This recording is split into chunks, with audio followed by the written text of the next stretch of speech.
Chapter 1. The Descent of an Alien Star. Xianling Continent, Tianyuan Kingdom. Whoosh, a solitary star streaks swiftly across the inky night sky. Ouch! That hurts! While executing a mission, she was suddenly caught in an explosion. Then, her consciousness faded away. She must have died, right? Opening her eyes, she surveyed her surroundings. Where is this place? The Hall of Yama? But why does it still hurt? Calmly, the girl crawled out from the heap of corpses, her appearance quite unsettling. She shook off the remnants of death when an alien memory surged into her mind. Ah, I'm not dead. I've transmigrated? The original owner of this body, like her, was named Feng, the legitimate daughter of the Feng family, a complete failure with no soul body, meaning no spiritual power, and a stutterer. She was infatuated with the fourth prince of the current dynasty, Prince Ming, and had been betrothed to him since childhood. Yet she was continuously ridiculed. It was evident that the fourth prince held no affection for her. Yet she seemed relentlessly drawn to him. As for how she ended up in this graveyard, she had been killed by her second uncle's daughter, her dearest sister, and left here to rot. In this world where strength reigns supreme, without spiritual power and the ability to cultivate, no matter how noble your birth, you will be mocked. Suddenly, a wave of discomfort washed over her heart. She realized it was the original owner's resentment. Do not worry. Rest in peace. Since I have borrowed your body to be reborn, I shall avenge you. I will ensure they do not have it easy. With that declaration, the feeling of unease gradually dissipated. Feng Qining understood that this was the last remnant of the original owner's consciousness fading away. Foolish woman, a delicate voice, reminiscent of a celestial boy, echoed in her mind. Who? As a special agent, she was oblivious to the presence of others nearby. Truly a failure. I reside within your mind. I am your spirit vessel. My name is Bai Ming. Foolish woman. Feng Qianning. Spirit vessel? Where did you come from? She began to spin in circles, looking up and down, searching for her weapon. You foolish woman. I am right on your body. Raise your right arm. At last, Feng Qining located the source, gazing at the white bracelet on her wrist, a trinket the original owner had worn since childhood. She touched it with her left hand and inquired, "What use are you? Can you do more than just observe? You foolish woman. How dare you slander me? I am a spatial spirit vessel. Do you understand? A portable space." Feng Qianning, observing her dazed expression, Bai Ming patiently explained, "I am no ordinary spatial spirit vessel. I am an ancient artifact, the primordial Kanglan bracelet, capable of containing all things in the world. Just now, your blood happened to flow onto the bracelet, and thus we unwittingly formed a contract." "Oh." She merely responded with a casual "oh." "Why are you so unfazed? Do you not comprehend how precious I am in this Xianling continent? I am a coveted treasure sought after by countless powerful beings." "I do not know," she replied with indifference. "Ah, I shall not stoop to your level. Do you wish to enter the space and take a look?" "Not interested." With that, Feng Qining continued her forward march. This was a graveyard, and while she feared not the dead, the stench was unbearable. It was best to distance herself swiftly. "You foul girl, you infuriate me. Whether you want or not, you will." Just as Bai Ming's irate words faded, Feng Qining suddenly vanished from her spot. When she regained her bearings, she found herself in an empty expanse, devoid of all things. "Tsk, nothing here, and yet you dare to insist I enter?" Feng Qining crossed her arms and surveyed the barren surroundings. "You foul girl, I truly wish to end you." Suddenly, a small, plump figure appeared before Feng Qining, resembling a child of 5 or 6 years, clad in nothing but a diaper, floating right in front of her. Feng Qining, maintaining her composure, assessed the chubby figure. Nice to the touch, but a bit chatty. It will do, I suppose. I am merely in my juvenile form. I shall grow up well. In my prime, I was dashing and charismatic, making every maiden swoon. Before Bai Ming could finish his boast, Feng Qining struck him on the back of the head. "You hit me?" Bai Ming stared at her in disbelief, pointing a finger. "Enough with the pretense. Do you not know that arrogance invites disaster?" Feng Qining raised an eyebrow at him. "How long have you lived to speak so maturely?" At this, the once boisterous Bai Ming fell silent, his tone tinged with melancholy.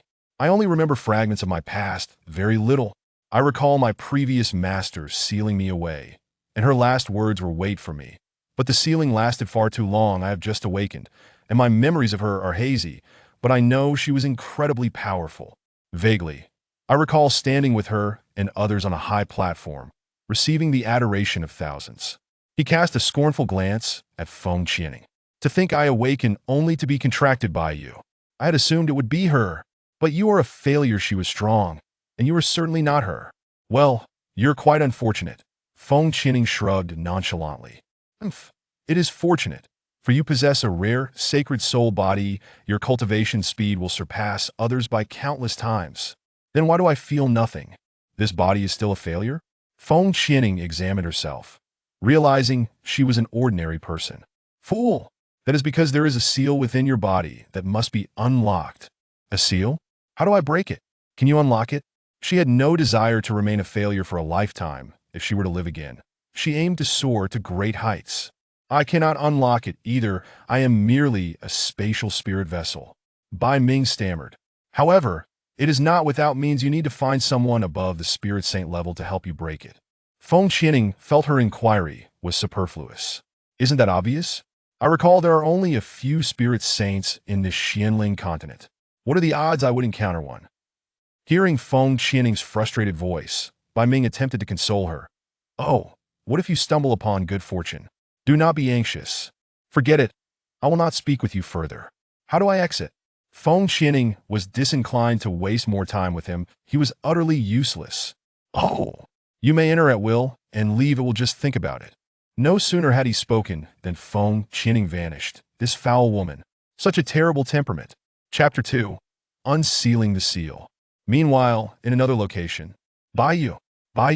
A panicked male voice echoed within the grand hall. Inside, a figure clad in white sat cross-legged within a formation, his eyes remaining closed as he retained his posture. What is it? A cold voice emerged. Just now, I gazed at the heavenly signs and discovered something remarkable. The phoenix star in the east has fallen. The saintess has descended. Upon hearing this, the person within the formation suddenly opened his eyes, swiftly rising to exit, gazing at the spot in the sky where the phoenix star had just streaked by, still shimmering with starlight. Ah, the saintess. She has finally descended. The revival of our holy domain is within reach.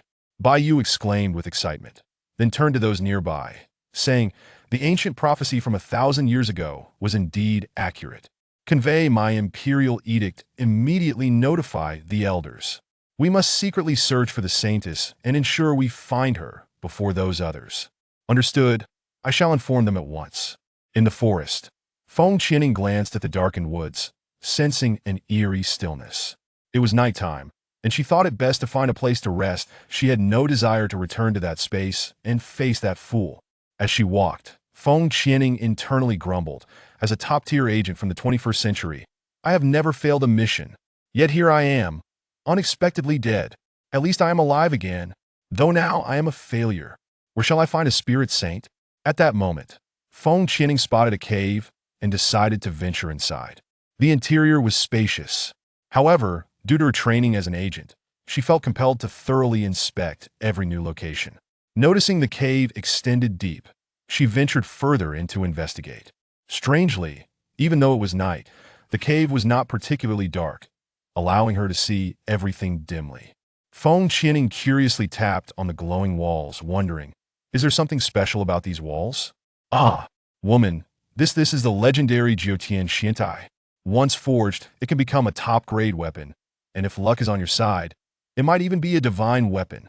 Just this piece of Jiutian Xiantai alone is coveted by countless powerful beings in the Xianling continent.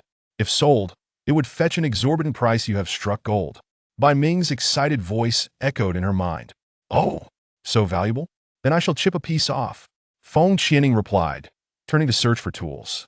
Yet, after searching for ages, she found nothing within the cave.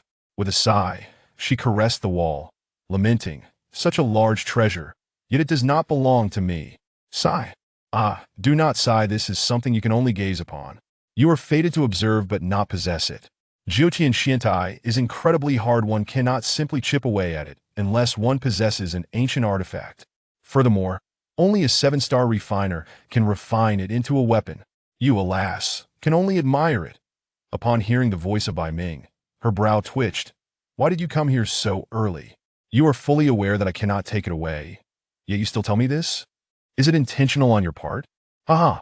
I apologize for my excitement. It is merely the first time I have encountered such an abundance of Jiutian Xian iron, and I couldn't help but ponder how much it might be worth. Feng Qianing fell silent. A few crows flew overhead. For the first time, she had encountered someone who could undermine her. This insufferable lad truly had a knack for irking her. Ignoring him, Feng Qianing continued to advance deeper.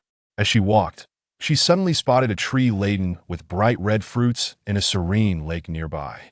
This place boasts a little lake as well, she murmured to herself. Ah, woman, the water in this lake. It is a sacred healing elixir known as the source of life. If an injured person were to soak in it, I assure you they would be lively and bouncing around in just a couple of days. Feng Qianing heard that piercing scream in her mind. Instinctively, she covered her ears. What are you doing? Why are you shouting so loudly? I cannot take this lake with me. You can. Why couldn't you? Once you are able to cultivate and harness spiritual energy, you can transfer the entire lake into your spatial realm. Really? At this, Feng Qianing perked up. Of course. This little lord possesses a divine artifact capable of containing all things in the world. Upon hearing that proud and pompous voice, Feng Qianing rolled her eyes. What kind of fruit tree is this? Can it be eaten? Indeed, it is edible. This is a Qilan fruit, and consuming it can enhance your cultivation. But before Bai Ming could finish his thought, he noticed Feng Qianing had plucked one and eaten it. Hey, are you trying to die, woman? You said it was edible. I'm starving. Feng Qianing continued to munch, soon finishing them all. While it can increase cultivation, you currently lack spiritual energy. You won't be able to absorb it, and you might burst. Feng Qianing was taken aback. What should I do now? Just then, she felt a wave of heat enveloping her. You must hurry and enter the lake. See if it can quell the turmoil. She cast another glance at the lake and, without hesitation, leaped in. As she plunged into the water, she sensed a surge of energy within her, as if it were about to burst forth. Her body was ablaze. Her consciousness began to blur. While struggling in the water and attempting to remove her clothes, she suddenly touched a cold object, clinging to it like a lifeline. Ah, it felt so refreshing, so cool. At that moment, the object opened its eyes. Sensing something amiss, it lowered its gaze to find a naked woman clinging to it. Instantly, its breath hitched, and it attempted to push her away, yet found itself unable to budge her in the slightest. What is this woman? How can she possess such strength? If he still had his spiritual energy, he would have sent her flying with a single palm. Thus, in the water, the two found themselves in a peculiar struggle, one seeking to break free, the other desperately inching closer. Feng Qianing furrowed her brow, feeling that the entity she clung to was rather unruly, and she instinctively leaned in closer, which resulted in an unexpected kiss. The man's eyes widened in shock, realizing that his spiritual energy was being siphoned by this woman. Still unable to dislodge her, his hands gradually floated in the water, and he lost consciousness. In that moment, Feng Qianing suddenly opened her eyes, a flash of white light emanating from them, and a red 5-petaled lotus mark appeared on her forehead. Woman, your seal has been lifted. You have absorbed the spiritual energy from the man beside you. You have broken through your seal. Bai Ming's jubilant voice echoed. She then cast a frowning glance at the unconscious man beside her, grasping his arm as she swam towards the shore. Soon, she reached dry land. Taking a deep breath, she looked down to find herself unclothed, and then glanced at her clothes floating in the water. Cursing under her breath, she plunged back in to retrieve her garments and dress herself. Once Feng Qianing had finished, she squatted beside the man, tilting her head as she scrutinized him carefully.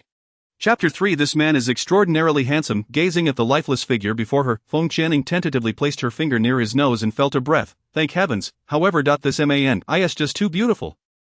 Despite his tightly shut eyelids, his slightly rosy lips, fair complexion, exquisite features, and the bare torso marred by a few scars, along with his cascading ink-black hair, exuded an otherworldly allure that ignited one's imagination. Bai Ming, why did I suddenly break the seal? I should have been a third-tier spirit practitioner by now. Feng Qianing was merely taken aback for a moment. Woman, I advise you to flee for your life.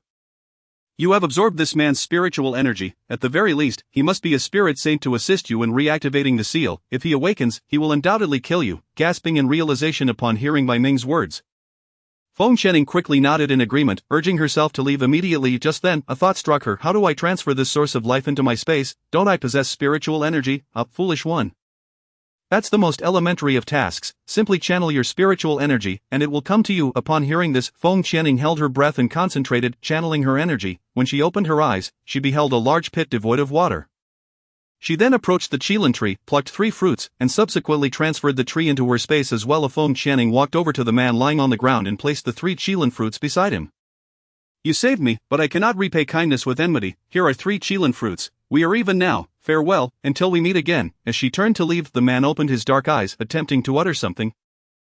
Yet no words escaped him. He tried to raise his arm to grasp the woman, but was unable to, ultimately left powerless and helpless as he watched her vanish at the cave's entrance. He had only regained consciousness for a brief moment before losing consciousness again. As Feng Qianing passed by the 9 heavens mystic iron, she patted it and said, "His sister will take you home soon. Hurry and run, that man is incredibly powerful, he will awaken shortly." Bai Ming did not forget to remind her. Understood. Feng Qianing pouted and commenced her escape. By the time she emerged outside, the sky had brightened significantly. Yet she could not afford a moment's respite and ran with all her might. After a day had passed, Feng Qianing finally paused, leaning against a tree trunk, exhausted from her relentless flight. She had run for an entire day and night and simply could not go on.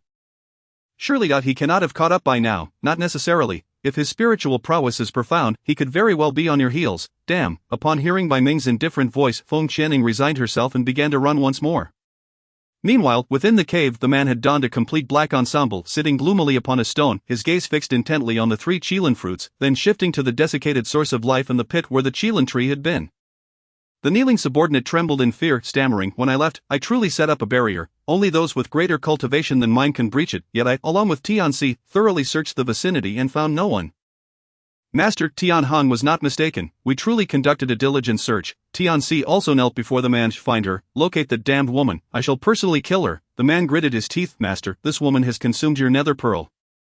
Could it have any adverse effects on you?" Tian Hong cautiously inquired. "The source of life and the qilin tree aside, the nether pearl is the demon lord's core essence. It possesses millennia of cultivation.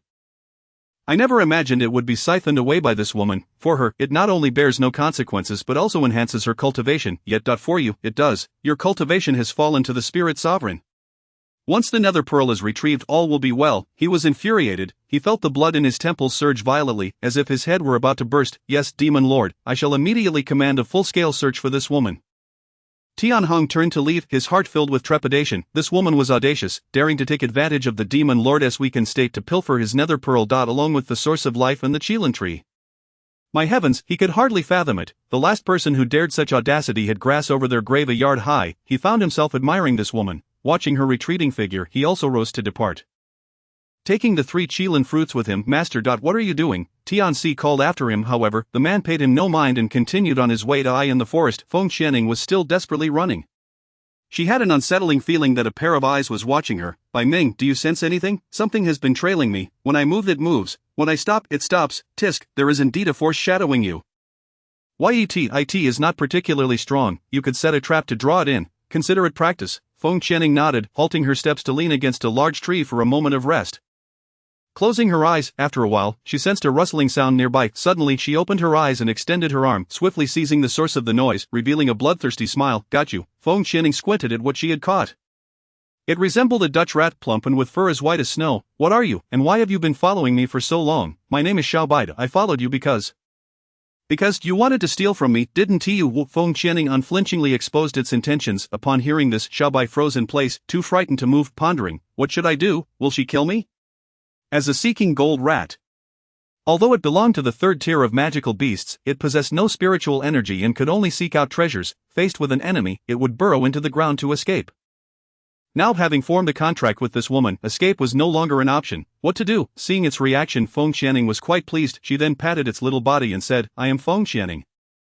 From now on, you shall accompany me, and I will overlook your previous actions. Why you re not going to kill me?" Xiao Bai stammered. "Why would I kill you?" Feng Qianing chuckled lightly upon hearing her laughter. Xiao Bai felt reassured. This person seemed rather amiable. "Woman, this seeking gold rat typically has its own lair, which surely contains treasures. Think of a way to coax it into revealing them." In response, Feng Qianing fell silent for a moment. Fixating her gaze on Xiao Bai, "Why are you staring at me? It's a bit unnerving." Xiao Bai hesitantly remarked, "Nothing, I just regret forming a contract with you." Feng Qianing circled around it, lowering her head to scrutinize it. TSK, if it comes to it, I might just dissolve the contract. You seem utterly useless, merely pretty is not enough. Upon hearing this, Xiaobai immediately bristled. You dare belittle me. I am a seeking gold rat. A seeking gold rat? No treasure can escape my keen sight. Oh, you, seeking gold rat, spare me. I see you as nothing but a fat rat, likely good for nothing but eating. Feng Qianning feigned astonishment. Covering her mouth with her hand, you, how dare you insult me? Follow me, I'll show you what a treasure truly is. Xiaobai turned and dashed away. Feng Qianning watched the little creature scampering away. Raising an eyebrow and murmuring, what an innocent little thing, they arrived at the thicket, and her indifferent voice rang out again. What is this place? Don't waste my time, I might as well leave. This is a waste of time, you. Xiaobai gritted its teeth and retorted, just wait, the treasure is hidden in an inconspicuous place, it will blind you in a moment. With that, Xiaobai turned and dove into the grass. Moments later, its voice echoed in Feng Qianning's mind, come help me, I can't pull it. The words were mumbled, as if something was lodged in its mouth, and it was still straining. Feng Qianning quickly approached the thicket. Parting the foliage to discover a large bundle stuck at the entrance, with Xiaobai tugging at it with all its might, the scene was quite comical, and she couldn't help but chuckle as she stepped forward to heave the hefty bundle free. Xiaobai leaned against it, panting, and said, open it and take a look, it's filled with treasures, I guarantee it will dazzle you. Feng Qianning raised an eyebrow and unwrapped the bundle, only to find it brimming with magical beast cores ranging from the 1st to the 10th rank. Moreover, there was a pill refining manual. This revelation excited her, as alchemists were among the most sought-after individuals in the Xianling continent. Just having a 4-star alchemist in a family was extraordinarily impressive, however, through the memories of the previous owner. She recalled that Yaowang Valley had issued a bounty on the thief who had stolen their treasures, and it turned out to be the pill refining manual. Realizing this, Feng Qianning looked at Xiaobai and asked, did you steal this from Yaowang Valley? Of course, Xiaobai proudly lifted its head. Indeed, I have some skills. Feng Qianning smiled as she scrutinized the pill refining manual. Just then, the voice of Bai Ming reached her ears. Madam, the young master was right. It must contain treasures. It paused for a moment, shaking its head and sighing, this foolish creature, I truly pity it. It is completely unaware that the treasures are almost gone. At this, Feng Qianning couldn't help but laugh. Xiaobai suddenly sensed something was amiss, and with a dawning realization, it widened its eyes and pointed at her. You tricked me. You did this on purpose. You know I'm a treasure-seeking mouse. You know I have treasures. Only then did it realize, what a fool. Feng Qianning tucked the pill refining manual away and continued to rummage through the other items. Whoa, if I had known, I wouldn't have coveted your bracelet. I lost both the woman and the soldiers. Wicked woman. Xiaobai stood there, wiping its tears. Feng Qianning was taken aback. Observing the little creature crying with snot and tears, she furrowed her brow and coldly remarked, if you keep crying, I'll take away all your treasures and leave you behind. As soon as she finished speaking, Xiaobai shut its mouth, feeling wronged, thinking how unfairly it was being treated. Glancing at the bundle, she noticed a rusty sword. What is this? It's all rusted. Why are you still holding on to it? This must be a treasure. My instincts never lie. Xiaobai crossed its little arms and turned away, refusing to look at Feng Qianning. Oh, since you say it's a treasure, then I shall keep it. You should wear that silver ring in front of you. It's a marvelous item. It can conceal and alter the aura and appearance of the bracelet. As long as you aren't confronted by a formidable being above the spirit saint level, you won't be discovered. Otherwise, if you wander around wearing the ancient Kanglin bracelet, countless powerful beings will chase you. And you won't even know how you died. Feng Qianning twitched her lips. Bai Ming indeed spoke without mercy, yet its actions were genuine. She was terrified of dying. Xiaobai, watching her stow away the treasures, felt a pang of heartache. Xiaobai, where are we right now? Feng Qianning inquired, genuinely unsure of their location. We are currently in the Black Forest to the east of Biandu, also known as the Death Forest. Xiaobai shot her a disapproving glance. How could you not know where you are, Fuo? I was knocked unconscious and brought here, so I have no idea. She shrugged nonchalantly. Shall we go? We've already wasted too much time. It would be bad if we were caught. You're so cunning, yet you can still be pursued. You haven't taken anything from someone, have you? Xiaobai regarded her with disdain. No, Feng Qianning thought to herself. The Qilin tree is still intact, and the source of life shouldn't count as taken, right? It doesn't seem to belong to them anyway. Never mind, let us not dwell on it. Better safe than sorry. Let us hurry, quickly lead the way. We need to get out of this black forest soon, Feng Qianning urged, for there were still a group of individuals in Biandu awaiting her resolution. She couldn't let them grow anxious. Fine, follow me, I know this place well. We'll get out quickly. Listening to Xiaobai's words, Feng Qianning nodded. Yes, that's best. Let us hurry. As they traversed halfway, an oppressive force suddenly descended upon them. Bai Ming's terrified voice echoed in her mind. Run, this is a 5th-tier magical beast. Xiaobai, leading the way, screamed. What kind of luck is this? How did you encounter a 5th-tier magical beast? Feng Qianning was dumbfounded. 5th tier, that equated to the cultivation level of a human spirit king. Damn, how could she be so unlucky? Shut up, run. Feng Qianning seized Xiaobai and dashed away. After all, the disparity in strength was evident. Suddenly, a gust of wind knocked them to the ground, tumbling twice. Xiaobai rolled into a nearby thicket. While Feng Qianning quickly sprang to her feet, mentally communicating with Xiaobai, "Don't come out, just run, you're a treasure-seeking mouse, you can escape without worrying about me." Xiaobai, hidden in the thicket, was momentarily taken aback. "Such concern I haven't felt in ages. I never expected this woman would think of me in a critical moment." It hesitated. "Should I leave?" Meanwhile, Feng Qianning clutched her chest as pain surged through her.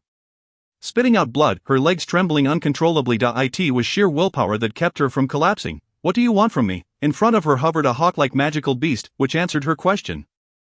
"This lord, having nothing better to do, encountered you, a human, and craved human flesh. Who would have thought a mere human with a trifling cultivation of the spirit scholar level would be able to endure so much? You haven't fallen yet. If you think you can bring me down, you may as well try." Feng Qianning wiped the blood from her lips defiantly. A mere human dares to be so brazen? "Today, this lord shall slay you and see if you possess the capability," the magical beast declared, launching an attack toward Feng Qianning. Without a moment's hesitation, she drew the rusty sword, the only weapon in her possession. It might just provide a moment's defense, but the gap between a spirit king and a spirit scholar was insurmountable. In one strike, Feng Qianning was knocked to the ground. Struggling to rise, she propped herself up with the rusty sword. Glaring at the magical beast before her, the disparity in power was too vast. In her heart, she thought, "Bai Ming, Xiaobai, I'm sorry, I might truly fall here. After I die, you can find another master." Xiaobai felt a pang of reluctance. If she died, it would regain its freedom. Why wasn't he happy? Bai Ming, meanwhile, remained silent in the space, devoid of spiritual power and unable to escape. However, after 2 days of interaction, it had grown fond of this woman. Was their bond destined to be so fleeting? A pitiful human. "You think a broken sword can block this lord?" Half kneeling on the ground, Feng Qianning weakened, attempted to rise with the sword, but it was futile. She lifted her gaze toward the beast soaring above, feeling increasingly despondent. Could it be? Am I truly going to die? I've just arrived in this world and made new companions. I still have vengeance to exact. How utterly frustrating. At this moment, she failed to notice the blood trickling from her hand, gradually being absorbed by the sword. Suddenly, a blinding light enveloped her body. Feng Qianning was astonished. What is happening? The magical beast hovering above her quickly landed on a nearby branch. Shielding its eyes with one wing, pondering, what is going on with this woman? What treasure does she possess? Meanwhile, Xiaobai, hidden in the thicket, was ecstatic, dancing with joy. The Sora, it's the ancient floating sword. That was the sword used by the fallen divine emperor Tsangtian. I knew it. This sword is extraordinary.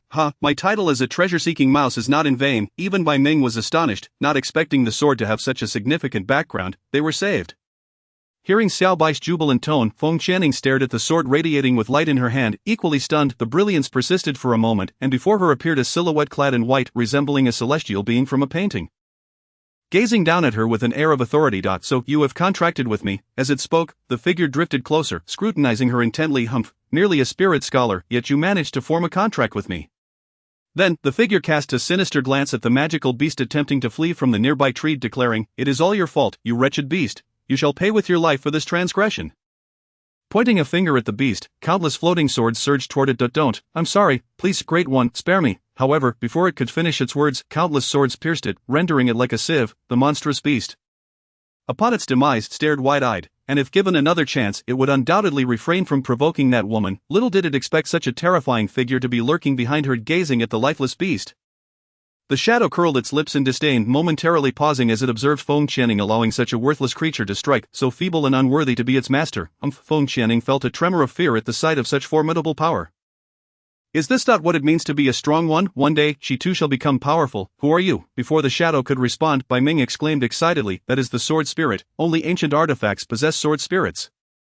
UVE struck gold. Upon hearing Bai Ming's revelation, Feng Qianning furrowed her brow. So it is a sword spirit. No wonder its power is so formidable. How much time must have passed for a cold sword to cultivate a spirit? As for me, I am an ancient artifact, the floating sword. My name is Floating. Floating. Just as someone was about to respond, they ultimately succumbed to exhaustion and fainted. Floating gazed at the person who had just collapsed, fixating on the 5-petal lotus on her forehead, feeling a strange familiarity. It seemed as though it had seen it somewhere before, yet all else eluded its memory. It only vaguely recalled being an ancient artifact. A sword belonging to a person named Shen Tsang, whom it referred to as Floating. At that moment, from the nearby bushes, a trembling little creature emerged. Can you save her? Floating looked at the small being, a glimmer of appreciation evident in its eyes. It was unexpectedly protective of its master, not showing any fear upon seeing it. Then it scrutinized the unconscious woman on the ground. Not bad, she is actually a rare sacred soul body. Fine, since you have contracted with me, we are fated, I shall save you. It then channeled its spiritual energy into her. After a while, Floating observed the now rosy-faced woman and let out a sigh of relief. It turned its gaze to the little creature beside it. You take care of her. I need to rest now. I have just awakened and expended considerable spiritual energy to save her, the little creature eagerly replied. All right, my lord, you should go rest, I'll be here. Upon hearing the little creature's words, floating vanished into the sword's body. Monster level, 1st to 10th rank, above 5th rank can speak, above 7th rank can take human form. Chapter 6, back to the Feng family. Uncertain how long Feng Channing had been unconscious, she felt something licking her hand, moist and warm. Suddenly she opened her eyes and instinctively flung away whatever was licking her hand. Ah, that hurts. Upon hearing the pained cry, Feng Channing turned to see the little creature she had tossed away. Xiaobai. She rushed over. I'm so sorry. A normal reaction. I thought something was gnawing at my hand. I was healing your wounds. My saliva can accelerate the healing of injuries, Xiaobai complained, propping its little arms on its waist.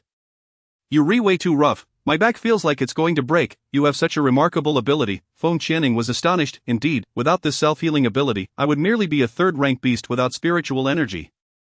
And I would have perished long ago. All right, you're impressive. Feng Channing then grasped the chilling floating sword. Has floating returned to the sword? Upon hearing Feng Channing's question, Xiaobai explained, yes, after you were grievously injured. It channeled spiritual energy to heal you. After expending too much energy, it returned to the sword's body. I thought so, given the severity of the injury. Waking up as if nothing happened, it was all thanks to him.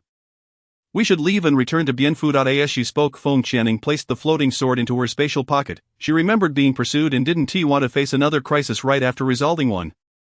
Is your home in Bienfu? Xiaobai inquired excitedly. Feng Channing nodded slightly. However, Xiaobai noticed Feng Channing's demeanor and found it perplexing. Why did she appear so sorrowful? Thus, a snow-white figure dashed forward while a dirty figure followed closely behind. They soon arrived at the outskirts of Bienfu City, where Feng Channing stored Xiaobai in her spatial pocket. Inside, Xiaobai and Bai Ming exchanged glances. I knew someone must be guiding that woman. Xiaobai indignantly pointed at him. What? Not satisfied? In my space, you dare to act so arrogantly, looking for a fight? Bai Ming provocatively glanced at it. You, humph. Xiaobai felt utterly powerless. It had no spiritual energy. Just a bit of speed and some self-healing ability. It was no match for the spatial artifact spirit. What Xiaobai didn't know was that Bai Ming also had little spiritual energy left.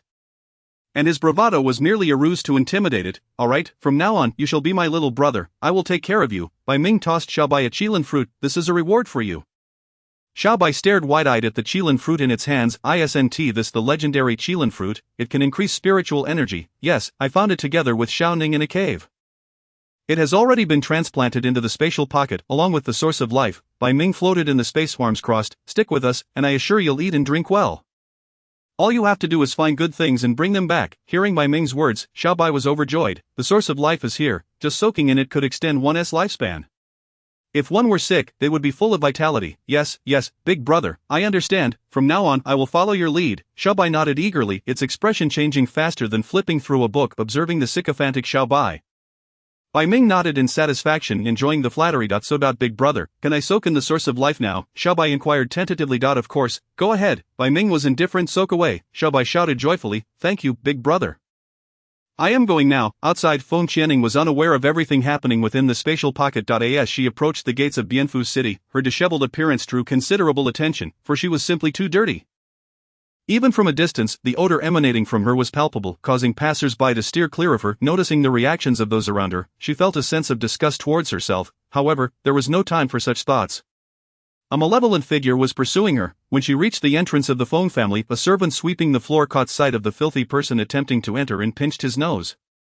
Brandishing a broom to shoo her away, go away, I beg her. Where did you come from? Upon witnessing this, Feng Channing furrowed her brows, casting a cold glare at him, delivering a single word, scram. Having spoken, she attempted to enter. The sweeping servant was taken aback by Feng Channing's gaze. The 5-petal lotus on her forehead appeared noble and sacred, starkly contrasting with her filthy attire, a contradiction indeed. Despite her nobility, she was merely a beggar.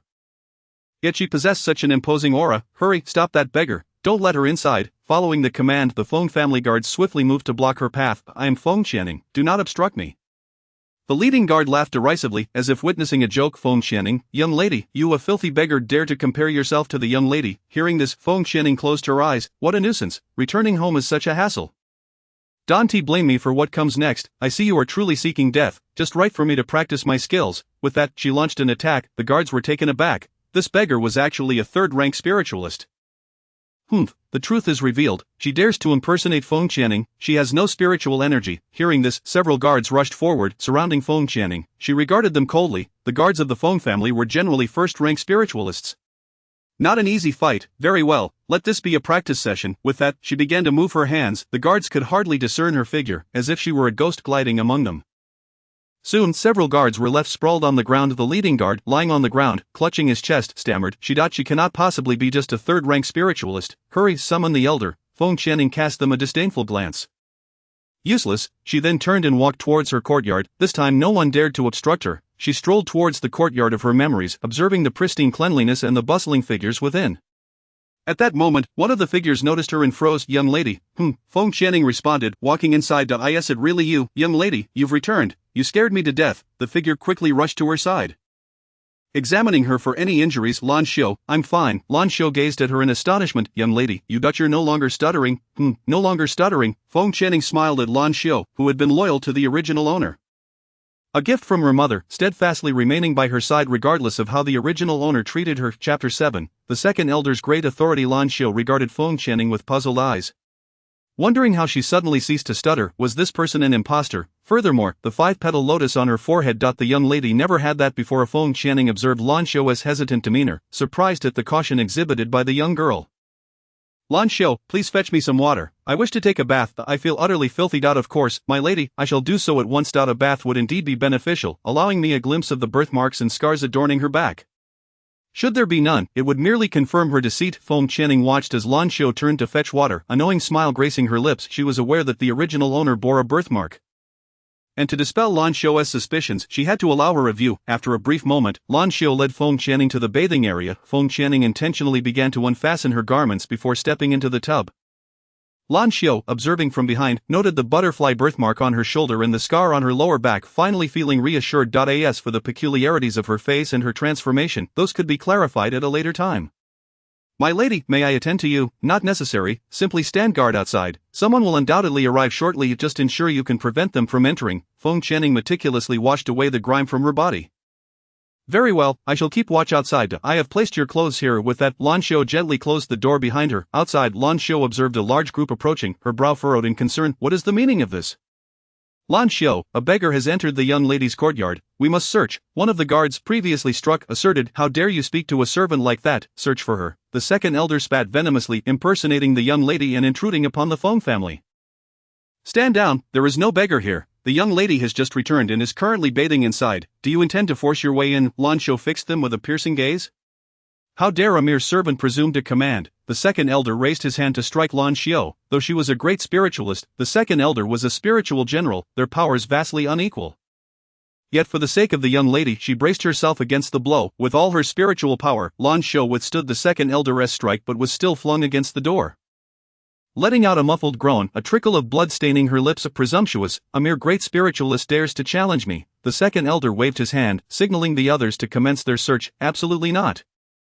The young lady is bathing inside. How can you simply barge in? If you wish to enter, you must first get past me. Lan Xiu clutched her chest, standing firm by the door. Very well, if you wish for death, then do not blame me. Just as the second elder was about to strike, a clear and melodious voice interrupted him. Second elder, what an imposing presence you have. I have stated I am bathing. Do you still dare to intrude? Do you harbor any ulterior motives against me? The door swung open, revealing a figure clad in white, her cascading black hair resembling a waterfall, her complexion flushed, clearly just emerged from a bath. The guards gulped, taken aback by the young lady's unexpected beauty, especially the 5-petal lotus mark on her forehead, exuding an air of mysterious nobility. Standing beside Lan Xiu, she cast a glance at her. Are you well? Lan Xiu shook her head, then, lifting her chin slightly, she regarded the crowd with an air of superiority. The second elder's expression shifted dramatically, his demeanor one of utter disbelief, equally intimidated by her presence. I was unaware the young lady was inside bathing. My sincerest apologies. Is a mere apology sufficient? Had I emerged a moment later, would you not have seen me in a state of undress? Second elder, what a grand authority you wield. In the Feng family, does no one dare to confront you? Feng Qianning toyed with her hair as she spoke. If that is the case, I ought to inform my grandfather. This family is beyond your control. Second elder, no, that is not the case, young lady. What you say is entirely misconstrued, merely a misunderstanding. The second elder forced a smile, attempting to placate her. At that moment, the guard who had been struck spoke up. It was the young lady who injured our guard upon her arrival. Silence. How dare you file a complaint? When the young lady returned, you obstructed her entrance. You deserve far worse. The second elder glared at the guard, seething with frustration at his incompetence, nearly losing his own standing in the process. Turning back to Feng Qianning, he smiled. Since you have just returned, please take your rest. we shall not intrude further. Let this be a lesson for you. Feng Qianning cast a disinterested glance at them before entering the room. As the second elder and his company exited the courtyard, another guard remarked, "Second elder, this young lady has returned unexpectedly and appears to have gained mastery in her training." She no longer stutters. However, the second elder remains silent, merely glaring at him. The guard, intimidated, promptly fell silent. The second elder pondered deeply. He needed to confer with the second young lady. How could he have miscalculated? He distinctly recalled her being lifeless. This predicament was indeed troublesome. Back inside, the two women, Lan Shou wiped away the blood at the corner of her mouth, bewildered. Why did the young lady so easily let the second elder off? If this matter were brought before the family head, surely he would face consequences. Feng Qianning sat before the mirror, a playful smile gracing her features. The time is not yet ripe. What purpose would it serve to inform my grandfather? It would not eradicate him. To completely remove a threat, one must first allow it to swell, only then can it be struck down decisively. Besides, my strength is still insufficient. For now, I am merely a superior spiritualist. I shall let him revel in his arrogance for a while longer. In due time, I will personally eliminate this malignant tumor. Upon hearing Feng Qianning's words, Lan Shou was taken aback. The young lady had changed significantly since her disappearance. She no longer stuttered and was capable of training. Moreover, she no longer seemed as gentle-hearted as before. My lady, what transpired during your absence? Where did you go? Me. I merely traversed the gates of death and gained clarity on certain matters. On certain individuals, fear not, Lan Shou. I am no longer the person I once was. As for those who have wronged us, I shall ensure they do not escape unscathed. Feng Qianning stood, placing a reassuring hand on Lan Shou's shoulder. You have endured much hardship for me. At her final words, Lan Shou could no longer contain her emotions and tears flowed freely. I, as your servant, have endured no hardship. The most important thing is that you are well. Enough, look at yourself. You resemble a pitiful sight, crying so ungracefully. Feng Qianning wiped away her tears with her sleeve. I merely am overwhelmed with joy. Never mind that. You must be famished. I shall prepare something for you to eat. With that, Lan Shou turned and hurried out, still dabbing at her tears. Feng Qianning observed the girl with a smile, finding her embarrassment endearing, yet felt a sense of helplessness. Chapter 8, The Auction House. Meanwhile, atop the roof, a certain esteemed demon lord observed the dispersing crowd, a playful smirk gracing his lips. What intriguing little beings. Beside him, Tianxi observed the demon lord's chilling smile. You have just awakened. You might need the nether pearl. Will you not retrieve it? No, I have changed my mind. He has lived too long, his days monotonous. It will suffice to watch the spectacle unfold. I am curious to see the storms this little woman can stir. However, Tianxi failed to grasp the demon lord's intentions. After shadowing her for so long, why not simply seize her? Wasn't he the plan to eliminate her? What was the meaning of this peculiar demeanor? Feng Qianning awaited Lan Shou's return for an extended period. Xiao Ning, a deep voice laced with authority, called out. She turned to see Feng Tianqing, the current head of the Feng family, standing at the door. Grandfather, I have missed you dearly. Feng Qianning rushed to his side, embracing him. Feng Tianqing, gazing at his long-lost granddaughter, patted her back. It is good to have you back. It is good to have you back. Grandfather, I have searched for you far and wide during this time. I feared you, child. I am well. See, I am right here. As Feng Qianning stepped back from his embrace, she spun around to show him she was unharmed. Suddenly realizing something, Feng Tianqing's eyes widened, his voice faltering. Xiao Ning, you no longer stutter? Indeed, grandfather, not only have I overcome my stutter, but I am also capable of cultivating. After a moment, tears streamed down Feng Tianqing's face. Wonderful, wonderful. After I depart, I can rest easy knowing you are well. She looked at the kindly elder, warmth flooding her heart, something she had never experienced in her previous life. She envied the original owner for having such a loving grandfather.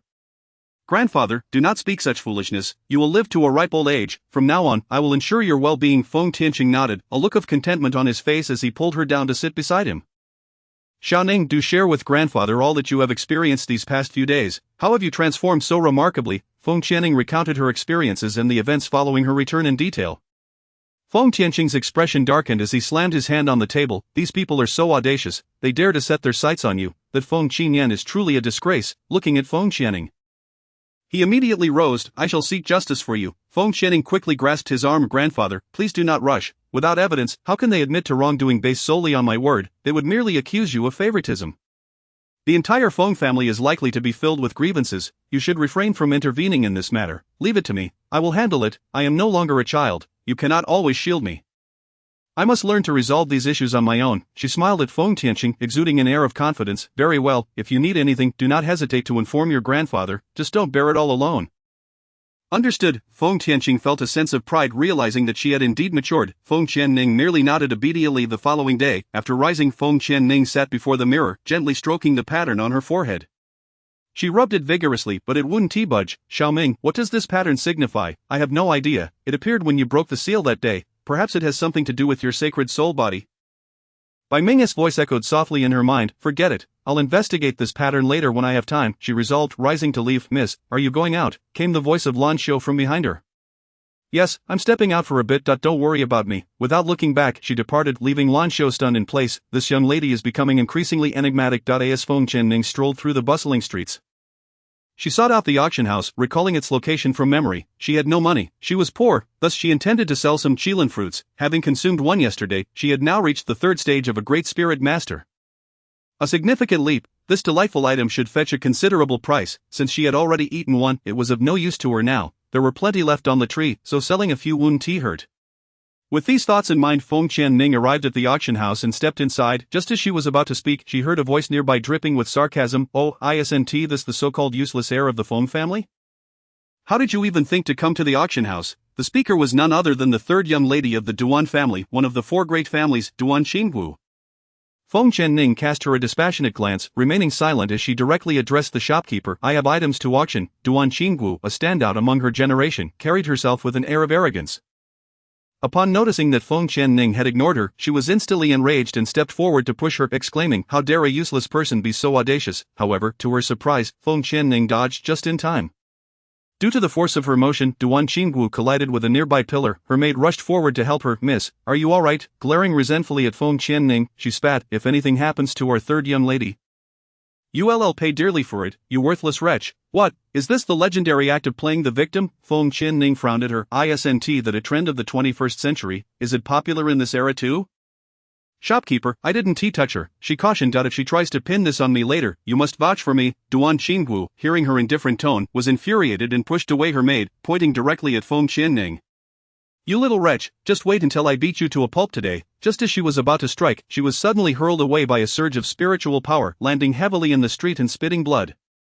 The maid, realizing who had intervened, panicked and rushed to Duan Qingwu's side. Third young lady, it was Ta Yao from the auction house who did this. Humph, how dare you cause a disturbance in our Nangong family's auction house?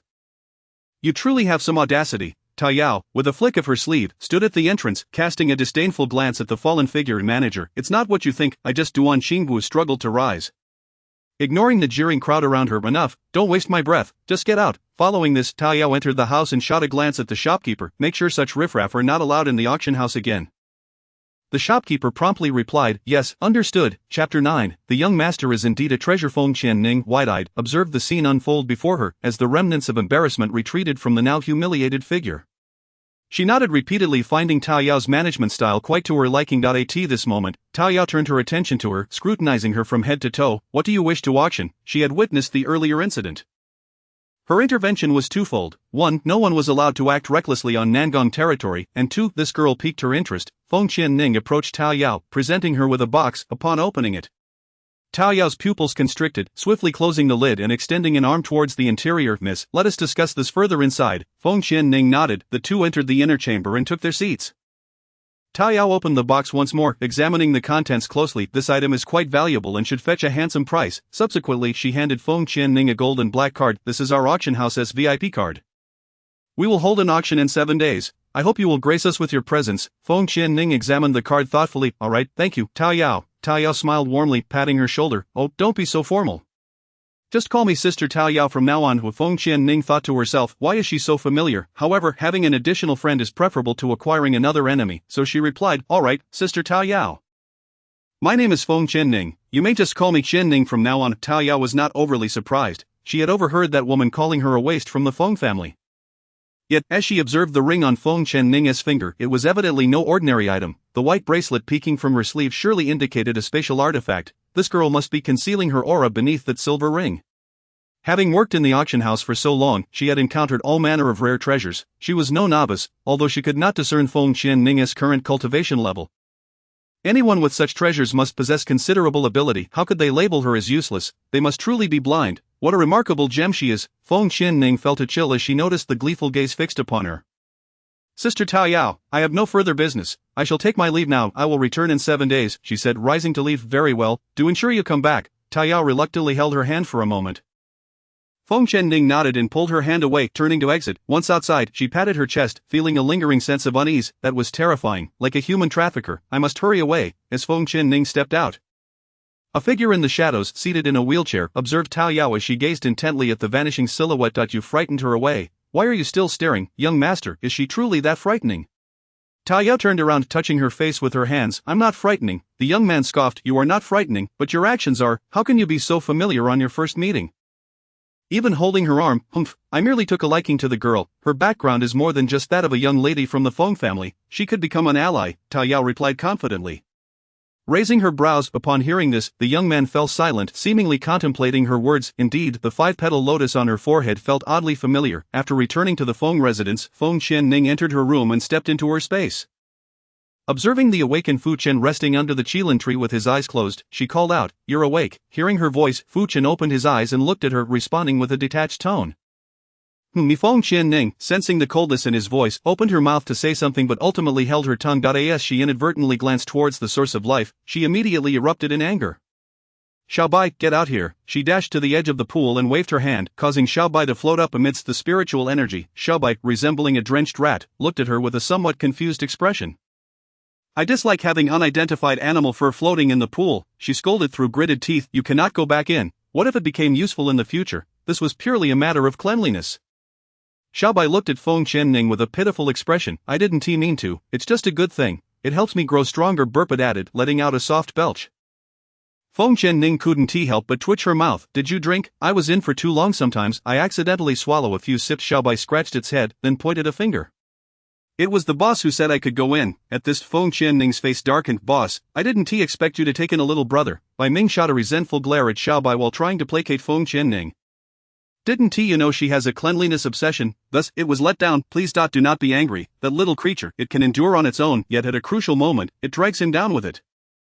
Feng Qianning let out a cold huff. However, upon reflection, she realized that she could not constantly watch over it in the space. What if it were to dive down? With that thought, she stood in a vacant area nearby, waved her hands, and summoned her spiritual energy to form a large sphere, which she then hurled to the ground. Instantly, the space trembled violently. "Woman, you can't blow up the space even if you're angry."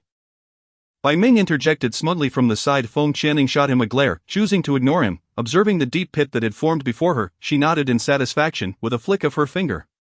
She waved and transferred half of the water from the source of life to the newly created pit beside her. Before long, the pool from which half the water had been removed quickly refilled. Witnessing such a spectacle, Feng Qianning could not help but exclaim, "What is happening? Why is it full again?" Hearing her inquiry, Bai Ming crossed his arms, lifted his chin proudly, and declared, "The divine artifact, can contain all things." "I get to the point," Feng Qianning interrupted coldly, cutting off Bai Ming's boastful ramblings. Bai Ming, unable to resist a furtive glance at her, huffed, "Because of my extraordinary and unique soil quality, the water within always includes the source of life and will never run dry.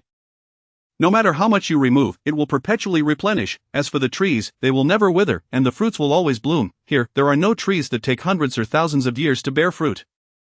Once picked, they will all grow back within a year." Chapter 10, A Waste with Titles. This revelation left Feng Qianning astounded. She had not anticipated such utility. Would it not be wise to sell some of the source of life?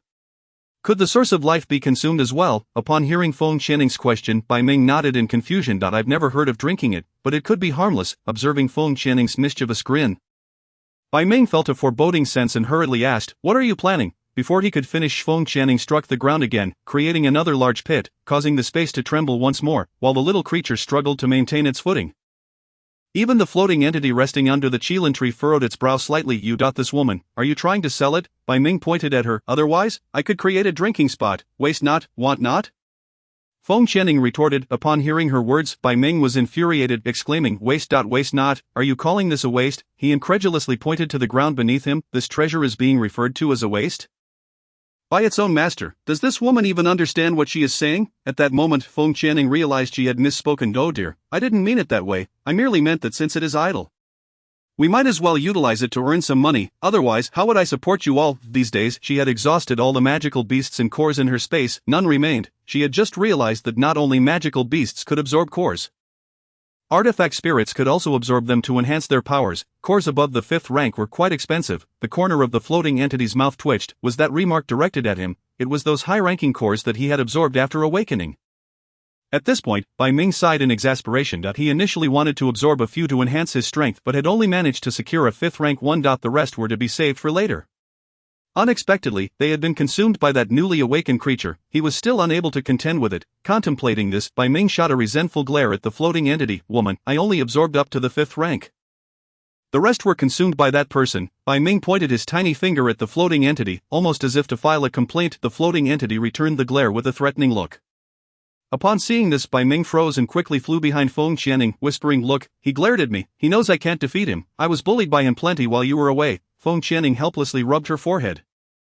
Glancing between the floating entity and Bai Ming, "How old are you both combined? One is an ancient floating sword, and the other is an ancient Kanglin bracelet. You must be tens of thousands of years old.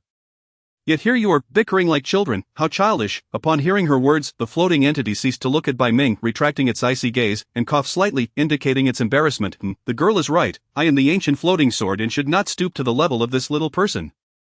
Bai Ming turned his head away, ignoring Feng Qianning. "Alright, you two are not allowed to fight. I am going out." She then cast a glance at the newly transferred source of life. "This cannot be used for soaking. I will keep it for drinking and selling. Little creature, if you wish to soak, dig a pit over there." Feng Qianning pointed. The little creature nodded vigorously, as if it were a pestle grinding garlic. Indifferent to its surroundings as long as it could soak. After saying this, Feng Qianning vanished from sight. Once she left, a hint of awkwardness lingered in the air, and Bai Ming circled the floating entity. Wary of a beating, upon returning to her quarters, Feng Qianning suddenly heard a knock at the door. "Miss, the second young lady has arrived." Feng Qianning frowned. "What does she want? I didn't seek her out."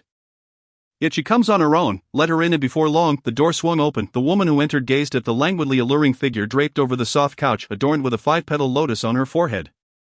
Accentuating her nobility, it was said that she no longer stuttered and could cultivate. Jealousy flickered in her eyes. "Elder sister, you're truly all right. That's wonderful. I was so worried." A soft, concerned voice drifted in, prompting Feng Qianning to open her eyes and cast a cold glance at her. "I've been back for many days. Has the concert of my second sister come a bit late?" Hearing her words, Feng Qianning felt her face flush with embarrassment at being so unceremoniously exposed. Yet she suppressed her anger and replied, "Elder sister, what do you mean by that? A few days ago, I was dragged by the mentors of Kangwu Academy to refine pills, and now, I am already a first-star alchemist. How infuriating. So what if you've returned alive? So what if you're beautiful? So what if you no longer stutter? So what if you can cultivate? So what if you're the legitimate daughter of the Feng family? You are merely a waste with a title. I am now a first-star alchemist. You will forever be worlds apart from me." With that thought, a smirk unintentionally graced her lips. "Oh," Feng Qianning replied indifferently. Upon hearing this, Feng Qianning was somewhat taken aback. "What is happening? She used to hang on my every word and would be envious of me. Why is she so composed today? Elder sister, what are you wearing? It doesn't suit you. Whatever happened to the clothes I bought for you? They were so beautiful." She paused, surveying Feng Qianning from head to toe. "And that 5-petal lotus on your forehead, it doesn't suit you. It's not pretty. You should wipe it off." At the thought of this, Feng Qianning couldn't help but scoff internally. Her clothes, they are all in gaudy hues of red and purple, suitable only for women in their 40s or 50s. She thinks the lotus on my forehead isn't pretty. Clearly she is just envious. Meanwhile, Lan Xiu, standing to the side, desperately wished to intervene. She had tried in the past but had been severely reprimanded by the eldest young lady.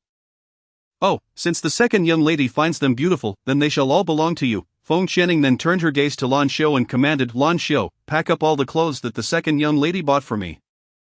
And let her take them away. She says these clothes are pretty. I certainly do not share the same sentiment." "Yes, the servant shall do so at once." Lan Xiu, relieved by the eldest young lady's response, thought to herself, "Thank goodness, the eldest young lady has truly changed." Feng Qianyin's face turned a shade of green as she hurriedly interjected, "No, elder sister, that's not what I meant. What I meant was..."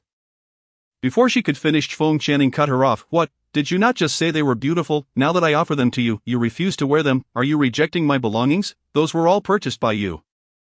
You bought so many that I haven't even had the chance to wear some. If grandfather finds out, he will scold you. You spent so much money on those clothes, and you think you can just discard them?" "Yes, what the elder sister says is true. I will take them back right away." Feng Qianyin's heart simmered with rage, her voice tinged with indignation. This Feng Qianning is no longer the same as before.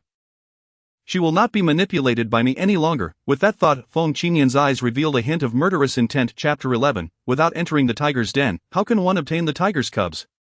Feng Qianning cast a sidelong glance, sensing the murderous aura emanating from Feng Qianyin. She chuckled derisively. "What? Has the second sister directed her killing intent at me? Do you wish to kill me?" Feng Qianyin was taken aback.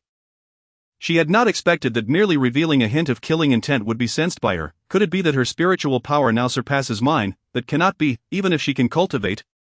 She cannot surpass me in just half a month. "Elder sister, you jest." She stood up. "Since you are fine, I shall take my leave and not disturb you." Just as she was about to step out, Feng Qianning called out to her second sister, take the clothes with you, otherwise grandfather will be displeased. As Feng Qianyan had just stepped out with one foot, she froze, eyes closed, taking a deep breath. At that moment, Lan Xiu had already brought over a hefty bundle of clothes, which she unceremoniously tossed onto the ground with a loud thud. Feng Qianyan gazed at the overwhelming pile, her expression shifting dramatically. How heavy could it possibly be? She turned around, smiling at Feng Qianning, and suggested, sister, why don't we let Lan Xiu deliver this to my courtyard? Just look at how burdensome it is. I can hardly manage it, if the servants see me carrying this. Wouldn't I appear as a ragpicker? Moreover, my painstakingly maintained image as a refined lady would be utterly ruined. Oh, that simply won't do. Lan Xiu still needs to attend to my needs. It seems the task falls upon you, dear sister. Besides, isn't your spiritual prowess superior to Lan Xiu's? Surely handling this should be a trivial matter for you. Feng Qianning feigned shock, covering her mouth as she replied. Are you suggesting that I, your elder sister, am inferior to a mere servant? Hearing her words, Feng Qianyan felt as though her lungs might burst from indignation. I shall carry it, Feng Qianyan declared, fixing her gaze on Feng Qianning, enunciating each word with determination. Observing the clumsy sight of Feng Qianyan struggling with the large bundle as she walked away, Feng Qianning couldn't help but bow her head in amusement. Calling after her retreating figure, do come back often, dear sister. At her words, Feng Qianyan paused momentarily before continuing on her way. Once she had finally exited the scene, Lan Xiu erupted into laughter, unable to contain herself. Feng Qianyan, hearing the laughter, was so incensed that she threw the bundle down in frustration. This pair of master and servant truly deserve to be cursed. Just wait until I find an opportunity. I shall make you pay dearly. With that she strode forward, but after a few steps turned back to the empty space, kicking the large bundle in exasperation to vent her ire. Where are all the servants? This is infuriating. Ultimately, she resigned herself to the situation and picked up the hefty bundle once more. Feng Qianning, rising from her seat, playfully rubbed Lan Xiu's forehead and chuckled, laughing so loudly. Are you afraid she might not hear you? Hee. The maid simply couldn't help but laugh. After all these years, it's finally delightful to see the second miss face a setback, Lan Xiu replied with a grin. Just then, Feng Qianning heard a voice resounding in her mind. Child, there is unusual movement in the Black Forest. I sense something ancient may have emerged. Suddenly, a smile, tinged with mischief, danced upon Feng Qianning's lips as she pondered, this might be worth investigating, but then again, that person, not surely they must have left by now. One cannot catch a tiger cub without entering its den. Where else could one find the nine heavens' mysterious iron? Let us see if the floating dust sword can cleave it. Determined, she declared, I must go, Lan Xiu. I have matters to attend to for a few days. If grandfather inquires, just say I will return shortly. No need for concern. With that she turned and departed, while Lan Xiu, already accustomed to such antics, called out, Miss, do return soon. Without looking back, Feng Qianning waved her hand in acknowledgement. Die in the depths of the Black Forest. Feng Qianning followed the direction indicated by floating dust. But she remained vigilant, glancing about in fear of encountering someone unexpected. Suddenly, she heard the sounds of a struggle ahead and hurried to investigate. You, a mere lowly family, dare to challenge us for the divine artifact? Feng Qianning recognized the sharp-tongued speaker as He Zijuan, one of the four great families. You, He Zijuan, don't overestimate yourself. If a fight is what you want, then let us do this. I'm not afraid of you. A girl shot back, glaring defiantly at him. Indeed, while our family may not belong to the four great families, we won't allow you to insult us so easily. Another boy added, very well, today, I shall see just how formidable you newly initiated spirit warriors are. He Zijuan proclaimed, channeling his spiritual energy and targeting the siblings of the boy. Feeling the force, staggered back, spitting blood. Brother, are you all right? The girl rushed to his side, concern etched on her face. The boy shook his head and struggled to stand. He could not fall, for his comrades relied on him. A family whose patriarch is dead, what a pitiful sight, utterly pathetic. He Zijuan laughed heartily, prompting those around him to join in mockery. Meanwhile, the boyish allies seethed with anger, ready to retaliate, but he held them back. I'll stall them, you all need to escape. You're no match for them, he urged. Master brother, we can't just leave, his companions protested anxiously. Do you wish to leave? Have you sought permission from me? He Zijuan sneered. You'll stay here. With that, he swiftly closed in on the boy, preparing to deliver a fatal blow. As the boy braced himself for despair, squeezing his eyes shut, he felt no pain come. Opening his eyes, he was taken aback to see a girl standing protectively in front of him. She wore a veil and had a chubby white mouse on her shoulder, with a 5-petal lotus mark adorning her forehead. With one hand, she met He Zijuan's strike, sending him hurtling backward, blood spewing from his mouth as he crashed into a tree. TSK, one of the four great families? Hardly impressive, truly a waste, Feng Qianning's frosty voice echoed. The family members hastily pulled He Zijuan down, one elder squinting at the girl, questioning her origins and why she intervened in their family matters. Is there a problem with that? Feng Qianning retorted, arms crossed defiantly. He Zijuan, infuriated by her arrogance, was about to speak when the elder interrupted him, whispering, this girl is of unknown origin and possesses formidable spiritual prowess. She dares to venture alone in the Black Forest. Surely she has allies. Young master, we should withdraw. Let us not forget our purpose here. Gritting his teeth, he Ziju and fell silent and turned to leave. Followed closely by the elder, Feng Channing observed the fleeing figures but chose not to pursue. Even if she engaged, she wasn't certain she could defeat that elder. Regardless, her goal had been achieved. With that thought, she prepared to leave. Seeing her departure, the boy gritted his teeth and knelt, calling out loudly, "Please accept us, miss. We shall follow you faithfully. Brother, master, brother." The onlookers stared in disbelief at the sight of him kneeling. Chapter 12, The Contract with the Azure Dragon. Divine Beast. Feng Channing turned to the kneeling figure, her eyes shimmering with intrigue. "Why, we are but an ordinary family, yet our father and the elders perished to save us. All at the hands of the Yi family. I know your identity is extraordinary. If you can help us avenge our wrongs, I will dedicate myself to your service," the boy declared, his fist clenched against his chest. Upon hearing this, the girl and her companions understood the gravity of their situation. They could not seek vengeance on their own. The girl mirrored the boy's posture, kneeling and bowing her head. "Please accept us." The others followed suit, pleading, "Please accept us." Feng Channing's smile grew warmer. Her casual intervention had led to this, yet perhaps it was time to gather her own forces. After a moment of contemplation, she replied, "I will not seek vengeance on your behalf, rather, I shall train you to seek your own retribution." At this pronouncement, the group erupted with joy. This was even better, they would have the chance to avenge their own grievances. Feng Channing continued, "What I require is absolute loyalty. Should anyone betray me, I shall not hesitate to eliminate them. There will be no room for negotiation. You must consider this carefully." In unison, they declared, without complaint or regret. Feng Channing raised an eyebrow, satisfied with their response. To her surprise, she had unwittingly gathered a group of followers. "You all should head to the Yiping Tower in Biandu. Wait for a few days. I will seek you out. It's too perilous here, and should we encounter them again, I fear for your safety." With that, she tossed a bag of money to the boy before turning to leave. As he clutched the bag, a myriad of emotions swirled within him. "We shall heed your instructions, miss. Let us go there and await her return." They all nodded in agreement. As they traversed the forest, Bai Ming remarked to Feng Channing, "Are you planning to build your own faction?" "Indeed, only in this way can one grow stronger," Feng Channing affirmed without hesitation. "Child, it's just ahead." She heard floating dust's voice and looked ahead. "Oh my, there are so many people. Are they all after the divine artifact? It's unprecedented for such a treasure to emerge in this lowly realm." She scanned the crowd, noting not only people from Tianyuan country but also individuals from other nations. Such fierce competition. Moments later, an ancient pressure enveloped the area, accompanied by the sound of dragon roars. The crowd gasped, "Isn't that an ancient divine artifact?" "No, it's an ancient divine beast." Even Feng Channing was taken aback. A divine beast, not merely an artifact, it was one of the four great divine beasts, the Azure Dragon. "Child, seize the opportunity to grab the egg." "Understood." Feng Channing nodded gravely. This divine beast was far more tempting than any artifact. Above the surface of Taihu Lake, an egg floated in the air. The throng ahead engaged in fierce combat for possession of the divine beast's egg, when one of the powerful figures attempted to reach for it. They were repelled by a wave of pressure. "What is going on? Why can't we grasp it?" Among them was Ming Wangli Xiaoming from Tianyuan country, his eyes gleaming with determination. The Azure Dragon divine beast was his destined prize. He commanded his companions, "Stop them. I shall claim the Azure Dragon egg." Yet, as he reached out, he too was met with the same formidable force that sent him staggering back, fallen to the ground. One hand propping herself up, she spat out a mouthful of blood. How could this happen? Behind her, Feng Channing gazed at the person the original owner cherished, a smirk of derision curling her lips. How utterly foolish. Suddenly, at that moment, the Azure Dragon egg swiftly flew towards her, landing right in front of her. The onlookers followed the egg's trajectory, captivated by the unfolding scene. The egg hovered before a woman draped in white gauze. Seemingly acting coy, Feng Channing had already devised a plan to snatch it away when she was unexpectedly startled by the egg's playful demeanor. Why was it not adhering to her expected script? "Girl, what are you waiting for?" It seemed to beckon. "I've shown you my goodwill. I desire you to bond with me." Hearing the urging voice of floating dust, Feng Channing pricked her finger, letting her blood drip onto the egg.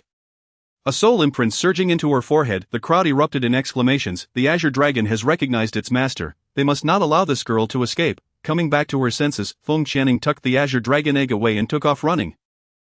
Pursued by a throng of eager followers. As she sprinted ahead, she silently contemplated with floating dust. "What can we do to evade this peril? Are you foolish? Just shake them off and step into the space. Stay there for 2 or 3 days, and I assure you they won't find you." Upon hearing Bai Ming's voice, Feng Channing slapped her forehead in realization. How could she have forgotten such an essential tactic? Shortly thereafter, around a corner, she deftly slipped into the spatial realm. Inside, she exhaled deeply, sitting on the ground, peering through the mirror of the space at the outside world. Why was there no trace of them? It was impossible. She had just run this way. "Yes, we'll split up and search. We must locate this girl. If we kill her, the Azure Dragon will be left unbound." As the shouts faded into the distance, Feng Qianning finally calmed her racing heart. These people were truly ruthless. Just then, an elder, following her direction, cast a glance over, seemingly locking eyes with Feng Qianning. Terrified, she immediately severed the connection. What was this? Could he see me? Bai Ming remained silent for a long time, deep in thought, seemingly aware that the elder possessed formidable spiritual power and could have seen through her. You should remain in the space for a few more days.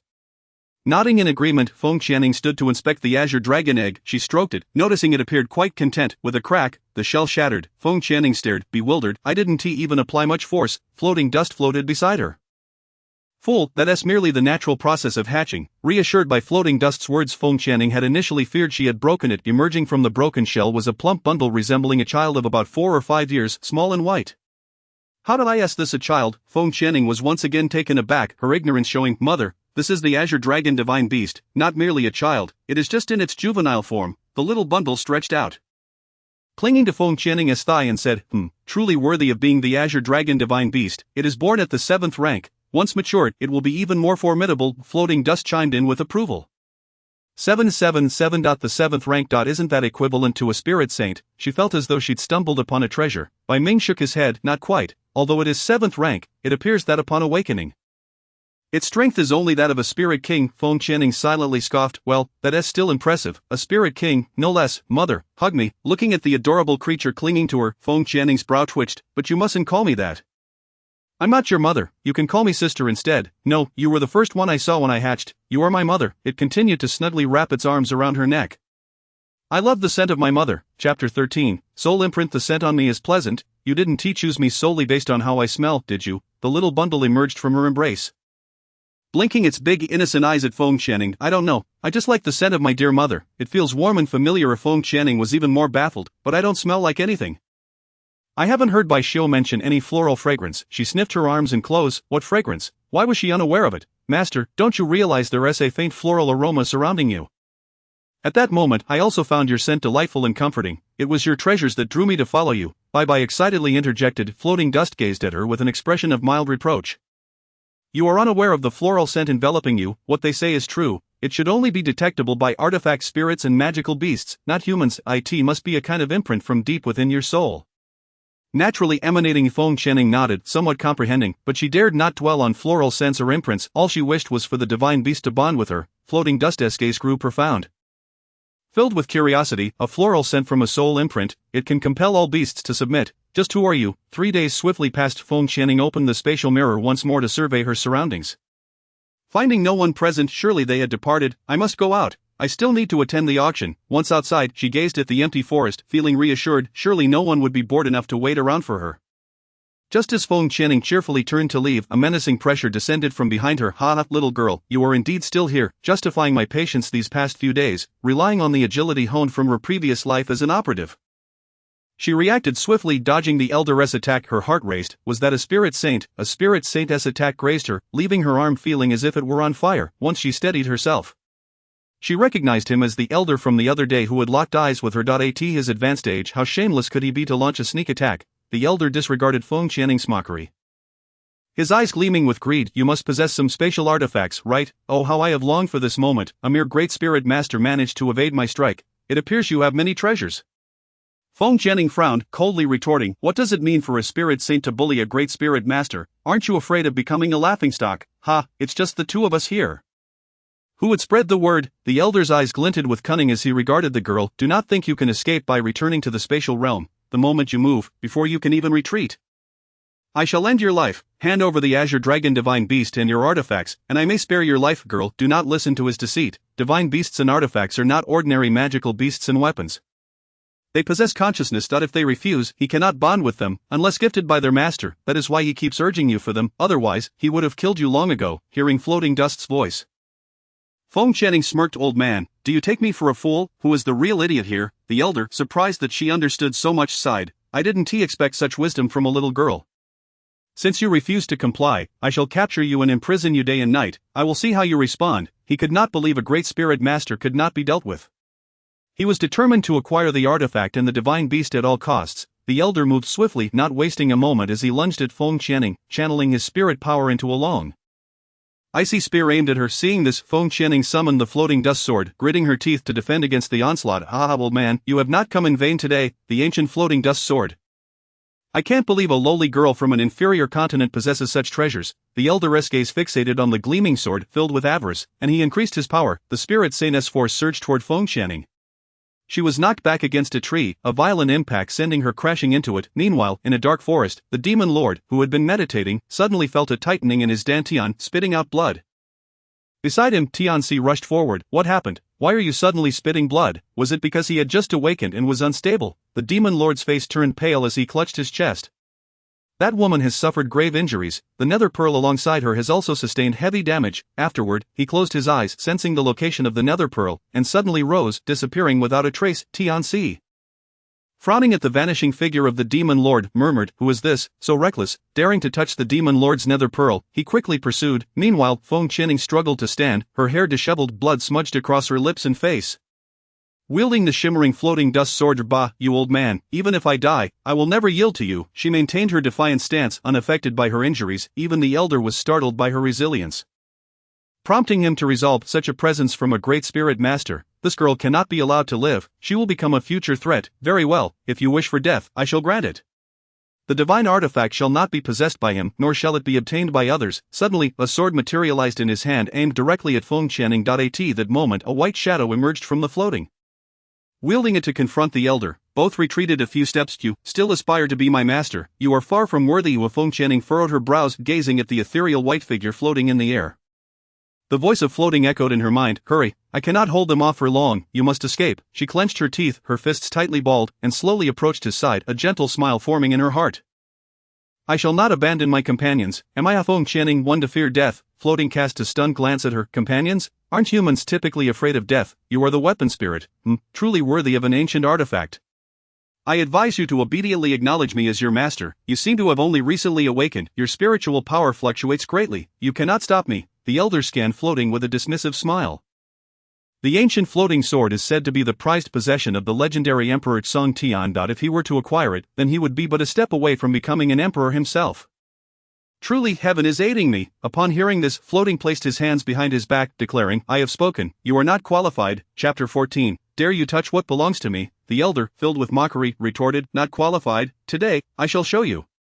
Instantly, a tempest arose, and the weapon in the elder's hand, infused with formidable spiritual power, surged towards Feng Channing, intent on slaying her. A crisp clang resonated. Floating's expression darkened as he swiftly positioned himself in front of Feng Channing, parrying the elder's attack with the floating sword. A brilliant light emanated from the sword's blade as the clash of two titans reverberated, sending Feng Channing hurtling backward. "You are the floating sword spirit. Are you truly willing to go this far for her, to the point of self-destruction?" The elder's face revealed astonishment. Feng Channing, having fallen to the ground, struggled to prop herself against a nearby tree, coughing and floating. "What does he mean? What do you intend to do?" The elder, feeling the strain, mused inwardly. "He is a spiritual sage. Is the artifact's sword spirit truly this powerful? No, this cannot continue." He forcibly amplified his spiritual energy, even at the cost of self-detonating his spirit to safeguard you. "Who would have thought he is so devoted to you?" "That will not harm me. You are merely struggling in vain." At these words, Feng Channing, enduring immense pain, staggered to his side and, with a pained expression, implored Floating, "No, if you do this, what will become of me?" Floating frowned, slightly tilting his head to regard her, his countenance as unwavering as ever. As if this matter were trivial. He could not fathom why he would take such drastic measures. Could it be due to their time spent together over these past few days? Regardless, seeing her in peril, he instinctively preferred to sacrifice himself for her safety. It felt utterly mad. While they exchanged words, Floating, momentarily distracted, noticed the elder's fingers twitch slightly. An ice sword shot forth from behind the elder, hurtling straight toward Floating. "If I cannot possess it, I shall destroy it." The elder's expression betrayed a hint of cunning triumph. Keen-eyed Feng Channing perceived his intent. Realizing what the old man aimed to do, she rushed forward, just as the elder's sword was about to pierce Floating. Feng Channing positioned herself in front of him, offering a smile and whispering, "Silly Floating, it's my fault for dragging you into this. You must find a master better than I." Simultaneously, the ice sword pierced Feng Channing's body. Ugh! She closed her eyes, collapsing to the ground. Floating's eyes brimmed with crimson fury as he gazed upon her, his entire being frozen in place. Familiar fragments flashed in his mind, as if he had experienced this before. An overwhelming sense of losing something vital engulfing him, rendering him momentarily unresponsive. Yet, just as Feng Channing was about to succumb, his left hand channeled all his spiritual energy into the floating sword, unleashing a shockwave that hurled the elder 10 meters away. He swiftly caught Feng Channing in his arms, trembling as he touched her lifeless form. Girl, please do not scare me." Floating's anguished roar echoed into the heavens. Meanwhile, within the artifact's realm, Xiaobai Bai Ming and Qing Yuan watched the scene unfold, tears streaming down their faces. Mother, why could I not protect you? Why must you leave me so soon after granting me a name? Qing Yuan wiped his tears with a small hand. After a moment of silence, Bai Ming muttered, this girl. She does not wish for you to take risks, she is prepared to face death. The elder, observing the lifeless figure, finally felt a sense of relief. Excellent, it is fortuitous that I have slain this girl, now these artifacts shall be without a master. He laughed maniacally within, preparing to take advantage of Floating's distraction by cutting his finger to subdue him. However, before Floating could react, a fierce wave of spiritual energy struck the elder, sending him flying several meters away. At long last, the demon lord arrived, fixing a fierce gaze upon the elder from a distance.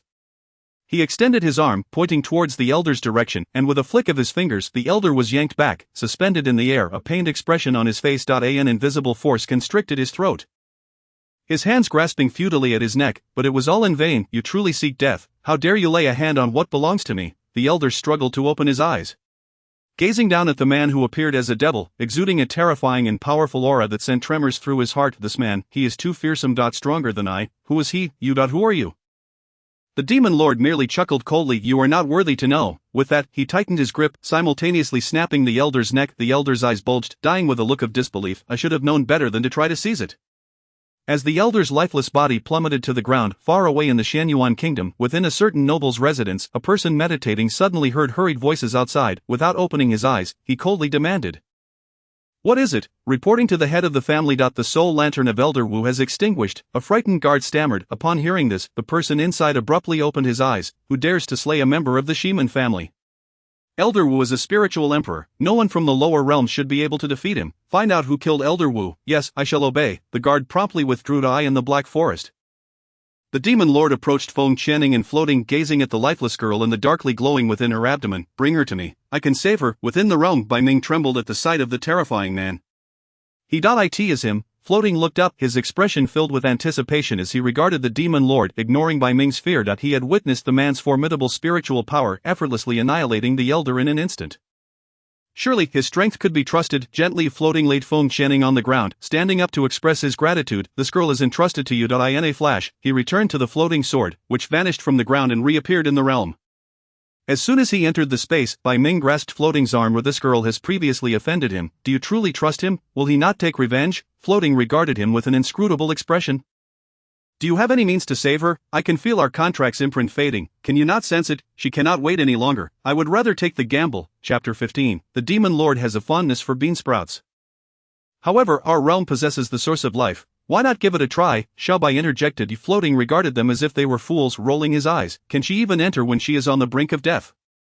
The source of life can only heal wounds inflicted by spirits below the emperor level. She is near death from an attack by someone above that level, even if she bathes in it. It will only prolong her life momentarily. Do you truly believe it is invincible? Would that not throw the world into chaos? Xiaobai, is that so? I had not heard that before. Bai Ming, upon hearing this, scratched his head in embarrassment. I have slept for too long. I forgot about that. Floating ceased speaking, snorting dismissively. He recalled someone had once told him that this source of life was of his own creation. Meanwhile, outside the realm, the demon lord bent down, cradling Feng Qianing's broken form, and vanished into the cave. Just arriving at the original spot, Tianxi watched as their demon lord disappeared once more, letting out a weary sigh.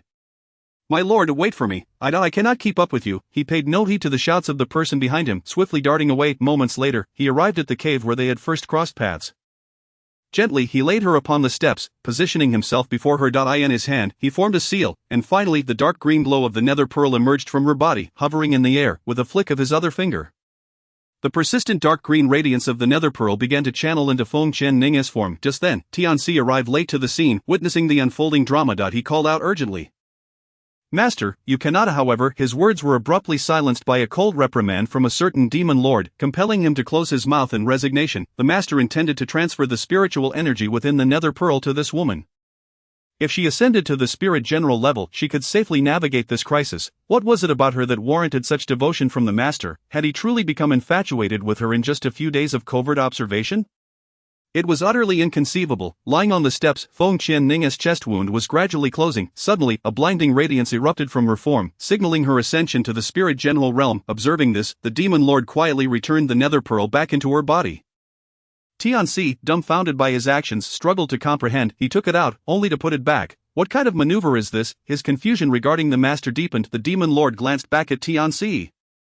who wore a look of astonishment. He nonchalantly settled beside Feng Qianning, meditating. Recently, a band of old toxins had been searching for him everywhere. If he were to lose all his spiritual power, the nether pearl would be in jeopardy. For now it was safest within her. Tianxi grimaced, thinking, go ahead and act. I see you're just trying to pursue that young lady. Time passed unmeasured until Feng Qianning suddenly coughed and slowly opened her dark eyes.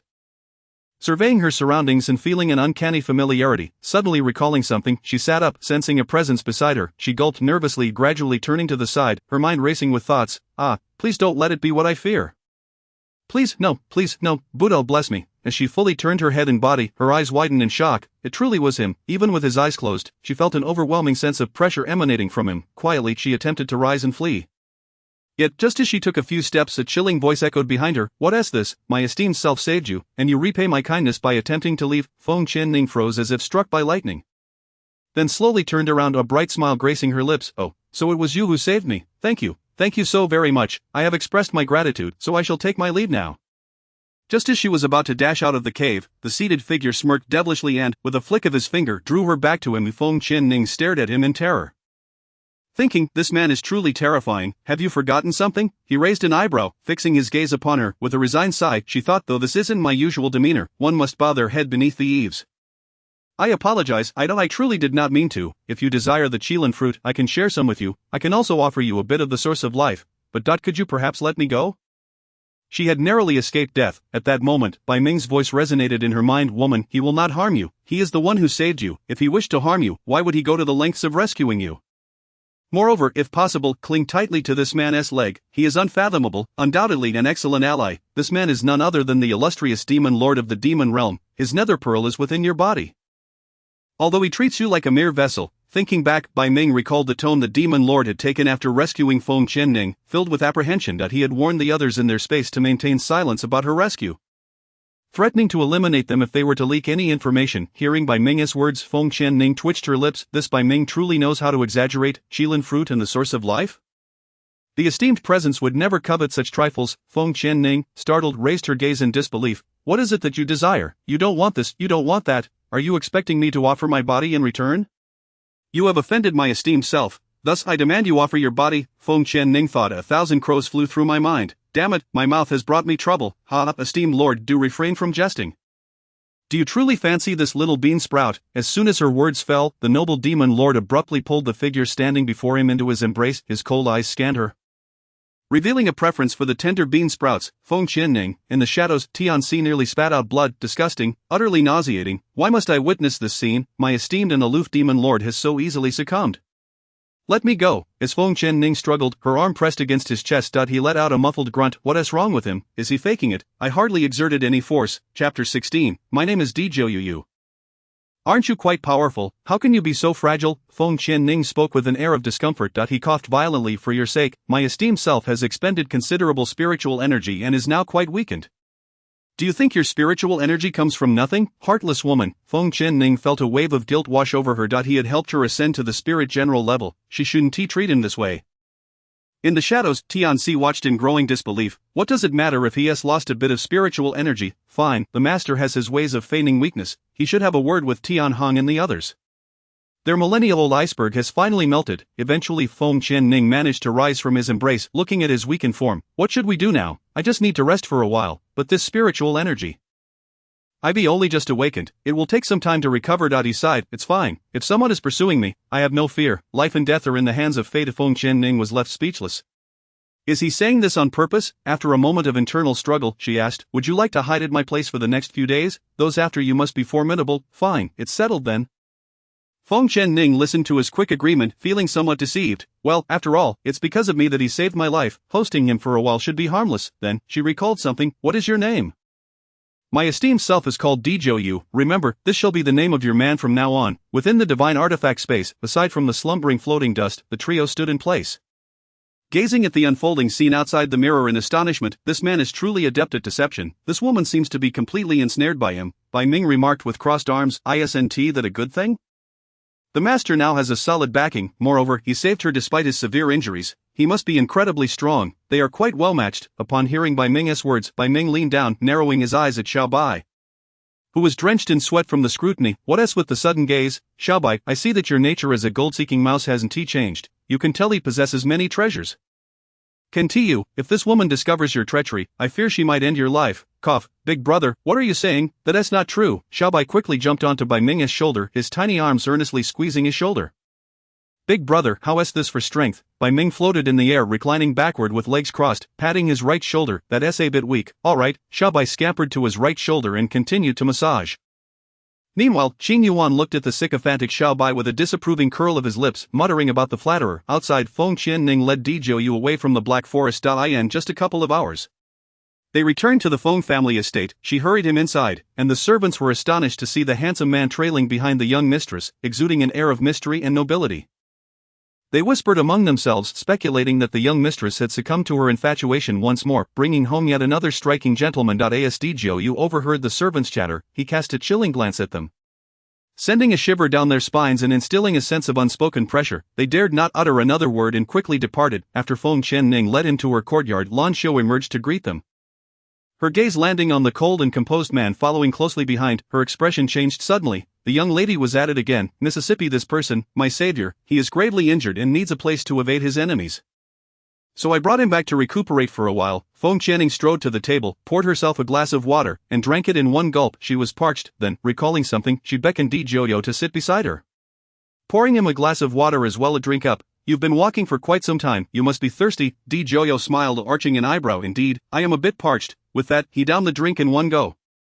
Previously, he had always traveled by flight or by swiftly dodging, so he had never walked such a long distance before. Lan Xiu observed him from the side. His strides were steady, his steps strong, and his complexion rosy. He hardly resembled a person who was gravely injured. Could it be that the young lady was deceived again? Miss, could you come here for a moment? I have something to show you. Saying this, she headed towards the door. Feng Qianning furrowed her brows. What was Lan Xiu being so secretive about? She stood up. I'll follow you to take a look. You wait here for a moment. Dizhou, however, nodded nonchalantly. This maid of hers was quite clever. Her vigilance was commendable, far superior to the maidservants in their household. Meanwhile, Feng Qianning followed Lan Xiu to the side chamber. As soon as they entered, Lan Xiu peered out of the doorway, ensuring that the man had not followed. Before shutting the door, Feng Qianning stood to the side, puzzled. What is it that you want to show me? Why the secrecy? After closing the door, Lan Xiu turned and pulled Feng Qianning to sit on a nearby chair. Speaking in a hushed tone, Miss, have you been deceived? This person walks steadily, and his complexion is rosy. He doesn't seem to be seriously injured at all. Has he threatened you with some sort of trick? Do not be afraid. Let us report this to the master. He possesses great power and will surely have a solution. Feng Qianning was taken aback. So that was what this was about. She burst into laughter. Lan Xiu, calm down. It's not like that. Allow me to explain. After a moment, having heard her out, Lan Xiu grew excited, scrutinizing her from head to toe. Miss, why is it that every time you go out, you return covered in bruises? Are you alright? Feng Qianning, maintaining her composure, took her hand and sat her down. Do I look like someone who is in trouble? Thanks to him, I have advanced to the Spirit General. I owe him my gratitude. It's just that he will be staying with us for some time. It's quite advantageous for me. But miss, from what I gather, he seems very powerful, and his enemies must also be formidable. What if they come looking for him? Wouldn't we be in dire straits? Lan Xiu clutched her skirt, visibly anxious. Feng Qianning nodded. I have considered that as well, but one must not be heartless. Providing shelter for a time should pose no problem. Should the situation turn unfavorable, we can simply send him away. In the main hall, upon hearing the voices of the two ladies, Dizhou suddenly smirked. This little clever girl was truly astute. With that thought, he withdrew his spiritual energy, opting not to listen further. Chapter 17. I want to accompany you. After some time, Feng Qianning slowly returned to the hall. Chuckling, I have asked my maid to prepare a guest room for you. Please wait a moment. She gave him a meaningful glance. So what should I call you? I can't keep referring to you as that or this. Can I? You may call me Xiao Yu or Xiang Gong, either is acceptable to me. Dizhou replied with a gentle smile. Looking at her, Feng Qianning was taken aback, her jaw dropping in astonishment. How could he be so shameless? A deep breath. Hold it together. He is your savior. Yes, savior. I think I'll just call you Xiao Zhou for now. It wouldn't be convenient to use your full name with your enemies pursuing you. She then tossed him a golden half mask. Put this on, or wear it when meeting outsiders. It's safer. This mask had come from Xiaobai's backpack, and as far as she could see, it was of no use to her. Besides, being a menace design, it was not fitting for her. Why not do a small favor and give it to him? Dizhou caught the mask, examining the golden half that he held, his brows furrowing. Where did you get this mask? I found it. Just wear it. It doesn't look bad. Feng Qianning replied evasively, trying to brush off his probing questions. Why was he so insistent? Dizhou fell silent. this was indeed his mask. That day, when he lost his spiritual energy in the Black Forest, the mask had been stolen by the Golden Mouse. Even after regaining his powers, he had searched for it extensively. Because the Golden Mouse was small and moved extremely stealthily, he had never managed to locate it. He raised his gaze, narrowing his eyes at her. Could it be that the Golden Mouse was with her? However, seeing that she offered no further explanation, he decided not to pursue the matter. "Thank you," he said quietly. "You're welcome, it's nothing," she replied. Phew, thankfully he didn't press further. That night, in the guest room of the side courtyard, Joyo stared coldly at the mask on the table before him. Tianxi stood nearby, contemplating. "Master, this mask was stolen by the Golden Mouse. So Miss Feng must have some connection with it." Truly, it was a stroke of luck. The quest for the Golden Mouse was one of the reasons they remained in the Black Forest. Because the master had a recurring issue of losing all his powers every month, one vital herb was needed, the Tianshan snow lotus, which only grows in the frigid northernmost regions. It was said that this Tianshan snow lotus could not be found by just anyone with high spiritual energy. Only the Golden Mouse, which sought the world's treasures, could locate it, otherwise it would be left to fate. Unfortunately, the Golden Mouse species was nearly extinct, and they had received reliable information that golden mice resided in the Black Forest of this lower-tier nation. Which is why they had come to search. During their search, the master, who had lost his powers for a month, was pursued, and his golden half-mask was stolen by the Golden Mouse. The golden half-mask was originally intended to lure the Golden Mouse. But unexpectedly, it had attracted the attention of those old wretches, allowing the Golden Mouse to escape. "Master, did you hear what I said?" Tianxi waved his hand in front of Joyo. Suddenly, Joyo cast a cold glance at him. "Do you wish to die? Oh, you were listening. Well, what I said about the golden. Shut up. Are you teaching this master how to do things? Tianxi, do you wish to return to the Hell Tower of the Demon Clan?" Joyo spoke in a tone that was chillingly calm. Upon hearing this, Tianxi immediately hid behind a pillar, peeking out with half his head visible. "Master, I don't want to go back to the Hell Tower." He shook his head vigorously like a rattling drum of the Hell Tower. A long story, he would rather be beaten to death by the master than return. Joyo ignored him, reaching for the golden half-mask. Deep in thought, the next morning Feng Qianing knocked on his door. "Shajio, I have something to attend to. Breakfast is in the kitchen. You can eat when you wake up. I'm off." After speaking, she leaned against the door, listening for any movement inside, but there was none. Not thinking much of it, she turned to leave. Just as she took 2 steps, she heard the door creak open behind her. "I'm going too." Feng Qianing turned to see him wearing the golden half-mask she had given him yesterday. It exuded an air of mystery and nobility, reminiscent of a king who should not be approached. There is a saying in modern vernacular. Yes, he was the quintessential aloof male god. She was momentarily taken aback, left at a loss for words. I have something to do. It's inconvenient to take you along." Joyo slightly tilted his head, eyeing her through the veil, then raised his gaze to meet hers. "I'm going. No, I'm going. No, I want to take you with me. I'm going. You. Joyo, why are you so persistent?"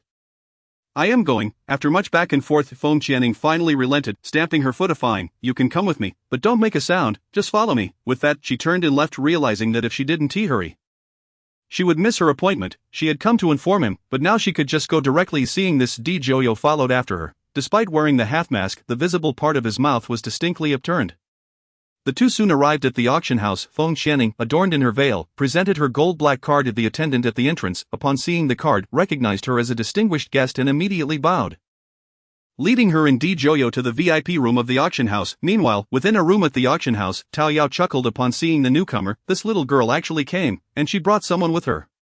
"It seems that this person is no ordinary individual. Young master, I'll go prepare now. It's about to begin." The man seated in a wheelchair at the back nodded. As Tao Yao exited, he gazed ahead with an inscrutable expression. Is she truly the noble person that grandfather spoke of? Clutching the prayer beads in his hand, he suddenly paused. Regardless of the outcome, he had to make an attempt. Feng Qianing, watching Tao Yao come out of the room, turned to Joyo and the attendant. "Please wait for me here for a moment." Joyo nodded, then she turned to seek out Tao Yao. And shortly thereafter, she returned in a flurry, apologizing for the wait. "Let us proceed. No need for such formality. Please do not stand on ceremony." The waiter continued to guide the two of them along. In the private room on the 3rd floor, Feng Qianing and Joyo were seated together. Joyo cast a glance around the room, observing the decor and the waiter's attitude towards her. "I never expected this girl to be acquainted with someone from the Nangong family. How intriguing." A series of knocks resounded at the door. "Come in." Feng Qianing turned her head to regard the entering waiter. He promptly waved his hand, and several individuals emerged from behind him, carrying a pot of tea and a selection of pastries. "Miss, these are sent by our young master. The auction house can be rather lengthy, and we feared you might grow bored, so we prepared these to nibble on." Feng Qianing raised an eyebrow, retorting, "Your young master? Surely there has been a mistake. I do not know him. I only know Tao Yao." The waiter's expression stiffened. Are you not Miss Feng Qianning? Chapter 18. The auction house won. Feng Qianning, taken aback, nodded slowly as the waiter's demeanor visibly relaxed. Then it is correct. If you wish for more to eat, I will be just outside. Simply call for me if you need anything. With nimble feet, the waiter exited. Djou seated beside her, propped an arm on the table, picking up a pastry and examining it. I never imagined our girl could be so charming, and to have someone bring her food. Feng Qianning cast a sidelong glance at the one making such light-hearted remarks and retorted. I do not know any young master from the Nangong family, but since food has been provided, I might as well indulge. One must seize the opportunity. She picked up a piece of pastry and placed it in her mouth. Nodding in approval, this pastry is delightful. She continued to eat piece after piece. Djou observed her voracious consumption and shot her a glance, scoffing how unrefined. From below, Tao Yao's voice rang out, ladies and gentlemen, please quiet down, our auction is about to commence. Instantly, the room fell into a hushed silence. Tao Yao, with her curvaceous figure, sauntered to the center of the stage. Today, the first item up for auction is none other than the legendary Qilin fruit. Her declaration ignited a flurry of murmurs from the audience, all astonished that the Qilin fruit would be the first item, expecting it to be the grand finale instead. This Qilin fruit is a rare treasure. Indeed, one cannot simply stumble upon it, but I wonder how much it will fetch. With a wave of her hand, Tao Yao signaled for a tray to be brought forth. She lifted the cloth covering it, revealing 3 plump red Qilin fruits nestled within a colorful glass dish. The effects of this Qilin fruit are well known to all present, I presume. Therefore, I shall set the starting price at 5 purple coins for each fruit. Bids will be accepted per fruit, but should you wish to purchase all together, please specify, and I will grant you a preferential price. The audience erupted in excitement. 5 purple coins. Each purple coin is worth 100 gold coins. That makes it 500 gold coins. How exorbitant. But this Qilin fruit is indeed worth its price. I bid 7 purple coins, 8 purple coins, 10 purple coins. The bids flowed in rapidly. Djou took a sip of tea. Glancing at Feng Qianning, you are the seller, are you not? Indeed, there are quite a few Qilin fruits available, hence the sale of a few. She dared not say much more, as the Qilin tree was originally her own wrongdoing. In truth, the Qilin fruit should have been saved for the grand finale, but she lacked the funds to make a substantial purchase. Thus, prior to the event, she sought out Tao Yao to sell the Qilin fruit early, even insisting it be the final item. Ultimately, she was forced to concede the life source to be the grand finale. Do not fret, neither the Qilin tree nor the life source belongs to me. You may handle them as you see fit. Djou said, one arm resting on the armrest while the other supported his forehead. The half-golden mask he wore added an air of mystery, rendering him both enchanting and enigmatic. Leaving Feng Qianning spellbound. Continue to look at me like that, and I shall devour you. His words snapped Feng Qianning back to reality, prompting a cough from her. A familiar female voice rang out from the audience. I bid 20 purple coins. Feng Qianning slightly rose, glancing towards the source of the voice. Ah, what a coincidence to encounter you here. 21 purple coins. A murmuring wave swept through the crowd. His eyes turned towards the VIP room above. Tao Yao caught sight of the bidder, a smirk forming on her lips, instantly grasping the implications. Meanwhile, Feng Qianning glared resentfully at the VIP room above, her expression filled with disdain. The upper room was tightly wrapped, obscuring any view of the occupants, but those seated there were undoubtedly of high status. 23 purple coins. Feng Qianning gritted her teeth. 24. As a low-level spiritualist, if she consumed the Qilin fruit, she could ascend to the rank of spiritual general. This treasure was one she must possess, hence her invitation to the 4th prince, Li Xiuming, who was a 5th-level spiritualist. Consuming it would elevate him to a spiritual general as well. From the 3rd-floor VIP room, a melodious female voice chimed, 25 purple coins. Are you deliberately opposing me, always outbidding me by 1? She seated. You know who I am. I am the 2nd miss of the Feng family, Feng Qianyan. And do you know who I brought with me today? The 4th prince, Ming Wang. How dare you compete with the Ming Wang for items? Feng Qianyan's outburst stripped her of the usual grace she carried, leaving Li Xiuming visibly displeased. This foolish girl was exposing him in front of everyone. Did she wish to offend the Nangong family in their own auction house? Truly a dim-witted beauty. Tao Yao cast a scornful glance at Feng Qianyan. This is the Nangong family's auction house. Here the highest bidder wins. The bidding from the guests above is entirely reasonable. How dare you create a scene here? A palpable pressure descended upon Feng Qianyan, compelling her to kneel on the ground as she sought Li Xiuming's assistance with a pleading gaze. In her moment of fury, she had forgotten where she was. However, Li Xiuming was not in a better position, nor were those around them, all sharing the same sentiment, silently cursing Feng Qianyan as folly. Yet those in the VIP room above were unaffected. It had been many years since they witnessed Tao Yao take charge. She had evidently honed her spiritual power significantly. With a cold gaze, Tao Yao scrutinized Feng Qianyan, waiting until the moment was right before retracting her pressure. This is a lesson for you, and a warning to others. Do not presume to use the royal name to intimidate the Nangong family. It is futile. The crowd below thumped their chests, casting resentful glances at the Ming Wang and Feng Qianyan. Feng Qianyan weakened, turned towards Tao Yao, bowing slightly. Sister Tao Yao, I apologize. It was my fault for speaking so rashly. What a picture of fragile beauty, a sight that stirred pity in the hearts of onlookers. Humph, I am not your sister. Spare me your pretenses. I am a woman, and I do not entertain such flattery. I prefer men. Save your tricks for them. If you wish to bid, sit down. If not, leave. Tao Yao retorted sharply. The gentleman beside me is the fourth Prince Ming Wang, and is he not betrothed to Xiao Ning? How scandalous to engage in such antics in broad daylight. The audience below erupted in suppressed laughter at Feng Qianyan's expense. Her face flushed with embarrassment. She longed to flee but felt compelled to stay for the sake of the qilin fruit.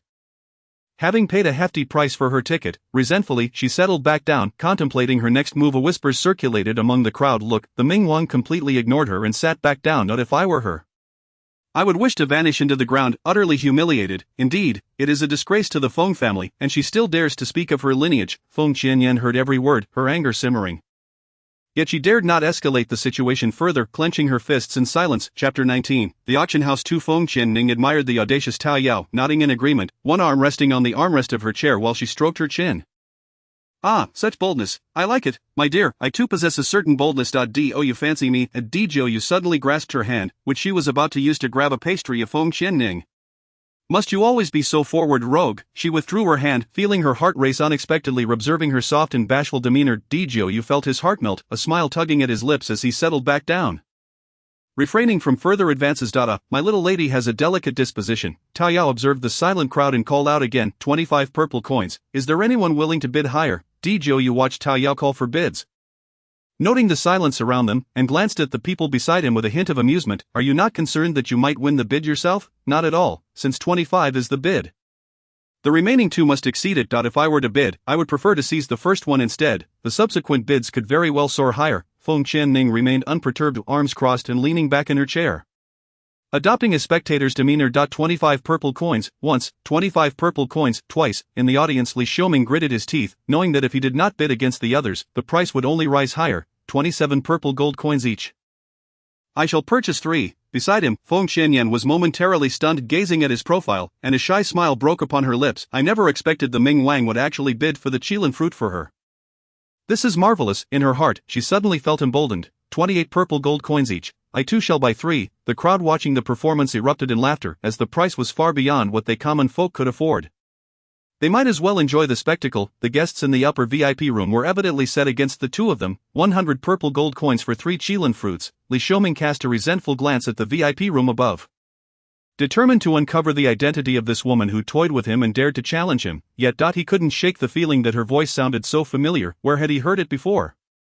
It eluded him. 100 was already his limit. He could not bid on anything else. Everything else was secondary. The qilin fruit was his primary concern. Oh, merely a fourth prince, yet this Ming Wang is so wealthy. Feng Qianling laughed mockingly. Zhou observed the crowd below with a hint of irritation. Was he merely the nominal fiancé of their young lady? He had specifically instructed Tianxi to investigate. Humph, a fool who mistook pearls for fish eyes. Simultaneously, he pondered how to dissolve this pointless engagement. He certainly did not wish for their young lady to have any entanglements with others. Meanwhile, the one on stage, Tao Yao, called out, 100 purple gold coins for 3 once, 100 purple gold coins for 3 twice, 100 purple gold coins for 3 thrice, sold. Li Xiaoming watched as the qilin fruit was successfully acquired. Allowing him to breathe a sigh of relief, his eyes inadvertently swept over Feng Qianyan once more. Noticing how her entire body seemed to lean towards him, he gently nudged her. This is a public space. Could you not be more discreet, as a lady? Coming to her senses, Feng Qianyan glanced around, her face flushing with embarrassment, secretly grumbling, humph, not a shred of consideration for my feelings. Fine, I will let it go this time. Since you procured me the qilin fruit. With that thought, she forced a smile upon her face. Feng Qianling, feeling utterly bored in the upper room, found little interest in the next few items. The upcoming auction item was rather peculiar. It was a person. As Tao Yao's voice fell, a cage was unveiled, revealing a boy clad in tattered rags, with disheveled hair, cowering in a corner of the cage, glancing around in fear. This boy, born with extraordinary strength, now estimated to possess spiritual energy at the great spiritualist stage, he would make a perfect guard at home. Starting bid, 10 gold coins, 20 gold coins, 25 gold coins, 30 gold coins. At this moment, a burly man with a robust physique stepped forward. A lewd grin plastered on his face. 50. The surrounding crowd shook their heads, sighing. This frail boy was doomed. This man had a penchant for delicate boys. After a wash, he would surely be a clean lad. Destined for ruin, in the upper room Feng Qianling gazed at the boy's clear eyes, deep in thought. She was drawn to that gaze, which held a glimmer of fierceness, a hint of defiance, and was exceedingly pure. 1 purple gold coin. The boy in the cage looked up in astonishment at the VIP room on the 3rd floor, never expecting someone would bid 1 purple gold coin for him. The burly man, observing the noble's bid from above, thought to himself that she dared to offend a prince. How much more would she disdain him? He then sat down, ceasing his bidding. 1 purple gold coin. Once, 1 purple gold coin. Twice, 1 purple gold coin. Thrice, good, sold. Joyo was somewhat displeased. What was this about, buying a male servant? Feng Qianling shot him a glance, knowing that bringing this fellow along would only lead to trouble. I merely appreciate his pure gaze. I wish to save him, he snorted coldly, choosing not to respond. Next up was a tripod. This item was discovered by chance. Do not be misled by its rusty exterior. It is said to be a treasure. Once bound by a contract, it will regain its original appearance, but currently no one in our alchemist guild can bind it, as it seems beyond our capabilities. Bid cautiously, no refunds. Starting bid 1 purple gold coin. At this moment, someone raised a question about Taoyao's management. You say your alchemist guild cannot bind it, yet you sell it for such a high price? Can you lower the price? Indeed, start with a lower bid. Taoyao cast a cold glance at the man who spoke first. You commoners do not understand. Alchemists should be aware of the spiritual energy contained within. Those knowledgeable in alchemy among the audience nodded in agreement. Sensing spiritual energy from a tripod indicated its significant origin. Feng Qianyan wore a determined expression, regardless of whether it was a treasure. If she could bind it, it would prove her superiority over the alchemist guild. Her teacher would surely take pride in her. Meanwhile, Feng Qianling eyed the rusty tripod on stage, yearning for it. One could only discern its worth by bringing it forth. After all, she had just acquired the alchemy manual and lacked a tripod. 5 purple gold coins. Feng Qianyan boldly declared. 20 purple gold coins. Feng Qianling's voice rang from the upper room. You, Feng Qianyan stood up in anger. This woman was clearly targeting her. She was infuriated. Beside her, Li Xiaoming frowned in displeasure, grasping her sleeve, advising her to remain quiet. At this moment, the crowd erupted in merriment. Indeed, if you cannot afford it, perhaps you should remain silent. A chorus of laughter ensued. Brother Ming, I want it. Feng Qianyan's voice was sweet and feigned innocence, hoping he would help her bid. However, Li Xiaoming remained oblivious. I cannot assist you. I have already spent my purple gold coins on the qilin fruit. Feng Qianyan glared at the laughter directed at her, filled with resentment as she shot a glance at the upper room before sitting down. Ultimately, Feng Qianling secured the tripod for 20 purple gold coins. Humph, competing with me, you are still far from it. Chapter 20, the boy in the cage. Taoyao clapped her hands, exclaiming, all right, now we arrive at the highlight of our auction. We have not previously announced this. But this item is the source of life. It is a drinkable source of life. If consumed by someone severely injured above the spiritual emperor level, it can save their life. If consumed by someone below the spiritual emperor level, they will surely recover in 2 days. There are 3 bottles available. Starting bid, 20 purple gold coins per bottle. Below, some people grumbled, we hadn't heard of this before. We have spent most of our money already. This is a valuable item. Exactly. It's over for us. Joyo observed the source of life, his lips twitching. This girl truly sells anything. Is she that desperate for money? Feng Qianyan gazed at the source of life on stage, longing for it, yet unable to afford it, remaining silent. 25, 30, 32. Ultimately, 1 bottle was sold for 50. Inside the room, Feng Qianling was already overjoyed. Goodness, she had become a wealthy lady. Just as she was reveling in her thoughts, a server knocked and entered. Miss Feng, please wait a moment. Your items will be delivered shortly. Feng Qianling nodded. Being in the VIP room had its perks. Others had to queue to collect their items, but hers would be brought to her. Before long, Taoyao entered, affectionately taking her hand. Xiaoning, your items have been delivered. This is the purple gold card. You earned a total of 250 purple gold coins. And after your purchases, you still have 210 purple gold coins remaining. Feng Qianling looked at the purple gold card in her hand, somewhat surprised. Sister Taoyao, did you make a mistake? Don't you need to take a share for the auction house? Taoyao chuckled. We only took 20 purple gold coins for our share. Your sales have far surpassed our auction house's profits several times over. Henceforth, we will only take 10% from you. Bring us any good items in the future. Then she seemed to remember something. Oh, by the way, the male servant you bid on is a gift from our auction house.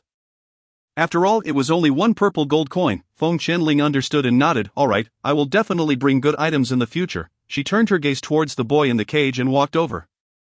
At that moment, Taoyao quietly reminded her, be careful. There is a powerful spiritual energy set on the cage. Do not touch it directly. Joyo, upon hearing this, also restrained anyone attempting to approach. Spiritual energy?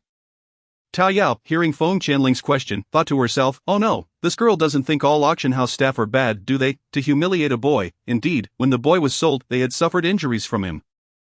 It was unavoidable, as the boy was born with divine strength and could only be confined this way if Feng Qianling turned her gaze towards the boy in the cage, commanding the guards to withdraw.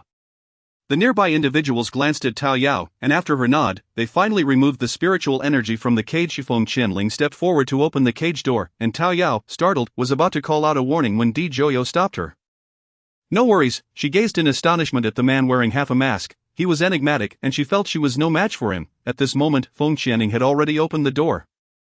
And the person inside looked at her with great vigilance. She smiled gently and extended her hand, asking, "Would you like to come with me? I will take you home." The boy in the cage was taken aback.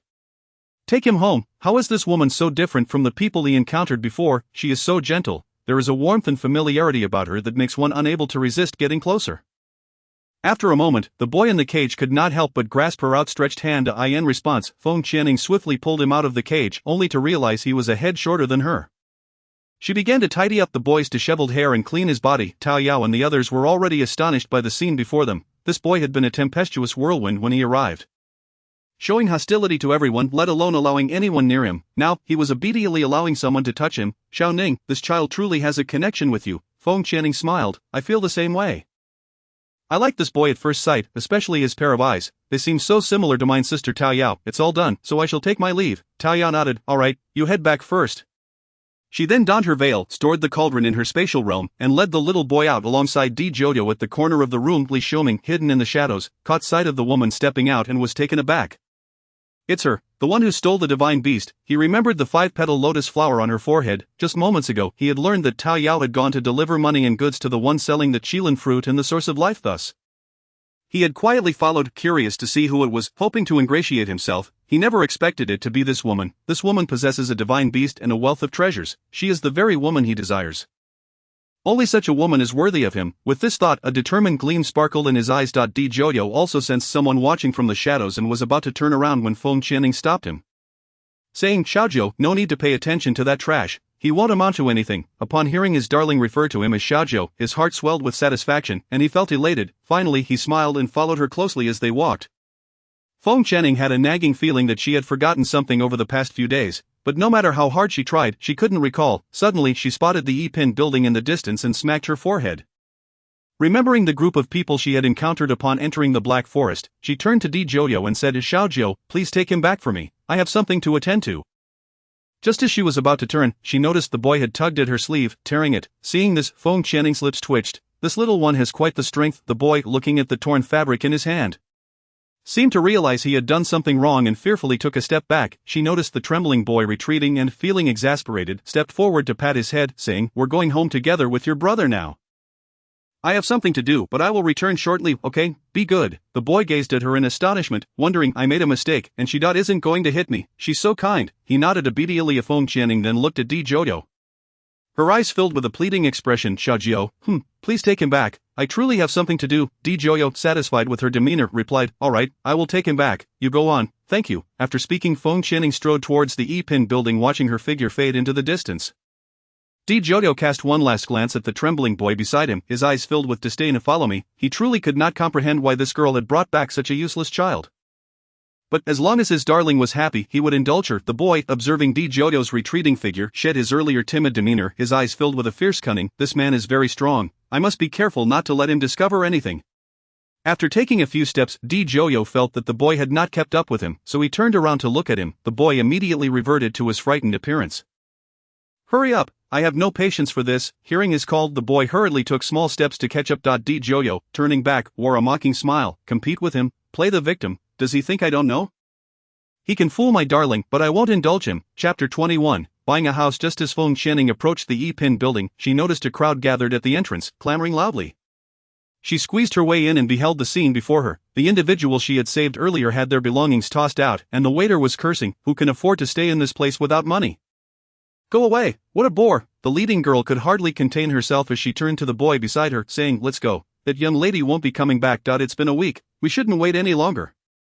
The others echoed her sentiments. However, the boy remained silent, quietly picking up his bundle and sitting at the entrance of the Yipin building. "Brother," the girl stood helplessly before him, ultimately sitting down beside him. "All right, I will wait with you." The waiter, noticing they had settled at the entrance of his establishment, immediately summoned a few people, barking, "Get rid of them, they won't leave." The girl could no longer hold her tongue. standing up to retaliate, but just then, she saw the men summoned by the waiter being thrown out forcefully. Looking towards the source of the spiritual energy, they were all overjoyed. She had indeed arrived. Especially the boy, whose eyes sparkled with excitement as he stood up. Feng Channing walked gracefully towards them, slightly embarrassed, saying, "I apologize for the delay, I've been caught up with some matters, thank you for your patience." She certainly couldn't admit to having forgotten them. "It's all right," the boy replied with a silly grin. The waiter, seeing his men being thrashed, grew more arrogant and was about to reach out to pat Feng Channing's shoulder, saying "you," but before his hand could touch her, he was sent flying by the boy standing in front of Feng Channing. "She is not someone you can touch." The waiter was hurled away, crashing into the threshold of the E-Pin building. Howling in pain, the onlookers were stunned, mocking the waiter for his misfortune, saying he was indeed foolish for underestimating others and deserved it. Feng Channing looked at the boy with satisfaction, thinking, he knows how to protect his master. "I like that." She then turned, casting a disdainful glance at the waiter and his associates, sneering, "I am the second miss of the Feng family, Feng Qinyan. If you have the guts, come find me for a reckoning." With that, she turned and led the group away. Meanwhile, the waiter writhed on the ground in pain, inwardly cursing Feng Qinyan. "How arrogant! Just wait until I report this to the master, I will make her pay." The others following behind were filled with mixed feelings, realizing that this young lady was indeed the second miss of the Feng family, one of the four great families, a child of destiny. They truly had aligned themselves with the right person. Feng Channing contemplated what to do with this group. She certainly couldn't take them to the Feng family, that would draw too much attention. The girl following closely behind her whispered, "Brother, where is the second miss taking us? Will it be shut up? Just follow the young lady." The boy chided softly. Upon hearing the hushed discussions behind her, Feng Channing casually remarked, "I will take you to buy a house, otherwise, where will you stay?" "Oh," the girl exclaimed, realizing her misunderstanding. The boy affectionately patted her head, signaling her to refrain from speaking out of turn. Feng Channing led the group to a place that specialized in selling properties. As they entered, the shopkeeper hurriedly approached them, his eyes gleaming with intrigue. Although she was veiled, the 5-petal lotus flower on her forehead radiated an air of nobility, and her ethereal demeanor suggested she hailed from an extraordinary background. She would certainly be generous with her spending. "What can this young lady assist you with?" "I would like a courtyard, preferably located outside the city, a bit secluded and spacious. Do you have anything?" Feng Channing surveyed the interior. The shopkeeper's eyes lit up. This was a significant opportunity. Yes, there is a property not far outside the city. It's just perfect. Would you like to see it now?" Feng Channing nodded. "Sure, very well, please follow me." The shopkeeper led the way eagerly. They arrived at a remote courtyard outside the city. Feng Channing looked up at the towering black gate, feeling its imposing presence. Glancing outside, she thought it looked acceptable, but she wanted to see inside. The shopkeeper pushed the door open, providing a detailed introduction of the interior. There are over 100 rooms of various sizes, and at the back, there is a vast training ground that can accommodate hundreds of people simultaneously. Moreover, due to its secluded location, it is rarely visited. Feng Channing surveyed the premises, clearly satisfied, and then turned to ask, "How much does this cost?" The shopkeeper's eyes sparkled with calculation as he held up 2 fingers. 200 purple gold coins. "What, are you robbing me?" The girl behind him exclaimed in shock. "This courtyard should only cost around 50 purple gold coins at most. Young lady, if you don't understand, it's better not to speak out of turn. This is a prime location, it's just a bit large, making it hard to sell." The shopkeeper replied impatiently, perceiving her as merely a young girl, truly speaking nonsense. "Isn't this young lady going to say anything?" Just as the girl was about to retort, Feng Channing raised her hand to stop her. "Hee, the shopkeeper is correct, it is indeed a prime location." Upon hearing this praise from the young lady, the shopkeeper's nostrils flared with pride as he looked at the girl who had just contradicted him, feeling triumphant. This young lady is truly easy to deceive. Clearly she is a naive master, unable to suppress her inner laughter. She felt that this time she had struck gold. The girl glanced at the smug shopkeeper, let out an impatient huff, and helplessly turned to her brother, hoping he would persuade the young lady not to squander so much hard-earned money. Just as the boy contemplated whether to speak up, the voice of Feng Channing reached them. "This is the site of a haunted house." At this, the shopkeeper's face turned a shade of green, and his heart sank, yet he continued to taunt the young lady. "What are you talking about? If you can't afford it, then don't buy it. Why accuse me of such nonsense? Haunted house, indeed. Accusation. Look." She pointed to the surrounding green bricks, each varying in depth. "That is blood. It is seeped in, forming what you see. It's not some mere pattern or brick design." Feng Channing stepped forward and kicked at the earth beneath her feet, revealing tattered pieces of clothing stained with blood. "You were so careless while cleaning that you left this behind. If I am not mistaken, there should be evidence inside the house as well. Would you like me to enumerate it all?" Seeing the shopkeeper rendered speechless, Feng Channing rolled her eyes and led everyone outside. "Let us not return to this establishment. I must inform everyone that it is a den of deceit." Upon hearing this, the shopkeeper, feeling deflated like a punctured balloon, hurriedly blocked their path, exclaiming, Miss, please, hear me out, it was my fault, I should not have deceived you, but you cannot speak of this, if you do my humble shop will be ruined. Humph, do you think our money comes from thin air for you to swindle? If others had been as easily fooled, they would have already purchased it. Feng Qianning turned slightly, refusing to look directly at the shopkeeper. After a moment of contemplation, he took a deep breath. How about this, miss, if you are interested, I will sell it to you at no profit, just 100 purple gold coins. Humph, Feng Qianning flicked her wrist and turned to leave. Unwilling to be tricked any further. 50, it's 50 purple gold coins. The shopkeeper was nearly in tears. Miss, this is truly the lowest price. I bought it for 45 purple gold coins, only to discover that many had perished here. Please allow me to earn a little. Chapter 22. Mu Zhou and Mu Ran. Feng Qianning squinted, satisfied with the outcome of 50 purple gold coins. As she took out the coins, the shopkeeper finally breathed a sigh of relief. Quickly handing her the property deed before making his escape, this place is not suitable for lingering. I fear he may say something foolish again, Feng Qianning thought as she tucked away the deed. You all tidy this place up and settle in. I just remembered, many have died here before, are you not afraid? The boy stepped forward respectfully and said, Second miss, you jest, we have become homeless, enduring the elements every day. We have even slept in graveyards, you have given us a home, how could we feel fear or disgust? The others nodded in agreement. What are your names? Feng Qianning's gaze swept over the brother and sister. I am Mu Zhe, and this is my sister Mu Ran. Feng Qianning nodded. Although the Mu family was not one of the four great clans, the elder Mu was known for his amiable nature and unwavering integrity. It was unexpected that their family had been obliterated. Mu Zhe, from now on, this place will be under your command. You will act as their leader. As for Mu Ran, she is a girl and it would be inconvenient for her to be with a group of boys. So she will remain by my side. Mu Ran glanced at Mu Zhe, who wore a solemn expression. Second miss, your consideration is well-founded. Little Ran would indeed find it inconvenient among you all. It would be better for her to stay with you. He then nudged Mu Ran, though she still appeared reluctant. Noticing her demeanor, Feng Qianning raised an eyebrow and asked, Do you not wish to remain by my side? Mu Zhe had just spoken when Feng Qianning raised a hand to silence him. I want to hear her thoughts. I will not keep anyone untrustworthy by my side. Mu Ran bit her lip and spoke slowly. Second miss, it is not that I do not wish to stay with you. But I worry about my brother. I fear he may not know how to care for himself. However, Feng Qianning coldly replied, he is no longer a child, and my team does not require a dependent. Whether you find my words harsh is of no concern to me. What I need is a leader with initiative, not someone who requires constant supervision. If you two cannot meet this standard, then please leave. Mu Ran's complexion turned pale. Indeed, the second miss was correct. Upon hearing that they might be dismissed, Mu Zhe immediately knelt, bowing his head. Second miss, please forgive my sister's insolence. She is still young. Still young, after all that has transpired. Has she not grown? Age is irrelevant. It is a matter of intelligence. My team does not need mindless individuals. Feng Qianning shot a cold glance at Mu Zhe. The siblings were like uncut jade, yet following the destruction of their family, it seemed they had not changed much. One among their group, unable to bear it any longer, shouted angrily, Who are you insulting? We have no desire to remain in this wretched place. He stepped forward to grasp Mu Zhe, who remained unmoved. To the individual, exasperated, declared, Mu Zhe, you are a young master, how can you kneel before others so easily? I refuse to believe we cannot avenge ourselves without her. With that, he glared fiercely at Feng Qianning. Observing the scene unfold, Feng Qianning merely shrugged and stepped aside. I will not impede your departure. I do not need hot-headed individuals, nor do I require arrogance. If you cannot withstand such words, I doubt you will accomplish anything significant. You should leave swiftly. The individual realized that Feng Qianning was entirely unfazed by his threats. He had expected her to block their exit, wanting to intimidate her before she truly assumed power. To put it plainly, your attempts to manipulate me are unnecessary. I truly have no need for your tactics, if you wish to impose upon me. You'd best reconsider your strategy. Feng Qianning took a few more steps, her demeanor regal and poised. Whether or not you stay is inconsequential. Moreover, I saved you, and if you cannot muster gratitude, do not presume to climb over me.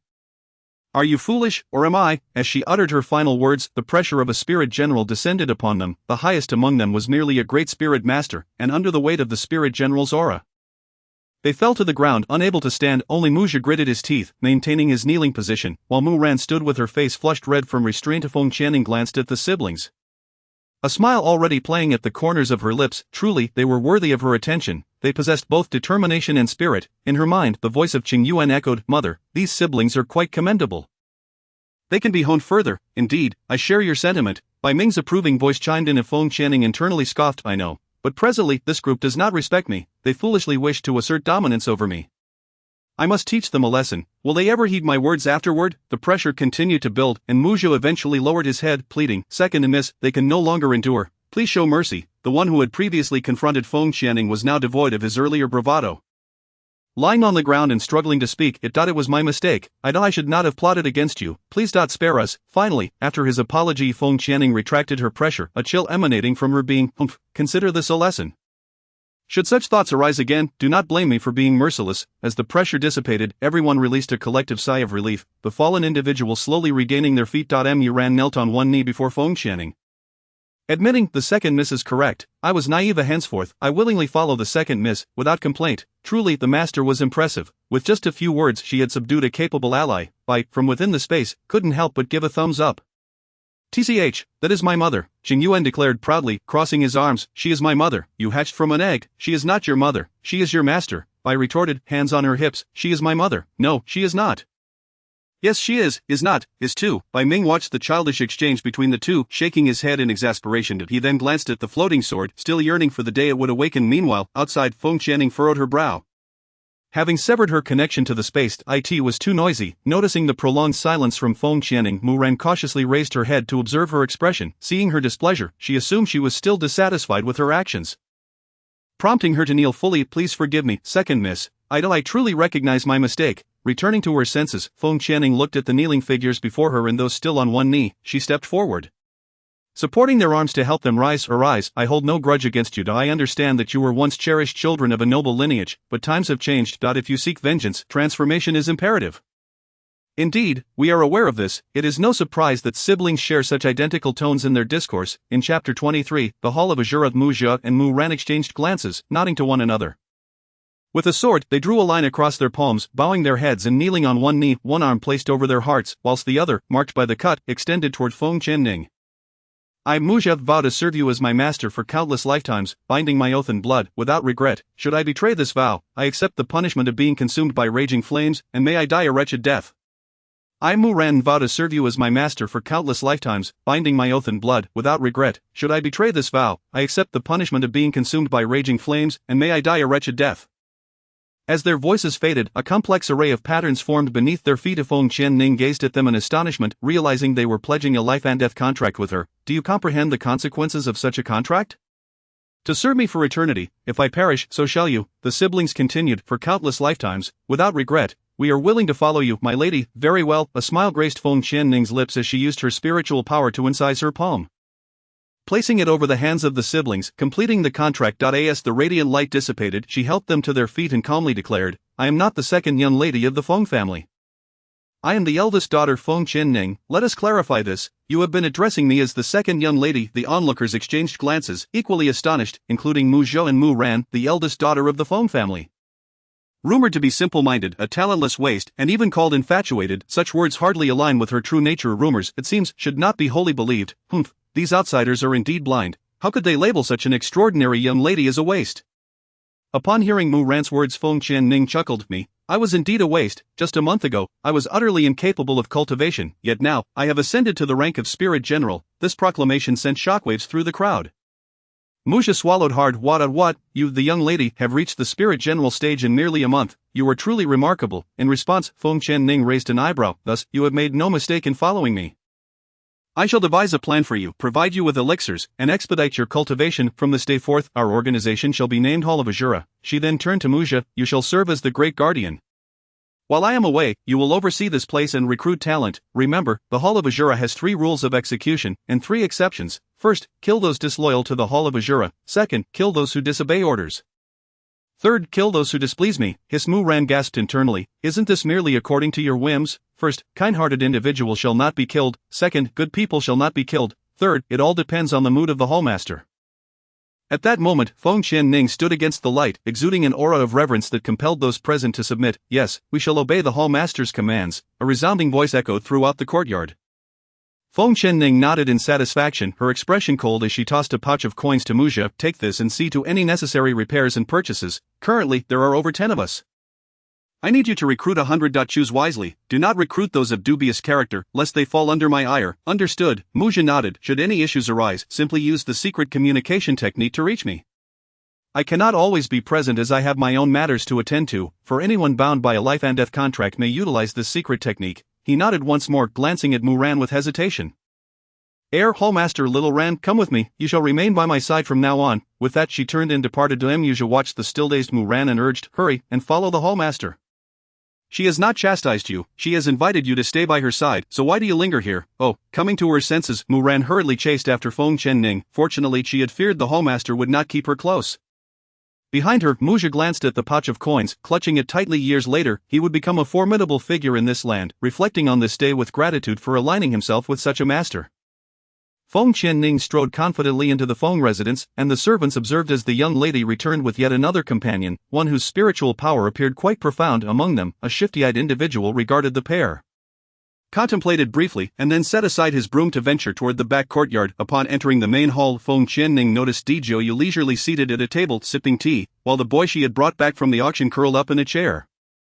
Avoiding eye contact with Dijiu, Lan Xiu also sat nearby, observing the two. Upon noticing Feng Qianning's return, she rushed forward. "Young lady, you have returned." Lan Xiu stole a glance at the boy, perplexed by the situation. Then she noticed the person following Feng Qianning and looked at her quizzically. "What is going on here?" "Come, this is Mu Ran, she will be accompanying me from now on," Feng Qianning said while walking over to the boy. "What is your name?" The boy's timid eyes were filled with fear at his unfamiliar surroundings. I am called Little Dog. My former masters called me Little Dog." Feng Qianning's brow furrowed slightly. Little Dog, how could these people fail to see this child as a person? She smiled and sat beside him, gently grasping his hand. "Little Dog is not a fitting name. Allow me to bestow upon you a new name, shall we?" But the boy hesitantly nodded. Feng Qianning placed her hand on her chin, contemplating. "Lin Su Xinghuang Shui Che Xia Guang Jing. From now on, you shall be called a Che. Like me, you will bear the surname Feng. Your full name will be Feng Qian Che. Henceforth, you are my brother." She ruffled his hair. "Do you like this name?" Upon their first meeting, she had felt an inexplicable fondness for the child. She believed her father would surely grow fond of him too, thus she planned to have her father adopt him as a son. Subsequently, Feng Qianche smiled. "Yes, I like it. Feng Qianche, Feng Qianche, Feng Qianche, Feng Qianche." He repeated the name countless times in his heart, filled with joy. Dijiu cast a sidelong glance at their interaction, snorting in disdain. Some individuals should not be deceived by appearances, some may seem innocent yet harbor malicious intents. Feng Qianning, hearing the sarcastic tone, approached him and poked his shoulder. "Why the sarcasm, in the shadows?" Tianxi nearly jumped in fright. He rubbed his eyes, confirming that Feng Qianning was indeed present. Someone had the audacity to poke the esteemed one. Bold indeed, how admirable indeed. Recently, his infatuation with the young lady had become all too apparent. A love at first sight can be perilous. Previously he had claimed he would capture her and put an end to her, and now, as he pondered this, Tianxi sighed and shook his head. In chapter 24, he is the demon lord of the demon realm. At that moment, Dijiu's heart was filled with thoughts. This girl has finally grown closer to him. She even dared to poke him with her finger. Though such thoughts crossed his mind, he still maintained an air of arrogance. "Regardless, I have warned you not to come seeking me when you find yourself in tears." As Feng Qianning turned to glance at Feng Qianche, he reverted to his previously pitiful demeanor. "Lan Xiu, take a Che to his room, give him a good wash, and tidy him up." Lan Xiu grasped the situation after listening for a while and nodded, extending her hand towards Feng Qianche. "Young master Che, allow me to take you to wash up." Since he had become the young lady's brother, he was now her subordinate. Feng Qianche obediently took Lan Xiu's hand and followed her out. Foolish, Dijiu remarked coldly from the side. Feng Qianning glared at him in displeasure, wondering why he always had to dampen her spirits. She knew Che's identity was extraordinary, yet she could not shake the feeling that if she did not take him with her, she would regret it for a lifetime. She could not surpass her own nature. Even if he were a man of despicable character, she believed she could gradually influence him for the better. "Is your injury healed? When will you depart?" How disheartening. He should not linger around her. Upon hearing this, Dijiu paused, slowly lowering the teacup he held, casting a cold gaze her way. "I have only just arrived a few days ago. Severely injured, and yet you wish to expel me. Truly, you are a heartless and ungrateful woman. I saved you, and you actually a fine. I was wrong. Stay here for as long as you desire." Feng Qianning crossed her arms over her chest, forming in shape, signaling him to be silent. "Take your time, I must return to my cultivation." With that she fled as if her feet were greased, observing her hasty retreat. Dijiu's face broke into a wicked smile. He had discovered her Achilles heel. She detested others dragging their feet. Upon returning to her own room, she cast a glance at Mu Ran, who assured her that Lan Xiu would find a place for her, and added, "For the next few days, I shall be cultivating, so do not allow anyone to enter. Just knock if there is something urgent." "Understood," Mu Ran replied before bowing out and shutting the door. Feng Qianning then thought for a moment before retreating into her space. Upon her return, Jing Yuan rushed towards her, clinging to her thigh. "Mother, you have finally returned. I haven't seen you for several days, such an adorable little imp." Feng Channing looked down at the sticky rice dumpling clinging to her, utterly enchanted. She then glanced at the floating sword shimmering with white light in the air and approached it. Floating sword. When will you awaken? Bai Ming shrugged helplessly. He was given too much power at that time, and although he has awakened not long ago, he is still somewhat weak, thus, this slumber will last a bit longer. So do not worry. Alright, please keep an eye on the room while I cultivate. This time, I have only managed to break through to the spirit general with Di Joyo's spiritual power, and my strength is still somewhat unstable. So I need to consolidate it properly. Bai Ming nodded. Just as Qing Yuan was about to speak, Bai Ming pulled him back. Do not disturb her. She has borrowed someone else's spiritual power to advance to the spirit general. If she does not consolidate it well, she may fall into the abyss. Hearing this, Qing Yuan drooped his head in disappointment, muttering a sullen "oh." Although he was unhappy, he refrained from interrupting Feng Channing's cultivation. 3 days swiftly passed. Outside Feng Channing's room, a knock resounded. Miss. Bai Ming, noticing the commotion, tilted his head, reminding her of the visitor. Upon hearing, Feng Channing opened her eyes, withdrew her spiritual power, stood up, and exited. Upon returning to the outside, she hastened towards the door, opening it to find Lan Xiu and Mu Ran standing there. What is the matter? What has happened? It is the master. He knows you have brought a man back. He was quite furious upon arrival. They are currently in our main hall. Lan Xiu swallowed hard as she spoke. Feng Channing frowned. It was only a matter of time before her grandfather found out. She had simply forgotten to inform him. Let us go see. With that, Lan Xiu and Mu Ran followed closely behind Feng Channing. Upon arriving at the main hall, they beheld a startling scene. Feng Tianqing sat quietly in a side seat, devoid of any anger or movement, while Di Joyo lounged in the main seat, reclining with his legs crossed, arms folded, and eyes closed. Grandfather, what is the matter? Feng Channing rushed to her grandfather's side upon hearing her approach. Di Joyo opened his eyes. I have already explained the situation to grandfather. He has agreed to let me recuperate here. Feng Channing felt that things were not as simple as they seemed. Glancing again at Feng Tianqing, grandfather. Feng Tianqing suddenly felt a chill emanating from his right side, causing him to shiver involuntarily, and he promptly interrupted her. Indeed, that is the case. However, little Ning, why did you not inform me earlier? I could have been better prepared. This calamity, the demon lord of the demon realm. It is said that this demon lord possesses formidable spiritual power. Even the legendary heavenly emperor of the divine realm can barely contend with him. In the past, he had only heard that this continent held 3 realms. Besides the human realm, there are the demon realm and the divine realm. However, one typically does not encounter them in this inferior continent, as it suppresses their spiritual powers. Only in the superior continent could one have the chance to encounter them. Albeit, it is exceedingly rare, as the locations of the legendary divine realm and demon realm remain unknown. Cold-blooded, ruthless, decisive in battle, and mercilessly wrathful, these are the adjectives by which people describe this demon lord. How could our little Ning have entangled herself with such a formidable figure? One misstep, and the Feng family would be doomed. No. One misstep could spell disaster for the entire Xianling continent. Feng Channing furrowed her brows, puzzled. She had merely brought the person who saved her here to recuperate. Why was it necessary to specifically inform her grandfather? Seeing the confusion in her eyes, Feng Tianqing suddenly thought of something and spoke tremulously. Grandfather means that you should have mentioned earlier that you were bringing your savior home to recuperate, so that grandfather could properly express his gratitude. Look, you have come unprepared. As he spoke, he spread his hands wide upon hearing Feng Tianqing's words. Feng Channing understood. Oh, I forgot. Behind her, Lan Xiu's eyes had long widened, exchanging a knowing glance with Mu Ran, because, when the master arrived just now, he was not in this state at all. He was furious. What transpired while they went to inform the young lady? How did the master change so drastically? Chapter 25, a request of yours, grandfather. I wanted to inform you upon his arrival, but I truly forgot. Do you now agree to let him stay? Feng Channing tilted her head slightly, gazing at Feng Tianqing. Agreed. Feng Tianqing blurted out without hesitation. He is your savior, and thus he is also a benefactor of our Feng family. Henceforth, he shall reside in your courtyard. Oh, Feng Channing nodded lightly. Additionally, grandfather, I recently took in a sworn brother whom I greatly admire. He is also orphaned, so I have decided to keep him in our Feng family. Very well. Feng Tianqing rose. I have met that child, and I like him as well. He shall henceforth be your brother, the third young master of our Feng family. Then, grandfather, I must take my leave. He then cast a glance in Di Joyo's direction and hastily departed. This Feng Qinyan, she certainly knows how to stir up trouble. What a pet she has acquired. The Feng family nearly faced ruin, but fortunately the knife was sheathed in time. I must ensure that the second child properly educates this daughter of his. She is always causing disturbances. Grandfather, Feng Channing looked at the receding figure in exasperation. I haven't finished speaking yet. Why the rush? It's as if there's a ghost chasing after him.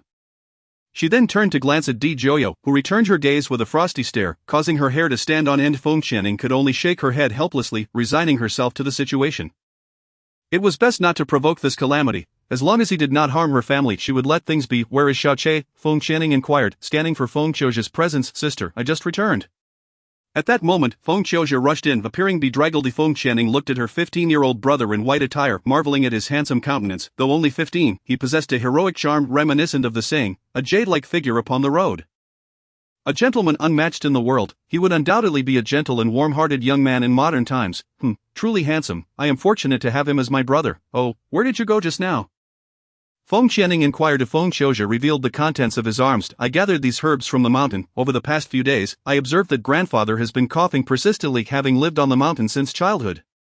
I know which herbs possess healing properties, so I specifically went to collect some. Feng Qianning pinched his fair cheek. Our little Che is truly obedient, more thoughtful than his sister. Hurry and deliver them to grandfather.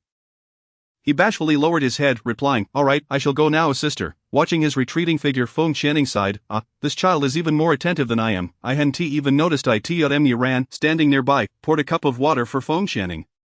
Miss, you have been in seclusion for 3 days. It is perfectly normal, do not blame yourself. With a sigh, she accepted the cup, playing with it in her hands. Lan Xiu, how many days remain until the family competition?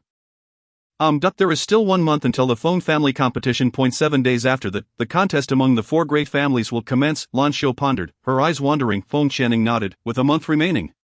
There was no need for haste, even with her current spiritual power. Victory seemed assured this time. She aimed to elevate the Feng family to the pinnacle. She absent-mindedly touched the mark on her forehead. Feeling a twinge of worry of that day, when she seized Qing Yuan, Li Xiuming had witnessed it and must have noticed the mark on her brow, although she had now reached the spirit general level. The royal family still had a spirit emperor ancestor in seclusion. If all went smoothly, upon their emergence, they would become the only spirit saint in the Xianling continent, excluding that spirit saint ancestor. There were many powerful spirit kings, and even a spirit emperor. What if they attempted to seize it forcibly? Wouldn't the Feng family once again become prey? Feeling somewhat troubled. At that moment, her calculating gaze drifted towards the silent Di Jodo. With a faint smile, she approached him, cupping her face with her hands as she gazed into his eyes. I have a request. Would you be willing to assist me? Di Joyo leaned back in his chair, arms crossed, his voice laced with temptation. This lord does not engage in unprofitable ventures. Feng Qianning was momentarily taken aback. Was this fellow being prideful with her? Esteemed sir, you have yet to hear what my request entails. Why such an urgent refusal? What if it's merely a trivial matter? She gestured with her fingers. I am well aware of your intentions. You wish to conceal the mark upon your forehead. Don Tu, Di Joyu cast a glance at her, his eyes sweeping over her form. Do you realize how domineering this mark is? It will significantly deplete your spiritual energy, and given that I am currently being pursued by enemies, I am in dire need of that energy. Alas, who knows when I might be driven away by someone. At that time I won't even know how I perished. No, in the Feng family, who would dare to drive away a master? Let me see who has the audacity. Feng Qianning will be the first to confront them. You may stay here for as long as you wish. You can come and go as you please. My grandfather has already declared this to be your home. Feng Qianning feigned a slap on the table, speaking with righteous indignation. Well then, very well, I shall assist you with this task, but I have another request. Di Joyu raised an eyebrow, observing her. Feng Qianning's expression turned serious, her gaze wary as she leaned back, crossing her arms, shaking her head vigorously. This is out of the question. Di Joyu, exasperated, flicked her forehead with his finger. What on earth is going through that head of yours? Although I am quite tempted, however, just look at your emaciated figure. It would be wise for you to nurture yourself properly and eat.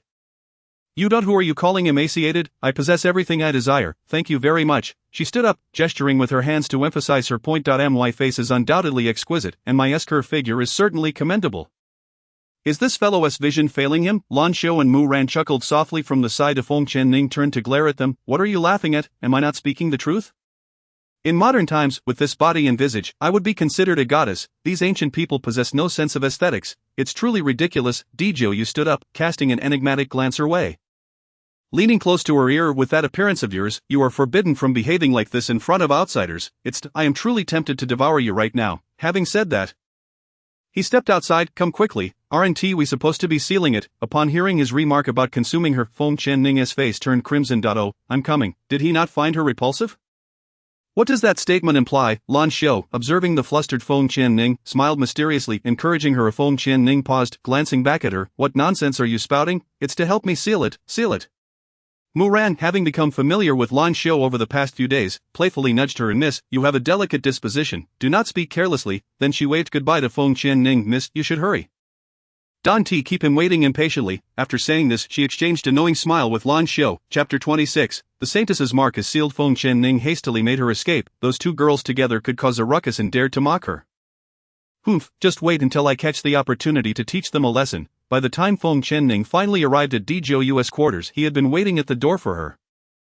You are truly slow, hurry inside. He turned and entered the room, closing the door behind him. Feng Qianning was momentarily stunned, her voice tinged with panic. Close the door. Dizhou shot her a devilishly charming glance. Approaching her as he spoke, indeed, I did say to close the door, only then can we proceed with our task. At that moment Feng Qianning's body had stiffened, leaning against the doorframe. Their bodies were nearly pressed together. As Feng Qianning was a head shorter than Dizhou, he slowly bent down, stopping just 5 centimeters from her face. With a loud thud, the door was shut. Dizhou straightened up, adjusting his attire. If we do not close the door, do you wish for the matter of sealing the mark on your forehead to be known to the prying eyes of others? Oh, Feng Qianning endeavored to maintain her composure, yet inwardly, her heart raced uncontrollably. Had she truly been flirted with by a man, in the 21st century, what charming men had she not encountered? But then again, even if she had none compared to him, so strikingly handsome. Lost in her thoughts, she broke into a silly grin. What is this? Have you been captivated by my striking appearance? A voice broke the moment. And Feng Qianning's silly smile faded instantly. Bah, how foolish of me to praise him. His words completely ruined the moment. Hurry and take a seat. Dizhou gestured to the spot opposite him on the bed. Feng Qianning shot him an annoyed look and settled down cross-legged across from him. Close your eyes. I will tell you when to open them. She nodded. Dizhou placed 2 fingers on his forehead. Muttering an incantation, Feng Qianning felt a force emanating from her lower dantian, pushing something out. Despite the unusual sensation, she obediently kept her eyes shut. The Yuming pearl shimmered with a dark green light. Hovering between the two of them. 3 realms of the underworld, heed my command, seal. A chilling, somber voice echoed, and Feng Qianning felt a sharp pain at her brow, causing her to furrow her brows. Moments later, a weak voice broke the silence. All right, you may open your eyes. Feng Qianning looked at the pale-faced man beside her, her voice tinged with concern. What happened to you? How did it come to this? Did I not mention it? It depletes a significant amount of spiritual energy. But do not worry, after some rest, I will be fine. Dizhou forced a smile, though it was stiff. He had not anticipated the power of the 5-petaled lotus mark on her forehead to be so overwhelming. It nearly backfired on him. Had he not borrowed a bit of energy from the Yuming pearl, he would have been unable to seal it. This girl harbors an extraordinary background. Feng Qianning felt a bit embarrassed. Thinking he was merely jesting to elicit her sympathy, she had no idea it was genuine. Then you should lie down and rest. She moved to help Dizhou recline. Dizhou wearily closed his eyes. You should leave now. I just need to rest, and do not allow anyone to disturb me for the next few days. All right. Feng Qianning stood up and exited, closing the door behind her. Just as she shut the door, a shadow drifted in, supporting Dizhou. Your Excellency, you exposed your use of the Yuming power just now. It cannot happen again. Your injuries have yet to heal. And if those old fools find you, you will be in grave danger. You may leave now. Dizhou paid no heed to Tianxi's words, his thoughts lingering on the girl's mark. I never expected it to be so domineering. Investigate thoroughly, discover the true nature of the 5-petaled lotus on her forehead. There must be records in the divine realm. Is she truly that person? Very well, I shall see to it, Your Excellency. Should I assign Tianhang and the others to your side? Tianxi felt a tinge of doubt. The demon lord harbors such hatred for the divine realm. Why could it be that this woman has ties to the divine realm? No need. Too many people would draw too much attention. Let them remain hidden nearby. Dizhou sat cross-legged, closing his eyes to cultivate. I shall go investigate now. After he spoke, his shadow vanished into the space. Meanwhile, in the sacred domain, a man in purple robes seated in a formation opened his eyes, gazing at the equally pale-faced white shadow beside him. Baiyu, the Saintess's mark has been sealed by someone. It can no longer be traced. Baiyu's expression turned grave. They had been tracking the Saintess's mark for quite some time. However, they had only vaguely discovered that the Saintess was in the Xianling continent. A lower-tier nation, they were on the verge of pinpointing her exact location when the Saintess's mark vanished. Do not panic. Knowing the general vicinity of the Saintess is sufficient. We must search thoroughly in the lower-tier nation. It is likely that the Saintess has sensed the mark on her forehead, which is no trivial matter. Being sealed is for the best. Her powers are still unripe, preventing her from being discovered by those old fools, thus preserving her life. Meanwhile, a white-haired figure clad in white brocade stood at the cliff's edge, overlooking everything below. Divine Lord, I sense the demon lord Dizhou's Yuming power manifesting in the Tianyuan nation of the Xianling continent. The figure in white stiffened slightly, turning around to reveal a middle-aged visage, commanding that someone secretly investigate, ensure that those old fools remain oblivious. After pausing for a moment, he added, once found, bring him back. But do not harm him. Yes, I shall obey. Watching the departing figure, he turned back, gazing into the distance, melancholic. Are you finally returning? I wonder. Do you still hold any resentment against me? 30,000 years ago, I sealed you personally. And only recently has your seal begun to weaken. You must be utterly weak now. Those old fools are undoubtedly searching for you, taking advantage of your unhealed strength to eliminate you swiftly.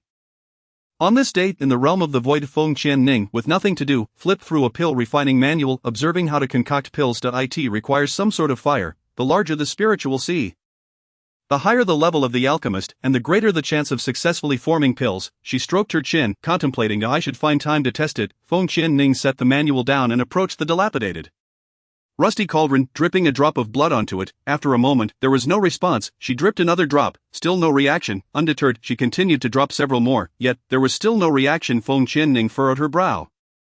Could it truly be a worthless piece of junk? Bai Ming, Qing Yuan, and Xiaobai also gathered around the cauldron, examining it closely. Bai Ming cast a glance at Xiaobai, questioning, "Can you not sense whether it is a treasure or not?" Xiaobai shook his head, replying, "I cannot feel anything." Subsequently, Feng Ning helplessly rubbed her forehead, realizing that if even Xiaobai could not detect anything, it was undoubtedly a worthless item. Alas. Chapter 27, the Taiwan Bagua Cauldron. Just as Feng Ning turned around, a brilliant light emerged from behind her. She swiftly turned back to behold a cauldron shimmering with radiance. An excited voice from Xiaobai resounded, "Master, I sense it. This is the Taiwan Bagua Cauldron, the foremost among alchemical cauldrons. Goodness. How magnificent!" As the light dissipated, Feng Ning examined it closely. It was a grand golden cauldron adorned with peculiar patterns. She approached and touched it, a chill coursing through her fingers. "Why is this cauldron so cold? How can one refine pills with it? You are unaware of this, are you? The reason the Taiwan Bagua Cauldron is deemed the first cauldron is precisely because it is cold. Once true alchemical processes commence, this coldness will transform into the blazing heat of crimson flames, akin to an additional source of fire for refining pills. The likelihood of successfully forming a pill is exponentially higher than with ordinary cauldrons.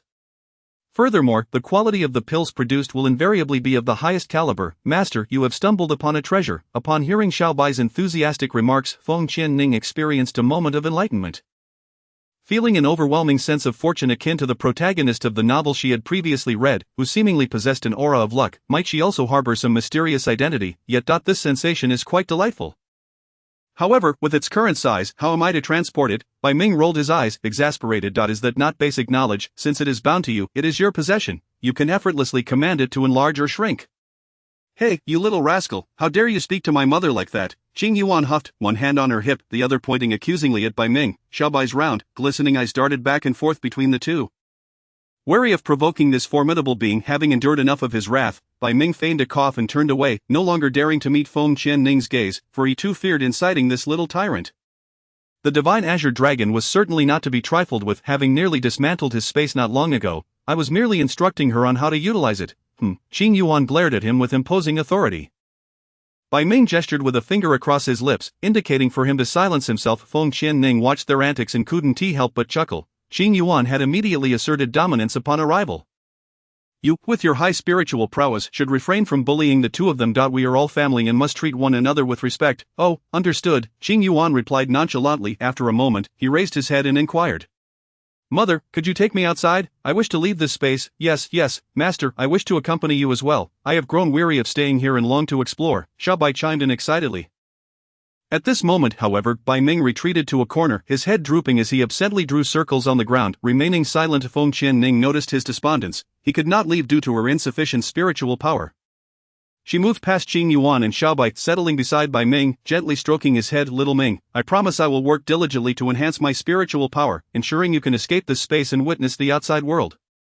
Achieving the realm of Spirit Saint was a distant aspiration, yet for whatever reason she was determined to strive for it. "Indeed, this divine beast shall return from the outside world bearing treasures for you. Mother will undoubtedly reach the Spirit Saint realm soon. Do not fret," Qing Yuan assured as he approached and patted Bai Ming's shoulder. Xiaobai's eyes shifted. I shall not go out. I will stay here with Bai Ming."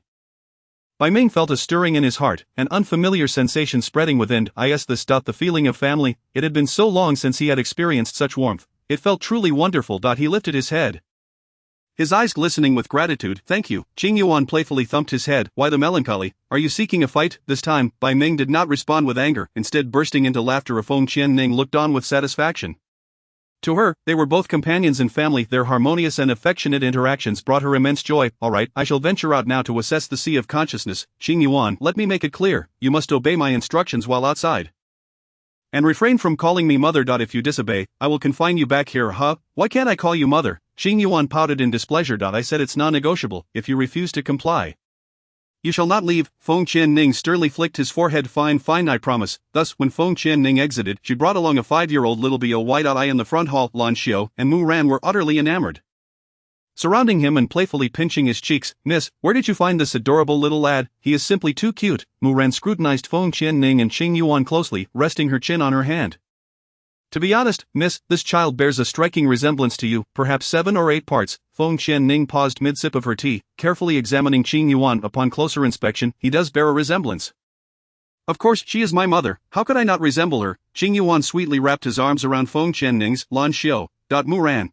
Mississippi, is this truly your son? Outside Feng Qianning's chamber, a maid, having overheard the commotion within, stealthily slipped out as if she were a thief. Upon returning to Bai Chun courtyard, she was breathless, panting heavily. Second miss, a monumental secret has been uncovered. Feng Qianyan, engrossed in her alchemical texts, looked up at the flustered maid with displeasure. Didn't I instruct you to summon Feng Qianning? I did. However, upon reaching Luli courtyard, I stumbled upon a secret. The maid hurriedly leaned in close to Feng Qianyan's ear, whispering. Moments later, Feng Qianyan's expression brightened. Is this true, Chunlan? Chunlan nodded vigorously. Absolutely. I distinctly heard Lan Xiu say so. Excellent. Truly a stroke of fortune.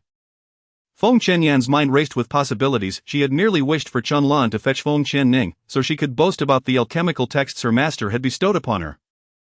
She never anticipated such a revelation. At that moment, Feng Qianyan's features twisted into a sinister grin, her eyes glinting with scheming thoughts. Meanwhile, in Luli courtyard, after Feng Qianning explained the situation, Mu Ran expressed a hint of disappointment. If only he truly were the Mrs. Child. How adorable. Mu Jia, what nonsense are you speaking? I am indeed my mother's child, Qing Yuan protested, his large beautiful eyes wide with innocence.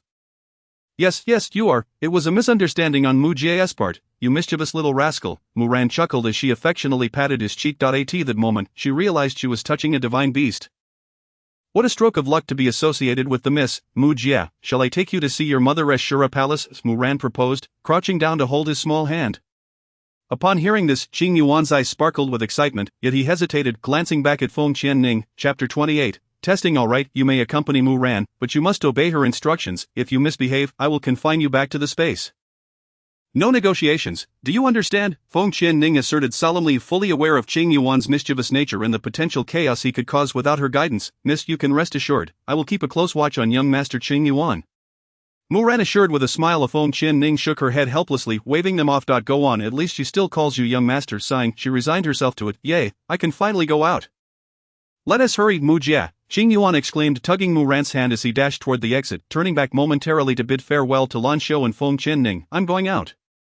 I want tea. Cause any trouble? Lan Xiu watched the retreating figure with amusement. Young Master Qing Yuan is truly delightful, so adorable and clever. How could he not be clever? Just consider how long he has lived. Feng Qianning mused, standing up to scan her surroundings. Where is Shache? I haven't seen him around lately. The third young master is meditating in his chamber and has not emerged for several days. Feng Qianning nodded, acknowledging that it was good for him to focus on his cultivation. Let us proceed to the Elder Pavilion. Lan Xiu followed curiously. The Elder Pavilion. Miss, what brings you there? Testing. A smile graced her lips as she expressed her intention to assess her sea of consciousness.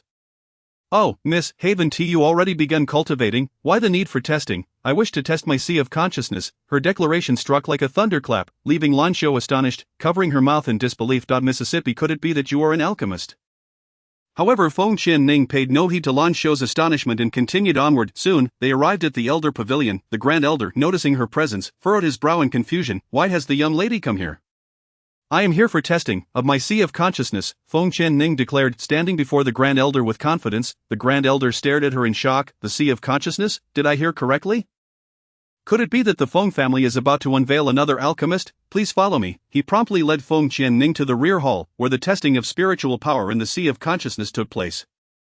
The blue orb is designed to test the sea of consciousness, while the red orb assesses the soul body. The blue orb is divided into 10 segments, with the 10th representing the pinnacle of the sea of consciousness. One merely needs to place their hand upon it and infuse a trace of spiritual energy. The news of the Grand Elder bringing Feng Qianning to the back hall for testing has already spread throughout the Elder's Pavilion.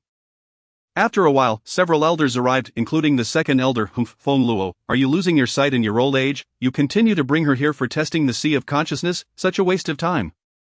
The Grand Elder glared at him, asserting, this young lady is from our Feng family, how can she not be tested? The second elder scoffed, I am merely reminding you out of kindness, do not squander a precious spirit stone.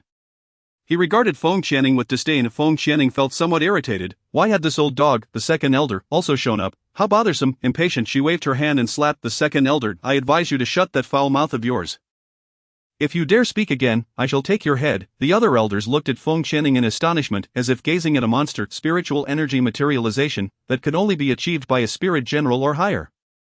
Could it be? The young lady has already reached the status of a spirit general. The second elder, stunned and covering his face, forgot to respond. He had just sensed that this insufferable girl surpassed his own spiritual power. You have actually reached spirit general? What, do you wish to fight? Feng Qianing crossed her arms defiantly, gazing at him with a challenging expression. The second elder, furious and pointing at her, knew deep down that he was no match for her. How terrifying! In just over a month, this insufferable girl had achieved the rank of spirit general. This was unacceptable. She must not be allowed to remain. He needed to inform the second young lady immediately. With a huff, he lowered his hand and turned to leave. The Grand Elder, suppressing his inner excitement, approached with an increasingly respectful demeanor. Young lady, please proceed with the test. This is indeed a spirit general. At such a tender age, he was overjoyed that she belonged to the Feng family. Feng Qianing approached the blue orb, placing her hand upon it and infusing a trace of spiritual energy. The surrounding elders grew increasingly anxious. If the young lady could also refine pills, she would truly be a genius. The revival of the Feng family would be within reach. However, after a while, the blue orb showed no reaction. The Grand Elder felt a pang of disappointment but consoled himself that she was a spirit general, so that was sufficient. Just then, the blue orb suddenly radiated a blinding light, shooting upwards and stopping at the 10th segment. Then it shattered, the blue orb cracked open. Feng Qianing, somewhat bewildered, withdrew her hand and looked at the elders, questioning what had just occurred. She hadn't even exerted herself. The Grand Elder swallowed hard, exchanging glances with the others. Then waved for someone to bring another blue testing orb. A servant quickly fetched another orb. The results were the same. It shattered upon reaching the 10th segment. The third elder chuckled, ha, the young lady truly possesses astonishing talent. A prodigy in pill refining. The testing orb must have been unable to withstand the might of your sea of consciousness. The others nodded in agreement with the third elder's words. Feng Qianing looked at her hand in confusion. A prodigy, little Ning, I told you your sea of consciousness was formidable. Do you believe me now? Bai Ming proclaimed proudly. Indeed, Bai Ming had mentioned this to her before, but she felt uncertain as she had no sensation at all. Today, it seemed to be true. At that moment, the Grand Elder's eyes lit up. Since the young lady had come today, why not test the red orb as well? He was eager to discover her soul body. In the Feng family, every newborn was tested for their soul body, yet the young lady had never possessed one since her birth, rendering her incapable of cultivation. Now, with such high cultivation and a powerful sea of consciousness, what color could her soul body be? Feng Qianing pondered for a moment, deciding that since she was here, it was worth finding out if she had a holy soul body. She placed her hand upon the red orb and infused it with spiritual energy. Ding ding ding, the elders watched as the soul body gradually illuminated, holding their breath until it finally stabilized at a purple hue. The fourth elder exclaimed, incredible, it is a rare purple soul body. Feng Qianing felt somewhat dissatisfied. Wasn't it supposed to be a holy soul body? How had it downgraded? With this thought, she infused another trace of spiritual energy. The fifth elder hurriedly pointed at the glowing purple area, exclaiming, look, it's still rising. Ding! The crowd collectively gasped, a holy soul body. The Grand Elder excitedly rushed to Feng Qianing's side, examining her closely. Young lady, you are a once-in-a-millennium holy soul body, the one and only in the Xianling continent. Chapter 29. In another place, on the Tsangqiang continent, Feng Qianing calmly nodded, contemplating, now that's more like it. The other elders gathered around her, speaking excitedly. Their expressions were so animated it seemed they might devour her. Observing this, Feng Qianing furrowed her brows in distaste and took a step back. Her esteemed elders, I would appreciate your discretion regarding this matter. After all, I am only a spirit general at present. Yes, we will keep it confidential. Absolutely, they nodded in unison. The fifth elder stroked his chin thoughtfully. As for the second elder, of course, it shall remain a secret. I will ensure no one dares to speak of it, the Grand Elder declared fiercely. Good, they all replied in unison. As they made their way back, Lan Shou walked beside her, appearing as if she had something to say but hesitated. Feng Qianing slightly turned her head, raising an eyebrow. What do you wish to ask? Just speak. I can see you're uncomfortable. Young lady, how is it that you suddenly can cultivate and possess a holy soul body, and even be a pill refiner? Why was your earlier demeanor merely an act? Lan Xiao, being straightforward, blurted it out. Feng Channing wore a wistful expression, sighing, I truly was a waste before. It was due to a seal upon me, however, ever since the seal was unexpectedly lifted while I was in the Black Forest.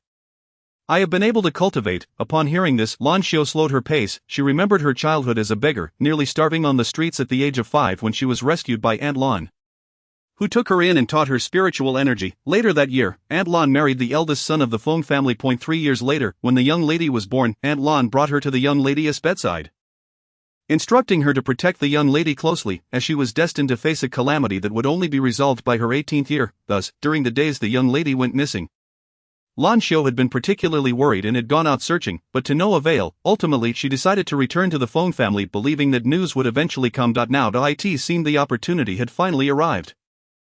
After walking for a while, Feng Channing noticed that Lan Xiao was no longer beside her. Turning around to look for her, she found Lan Xiao with her head lowered, nervously picking at her nails. Lan Xiao, what are you thinking about? Upon hearing Feng Channing's voice, Lan Xiao hesitantly replied, actually, when you were little, Aunt Lan told me to protect you well until you turned 18, at which point you would overcome the calamity. After that, Aunt Lan disappeared alongside the eldest son. Does this mean that the original owneress mother knew of her impending tribulation at birth? Was that why she entrusted Lan Xiao with her protection? Could it be that she then transmigrated here? What happened to her parents, who vanished together? What on earth is going on? Feng Channing scratched her head in frustration, unable to comprehend. Oh, young lady, Aunt Lan also mentioned that if you ever missed her, you could go to her room and have a look. Lan Xiao's eyes brightened. Could it be that Aunt Lan left something for you? Let us go. We shall check Mother's room. Feng Channing turned and headed in the direction of the Maple Forest courtyard.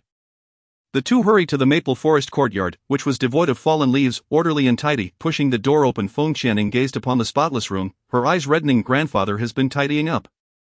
Waiting for mother and father to return home, she lovingly caressed the furnishings within, noting the absence of dust, a testament to her grandfather's meticulousness. Young lady, Lan Xiao looked at her with concern. Regret washed over her. Perhaps she should not have shared this information, as it may only deepen the sadness if they found nothing. Feng Channing waved her hand, stopping her from continuing, and wiped away a tear. It is fine. Let us search quickly. Thus, the two rummaged through the room for nearly half an hour, yet found nothing. Lan Xiao looked at Feng Channing, feeling remorseful. Indeed, I was right. The young lady must be feeling terribly distressed now. It is all my fault for speaking carelessly. She stomped her foot in frustration at her own blabbering. Suddenly, the brick she had stomped on shifted. Lan Xiao tentatively stomped a few more times, excitement shining in her eyes as she beckoned to Feng Channing. Young lady, come quickly, there is something here. Hearing Lan Xiao's voice, Feng Channing rushed over to investigate. She cautiously picked up a small box. Examining its exterior, it was merely an ordinary wooden box. She then opened it. Whoosh, a brilliant light flashed, and both Feng Channing and Lan Xiao shielded their eyes with their arms. Ning, a gentle voice called out, and Feng Channing immediately lowered her arms, gazing in shock at the source of the voice within the room. A phantom appeared within the confines of the room. The woman, clad in a delicate pink garment, possessed an exquisite beauty and a somewhat slender figure. Her voice was as gentle as a spring breeze, yet her expression revealed a hint of distress. Aunt Lan, is that you? Lan Xiao lowered her arms, gazing at the ethereal figure in disbelief. The apparition nodded and smiled softly. Little Xiao, it is I. Feng Channing stared at her in a daze, her throat constricting as words caught in her mouth, her grip on the box tightening. The woman lifted her gaze to Feng Channing and said, my little Ning has grown up, so beautiful. Her eyes glistened with tears, which began to pool at her lashes. Mother, is it truly you? Feng Channing's voice trembled as she stepped forward. Where have you been all these years? Why have you not returned home? Ning, I am sorry, I have not been by your side all these years. What you perceive is but a fragment of my soul, and knowing you have grown up safe and sound brings me solace. Mother, where are you? I will bring you home. Father with you. At that moment, the woman's form began to waver, as if on the brink of vanishing. Your father is in the same realm as I, though not by my side. I am not in the Xianling continent. I am in the Tsangqiang continent. The woman glanced at her fading figure and hastily added, Ning, you must remember what I am about to say, that if you do not reach the saint level, do not come here. One day, when you achieve that, come find me and your father. The phoenix jade pendant in the box is your proof. You must. Before she could finish, the apparition dissipated, leaving the air still, as though nothing had transpired. Chapter 30, Miss, you are so beautiful. Mother, I have reached the saint level. How do I get to the Tsangqiang continent? Feng Channing turned in despair, calling out into the empty room. Lan Xiao approached her side. Miss, Aunt Lan's soul has vanished. She can no longer hear us. I will stay by your side and help you find Aunt Lan. Resolute, she vowed to double her efforts in training. Feng Channing remained silent. The woman was not her blood relative. She was merely a spirit from another world. Yet, upon seeing the ethereal figure, emotions of excitement, sorrow, and joy surged within her heart. These profound feelings arose naturally, igniting a longing she had harbored since her previous life, where she had been without parents, alone and yearning for familial love and friendship. In this life, she still had the chance to find her parents. She must strive to reach the saint level as soon as possible. Lan Xiu, I will enter seclusion until the grand competition of the Feng family in half a month's time. During this period, no one is to enter my room. If little Jiu awakens and inquires about me, tell him I am in seclusion, preparing for the Feng family competition. Feng Qianning hurriedly left, her determination to reach the saint level intensifying. Propelling her to immerse herself in training, Lan Xiu followed closely behind. Understood. Once inside her room, Feng Qianning swiftly entered her space. Time flowed differently within. 2 days of training there equated to just 1 day in the outside world.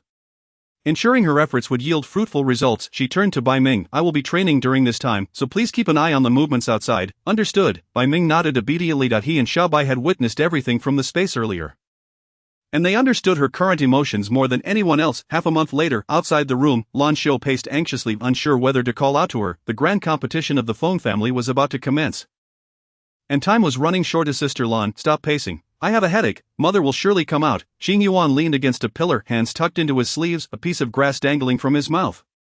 Looking irresistibly cute, how can you be so certain the miss will emerge? Mu Ran inquired. I am mother's contracted beast, our hearts are connected, so I can sense her feelings, she is both sad and excited.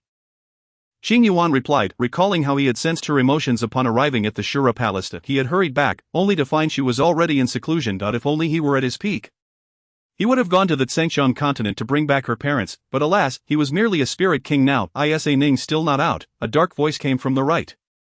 At those words, Qing Yuan felt a jolt of fear, standing rigidly and trying to minimize his presence. He genuinely feared this man, a demon lord ruthless and merciless. Despite being an ancient divine beast, he was intimidated by a mere human. But facing the demon lord of the demon realm, perhaps it was not shameful to feel fear. Lan Xiu gazed at the closed door with a melancholic expression, shaking her head in disappointment. Suddenly, with a creak, the door swung open. Feng Qianning emerged clad in a vibrant red attire, her hairstyle in a simple updo with loose strands cascading down her back adorned with exquisite earrings.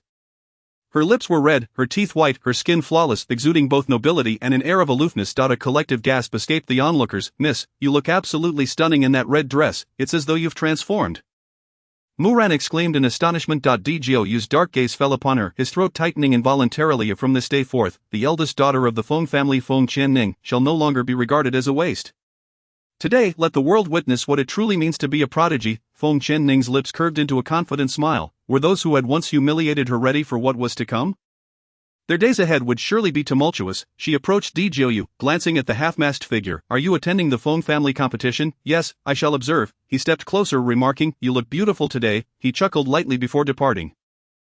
Feng Qianning's face flushed crimson. Mother, your face is as red as a tomato. Qing Yuan's voice chimed in from the side. She shot him a glare, and with a wave of her hand, he vanished from sight. Lan Xiu widened her eyes in disbelief. Miss, where did he go? Feng Qianning hurried toward the direction of the Feng family competition. He was too noisy. I sent him back to my space. I needed some peace. Meanwhile, Qing Yuan abruptly returned to the space, wore a disgruntled expression, pouting. What did I say to deserve this? Xiaobai floated leisurely in the source of life, casually observing. You struck a chord with the mistress's sentiments. That's why you were sent back. Qing Yuan remained perplexed. Sentiments? What sentiments? I don't see it. He huffed, feeling wronged. Bai Ming leaned against the qilin tree, shaking his head with a sigh. You truly understand nothing. Just as he finished speaking, a sudden gust of wind rushed toward him, leaving him unable to dodge in time and sending him tumbling to the ground fuming. Bai Ming stood up, hands on his hips, pointing at Qing Yuan. Why did you hit me as soon as you returned? Do you think I'm easy to bully? Qing Yuan glared back, a wicked grin forming. I'm merely in a foul mood.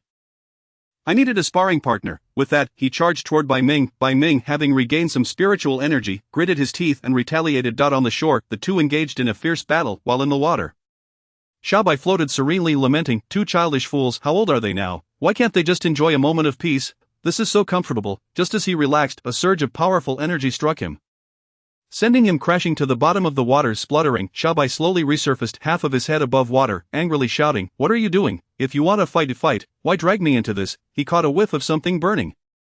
It seemed his fur had singed. Boom! Another wave of formidable energy surged toward him. This time, Xiaobai swiftly dived underwater to avoid the attack. He seethed internally, but with no spiritual energy to retaliate. He could only hide in the depths, occasionally surfacing for air, grumbling, What a bully. Chapter 31, The Feng Family Competition, Part 1. In the back hall of the Feng family, a circular arena had been set up for the competition. Surrounded by spectator stands, the disciples of the Feng family had filled the stands, and with no one daring to challenge the second young lady, today's grand competition would see her victorious. She would lead the disciples of the Feng family to represent them in the great tournament among the four prominent families. Feng Qianyan stood proudly in the center of the stage. Clad in azure robes, listening to the words of the second elder, having consumed the Qilin fruit from the crown prince, she had now reached the spirit general level. I in the Feng family, who could rival her? Feng Qianing, have you secretly learned of her arrival at the spirit general level, frightened to the point of not daring to show up? It seems you possess a modicum of awareness. The surrounding disciples of the Feng family began to murmur among themselves. Wow, the second young lady is truly exquisite. She is nothing short of my goddess. Now that the second young lady has reached the spirit general stage, she is undoubtedly the rightful leader. Alas, we are but mere minions, here merely to observe the spectacle. Let them be. The other elders were visibly anxious, frequently glancing at the grand elder, who remained composed, impervious to the surrounding tension. Meanwhile, the other elders were anxiously awaiting Feng Qianing. Once she took to battle, such an extraordinary genius would surely lead the Feng family to resounding victory. The second elder observed the silent crowd, nodding in satisfaction. Thus, I declare today that the winner of this Feng family competition is. The grand elder furrowed his brows, about to voice a protest when a languid voice interrupted. I have yet to compete. All heads turned toward the source of the voice, and as the woman approached, the crowd collectively held their breath. She donned a crimson attire, her garments billowing gently in the breeze, her skin fair and her lips a delicate shade of red, creating a stunning visual impact that momentarily halted hearts.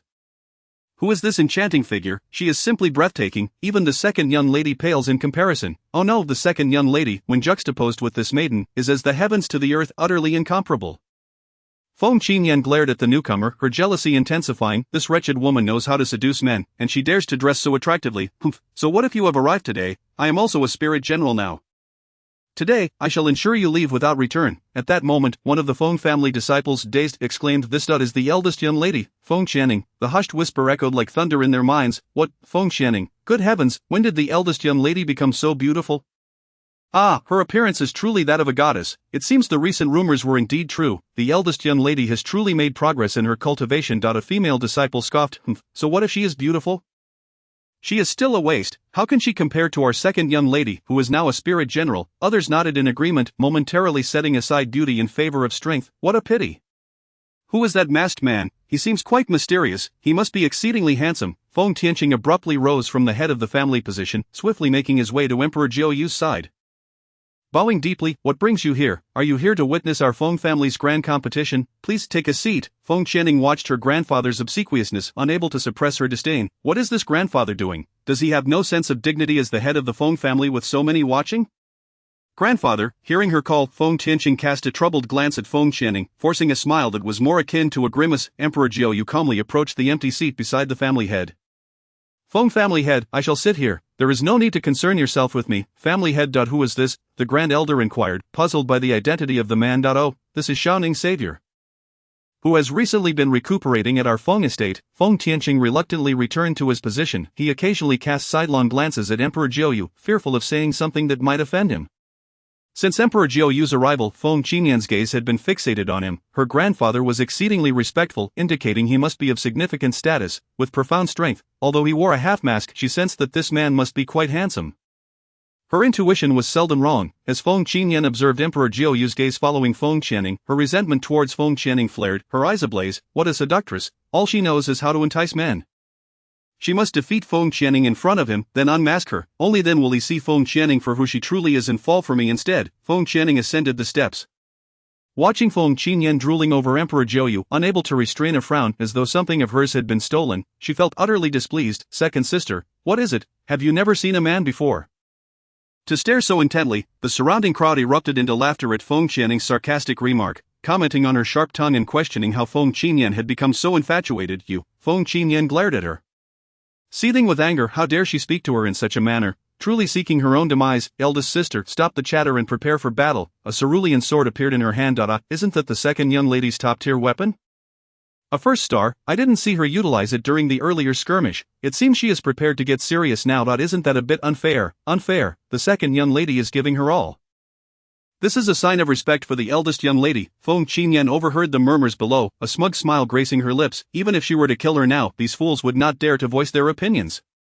While you were fixated on that man, I waited for you for ages. My legs grew weary standing, so I thought to remind you, why is my second sister so furious? Feng Channing crossed her arms. Her face adorned with a teasing smile.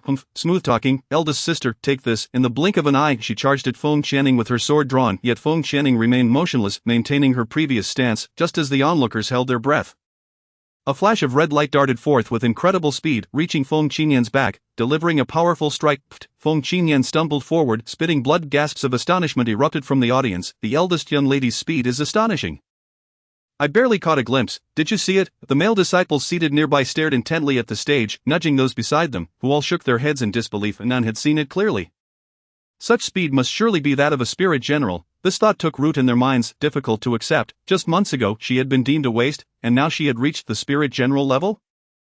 Did that not render them even more inept? Feng Zian, who had been silent on the platform, stood up anxiously upon witnessing his daughter's injury, casting a fierce glare at Feng Channing. Chapter 32, The Feng Family Competition Part 2. Feng Tianqing cast a sidelong glance at the gluttonous Feng Zian, tapping the table in dissatisfaction. What are you doing, second son? Are you seeking to harm someone? If your Feng Qinyan can strike, then others cannot retaliate. Look at those injured disciples below. Who among them was not struck by her? Feng Zian clenched his hands, equally displeased. Father, they are merely collateral disciples. How can they compare to Qinyan? An injury is but an injury. Qinyan now represents the Feng family in battle. Upon hearing the term collateral, the fifth elder's expression soured. Collateral, is there any branch that can rival the might of the Feng family? Second master, I advise you to think before you speak. Feng Zian's face darkened as he surveyed the surrounding faces, all gazing at him with indignation. He suddenly realized the gravity of his previous words and attempted to clarify, but was interrupted by Feng Tianqing's sharp rebuke. Enough, do not speak further, we cannot afford to be embarrassed in front of the other four great families. With no further words, Feng Zian sat down, panting heavily, and continued to watch the competition. On stage, Feng Qinyan, having been struck, incredulously turned to the assailant. You wretched girl, how dare you ambush me? Oh, second sister, how could you say such a thing? How could I forget? Your cultivation is so lacking that not seeing it is entirely reasonable. Feng Channing, I will kill you. Feng Qinyan fumed, pointing her sword at her, rising into the air as the surrounding energy surged toward her cerulean blade, transforming it into an immense sword raised above her head aimed at Feng Channing. The crowd gasped in shock. This was the second young lady's ultimate attack. She intended to eliminate the eldest young lady. How ruthless! Feng Tianqing's expression turned tense as he rose, preparing to intervene, but Emperor Jiu calmly advised, do not disturb the young lady's enthusiasm. Rest assured, this minor injury will not be her undoing.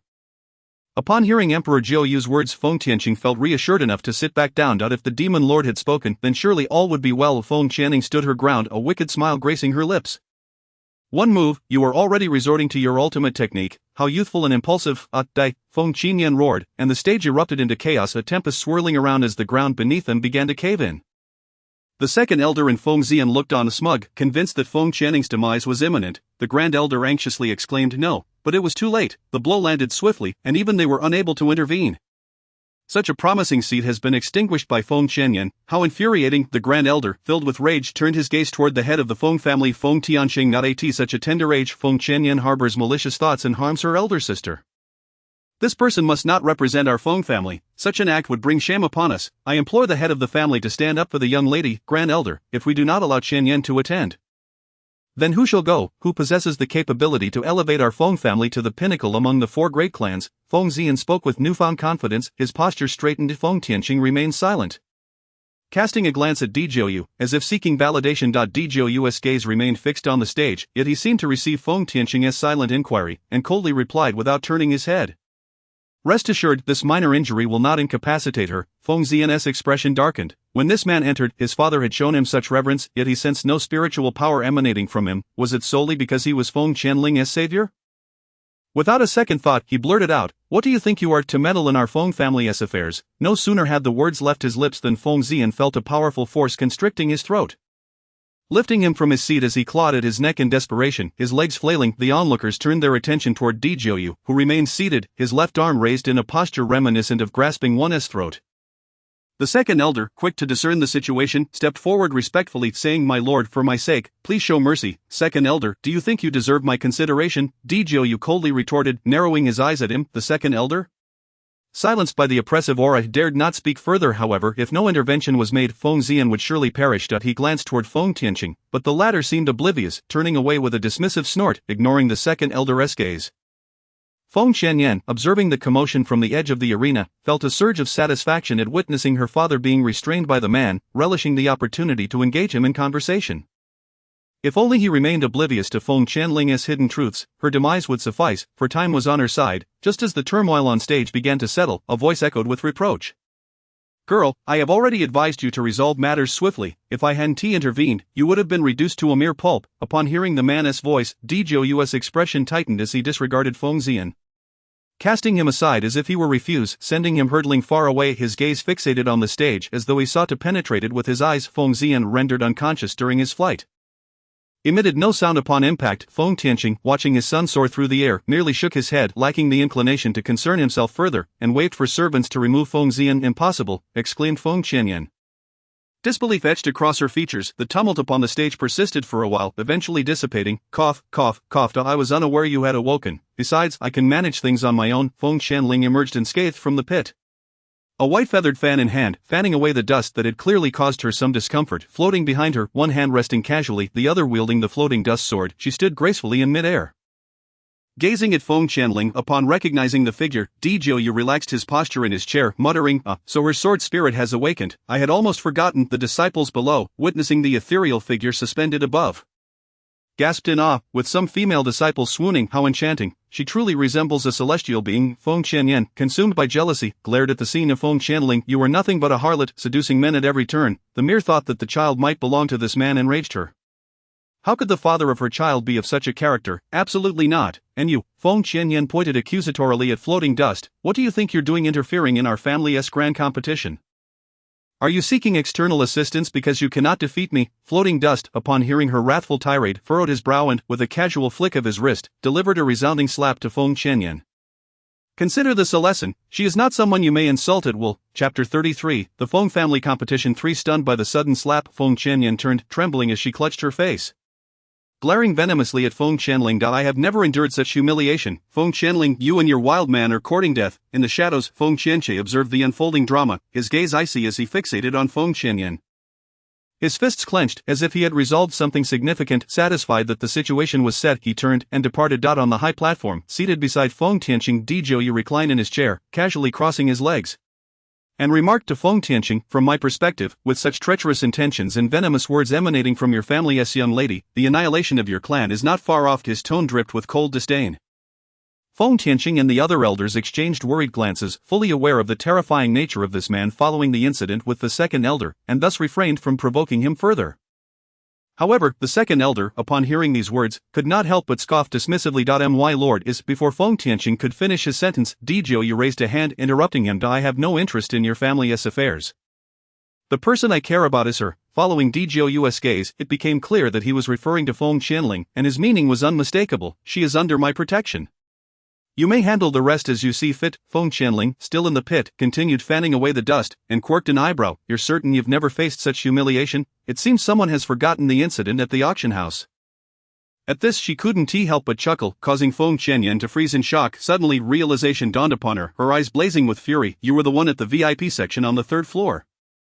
No wonder that woman always targeted her." It all made sense. Ever since that incident, her reputation had suffered greatly. She had expended considerable effort to suppress the fallout. Even Mingwang had grown indifferent towards her.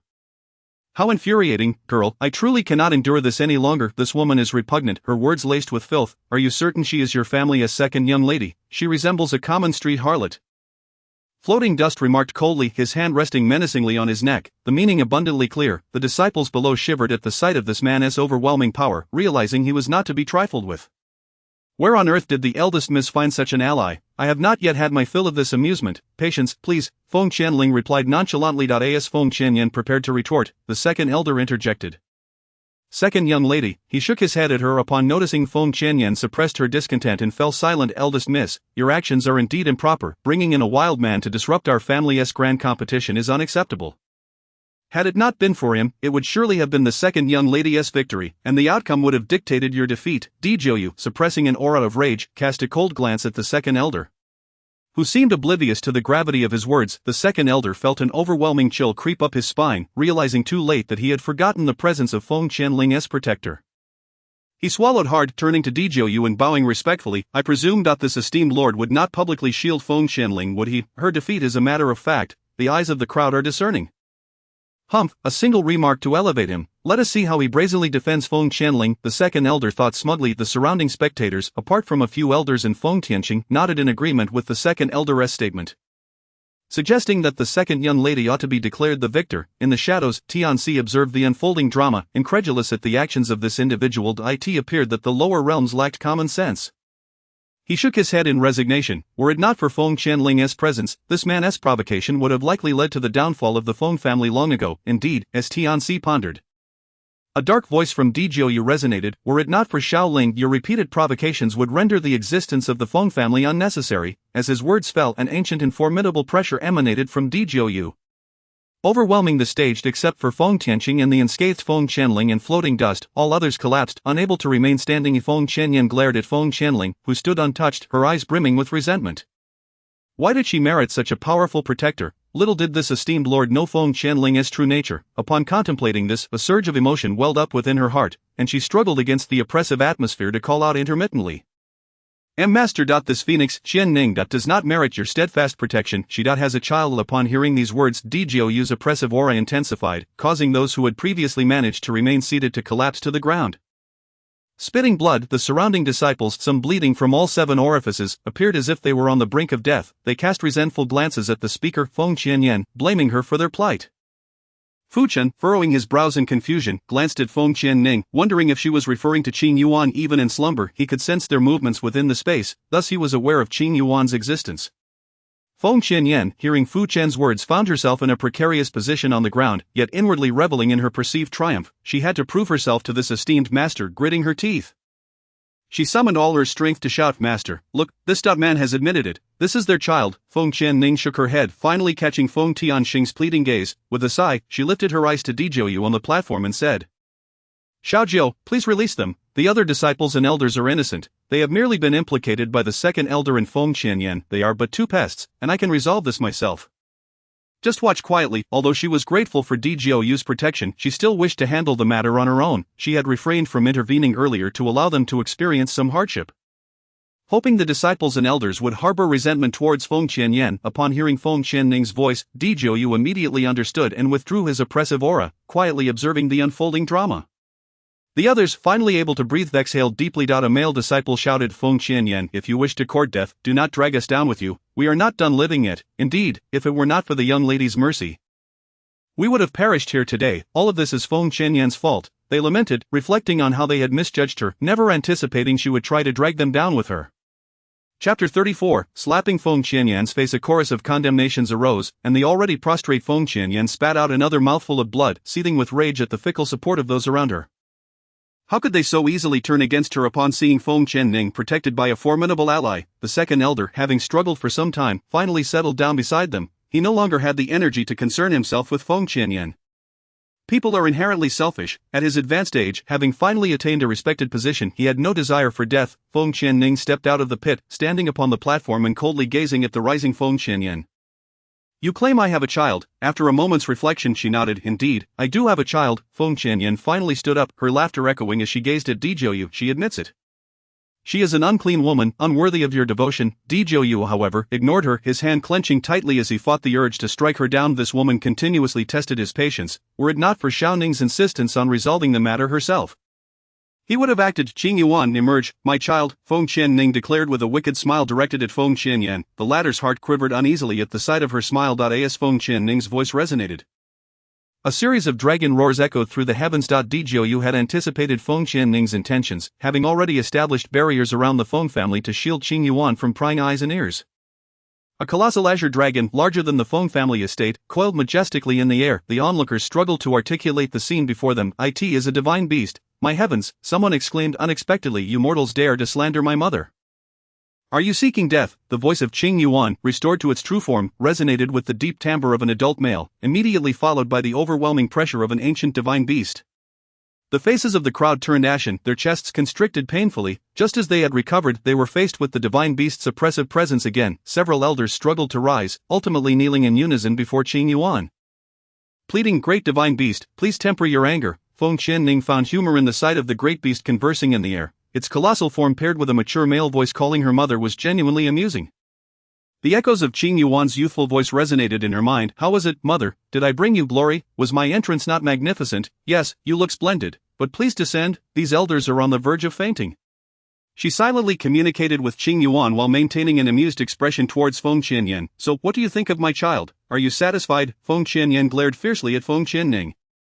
Incredulous that she possessed a divine beast, by what right? Why was she allowed to claim all the good fortune? You speak nonsense, a divine beast is your child. Are you saying you are a beast yourself? What a joke! The surrounding disciples, upon hearing Feng Qianyan's words, felt a chill run down their spines, whispering amongst themselves about her apparent lack of intellect, regardless of whether it was a divine beast or a creature. The first being it saw upon hatching would recognize it as its mother. Indeed, Feng Qianyan is truly grasping at straws. Even we ordinary disciples know this. How could she not? She is simply envious of the young lady. They speculated. As Qing Yuan's oppressive aura dissipated, the massive dragon form vanished, transforming into a streak of light that landed beside Feng Qianning. With the pressure lifted, everyone breathed a sigh of relief. Only to witness a delicate, exquisite little boy of 4 or 5 years standing beside Feng Qianning, holding her hand. This divine beast, upon hatching, immediately recognized mother. Is that unacceptable? Who are you to challenge my mother repeatedly? Qing Yuan declared in a sweet, innocent voice. Feng Qianyan found herself at a loss for words, rendered speechless by the confrontation. She then turned her attention to Fu Chun, pointing accusingly. What about him? An outsider meddling in the affairs of the Feng family, is he not your wild man? Feng Qianning chuckled at her. You truly do not understand the gravity of your situation. Let me ask you this, do you possess a weapon? After some contemplation, Feng Qianyan hesitated to respond, fearing another trap. What I possess or lack has nothing to do with this man. Answer me, yes or no. Feng Qianning glared at her, a coldness emanating from her, causing even Feng Qianyan to instinctively feel fear. Swallowing hard, her tone wavered, but recalling her superior weapon, she straightened her posture and proudly declared, yes, my weapon is the top-grade Qing Xia sword. Hearing this, Feng Tianxing's mind began to race with possibilities, his excitement directed at Fu Chen. A top-grade weapon, and yet you are so arrogant. No wonder you have never seen the world. Today, you shall witness the truth. Just as Feng Qianyan prepared to retort, she saw Feng Qianning release Qing Yuan's hand, taking 2 steps forward, extending an arm with an open palm and a smirk, calling out, Fu Chen. Suddenly Fu Chen transformed into a beam of white light, entering the Fu Chen sword, which then appeared in Feng Qianning's grasp. All present stood in stunned silence, unable to breathe. A daring notion began to take root in their minds. My sword is the ancient artifact, Fu Chen sword. Fu Chen is its spirit, Feng Qianyan. What more do you have to say? But Feng Qianning slowly directed the Fu Chen sword towards Feng Qianyan. Indeed, an ancient artifact, they had long suspected that the sword in the white-clad man's hand was extraordinary. Heavens, this young lady possesses both a divine beast and an artifact. Simply unbelievable. It is laughable that someone dares to claim an ancient artifact belongs to a wild man. Only Feng Qianyan could be so foolish, a disciple exclaimed with a hearty laugh. As his words echoed, the crowd erupted in laughter. Feng Qianyan's complexion shifted between red and pale, gritting her teeth as she overheard their mockery. Qing Yuan, observing from the side, tugged at Feng Qianning's sleeve. Mother, why does this ugly creature always seek trouble with you? It's so annoying. Feng Qianning put down the Fu Chen sword, extending her hand to ruffle Qing Yuan's hair. Qing Yuan, remember, one should not be too perfect. Those who are overly so will inevitably attract jealousy. Chapter 35, a single strike to victory. Feng Qianning, do you dare to compete with me without your weapon or divine beast? Let us see how arrogant you are without them. Upon her declaration, the onlookers regarded her with disdainful expressions. How shameless, to challenge someone while demanding they forfeit their weapons and divine beasts, truly despicable. Indeed, when engaging in a duel, you cannot expect your opponent to fight barehanded. Feng Qianyan is utterly shameless, absolutely shameless. Lan Xiao and Mu Ran, having endured enough from the sidelines, exclaimed, how can you be so brazen? Murian also cried out from the side, Miss, please kill her, I can no longer endure this. Hearing Murian's voice, Feng Qianning chuckled. Feng Qianyan had already disregarded the unfriendly gazes around her, for her sole desire now was to triumph over her opponent. Feng Qianning retracted her floating dust sword and gently instructed Qing Yuan, you should immediately wait over there with Lan Xiao. Alright, mother, hurry up. Once we finish, we can go out for delicious food. Qing Yuan exclaimed, bounding over to join Lan Xiao and the others. When she looked back at Feng Qianyan, the warmth and friendliness in her gaze had vanished, replaced by a chilling demeanor.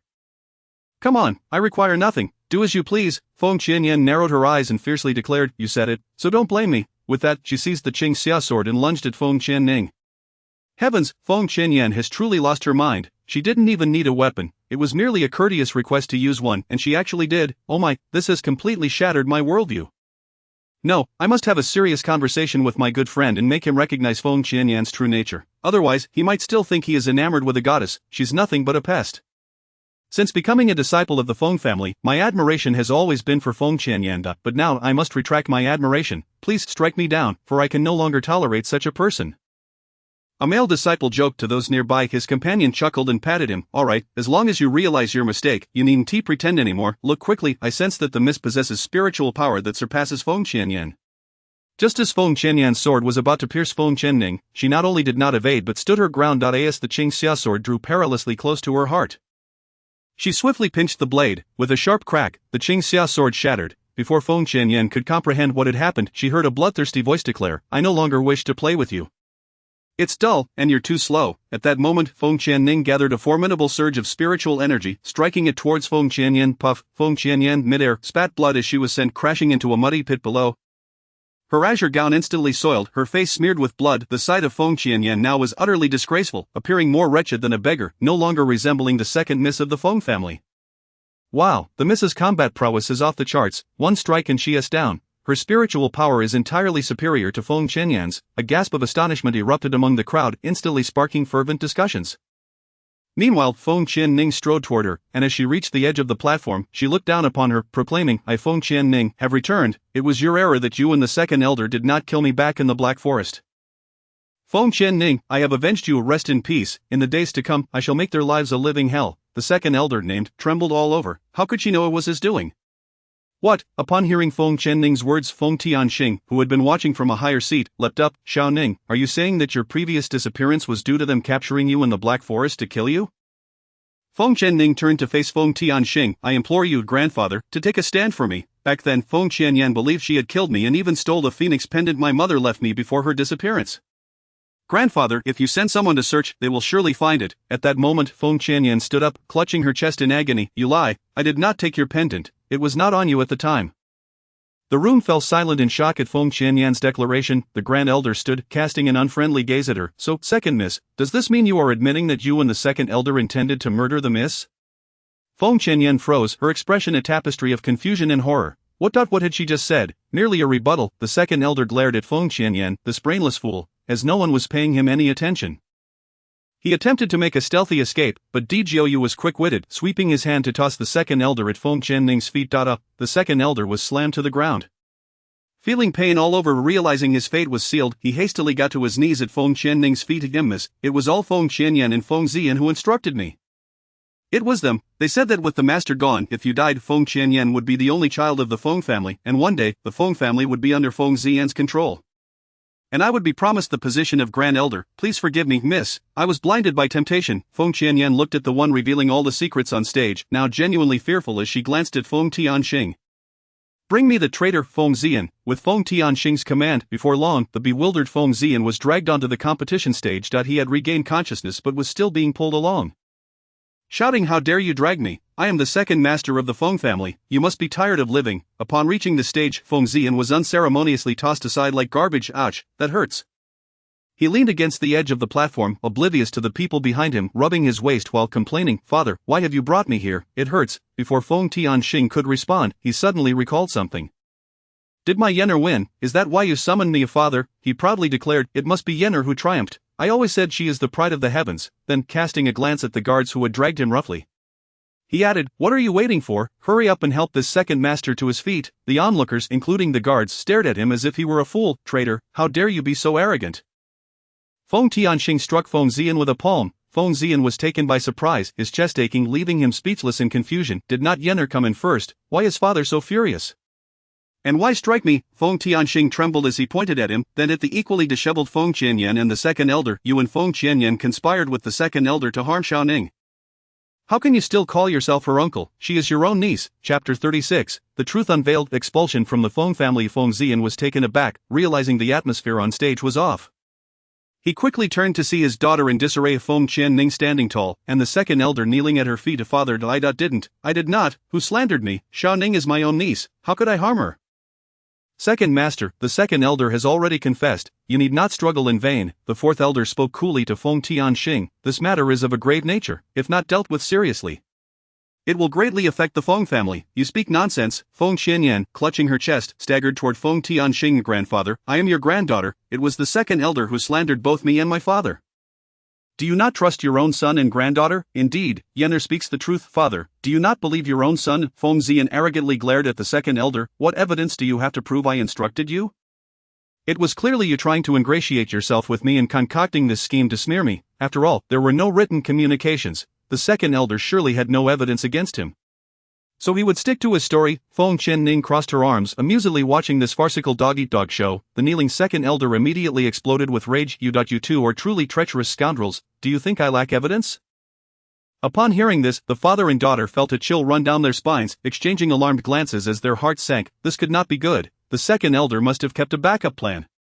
Sure enough, as soon as the second elder finished speaking, he pulled a stone from his pocket, infused it with spiritual energy, and a dialogue began to play. Second elder, Feng Zijun is dead. If you assist me in killing Feng Qianning this time, then I will be the only legitimate grandson of the Feng family. My father will also be the rightful heir, and the Feng family will undoubtedly be under our control. Feng Qianyan spoke with pride.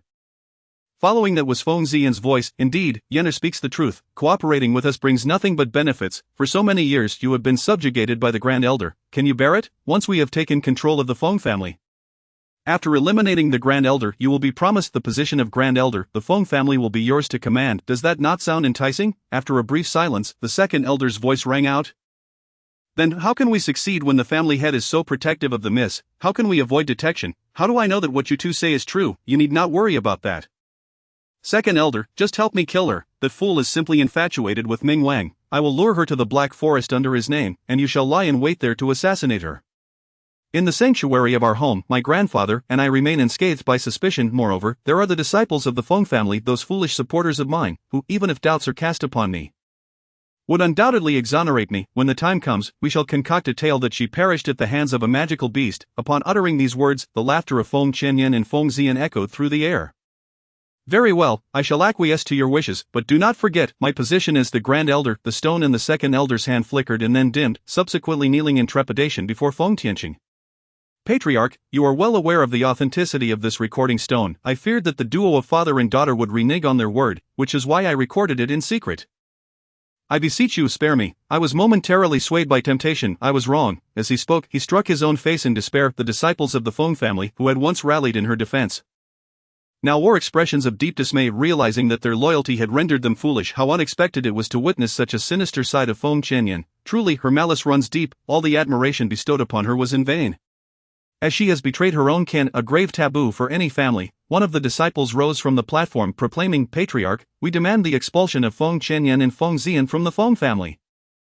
We cannot harbor such narrow-minded individuals who harm their own kind. One after another, disciples stood, voicing their agreement. Indeed, they must be cast out. Such people have no place in the Feng family. Upon hearing the recording, Feng Ziyan and his daughter realized their fate was sealed, collapsing in despondency. Heaven knows the fury that surged within Feng Tianqing upon hearing the words from the recording stone. He lamented his failure to properly educate Feng Ziyan. Feeling a profound sense of guilt, he closed his eyes in despair, softly declaring, Feng Ziyan and Feng Qianyan, one who harms her own niece, the other who betrays her own sister. Such deeds are intolerable. Their spiritual powers shall be stripped, and they are to be expelled from the Feng family. They shall never tread upon Feng family grounds again, or face death without mercy. Grandfather, I am also your granddaughter. I apologize to my elder sister. It was my fault. Please do not cast me out of the Feng family. Feng Qianyan pleaded, kneeling before Feng Qianling, tears streaming down her face, her expression one of pitiful desperation. Elder sister, I was wrong. I was bewitched and should not have harbored murderous intent against you. Forgive me. Please do not expel me. If she were to be cast out of the Feng family, her chances of marrying the crown prince would vanish, distancing her from the title of princess. All of this was Feng Qianling's doing. It was she who had plotted against her. This could not be allowed to succeed. As long as the Green Mountains remain, one need not fear the absence of firewood. In due time, Feng Qianling, that wretched woman, shall pay. Though she feigned remorse, the resentment and hatred in Feng Qianyan's heart towards Feng Qianling did not wane. Rather, it festered deeper. Father, are you truly going to cast me out? I am your only son. Feng Ziyan cried out in terror, all eyes turned towards Feng Qianling. Mother, do not forgive this woman with a heart as venomous as a serpent's. She will surely harm you again. Qing Yuan, his voice trembling, warned, fearing his mother might relent. Indeed, young lady, she should not be forgiven. Who knows what treachery she still harbors? Lan Shou echoed in agreement. Muran nodded in consent. The surrounding disciples echoed their sentiments, urging Feng Qianling to remain resolute. Feng Tianqing's heart ached, and he staggered slightly. The Grand Elder hastily supported him. What ails you? He inquired. Feng Tianqing waved his hand dismissively. It is nothing, I am merely incensed I raised two ingrates. It is my fault, Xiaoling, I leave this matter in your hands. A grandfather will take his leave now, you may handle it as you see fit. After all, you are the party involved. Do not concern yourself with me. Feng Tianqing stood, slowly descending the stairs with the assistance of his subordinates. As he passed Feng Xian and Feng Qianyan, he cast them a cold glance. Declaring, I am no longer your father or grandfather, our ties are severed from this moment forth, we shall never meet again. With that, he strode away. Grandfather, no, I was wrong, please forgive me, Feng Qianyan cried desperately, chasing after him. Clutching at his sleeve, attempting to retain his favor. If she were left with Feng Qianling, her expulsion from the Feng family would be a foregone conclusion. Feng Tianqing did not look back, ruthlessly pushing her away with his spiritual energy. Chapter 37. To punish a man, one must first punish his heart. The onlookers, witnessing the pitiful, tear-streaked figure, felt no trace of compassion left within them. After Feng Tianqing's shadow vanished, Feng Qianling summoned her floating sword. And without warning, in a swift motion, she struck down the second elder, who clutched his throat in disbelief, his eyes wide with shock. May you live as a good person in your next life. With those chilling words from Feng Qianling, the second elder's body collapsed, the floating sword remained unblemished, and standing atop the platform with the radiant blade in hand, she exuded an aura of power that compelled submission. As if the world had lost its color. This scene, with one in red and the other with a white sword, would be passed down through generations in the Feng family, having dealt with the second elder. Feng Qianling slowly descended the stairs, approaching Feng Xian. She looked down upon him, gathering her spiritual energy to press against his dantian. As Feng Qianling's murderous intent shone through her gaze, Feng Xian swallowed hard. Recoiling in fear, why had he provoked this demon? He truly regretted not remaining as the obedient second master, yet he suddenly found himself immobilized. A force even more potent than Feng Qianling's had seized control of his body. And he gazed in terror at the masked man still seated above. He had intervened again. Feng Xian, how does it feel to reap what you have sown today? Let you and your daughter experience the plight of becoming crippled. Feng Qianling's grip tightened. You cannot, I am your uncle. A blood-curdling scream pierced the air. The impact of shattered meridians caused Feng Xian to spit blood, collapsing into unconsciousness, gazing down at the fallen Feng Xian. A smile crept onto Feng Qianling's lips. One down, one to go. She then turned her attention to Feng Qianyan. Now it is your turn. Feng Qianyan, witnessing the bloodthirsty glint in her eyes, was gripped by terror. Her previous arrogance evaporating as she turned to flee. However, as she took a step, an overwhelming force restrained her. She glanced at Di Joyo, her eyes pleading for salvation, her voice trembling as she implored. My lord, please save me. I am willing to serve you like a faithful beast in return. Di Joyo offered her not a glance, ignoring her desperate pleas. Feng Qianling lunged forward, targeting her dantian with a surge of spiritual energy. Another agonized scream erupted as Feng Qianyan crumpled to the ground, her meridians shattered, rendering her incapable of further cultivation. Feng Qianling elegantly crouched beside her, lifting Feng Qianyan's chin with her fan. Feng Qianyan, enjoy the world outside, you shall find it to your liking. With that, a smile graced her face. Faced with her beaming demeanor, Feng Qianyan could no longer contain herself. You, Feng Qianling, I will never let you go.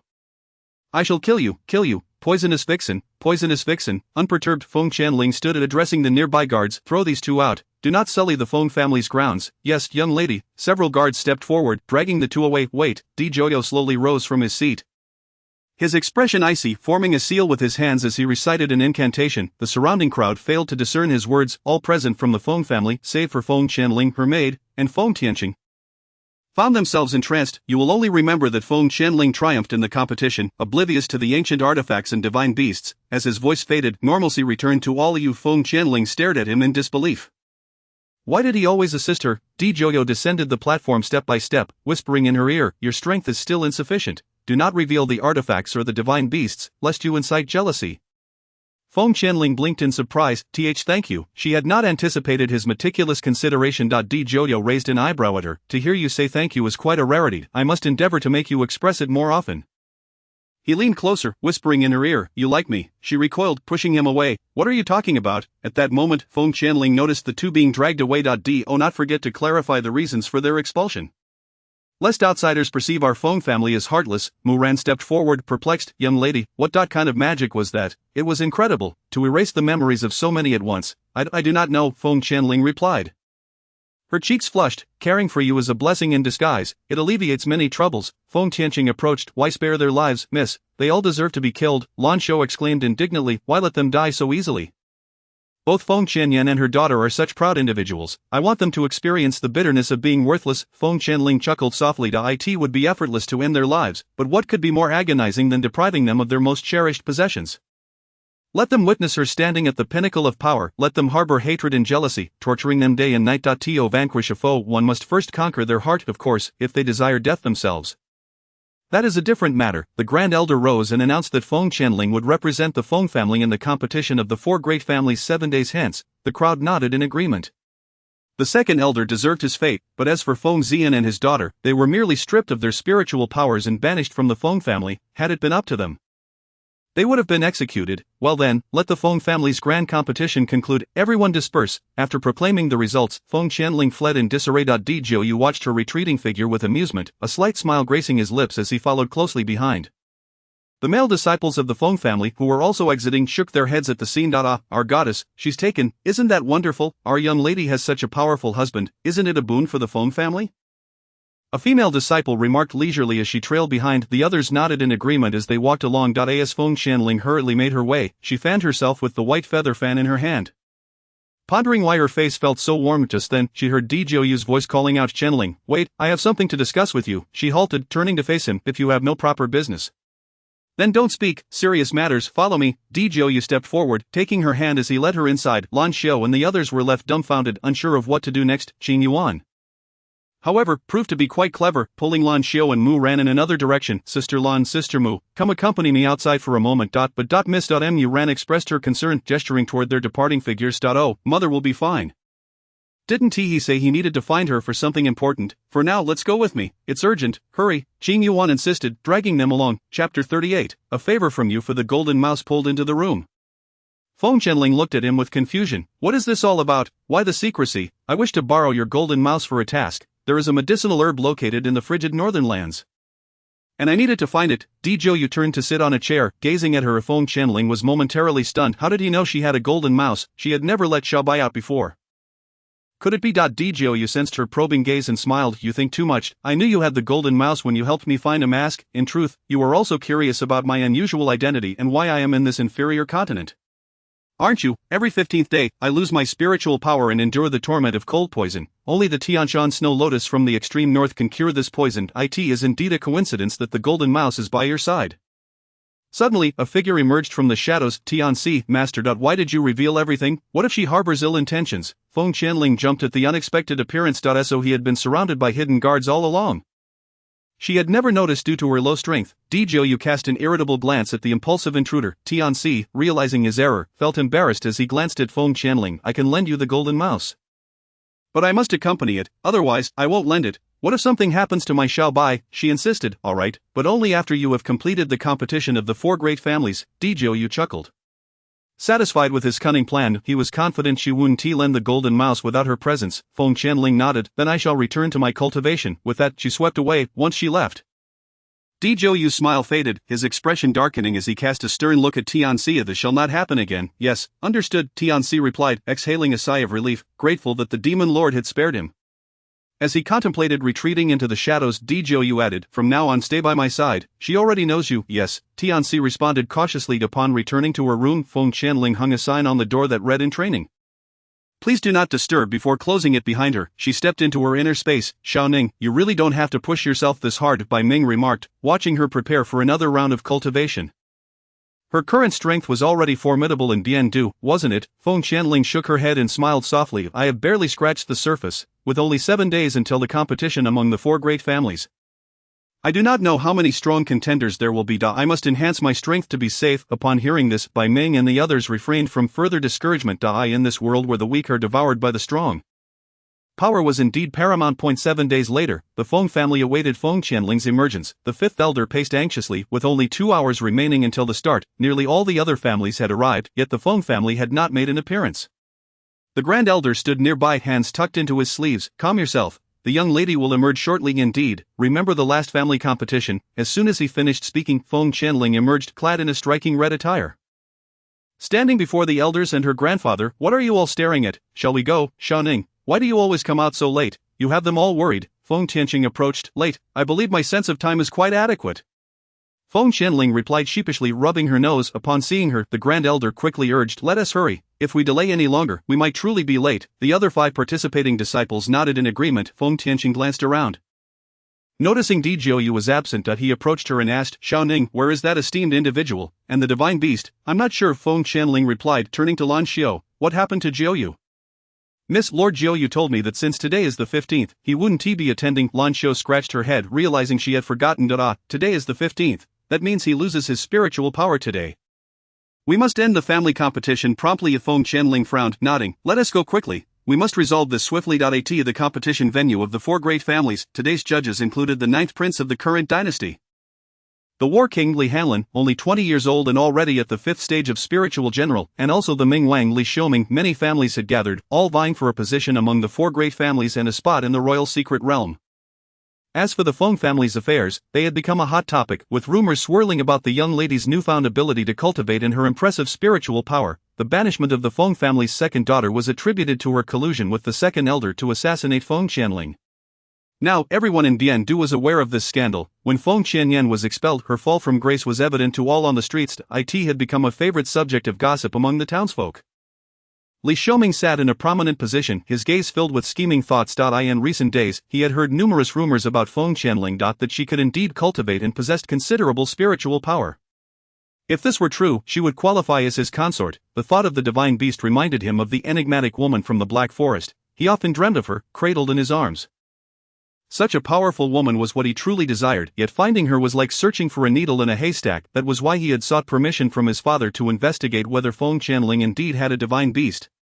And if so, whether it was the Azure Dragon, and whether she bore a mark on her forehead. As he lost himself in thought, a loud announcement interrupted him. "The Feng family has arrived." With that proclamation, the Feng family members strode in. Leading the procession was a striking figure in red, a beauty unparalleled. Her cold visage and dark, captivating eyes exuded an alluring aura. Behind her, a throng followed, adorned in red garments embroidered with golden birds, their movements mimicking the grace of a phoenix soaring through the heavens. Especially Li Xiuming, who had been fixated on her since her entrance, unable to tear his gaze away. He had never realized Feng Qianling was this breathtaking. Li Hanlin lounged lazily in his chair, absent-mindedly fanning himself with a handkerchief, acknowledging Feng Qianling's beauty. Even he couldn't help but steal a few glances. However, she was Li Xiuming's fiancée. What a pity. He shook his head regretfully. Chapter 39 The Competition of the Four Great Families, Part 1. In a state of astonishment, the crowd gradually regained their composure and began to murmur amongst themselves. It was said that the eldest daughter of the Feng family had become quite formidable in her cultivation, having even defeated the prodigious second daughter of the Feng family and expelled her from the clan. Indeed, a friend of mine, who was a disciple of the Feng family, mentioned that he was present during the grand competition and confirmed the rumors. So it seems this is no mere gossip. Whether it is gossip or truth, we shall find out when the time comes. A cool, aloof female voice emerged from behind. Upon seeing the woman, the crowd instinctively parted to make way for her. Not wishing to provoke her in any way. At that moment, a curious onlooker quietly inquired, "Who is she? Why does everyone seem so afraid of her?" Another whispered back, "That's Lin Xiao from the Lin family. The younger sister of Lin Fei. You didn't know, she is already a 10th rank spirit master, a true force of nature. Anyone who crosses her will be left utterly defeated." Everyone instinctively avoided her path. "What, Lin Fei's sister?" exclaimed the onlooker. "Lin Fei is the eldest son of the Lin family, the foremost among the four great families, and at such a young age has already attained 5th rank spirit general status, a true prodigy. He cherishes his sister dearly, and with Lin Fei's backing and her fiery temperament, she commands respect in Bian City." Since Feng Qianling's entrance, Lin Fei had noticed her presence and was astonished to find her cultivation inscrutable. Was there some artifact on her person that concealed her spiritual energy, or had her power indeed surpassed his? That seemed implausible. If that were the case, where did the recent rumors originate? Regardless, Feng Qianling is a formidable opponent, and caution is advisable. Lin Xiao approached Lin Fei, observing his furrowed brow, and playfully patted his shoulder. "Brother, are you truly afraid of Feng Qianling? Just 2 months ago, she was considered a waste. What is there to fear?" "I believe in you." Lin Fei, somewhat displeased by Lin Xiao's flippancy, shrugged off her hand. "You, as always, underestimate your opponents. Feng Qianling is not the same person she once was. If you face her, exercise caution." Lin Xiao, unfazed, merely shrugged, for she understood the dynamics among the offspring of noble families. Though her cultivation was currently superior to her brother's, she felt confident in her abilities. Thus far, apart from her brother, no one had truly impressed her. Feng Qianling, with an air of grace, arrived at her designated seat within the Feng family's area, reclining lazily in her chair, crossing her legs and fanning herself with a white feather fan. Nearby, a female disciple from the Duan family gazed enviously at the fan in her hand, nudging her companion. "Look at the fan Feng Qianling is holding. I remember seeing it in the Divine Artifacts Compendium. It seems to be The disciple hesitated, pondering. Yes, it is that artifact, the white feather fan, though it seems different. I can't detect any fluctuations of spiritual energy. Another, confused, interjected. The white feather fan, isn't it just a simple fan? What use is it? Are you foolish? The white feather fan has a unique property. The greater the wielder's spiritual energy, the mightier the power it can unleash, capable of summoning wind, ice, fire, and most importantly, lightning. Really, is she truly wielding the white feather fan? The female disciple shook her head, pursing her lips, uncertain. It seems like it, but perhaps it isn't. Another shot her an annoyed glance. Stop speaking, you've ruined my excitement. Feng Qianning, overhearing the two female disciples' conversation, smiled subtly. She had already donned a ring that transformed the fan's appearance, suppressing its energy fluctuations. Little did she expect someone to recognize the white feather fan here. She had discovered it in Xiaobai's backpack, finding it visually appealing, and had been using it simply to fan herself. Xiaobai only knew it was a treasure but was unaware of its true nature. She had thought it merely an ordinary fan until, after the grand competition of the Feng family, Xiaobai informed her of its identity as the artifact, the white feather fan. Xiaobai had joyfully exclaimed that it had always known this was a good item, asserting that it never finds anything subpar. Reflecting on this, Feng Qianning couldn't help but smirk. Although Xiaobai often finds excellent items, some remain a mystery. She had long grown accustomed to such peculiarities. On the stage, a judge, approximately in his 40s, stood at the center, his robust spiritual energy radiating throughout the arena. Alright, everyone, please be quiet. I will now explain the rules of the competition. We will start with the group matches. A total of 20 families are participating. The families will draw lots to determine which side they will represent, the blue side or the red side. The blue side will be the defending party, merely awaiting their opponents, while the red side will be the attacking party, responsible for drawing lots to determine which family they will compete against. Please note that the competition will be round robin, with one-on-one battles and a best-of-5 system. The first round will yield 10 victorious families, who will then draw lots again for the second round, producing 5 winners. The remaining 5 families will be ranked according to the original standings of the 4 great families, with the newly emerged 5th family having the privilege to choose which family they wish to challenge. The subsequent order will follow the ranks of the 4th, 3rd, 2nd, and 1st families, with those who have previously initiated challenges unable to do so again. Each family has only one opportunity for a challenge. Thereafter, they can only accept challenges. Ultimately, the 5th ranked family will be eliminated. The 3rd round will determine the rankings of the 4 great families, if any family is dissatisfied with their ranking from the 2nd round.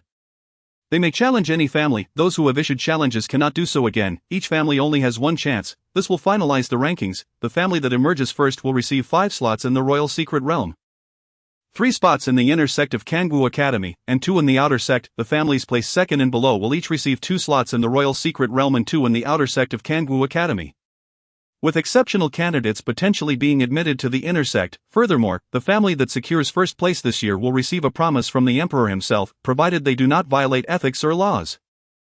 Their desires will be fulfilled. Boom. The judge's announcement instantly stirred a significant commotion, not to mention the Royal Secret Realm. Kangwu Academy is also recruiting this year. The first place family will receive 3 inner sect slots and 2 outer sect slots. Does that mean they could all be admitted to Kangwu Academy? Moreover, they will also receive a personal promise from the Emperor. This is truly a windfall. The smaller families looked on with envy, shaking their heads in disappointment, realizing that the first place was beyond their reach. Lin Xiao excitedly patted Lin Fei's arm. Brother, this year, the first place actually has inner sect slots. Lin Fei remained calm, for he was already a disciple of the second elder of Kangwu Academy. However, these inner sect slots would indeed benefit the other members of the Lin family, allowing them to enter the academy as well. This would undoubtedly strengthen the Lin family further. Chapter 40 The Competition of the 4 Great Families, Part 2. Now that the rules and rewards have been thoroughly explained, the contest for supremacy among the 4 great families officially commences. Let us invite the representatives of each family to the stage to draw lots. The judge produced a bamboo tube containing a total of 20 lots, 10 red and 10 blue. The representatives of the 20 families stepped forward to draw their lots. The representative for the Feng family was Feng Qianning, for the Lin family it was Lin Fei, for the Duan family it was Duan Xingping, and for the Yi family it was He Yenxan. As Lin Fei passed by Feng Qianning, he was enveloped by a delightful fragrance that mingled with the scent of flowers, intoxicating his senses and causing his face to flush. He hastily completed his draw and returned to the Lin family's seating area. Lin Xiao sensed her brother's unusual demeanor and touched his forehead. Brother, the competition is about to begin. Why is your face so red? Are you unwell? Hearing his sister's concern, Lin Fei felt a wave of embarrassment. He couldn't admit that it was due to his proximity to Feng Qianning. And no, I'm fine, just feeling a bit warm. It will pass. He tugged at his collar, loosening it slightly to ease his discomfort. Oh, Lin Xiao turned away, somewhat skeptical of his explanation. All these subtle changes did not escape the notice of Duan Xingwu, who had long harbored feelings for Lin Fei, the paragon of excellence, who wouldn't he admire such a figure, yet Lin Fei had never once acknowledged her. From the moment he entered the arena, her gaze had remained fixed upon him.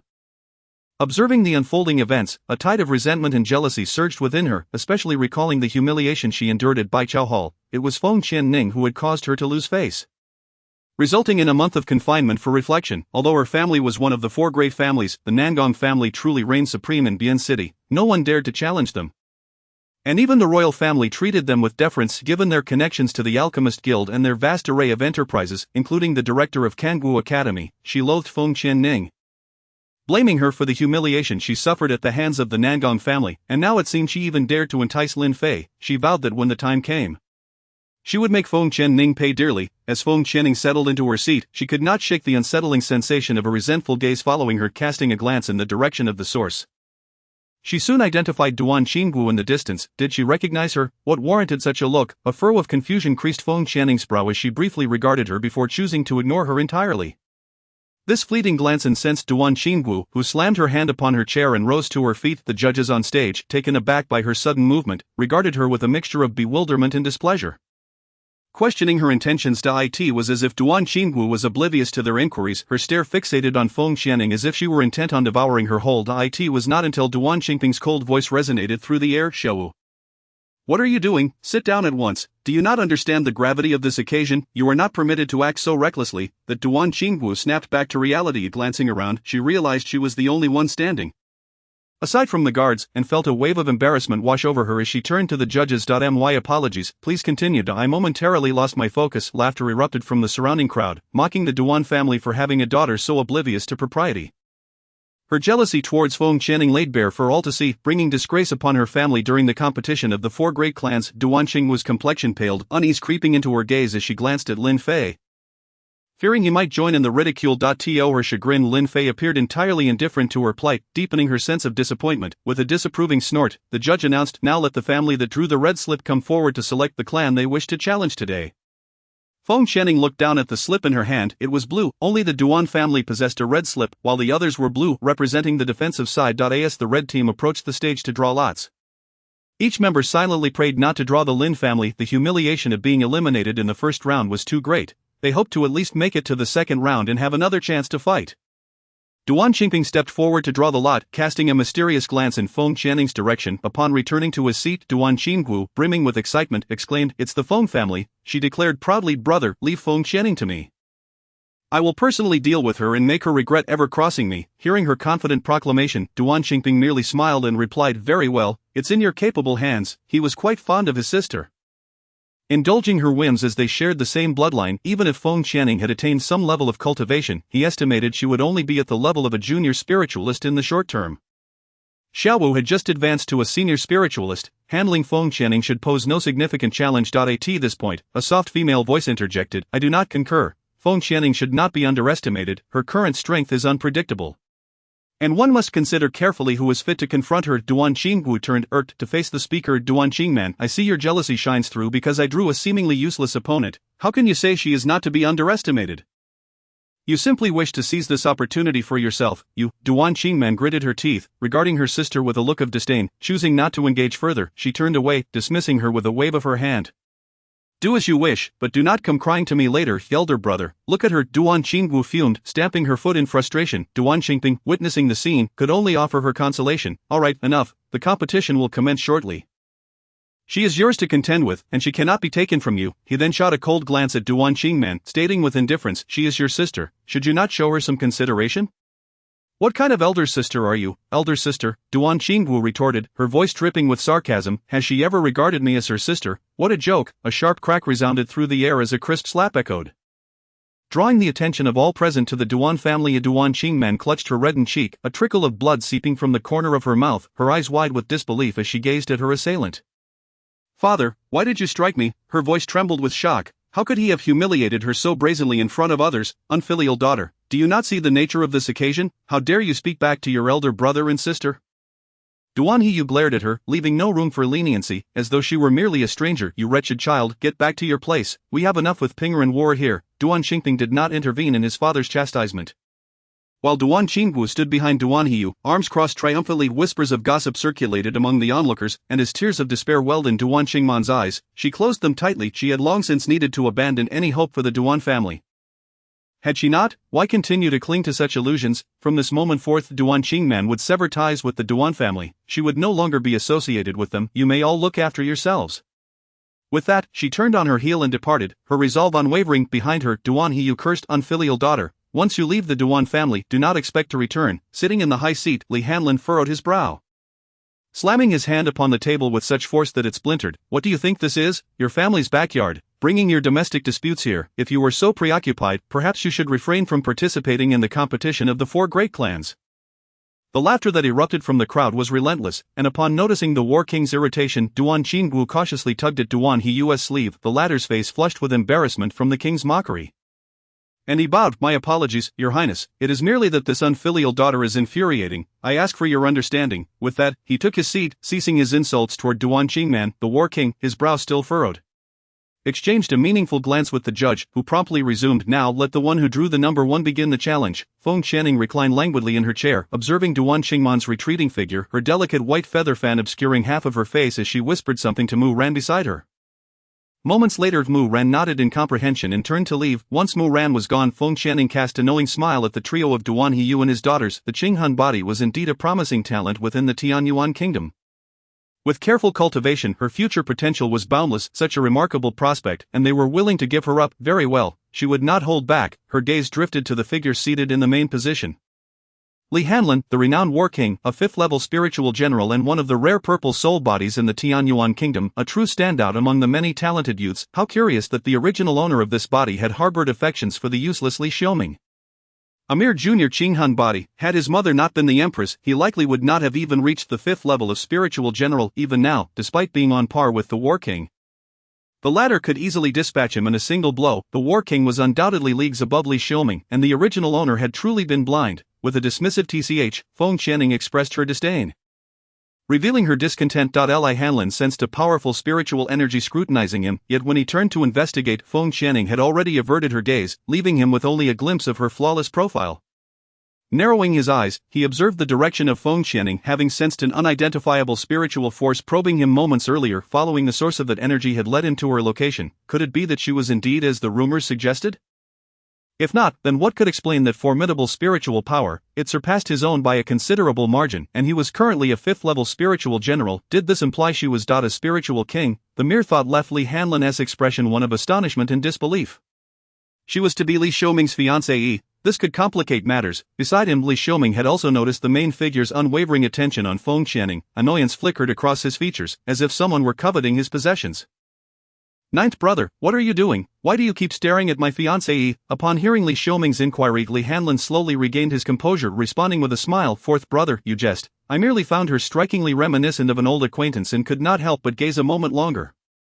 He shot Li Xiaoming a knowing glance. If my memory serves, fourth brother, you were quite fond of the second young lady from the Feng family, even taking her to the auction house, yet you seem to harbor some disdain for this fiancée of yours. Why the sudden concern for her now? At the mere mention of Feng Qingyan, Li Xiaoming's expression soured, his emotions shifting like the tide, and he ground his teeth together in agitation. Just days prior, after Feng Qingyan had been cast out from the Feng family, she had sought him out, claiming to be carrying his child. He had reluctantly settled her in his own courtyard, while Feng Xian was sent elsewhere. Initially, her status as the legitimate daughter of the second master of the Feng family was tenable, given her profound spiritual energy, which warranted a position as a concubine. However, now that she had become a useless burden, how could he, the illustrious Ming Wang, son of the reigning emperor, possibly take a waste of a woman as a concubine? Now she clung to him like a stubborn burr, refusing to be rid of. Had he known better, he would have never entertained her affections, for she had become a true nuisance, wasting a precious Qilin fruit in the process. She is my fiancée, the future Ming Wangfei. Regardless of whether I care for her or not, then I shall eagerly await the outcome. Li Hanlin raised an eyebrow, his smile enigmatic. Li Xiaoming, upon hearing his sarcastic tone, chose not to respond further, merely letting out a cold snort and ignoring him. Amidst their subtle and overt conflicts, the competition swiftly progressed to the fifth team, which pitted the Feng family against the Duan family. Onlookers gathered with a sense of eager anticipation, drawn by the rumors surrounding the Feng family's eldest daughter and the fact that two prominent families were clashing in the first round, ensuring the elimination of one. This spectacle heightened the excitement. With many placing bets on which of the four great families would see their scion ousted first, the Duan family's initial contender was a different disciple, who faced off against the other participants from the Feng family. Each family had 5 members. The first round saw victories for the Feng family, followed by the Duan family in the second round, and then the Feng family again in the third. As the fourth round approached, it was Duan Xingping's turn to compete, leaving the Feng family with only Feng Qianling and the sixth elder's granddaughter, Feng Xiaoxiao. Feng Qianling wanted to rise to face him, as Duan Xingping was currently the most powerful in terms of spiritual energy. She assumed he would challenge her. I will challenge Feng Xiaoxiao. Feng Qianling, puzzled, looked up at Duan Xingping and then at the smug expression of Duan Qingwu behind him. In that instant, she comprehended his intentions. He aimed to leave her for Duan Qingwu? Who did she think she was to deserve such treatment? Yet, there was a nagging feeling of familiarity, as if she had seen him before. Unable to recall, she decided that if he wished for her to greet him, she would oblige. Feng Xiaoxiao, with her doll-like face, nodded firmly, taking a deep breath and breaking into a radiant smile. Miss, I will strive earnestly. I won't let the Feng family lose. Feng Qianling found the girl's timid demeanor quite amusing but reminded herself to prioritize her own well-being. Win or lose, the one eliminated this round will be the Duan family. Rest assured, don't exert yourself so desperately. In the original owner's memories, Feng Xiaoxiao was always kind-hearted, despite her stuttering and infatuation during her untrained days.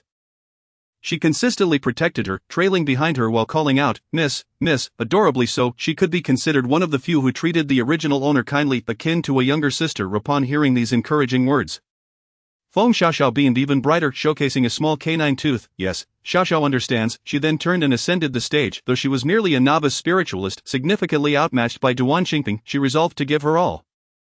She could not disgrace her grandfather, nor the Feng family. The sixth elder watched her with deep concern. She was his only granddaughter, and despite his usual sternness, he cared for her dearly. Facing a spiritual general was daunting, and he couldn't help but feel anxious. Feng Xiaoxiao, please enlighten me. She approached the stage, bowing respectfully to Duan Xingping. He, however, regarded her with disdain, a smirk playing on his lips, dripping with derision. Hurry up, no more chatter. Just moments before her appearance, he had learned from Xiao Wu about the punishment inflicted upon her, all because of that wretched Feng Qianling, who had caused his sister's misfortune. Since he could not confront Feng Qianling directly, he would vent his frustrations on her companion. Today, he would show the Feng family what true dominance looked like. As Feng Qianling observed Duan Xingping's expression, an unsettling premonition crept into her mind. Her gaze fixated on Feng Xiaoxiao, fearing for her safety. Feng Xiaoxiao, hearing Duan Xingping's arrogant voice laced with mockery, clenched her fists, channeling her spiritual energy as she surged toward him. Duan Xingping made no move to defend himself. Instead, he smiled, watching the oncoming girl. Feng Qianling sensed the danger and shouted, Xiaoxiao, be careful behind you. Before Feng Xiaoxiao could react, as she neared Duan Xingping, he swiftly sidestepped and struck her from behind. Puff, Feng Xiaoxiao staggered forward. Struggling to regain her footing, gritting her teeth in defiance, she wiped the blood from her lips and charged back into the fray. After several exchanges, Duan Xingping evaded her attacks, taunting her instead. The sixth elder's heart raced as he clenched his fists. It was clear to all that Duan Xingping was toying with Feng Xiaoxiao. The hushed whispers among the crowd echoed this sentiment, while Feng Tianqing observed, his expression darkening. This Duan family is truly overstepping.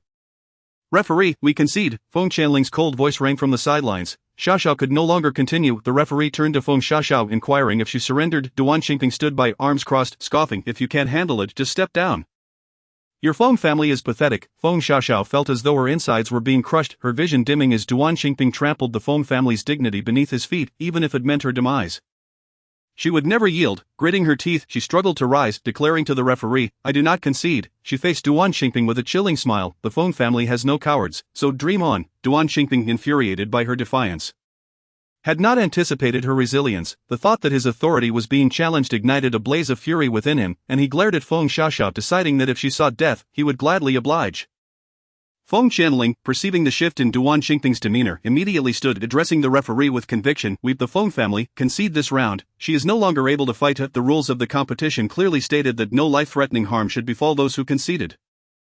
The referee's expression darkened. How dare this young girl disrespect him? Miss Feng, perhaps you should revisit the competition's regulations. Those who concede cannot be harmed, and since she has not conceded, the match must continue. Feng Qianling's hands tightened, her gaze filled with malice as she looked at the referee, her thoughts seemingly resolved to the referee, noticing her intent, spoke with a domineering tone, let me remind you, if anyone from the Feng family intervenes, your qualification will be revoked. The sixth elder, incensed, rose to point at him. You. Feng Xiaoxiao turned to the one advocating for her, declaring, Miss, I will not concede. I am a member of the Feng family, and I will fight until my last breath. Feng Qianling felt a mix of emotions upon hearing her words, and unexplainable gratitude swelling within her. The sixth elder sighed, closing his eyes in despair. urging Feng Qianling to sit once more. Miss, this child is stubborn, she will not back down, let her fight, life and death are fated. We cannot sacrifice the Feng family's hard work over the past 5 years for Xiaoxiao alone.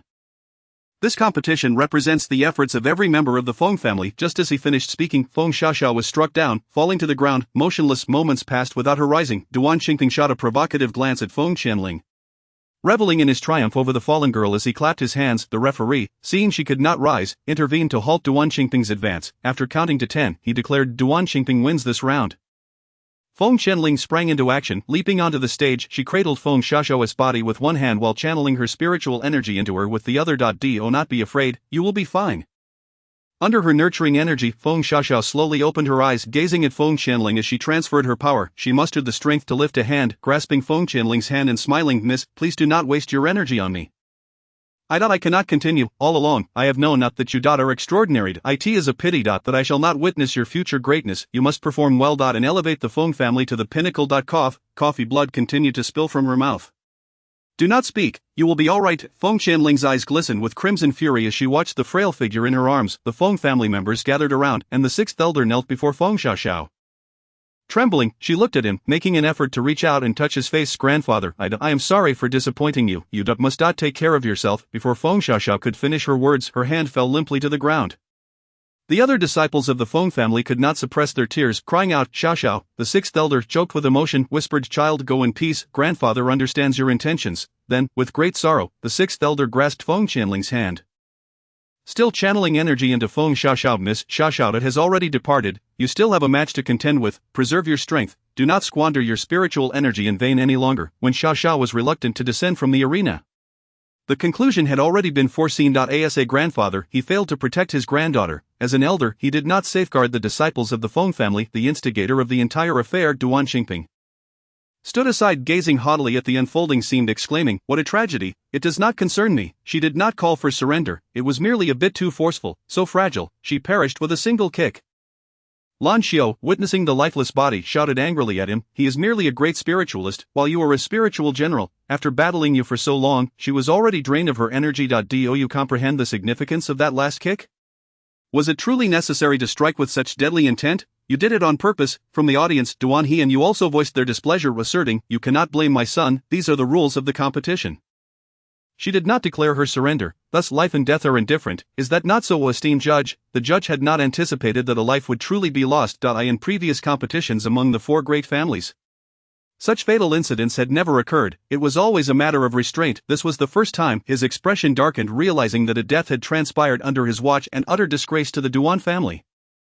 It infuriated him, yet the rules were the rules, he merely acted in accordance with them and had committed no error. Resolving himself, he straightened his posture, affirming, Indeed. Chapter 43, The Competition of the Four Great Families, Part 5, the members of the Feng family were filled with indignation. Feng Tianqing stepped forward, respectfully addressing the individual in the main seat, Your Highness, the War King, it is undeniable that our Feng family has lost this match. However, he pointed at Duan Xingping, he intentionally harmed the lives of our Feng family members during this grand competition, and we hope Your Highness will provide us with an explanation. Li Hanlin had not anticipated such an uproar. He barely had time to react, although Duan Xingping's final kick was indeed likely deliberate.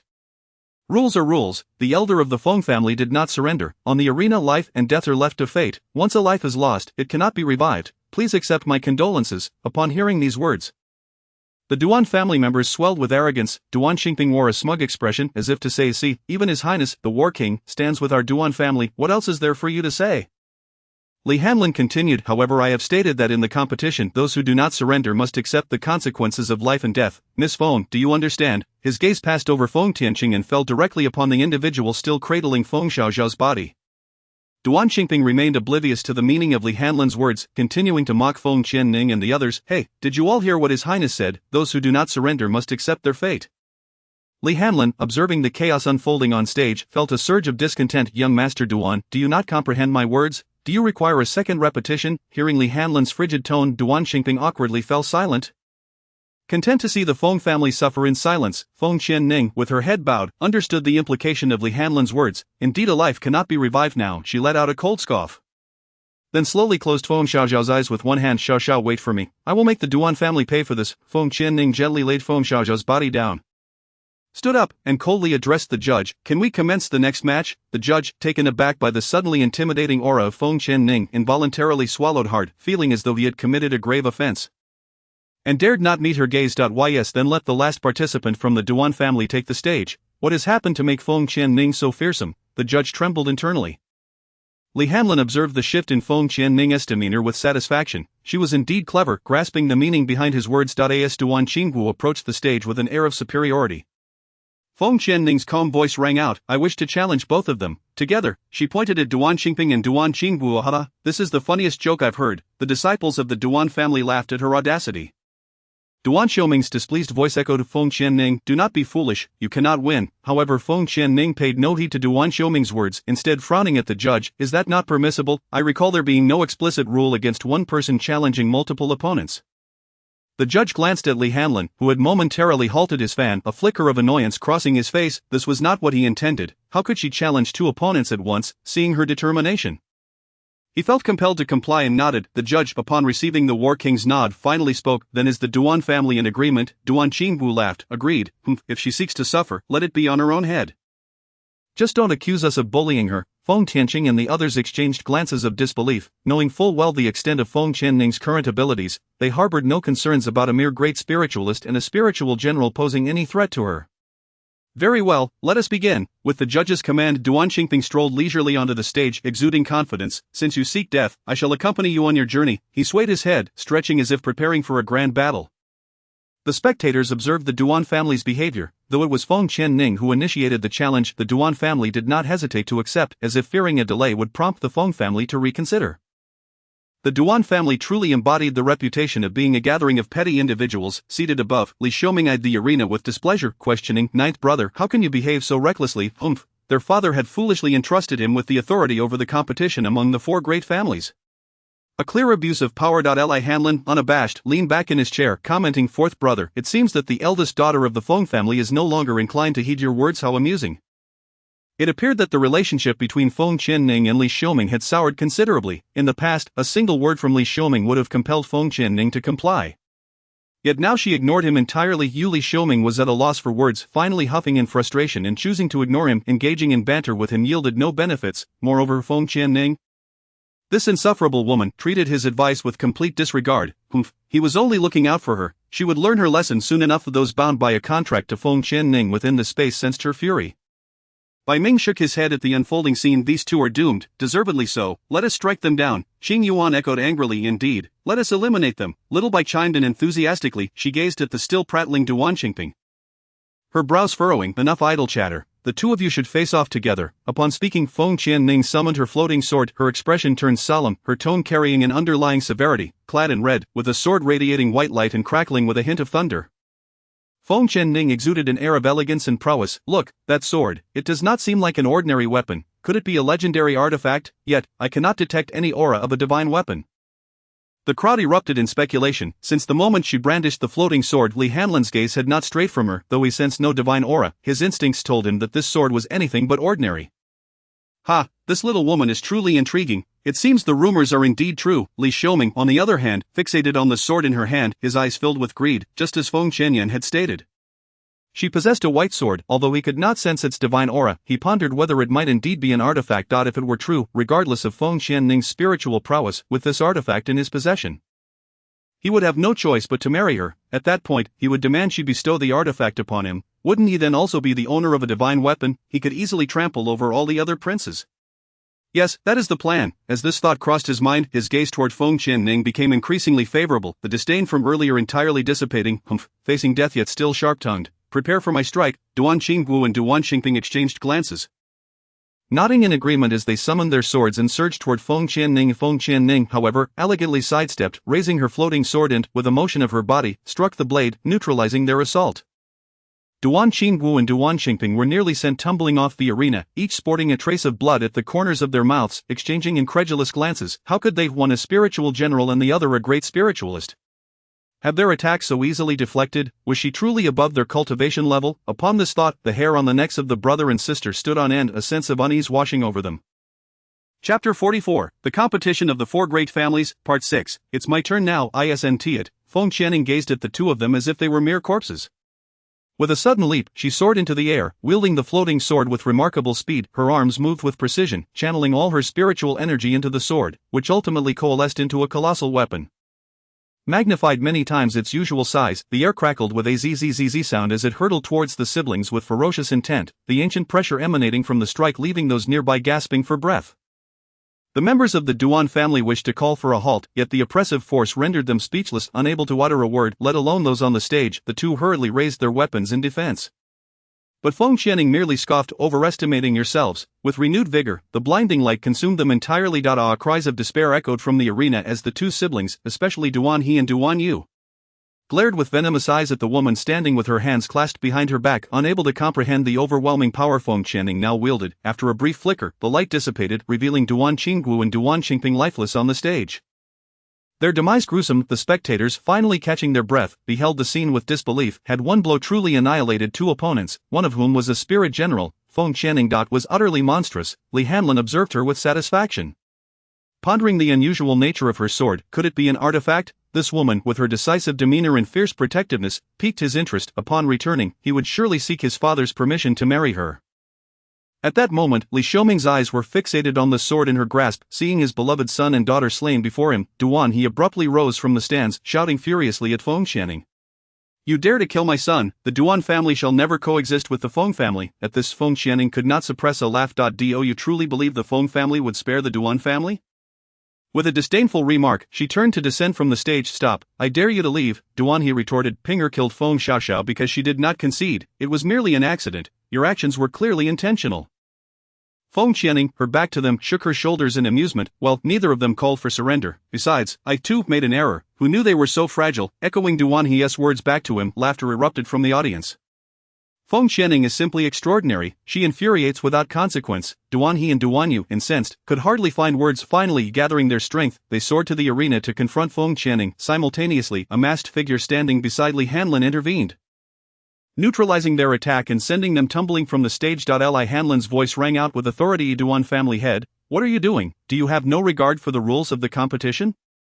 Duan He and Duan Yu's faces paled. He was now a spirit king of the second tier, while those beside the war king were at least spirit emperors. He had heard tales of a powerful ally of the war king, and it appeared to be true. "A war king, she has slain my son and daughter. Shouldn't there be retribution? Is this not the regulation of the tournament?" In an attempt to gain favor in front of Feng Qianing, Li Xiaoming stood up, pointing at Duan He. "Your children's lack of strength cannot be blamed on Xiaoning. When your son killed another, did you seek justice?" The term Xiaoning made Feng Qianing want to retch.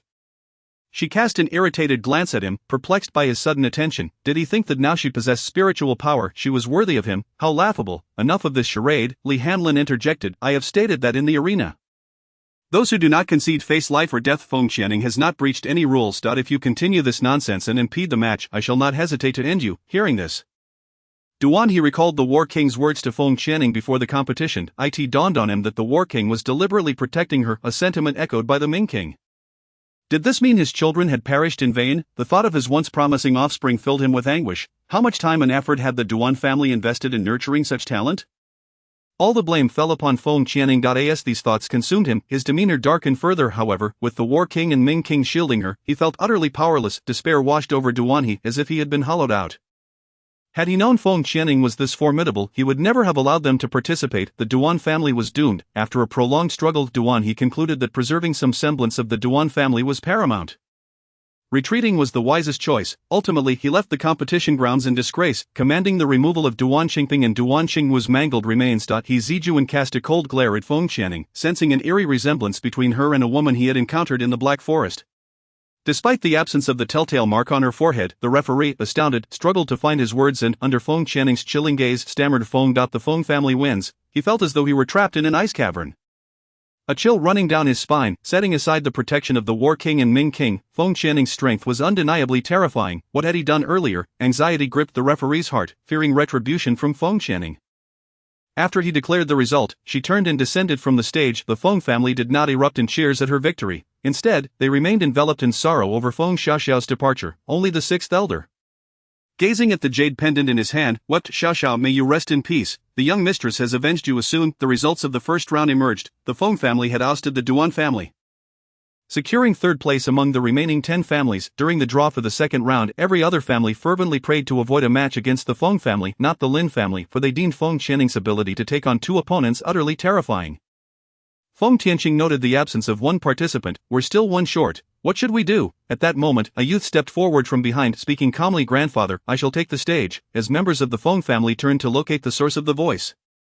Several elders recognized him as the newly adopted grandson of the family head, now the third young master of the Feng family, a spirit general of the first tier. We remember when he was merely a great spirit scholar.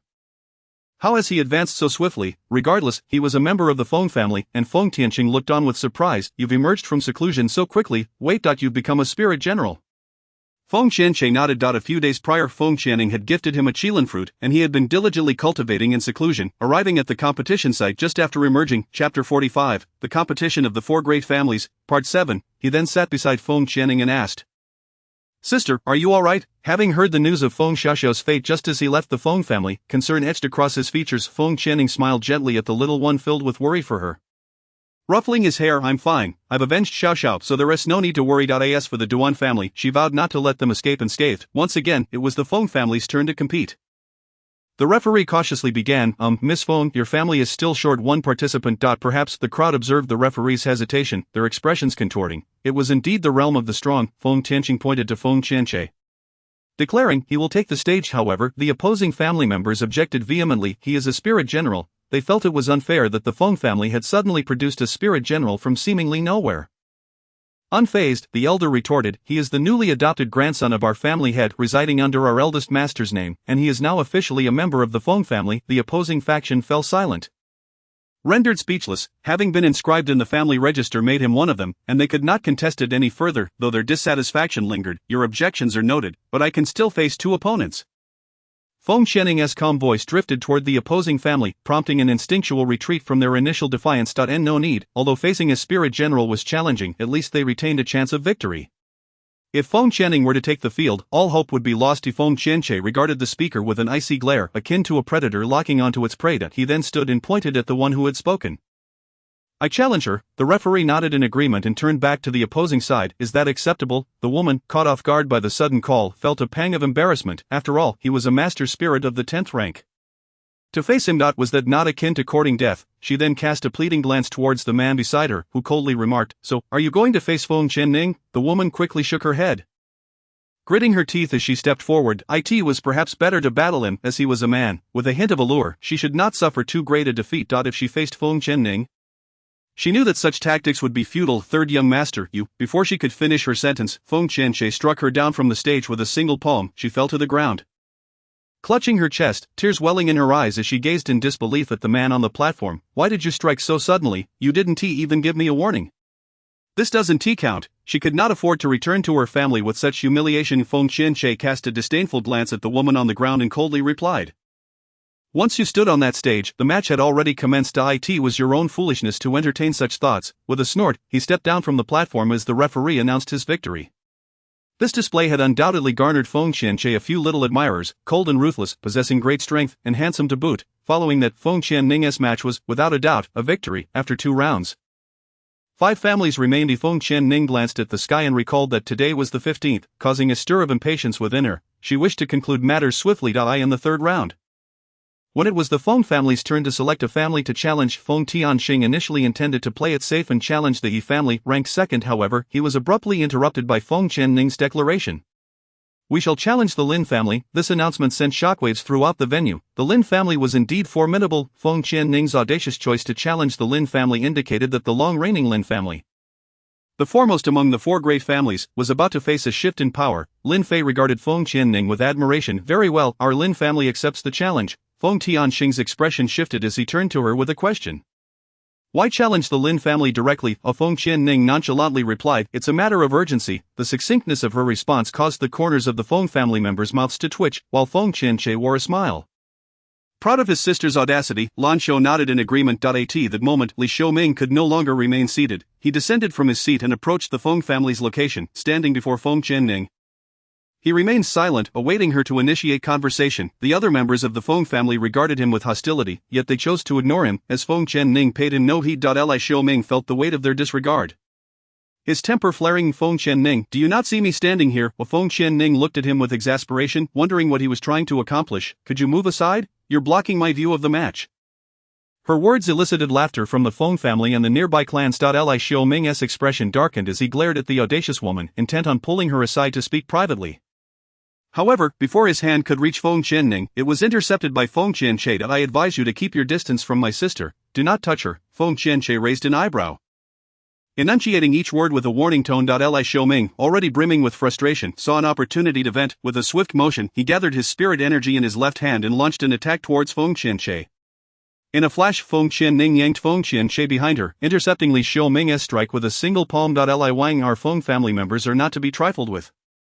Though she remained stationary, Li Xiaoming was forced back several steps, as though a mighty hand had gripped his insides, causing him intense pain. Despite being a 5th-rank spirit general, he had not anticipated that he would be unable to withstand Feng Qianning's strike. This woman's spirit power surpassed his own. Lin Xiao, observing the exchange, recognized that both he and Li Xiaoming were 5th-rank spirit generals. If Li Xiaoming could not withstand her attack, what chance did he have? A sense of foreboding settled within him. This battle might culminate in a loss for the Lin family. Regaining his composure, Li Xiaoming attempted to speak again, only to be interrupted by Li Hanlin's voice. Fourth brother, if you continue this way, I shall inform father upon our return that you are disrupting the competition of the 4 great families. Do you think father will? Li Xiaoming grasped the underlying threat in Li Hanlin's words, ultimately relenting with a huff as he departed from the Feng family's vicinity. Returning to the stanza, Feng Qianning lifted her gaze to the prominent figure seated above, who had spoken on her behalf multiple times. Did she know him well? Yet there was no recollection of him within the original owner's memories. In gratitude for his assistance, she offered him a nod and a smile. Li Hanlin reciprocated with a smile of his own. Meanwhile, Li Xiaoming glared intensely at their interaction, nearly bursting with rage. No, once they returned to the palace, he must arrange a date for their marriage. The next match commenced between the Feng family and the Lin family, a spectacle that drew a tense crowd. Feng Qianche faced Lin Xiao, while Feng Qianning confronted Lin Fei. When Lin Xiao stepped onto the stage, she knew victory was beyond her grasp. Yet she resolved to fight valiantly. Third young master of the Feng family, you must give it your all. Do not let me down. Feng Qianche remained expressionless, devoid of any visible emotion. Enough of the pleasantries. Let us begin. Lin Xiao felt a surge of indignation. She was accustomed to being unchallenged in Biandu, having ruled with an iron fist. To suddenly encounter opposition was disorienting. Summoning her sword, she declared, prepare to face my attack. However, to Feng Qianche, her movements appeared sluggish, as though he could see through her every action. He remained unfazed, and just as her sword neared his throat, he deftly pinched it between his fingers with his left hand. Raising his right arm to channel his spirit energy towards Lin Xiao, Feng Qianning couldn't help but smirk. This young man was remarkably similar to her in demeanor. Indeed, he had managed to impress her. The disparity between a master spirit and a spirit general was immense. With a single blow, Lin Xiao was sent crashing against the edge of the stage, unable to rise. Lin Mo Shang, witnessing his beloved daughter's defeat, felt a surge of panic. However, Lin Fei restrained him, saying, Father, no, this is a competition. Moreover, Xiao Xiao has long been spoiled. There are many powerful individuals in this world. If she provokes the wrong person, her fate will be even worse than now. It is high time she learned a lesson. Ultimately, Lin Mo Shang suppressed his impulse, recognizing the wisdom in Lin Fei's words. Xiao Xiao's temperament was indeed overly indulgent. Without discipline, she might one day cause great calamity. Lin Xiao struggled to her feet, her expression a whirlwind of emotions. Just as everyone anticipated a tantrum, a stunning turn of events unfolded. Lin Xiao straightened her attire and smoothed her disheveled hair, cheerfully declaring to the referee, I concede, I have lost. Lin Mo Shang was left in disbelief, pointing at the stage and then at Lin Fei, wondering if his daughter's head had been rattled. How can one be so joyful upon conceding? The referee was momentarily taken aback. How could one be so jubilant in defeat? The Feng family wins this round. Lin Xiao leaped with elation, darting towards Feng Qianche and embracing one of his arms. Master, you are incredible. Since my birth, you are the first to strike me without mercy. I am utterly convinced. Please accept me as your disciple. Master Feng Qianche was taken by surprise, hastily pushing her away. What are you doing, girl? Release me at once. Yet Lin Xiao clung to him like an octopus, refusing to let go. The surrounding crowd erupted in laughter. Lin Mo Shang buried his face in his hands, gesturing to Lin Fei to quickly pull this embarrassing spectacle away. This is utterly disgraceful. How am I to face others after this? Lin Fei, realizing the absurdity, approached the stage and grasped Lin Xiao's arm. Xiao Xiao, come down. We are on the stage. Lin Xiao, unfazed, continued to cling to Feng Qianche's arm. I won tea. Today, I must become your disciple. Feng Qianche's mouth twitched in exasperation. My spirit power was elevated with my sister's assistance. What could I possibly teach you? Let go of me. The crowd gasped. Feng Qianche's spirit power had been aided by Feng Qianning. Just how formidable was she? Upon hearing this, Lin Xiao's grip loosened. Seizing the opportunity, Feng Qianche stepped back, exiting the stage, relieved to have freed himself from her clutches. Why is this woman so difficult? Moments later, Lin Xiao sprang back into action, racing towards Feng Qianning. Feng Qianche's heart tightened in fear, instinctively retreating. However, Lin Xiao halted before Feng Qianning, kneeling before her with a thud. Master, please allow your disciple to pay you my respects. Feng Qianning's lips twitched as she regarded the capricious woman. Miss Lin, I do not take on disciples. A single utterance plunged Lin Xiao's heart into despair, yet she remained undeterred and declared, I am the young lady of the Lin family. I would never tarnish your reputation. I shall diligently hone my skills. I implore you, accept me. Lin Fei, wearing an expression of pain, hurriedly approached Lin Xiao, attempting to pull her back. This is a competition. Please refrain from any foolishness. Let's discuss everything after the contest. Shall we? Look, everyone is watching you. Lin Xiao raised her gaze to survey the onlookers, contemplating that her master might be shy about accepting her in front of such a crowd. Thus, she stood up and addressed Feng Qianning. Master, after the competition ends, I shall visit the Feng family to seek you out. Observing that his words had an effect, Lin Fei forcefully tugged Lin Xiao back to the Lin family's area. Not forgetting to apologize to Feng Qianning. I apologize, my younger sister can be quite unreasonable. Lin Xiao, undeterred by the rough handling, turned back and waved at Feng Qianning as she walked away. Feng Qianning, witnessing this scene, felt a mixture of amusement and intrigue. She thought to herself that having such an interesting girl nearby might alleviate her boredom. The farcical episode drew to a close, and it was now time for the contest between Feng Qianning and Lin Fei. As Lin Fei took his place on the stage, he looked at her with a face full of regret, offering an apologetic nod, and once more expressing his apologies for his sister's earlier antics. Miss Feng, please. Lin Fei extended his arm, speaking with gallant courtesy. This time, Feng Qianning graciously responded, Young Master Lin, please. Once the battle commenced, Lin Fei transformed entirely. He swung his arm, unleashing a surge of spiritual energy towards Feng Qianning. She deftly dodged, though the attack still grazed the hem of her garment. Gazing at the torn fabric, a smile curled at the corners of Feng Qianning's lips. How intriguing! Up until now, she had finally encountered a formidable opponent among the younger generation. With this thought, she readied herself. Illusion. With a command, immense spiritual energy coalesced in her palms, radiating brilliance. Gradually, her spiritual energy morphed into a phoenix, its majestic cries resonating throughout the arena as it charged toward Lin Fei. The surrounding spectators were taken aback, holding their breath in awe. A phoenix, Feng Qianning's spiritual energy could transform into a phoenix. On the stage, Lin Fei was struck by the formidable force of the incoming energy. Sent crashing to the ground behind him, yet he quickly regained his composure, conjuring a protective shield with his spiritual power, gritting his teeth in determination to withstand Feng Qianning's next onslaught. However, a trickle of blood escaped the corner of his mouth. Lin Mashang, observing the events unfold on stage, sighed and shook his head. He had already come to the realization that the Lin family was destined to lose this time, with a resounding crash. Lin Fei could no longer hold his ground, ultimately being knocked far from the stage, landing heavily below. To fall from the stage meant he had lost the match. Lin Xiao, watching in exhilaration, leaped up, cheering, Long live Master! Master is truly remarkable. The elders of the Lin family could scarcely bear to witness such a spectacle. Was this truly their young lady? Lin Mashing's face flushed with shame, wishing he could sink into the earth. Such disgrace. Finally, he seized the jubilant Lin Xiao, commanding, sit down this instant. Lin Xiao pouted but ultimately complied, sitting down obediently. Was she not excited? It had been ages since she had witnessed someone so powerful among the younger generation. Most importantly, this person was her master. Chapter 47, a resounding victory. Lin Fei struggled to rise, staring at the stage where Feng Qianning, without even drawing a weapon, had effortlessly defeated him with just her spiritual energy. In the end, he cupped his hands in a gesture of respect, conceding, I have lost. Miss Feng, you are truly impressive. Thank you for your mercy. He was genuinely convinced of her prowess, sensing that she had yet to unleash her full potential. Otherwise, his defeat would have been far more devastating. Feng Qianning regarded Lin Fei with an impassive expression, responding, You are formidable as well. At the very least, you have compelled me to exert more than half of my spiritual power. And you are indeed a worthy opponent. Ultimately, the judges announced that the Feng family had secured first place, while the Lin family ranked third. In a concealed corner backstage sat several individuals, elders from Kangwu Academy, who had witnessed everything unfold. It seemed that a shift was approaching in the Tianyuan kingdom. The others nodded in agreement, having not encountered such a powerful young individual in quite some time. An elder exclaimed, This girl is mine. No one is allowed to contest her. She is mine. I want her. Chang Qi, you old fool, must you insist on competing with me? Jin Ziyang, you are the real old fool. What would a pillmaker want with her? Does she even know how to make pills? Thus, these men, all well past 50, began to quarrel over Feng Qianning, oblivious to the fervor with which they were vying for her. Meanwhile, in the audience, someone trembled and declared, If anyone dares to call the young lady of the Feng family a waste again, I shall vehemently disagree. This is no waste. She is a genius among geniuses. Indeed, such rumors can be deadly. How could such a prodigy be labeled as a waste? What does that make us, who spread such slander? As the third round commenced, the remaining families began to challenge one another, yet the Feng family held steadfast in their position at the top. With no one daring to confront them, the Yi family had previously considered testing their luck against the Lin family, but now they realized their odds were slim. They would not dare face the Feng family, whose strength surpassed that of the Lin family. They opted to avoid unnecessary conflicts, especially with a match against the Lin family still ahead. However, the Lin family was unwilling to settle for third place. They aimed for first or second at the very least, thus, they chose to challenge the Yi family, who remained passive, refraining from confronting the Feng family. The fourth family in contention was the newly emerged Zhou family.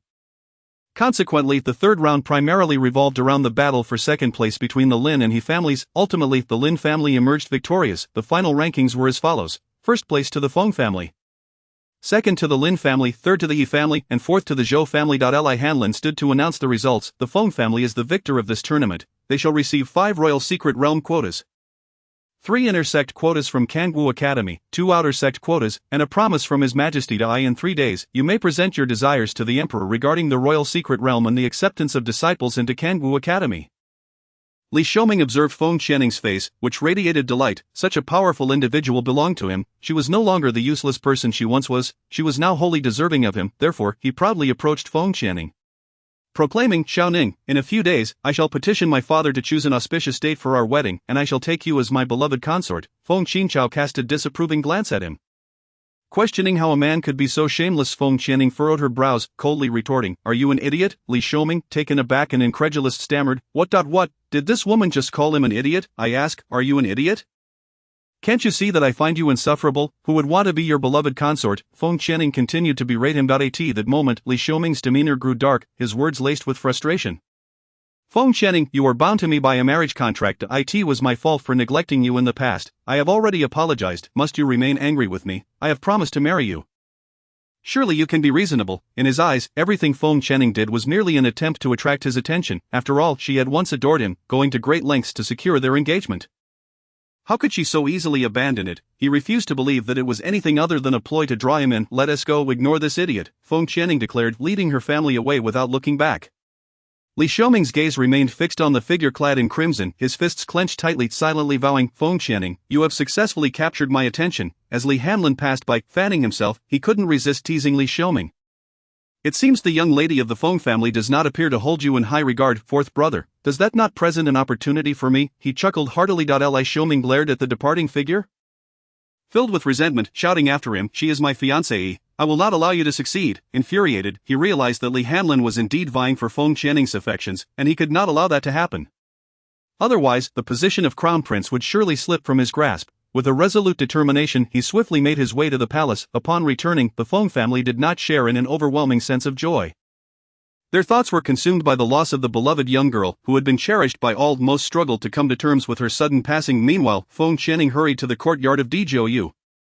Pushing open the door, she discovered that it was empty. Even Tianxi was nowhere to be found. Feng Qianning felt a pang of despondency, yet she was acutely aware that he must be hiding somewhere. Perhaps this was for the best. Having reached a resolution, she exited her chamber and closed the door behind her, making her way towards her lily garden. Outside her room, she instructed Lan Xiu not to allow anyone to disturb her. Lan Xiu wore a worried expression, for she understood the reason behind her young mistress's melancholy. I am fine, do not fret over me. With that, she turned and returned to the room of Feng Qianning, plopped down onto her bed. Lying back, utterly fatigued, she gently rubbed the corners of her eyes, pondering if Feng Xiaoxiao was truly on the brink of death. She was still so young, with many unfulfilled aspirations. Xiaoning, come and take a look at this.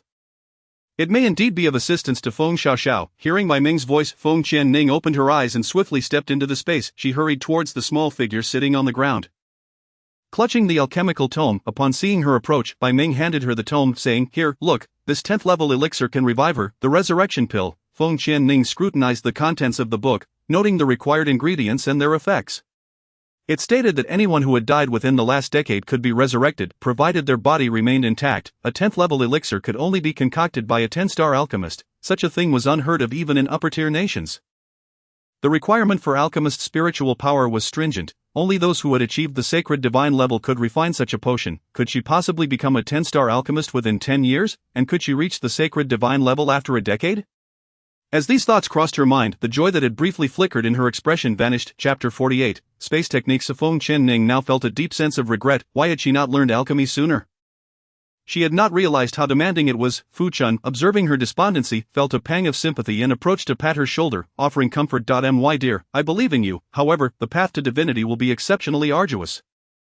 But we shall always be by your side, accompanying you on this journey. Indeed, mother, we will always be with you. Jing Yuan affectionately clung to Feng Qianning's leg. Master, I am here too. Xiao Bai jumped forward, grasping a corner of Feng Qianning's garment with his tiny paw. Finally, Bai Ming, unwilling to be outdone, hurriedly added, and I am here as well. I am the spirit of the spatial artifact. Smack, before Bai Ming could finish, he received a light smack on the back of his head. Shut up, I can't take it anymore. How many times must you blow your own horn in a single day? My ears are about to develop calluses. Jing Yuan had unknowingly moved from Feng Qianning's side to Bai Ming's, delivering the smack before digging into his own ears. At that moment, Bai Ming grinned through gritted teeth, continuously rubbing the spot where he had been struck. He had always lost in their scuffles and had frequently had his hair pulled. In a bid to gain the upper hand, he had cruelly shaved his head bald. Faced with Jing Yuan's threatening gaze, Bai Ming instinctively swallowed hard, swallowing his remaining words as well. A wise man does not suffer needless losses. If he complained now, he would only endure worse treatment once Xiao Ning had left. How could a distinguished artifact like himself be bullied by a mere beast? The glory of his past was now a distant memory. Truly heart-wrenching. Woe is me. Moreover, it seemed that this bald-headed fellow was suffering even more. Now he was perpetually receiving smacks to the back of his head. Feng Qianning, initially engulfed in sorrow, found her heart lighten slightly at the sight of the two antics before her. She still had this group of companions, along with her grandfather, Lan Xiu, Muran, and Muzha, and her Shura Hall. For their sake. She must strive harder. Jing Yuan, do not keep bullying Bai Ming. Look at him. He's turned into a bald man. Bai Ming's eyes brimmed with tears, pitifully nodding vigorously. Xiao Ning is absolutely right. This isn't me complaining. It's Xiao Ning herself who said it. Jing Yuan nonchalantly rolled his eyes. Understood. Humph. Once mother leaves, just wait and see how this divine beast deals with you. Feng Qianning, clutching the alchemical tome, found a stone to sit on as she contemplated. For yet another conundrum lay before her. How could she preserve Xiao Zhao's corpse for 10 years without decay? Bai Ming furrowed his brow, stroking his chin and thought, Xiao Ning, I have a method worth trying. Oh, pray tell, what is your method? Feng Qianning asked, her eyebrows raised in surprise as she turned to Bai Ming. Bai Ming eagerly gestured as he spoke. Bring Feng Xiao into the space, then place her in the source of life. Lend me your white feather fan, and I will use the spatial technique to freeze her into an ice block, storing her in a secret chamber. As long as she remains in my space, I can ensure her body does not decay. Upon hearing his words, Feng Qianning and the others exchanged glances, their eyes unintentionally drifting towards the so-called secret chamber Bai Ming mentioned. A dilapidated thatched hut.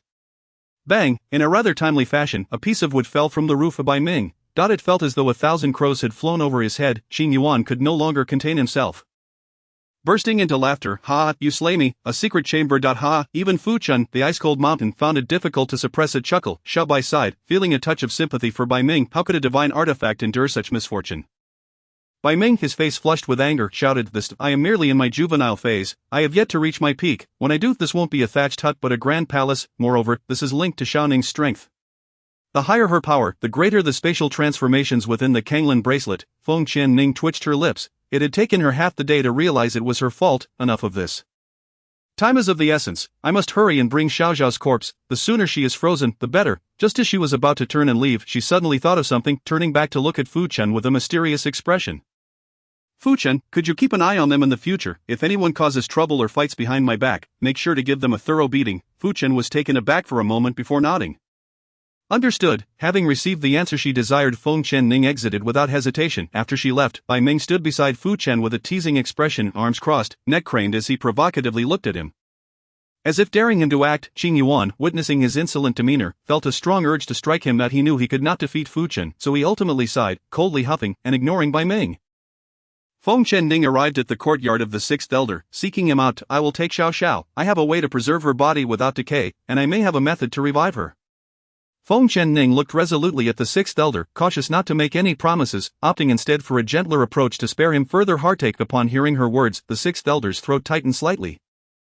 Surprised by how deeply the young mistress cared for Xiao, he had never anticipated that there might still be a chance to save her. Young mistress, is that truly so? Understanding the sixth elder's doubts, Feng Qianning admitted, I cannot guarantee success, but it certainly won't be achievable in the next few years, perhaps 3 years, perhaps 5, or even 10 years. Xiao is like a sister to me, so sixth elder. As long as there is a glimmer of hope, I do not wish to give up. I want to try. Feng Qianning spoke with a profound tone. After a moment of silence, the sixth elder finally replied. Very well, you may take Xiao Xiao, but do not place too much pressure on yourself, regardless of the outcome. Having received the sixth elder's consent, Feng Qianning no longer hesitated as she made her way to retrieve Feng Xiaoxiao's body. She took her from the coffin in the courtyard. While carrying Feng Xiaoxiao, she deliberately chose a longer route, as she did not want others to discover too many of her secrets just yet. Afterward, she stealthily returned to her room, cradling Feng Xiaoxiao as she entered the space. She placed Feng Xiaoxiao in the source of life, hesitantly extending the white feather fan to Bai Ming. This will it have any adverse effects on you? If so, while speaking, she tried to retract her hand holding the fan. However, Bai Ming, quick as lightning, snatched the fan from her grasp. It's fine, I'll just need to sleep for a few days. Do not worry about me, saving her is the priority. Though his spiritual power was currently insufficient to sustain the use of spatial techniques, he was willing to do so for Xiaoning's sake. Knowing he would only need to slumber for a time, Chapter 49, entering the palace to meet the Emperor Feng Qianning finally nodded, tacitly agreeing. Bai Ming floated in the air, focusing intently as he formed hand seals. Instantly, the atmosphere within the space shifted dramatically, and countless strands of spiritual energy surged into his body. By the power of my spiritual arts, I command the essence of ice. Go. His finger pointed towards Feng Xiaoxiao's position. And numerous icy energies surged forth, enveloping her body and instantly freezing her within. Qing Yuan, observing the changes within the space, felt a sense of disbelief. This fellow is quite strong. The spatial technique, TSK, the little bald head, who appeared harmless, was unexpectedly formidable. Bai Ming subsequently utilized his spiritual power to transfer Feng Xiaoxiao into one of the rooms within the thatched cottage, where he also enacted a seal to ensure that the icy spirit would not dissipate. Once all was accomplished, Bai Ming's body appeared utterly drained, gradually descending from the air. Feng Qianning felt a pang of concern as she caught his small frame. Xiao Ming, are you alright? However, at that moment, Bai Ming's eyelids felt heavy, and he struggled to keep his eyes open. With the last remnants of his consciousness, he faintly replied, I'm fine now, I just need to rest for a while. After uttering these words, his form vanished from sight. Feng Qianning, now increasingly anxious, looked at the empty space in her arms. Xiao Ming, how could he just disappear? Do not fret, my dear. He is merely merged with this space to sleep. His current body is insufficient to sustain the use of spatial techniques, and he is merely a bit exhausted. Allow him to rest for a time, said Fu Chen, gesturing around him with this assurance. Feng Qianning felt a sense of relief as long as he was unharmed, yet a deeper guilt settled within her. It was her own inadequacy that had brought about this circumstance. I shall continue my training. Fu Chen observed her retreating figure with a sigh. It was evident that this young lady had been profoundly affected to react in such a manner. Little Bai nodded in agreement. Indeed, the master far surpassed her peers in excellence. She was inherently ambitious, and with the heavy burden of those she needed to protect, she had to grow stronger, otherwise her loved ones would remain vulnerable to harm and loss. I can truly empathize with the master's plight, sighed Fu Chen, Qing Yuan, and Little Bai in unison, shaking their heads. Outside the thatched cottage, the three of them stood in a line from tallest to shortest, arms crossed, gazing at the distant figure of Feng Qianning, who was diligently practicing. In 3 days, the royal secret realm would open, coinciding with the day when Kangwu Academy would enroll new students. Meanwhile, within the Feng family, chaos reigned, for Feng Qianning had vanished for 3 days.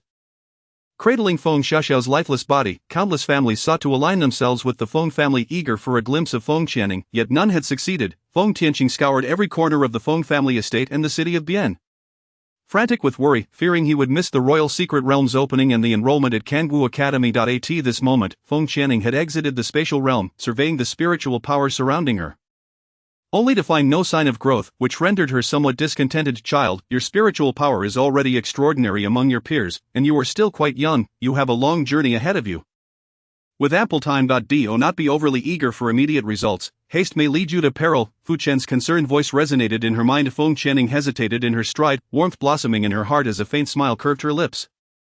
Yes, I understand. Upon hearing her acknowledgement, Fu Chen ceased to speak further. As Feng Qianning slowly made her way toward the hall, the Feng family's servants called out, Young miss, you have returned. Hearing this, Feng Tianqing and the elders swiftly emerged. Qinger, where have you been these past few days? We've been frantic searching for you, Feng Tianqing exclaimed anxiously. Oh, I found a secluded place to cultivate, Feng Qianning replied, a hint of embarrassment causing her to touch her nose. Mu Ran, observing the scene, thought to herself, now she realizes that the young miss always returns just in time. Lan Xiu, with a smile, patted the exasperated Mu Ran. You'll get used to it, I've long since acclimated. Finally Feng Tianqing sighed, clasping his hands behind his back. Let us not linger, we must not delay important matters. As they walked, Feng Tianqing inwardly grumbled about her. This Qinger certainly keeps us on edge. I must find a moment to speak with her. Why must she always arrive at the last minute? What if she were to miss something crucial in the future? Suddenly, a thought struck Feng Tianqing, and he approached Feng Qianning. Qinger, have you decided on your request to present to the emperor? He hesitated, wanting to suggest that if she did not wish to marry the Ming prince she could ask the emperor to annul the engagement, but he feared Feng Qianning's heart still held a place for that Ming prince. Today, the Ming prince would undoubtedly make his intentions clear to her. Having visited the palace almost daily over the past 3 days, I've made up my mind. I want to annul the engagement. Feng Qianning discerned his apprehensions. She had long contemplated this. The Ming prince was excessively greedy, aware of her formidable spiritual power and the Feng family's esteemed status among the 4 great families. He would not easily relinquish such a prize. Today's visit to the palace would serve to sever their ties. Feng Qianning smiled in satisfaction. That is well, stay far away from that scoundrel, who is utterly unworthy of my granddaughter. Lan Xiu, overhearing the exchange between the grandfather and granddaughter, chimed in. Young miss, your decision is undoubtedly correct. That Ming prince is simply unworthy of you, he appears utterly despicable. Feng Qianning chuckled lightly at Lan Xiu's words. By the way, has Xiao Zhou returned these past few days? She had not seen him while passing his courtyard, nor had she encountered him in the main hall.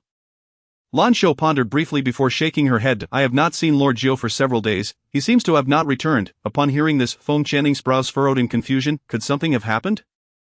Or has he already left? After a moment's contemplation, she reassured herself. What could possibly have happened to him? His guards possess such high spiritual power. He has merely departed, leaving without a word. How callous. She shrugged off the thought. Whatever, let him be. Before long they arrived at the royal palace, where the first order of business was to present themselves before the emperor. Head of the Feng family, Feng Tianqing, pays his respects to your majesty. We pay our respects to your majesty. Under Feng Tianqing's lead, the members of the Feng family bowed to the emperor. The emperor nodded. Rise, yet his gaze remained fixed on the young lady clad in red. Feng Qianning, she returned his gaze without a trace of trepidation. Chapter 50. Commoner, I wish to annul the engagement. She scrutinized the figure atop the dais, a man of around 50 years clad in a yellow dragon robe. Emperor Li Yuanji, currently at the 10th stage of spiritual cultivation, adequate but lacking, which explained why he was so firmly under the empress's thumb. This young lady in red is indeed the renowned Feng Qianning? A voice of authority and solemnity reverberated above her. Your majesty, I am indeed Feng Qianning, she replied, slightly bowing her head in reverence toward Li Yuanji, cautious not to provoke the current state of affairs. The emperor nodded slightly, adjusting his robe. I have previously stated that the family securing first place may make one wish, provided it is not malevolent or harmful. Of Feng Qianning. Have you made your decision? Li Xiaoming, standing proudly to the side, wore a smug expression, for he had already brought up the matter of marrying Feng Qianning to his father. However, the emperor had not given a definitive answer. Insisting on respecting the Feng family's wishes, he was confident that once he proposed to take her as his Ming prince consort, she would agree. After all, she had merely been angry with him. And after all these years of relationship, how could she simply let go? Surely her anger must have subsided by now, and she would surely seek the emperor's permission to marry him. Your majesty, I have something to discuss with Miss Feng, Li Xiaoming said with a smile. The emperor merely responded with a nonchalant HMM. Li Xiaoming waved his sleeve and approached Feng Qianning, declaring, Feng Qianning, I can grant you permission to marry me as my consort. You may also request the emperor's blessing for our union. We can choose a date for the wedding. The members of the Feng family, particularly Feng Tianqing, turned red with fury, ready to speak out, but Feng Qianning raised her arm to stop them. She also gestured to Feng Qianche, indicating that he should remain still. She could handle this on her own. Meanwhile, the representatives of the other 3 great families understood the implications of the Ming prince's overtures, recognizing that he was drawn to Feng Qianning's profound spiritual power and her striking beauty. Especially Lin Fei, witnessing the scene before him, felt a sudden urge to intervene, but was restrained by Lin Ma Shang, who whispered in his ear, Fei, this is not the place for reckless actions. However, while he managed to restrain Lin Fei, he could not stop Lin Xiao, who, filled with indignation, rushed forward to separate Li Xiaoming from Feng Qianning. Standing in front of Feng Qianning, she furrowed her brow and exclaimed, just days ago, you were spreading rumors that my master was a stutterer, a useless waste who could not cultivate, avoiding him like the plague. Now that you see my master can cultivate, you wish to propose marriage. Where was your interest before? She then turned to Feng Qianning's master, declaring, this man is not to be trusted, he does not hold genuine feelings for you. The onlookers nodded in agreement, applauding Lin Zhao's boldness, as it echoed their own sentiments. He Zijuan scoffed, you fool. Feng Qianning stared in bewilderment at the figure standing protectively before her, arms outstretched in defense, a gesture that stirred an inexplicable feeling within her. As for Li Xiaoming, he appeared as though he had been struck at the heart, his body stiffening in shock as he anxiously glanced towards Feng Qianning, who stood behind Lin Xiao. Upon observing her expressionless demeanor, he felt a wave of relief wash over him, only to be swiftly replaced by ire directed at Lin Xiao. Lin Xiao, I am willing to overlook your insubordination.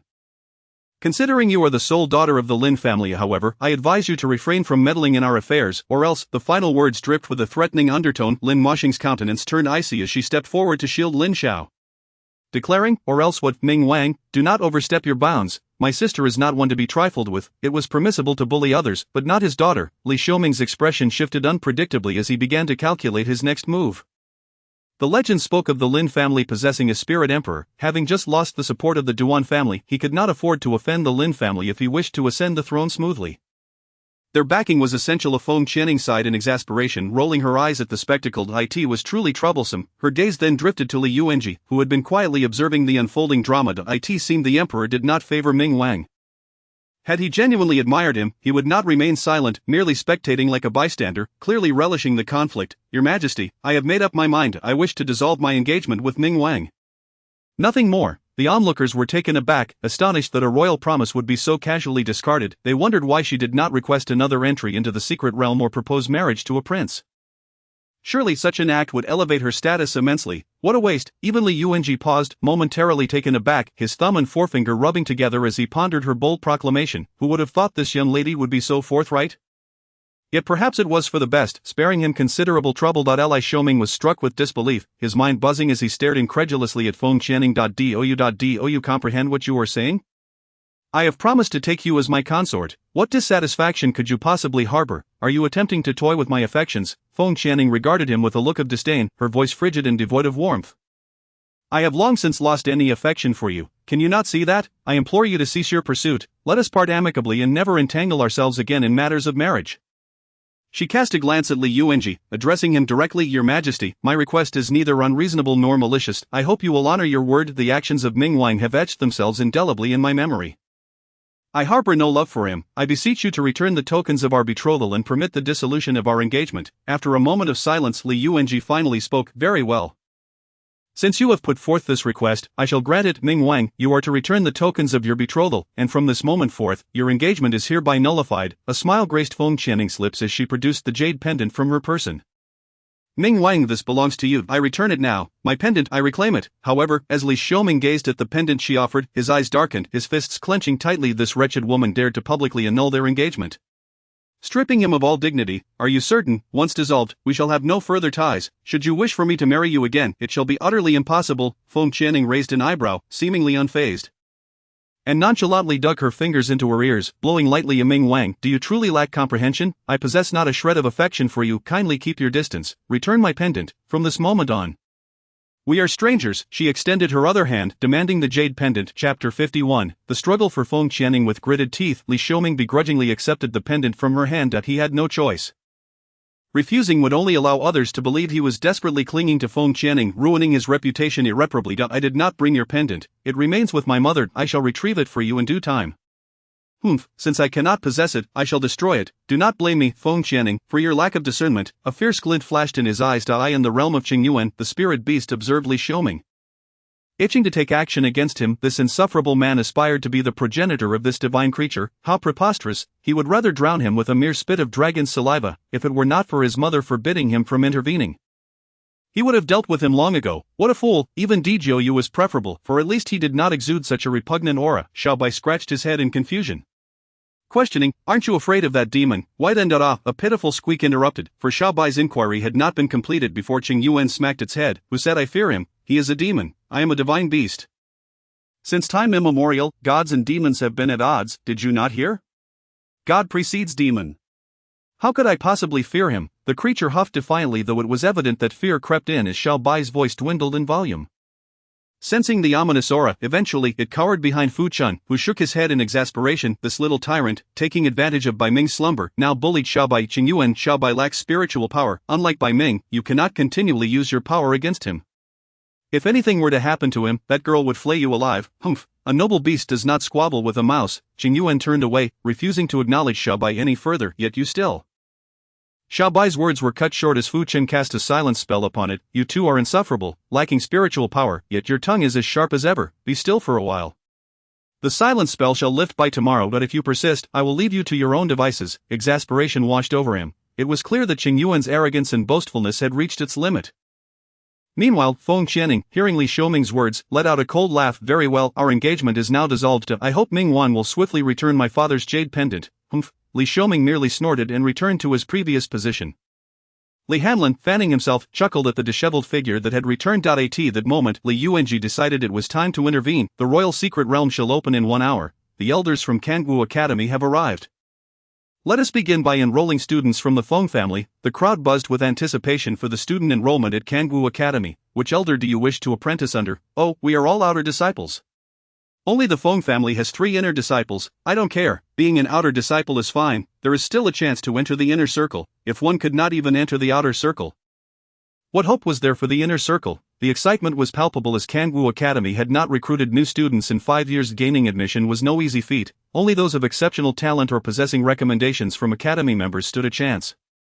This public recruitment was exceptionally selective. Candidates needed to be at least spirit general level, and how many young spirit generals existed in Tianyuan Kingdom? If they did not meet these criteria, they sought other commendable attributes, such as alchemy, requiring a spirit body of green grade or higher. The conditions were exceedingly stringent. As the elders from Kangwu Academy emerged, their eyes fixated upon Feng Channing. One elder, clad in a white robe with snowy hair, swiftly approached her, declaring, "I shall have her, do not compete with me." Another elder, dressed in grey, quickly followed suit, pointing at the white-robed elder, "Jian Ziyang, you old rascal, do you always have to oppose me? Whatever I fancy, you must covet too." The 4th elder, being called out, immediately bristled. "What, not satisfied? Shall we settle this with a duel?" The grey-clad elder, hands on hips, retorted, "Come on, who fears whom? Isn't that the 4th elder from Kangwu Academy?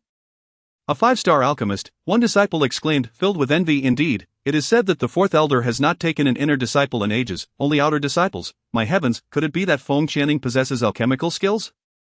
The 2 inner elders of Kangwu Academy began to bicker over Feng Channing, escalating into a spectacle of chaos. Feng Channing furrowed her brow involuntarily. She held no interest in either of them. Finding their boisterousness irksome, the 2nd elder, feeling somewhat embarrassed, addressed the onlookers. "You two, cease your squabbling. Look at where we are. Do you not fear being the subject of ridicule, if you continue to cause trouble? I shall inform you Tian." Indeed, that one sentence instantly silenced the 2 old geezers. Mentioning that peculiar Tian proved to be quite effective, the 2nd elder beamed as he observed the now subdued duo. Pondering to himself, he pointed at the man clad in grey. "This esteemed individual is our 3rd elder of Kangwu Academy, the master of close combat techniques." He then gestured towards the man in white robes. "And this is our 4th elder, the sole 5-star alchemist in the entire Tianyuan Kingdom, Feng Channing. Among these 2 elders, which one do you prefer?" Feng Channing fell into contemplation. Spirit energy was not her immediate concern, and she still had much to learn about elixirs. She required guidance, there was no doubt about it. The 4th elder, assuming she was merely hesitating, extended an olive branch. "Come to me, and you shall become my 3rd disciple.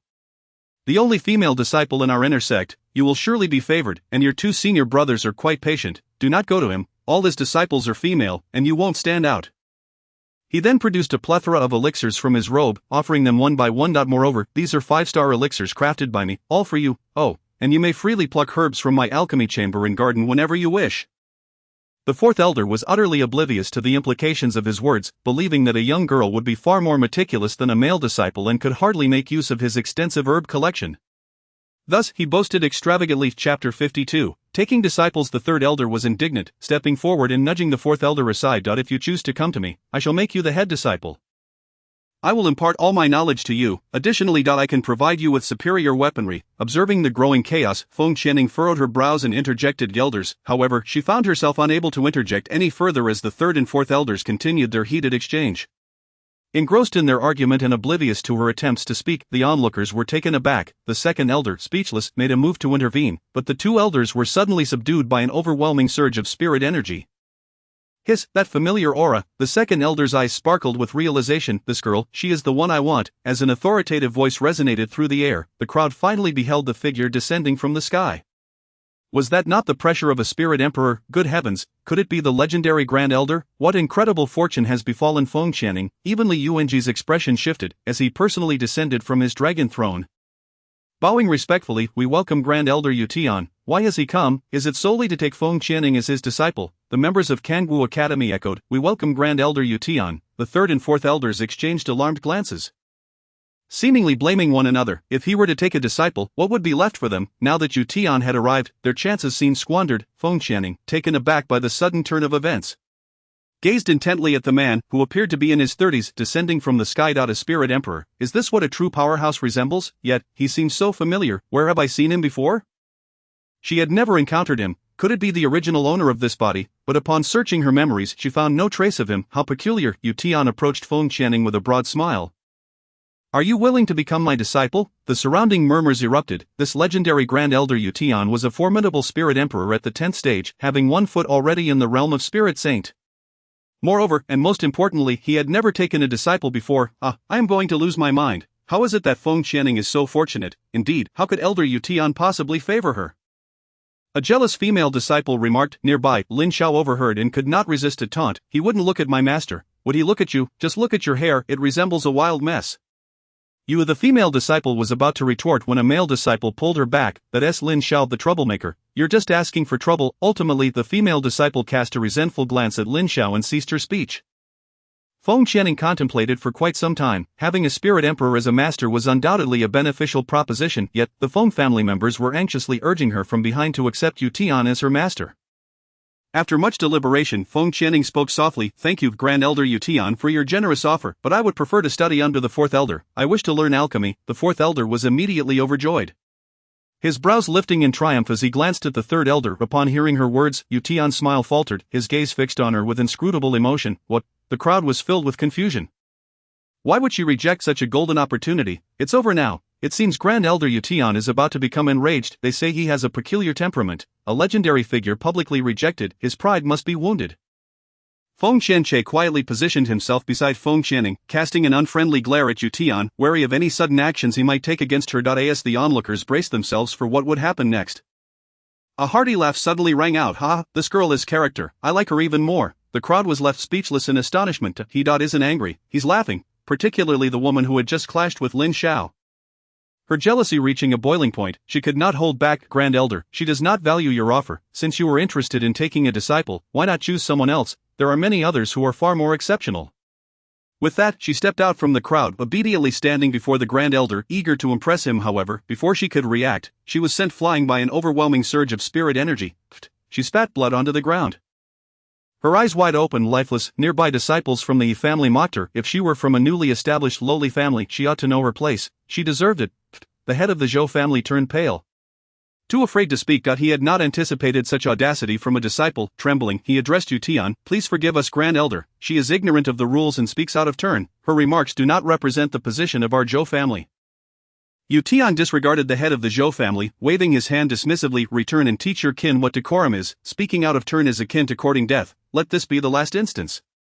He gestured towards the head of the Zhou family. Feng Qianning nodded in appreciation. He was ruthless and spoke little, just as she liked. But what about alchemy? At this moment, no one dared to utter a word.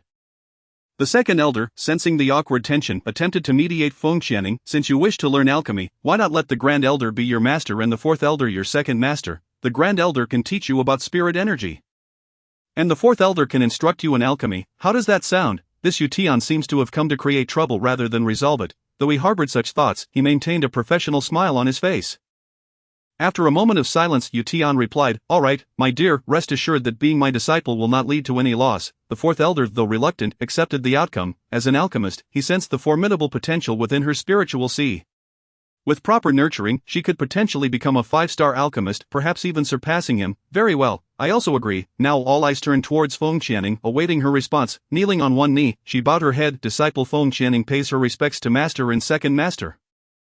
She was utterly elated, although she still couldn't comprehend why the Grand Elder would take her as a disciple, who would refuse the opportunity to learn from a spirit emperor. Chapter 53, The National Teacher?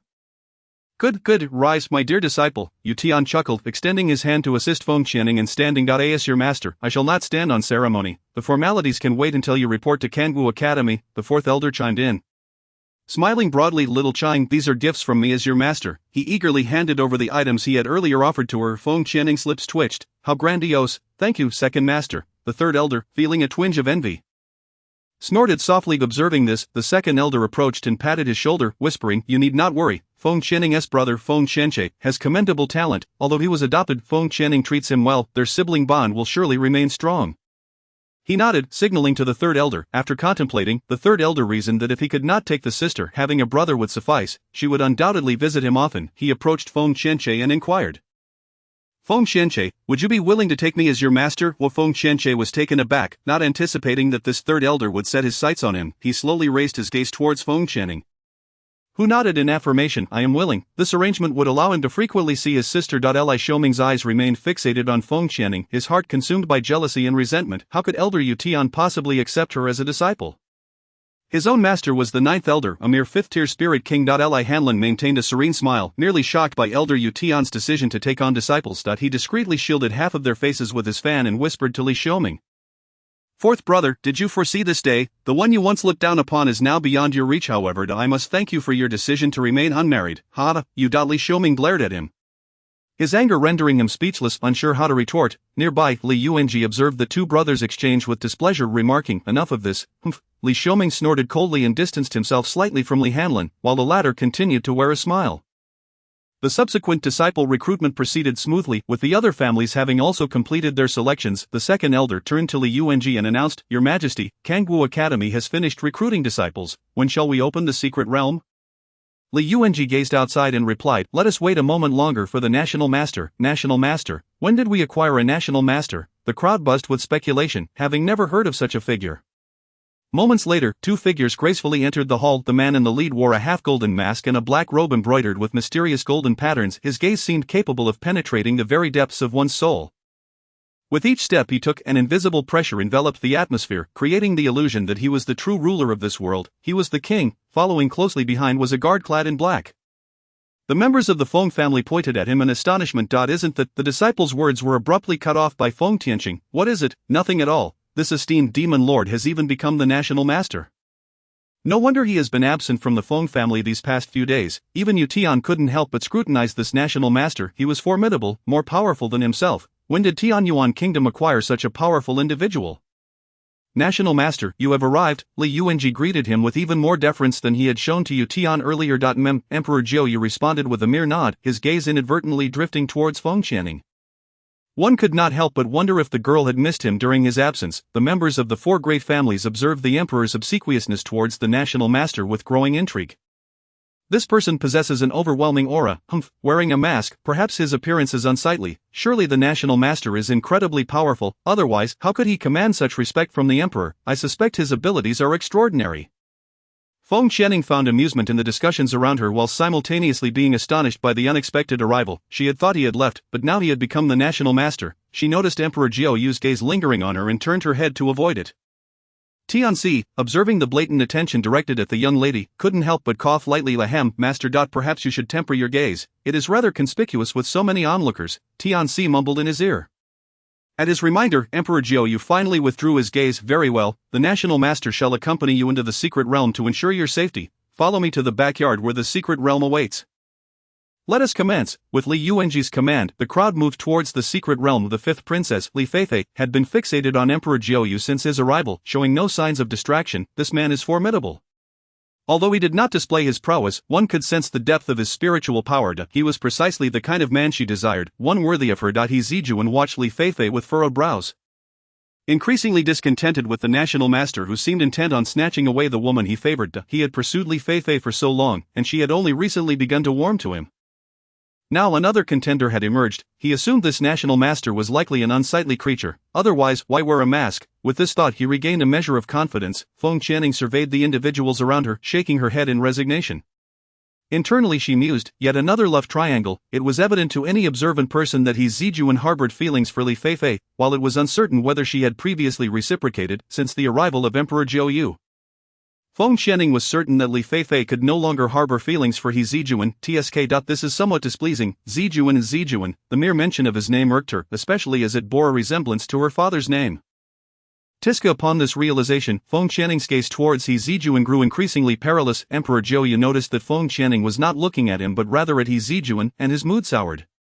The atmosphere around him growing colder. Just then, Li Feifei approached, speaking sweetly. National master, as we enter the secret realm, I hope you will look after us. My father warned me that there are fearsome creatures within.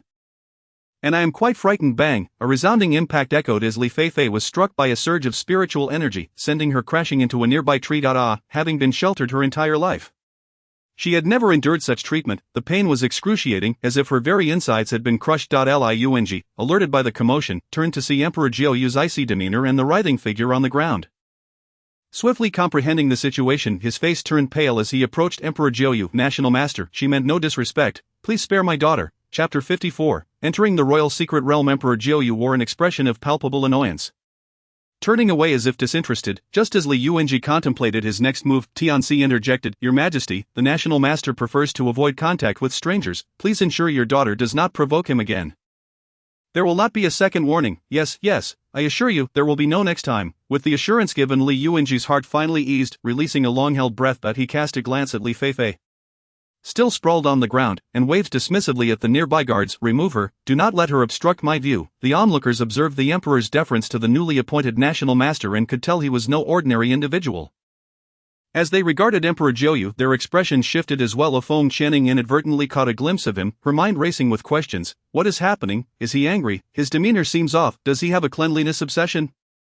That cannot be, yet he did not exhibit such tendencies when at the Feng family. Feng Qianning's eyes widened in realization, recalling the man who had been closely following Emperor Jiuyu, who had even brushed leaves from his shoulder.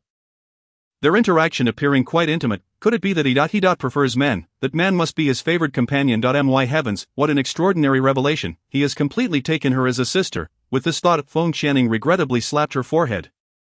Within her heart, a once tender sentiment began to settle. Feng Qianche noticed her reaction and quietly inquired, "Sister, are you unwell? Is your head hurting?" Feng Qianning shook her head. "No, it's just that I woke up early this morning and feel a bit lightheaded." What else could it be? She was startled. He truly was a wolf in human guise, squandering a handsome face. The thought of this made her shudder, yet, why did her heart feel a little heavy? Whatever man he chooses to love is his own affair. She is a modern woman after all. Yes, she is quite open-minded and can accept it. With such a powerful individual, it would be wise to cultivate an alliance. After all, she still wishes to be his good sister. Just as Feng Qianning was lost in her thoughts, the royal secret realm had already been opened. Li Yuanji stood before the entrance and spoke slowly. "Very well, allow me to elucidate the rules of the secret realm. The realm will remain open for 3 days, and within this limited time frame, you must exit. Should you fail to do so, you will be trapped within until the next opening. But the dangers within are formidable. Whether you can survive until the next opening remains uncertain. I shall provide each of you with a life-saving talisman. In the event of an unforeseen circumstance, it may be ignited to facilitate your escape. Anything you discover inside shall belong to you, contingent upon your fortunes. To ensure your safety, the national master shall accompany you into the secret realm." Heaven knows how frightening it was when this esteemed figure of the Nine appeared suddenly in his palace just days prior. He had no inkling of when such a powerful individual had arrived in Tianyuan Kingdom, not to mention calling for the position of national master by name, yet he felt a certain joy in it. For at least there was a formidable presence to safeguard the realm, thus augmenting Tianyuan's strength. However, the thoughts of such a strong individual are unfathomable. Why must he enter this secret realm? So be it, as long as the esteemed one is pleased. As he watched one person after another enter the secret realm, Li Yuanji suddenly recalled something and shouted as the last individual stepped inside. "Once you enter the secret realm, you will be transported to different locations. Returning relies solely on your ability to find the exit." Alas, he had forgotten to mention this, though among them were those who had entered previously. "They should be fine, right?" As he spoke, his voice dwindled, revealing his evident unease. Observing the self-muttering emperor, the corners of their mouths twitched. The second elder of Kangwu Academy stepped forward to alleviate the awkward atmosphere. "Everyone, let us return to the palace and await your return. We shall reconvene in 3 days. You shall each possess a talisman of life. If you cannot locate the exit, it will facilitate your return." Li Yuanji nodded in agreement, clasped his hands behind his back, and exited the secret realm. The remaining crowd stood in silence. Within the secret realm, Feng Qianning and her companions were swept into a vortex by a mysterious force. Once she steadied herself, she found herself in the midst of a dense forest. Frowning, she surveyed her surroundings, noting the absence of the entrance through which they had come, as well as her companions from the Feng family. At that moment, she realized they had been scattered by the whirlwind upon entry. Never mind, wherever they may be, let us just proceed. Meanwhile, Jiuyu and his group had also been transported to a different location after entering the array. "Master, where shall we head now? Should we search for treasures first or seek out Miss Feng?" Tianxi's voice came from behind. Jiuyu closed his eyes, releasing a hint of spiritual energy to sense the location of the Yuming Pearl. Moments later, he opened his deep, dark eyes. "Let us find her first. She is not far from us." Tianxi nodded obediently and followed closely behind Jiuyu. On the other hand, Feng Qianning continued to wander aimlessly. In her mind, the incessant chattering of Qing Yuan and Xiaobai filled her ears. "Master, let me out. I will find treasures for you. Mother, let me out to breathe." They spoke in unison. Eventually, even Fu Chen could no longer endure it.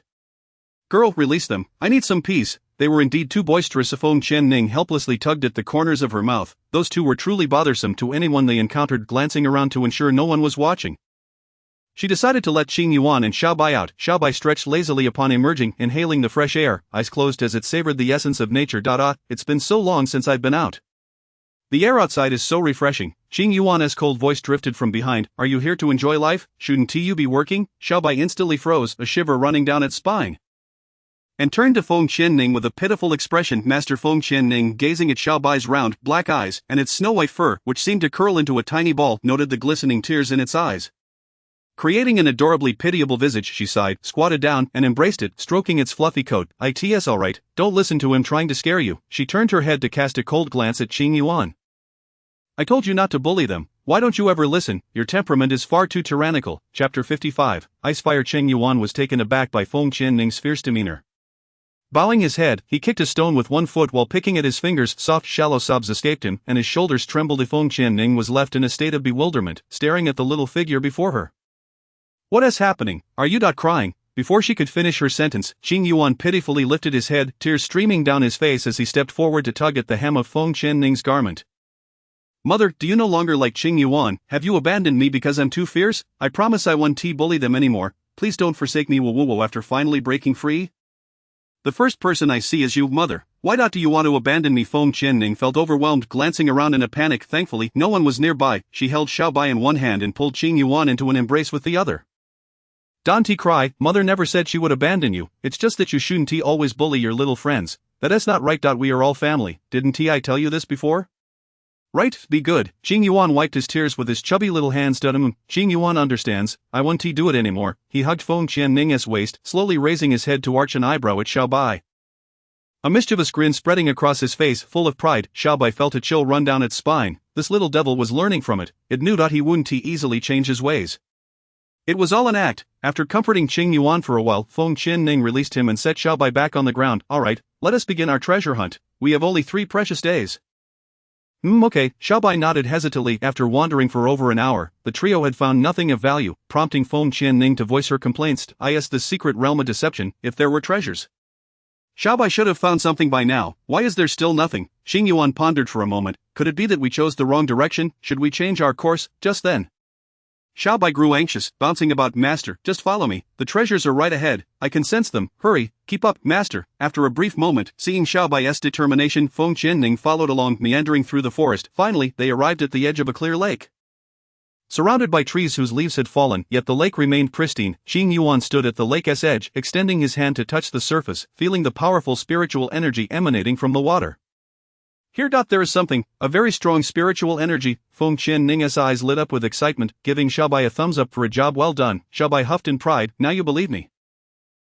Just a little while ago, you didn't want to come. But what is inside? How do we retrieve it? Feng Qianning questioned, curiously observing the calm surface of the lake, searching for the treasure. She reached her hand into the water, only to withdraw it sharply at the sudden stinging sensation. What is happening? Qing Yuan and Xiaobai hurried over, gazing at Feng Qianning's hand, which glowed with a white-blue light from the scalding pain. Why is this lake so hot? The burning sensation is intense. Upon hearing her words, Qing Yuan recalled something. He picked up a leaf and tossed it into the lake. With a swift sound, the leaf was instantly devoured. No wonder the surrounding area is littered with fallen leaves. This lake is exceptionally clean. The trio gasped in unison, particularly Qing Yuan, who patted his chest in relief. Thank goodness I only placed my hand on the surface and didn't plunge deeper. Otherwise, I would have been roasted. Just now, I felt no heat from the lake's surface. Could it be Xiaobai? Hugging its arms, had drawn the same conclusion. It's a type of fire. A type of fire. Feng Qianning furrowed her brow, gazing at the lake. Indeed, Qing Yuan stroked his chin. If I'm not mistaken, this should be the 3rd type of fire on the rankings. Ice fire. It is the only fire that can survive in water. Mother, if you can absorb it, your spiritual energy will greatly increase, and refining pills will be twice as effective. Hearing Qing Yuan's words, Feng Qianning fell into deep contemplation. Throughout history, water and fire have never coexisted, yet such a type of fire exists. No wonder it ranks 3rd. I must find a way to absorb it. But how can I do that? She inquired, which put Qing Yuan in a bit of a dilemma. He could not discern where the fire seed was located either. At that moment of silence, a cold, detached male voice resounded. This entity knows how to devour it. Feng Qianning turned her gaze towards the source of the voice, raising an eyebrow as she looked at him. How did you find this place? Joyo replied, his tone still unfazed. By chance. By chance. You clearly came here on purpose, Master. You might as well admit it. At this rate, when will you catch up with him? Feng Qianing teased, casting a mysterious glance at Tianxi behind him. I already know, you take him wherever you go. With a rogue-like demeanor, she left Di Jodo utterly perplexed. Did she really know? How did she know what he was here for? He sighed. So you know, quite clever of you. Indeed, you are a woman worthy of my attention, exceptionally astute. Feng Qianing patted Di Joyo's shoulder and then her own chest. Don't worry, dear sister, I will keep your secret. Tianxi's jaw dropped in astonishment. A sister addressing the master as sister, why does that feel so strange? Even Di Joyo sensed the oddness of the situation, just as he was about to inquire about her meaning. She interrupted him. Sister, how do we devour this fire seed? Feng Qianing, hands on her hips, gazed into the lake, entirely oblivious to Di Joyo's darkening expression. Sister, Di Joyo's voice came through gritted teeth. She turned her head to regard the gloomy-faced Di Joyo. Her heart skipped a beat, and she quickly covered her mouth. My mistake, my mistake. Look at my mouth. If outsiders overheard this, they would surely suspect something. No wonder he is so displeased. Respected National Master, please enlighten me. What should we do, National Master? Di Joyo coldly retorted. How had this girl become so distant during his absence? Had something transpired while he was away? Feng Qianing, now flustered, pondered. Had she erred again? Then not. What should I call you? Qing Yuan thought to himself. What is the current situation? Never mind. It is none of my concern. Their matters should be resolved by themselves. I should keep my distance to avoid any collateral damage. Taking small steps, Qing Yuan gradually moved behind a nearby tree, doing his utmost to remain inconspicuous. Xiaobai inadvertently glanced around and spotted Qing Yuan tiptoeing behind the tree. It rolled its eyes at him in exasperation. Still arguing with it, claiming not to fear him, coward, the atmosphere among the three became increasingly awkward. Tianxi could no longer bear it. His heart was pounding excessively amiss. Just address him as you did before. Feng Qianing observed Tianxi's forced smile, which was more painful than laughter. Nevertheless, she complied and tentatively said, a little Gio. The proud demon lord finally relaxed his furrowed brow, taking slow steps towards the lake's edge. I can assist you in locating this fire seed, but whether you can subdue it depends entirely on you. Feng Qianing nodded eagerly, expressing her gratitude. Thank you, Nashio. At the mention of National, Di Joyo shot her an irritated glance, prompting her to quickly amend. Thank you, little Gio. Only then did he turn back, his hands previously behind him now extended, unleashing a dark power intermingled with shades of green towards the center of the lake. As Di Joyo's eerie energy touched the water's surface, ripples spread across the lake. He disdainfully regarded the center, thinking, just a fire seed that has gained sentience, daring to resist me, how audacious. With a swift motion, he clenched his hand. Boom, a black sphere erupted from the water, enveloped in dark green energy laced with white flames. The surrounding atmosphere pulsated with formidable energy as the encapsulated icefire, like a frightened rabbit, frantically flailed within. Yet, upon contact with Di Joyo's dark green power, it would immediately retreat to the side. The icefire seemed terrified of his energy, emitting pitiful squeaks like a child weeping. Feng Qianing stared wide-eyed at his dark green energy, noting that typical energy was colorless and invisible, yet his was distinctly black-green. Black energy. Could he possibly not be human? She recalled reading in a book that those with black energy were typically malevolent beings. Yet, little Gio, that after all this time, he did not seem to embody such wickedness. Indeed, the words in books should not be taken at face value. Di Joyo noticed her confusion and the frown etched on her brow. Mistakenly believing she was afraid of him, he muttered, my energy has diminished much of its hostility. In a moment, I will withdraw my power. You must envelop it with your energy and draw it into your body. Then devour this fire seed. The fire seed, floating in midair, appeared to understand Di Joyo's words, emitting a series of whimpers. Feng Qianing nodded, raising an eyebrow at it, appreciating the intelligence of this sentient entity. She gazed at the icefire with renewed determination. Di Joyo waved his hand, and the sphere that had been suspended in the lake rapidly approached Feng Qianing. The instant he withdrew his energy, her own power swiftly enveloped the icefire, drawing it into her body. As she settled cross-legged on the ground, a layer of white flames erupted around her, encasing her tightly. Instantly, she felt as if her entire being, down to her very soul, was being seared by flames. Damn it, why can't I catch this icefire? It's darting chaotically within my meridians. Where it passed felt like being scorched by fire. The pain was excruciating. Soon, beads of sweat began to form on her forehead, trickling down as her complexion paled drastically. Xiaobai, observing the distressing situation, chirped anxiously, What to do? What to do? Master seems to be in great discomfort, sensing that things were amiss. Qing Yuan rushed from behind the tree to her side. Mother, just as his hand was about to touch her to channel energy, a cold male voice interrupted, Do not touch her. Devouring the fire seed must rely on her own strength. Do you wish to see her fall into madness? Qing Yuan's head drooped, teeth clenched. He plopped down beside her, watching her in agony. As her contracted beast, he sensed her suffering, yet felt powerless to assist. Finally, he raised his adorable little head and looked at Di Joyo. Father, can you help my mother? She is in so much pain, and you're so powerful. Tianxi's mouth formed an O shape in astonishment. Father, this little rascal is too clever, temporarily adopting a father to rescue his mother?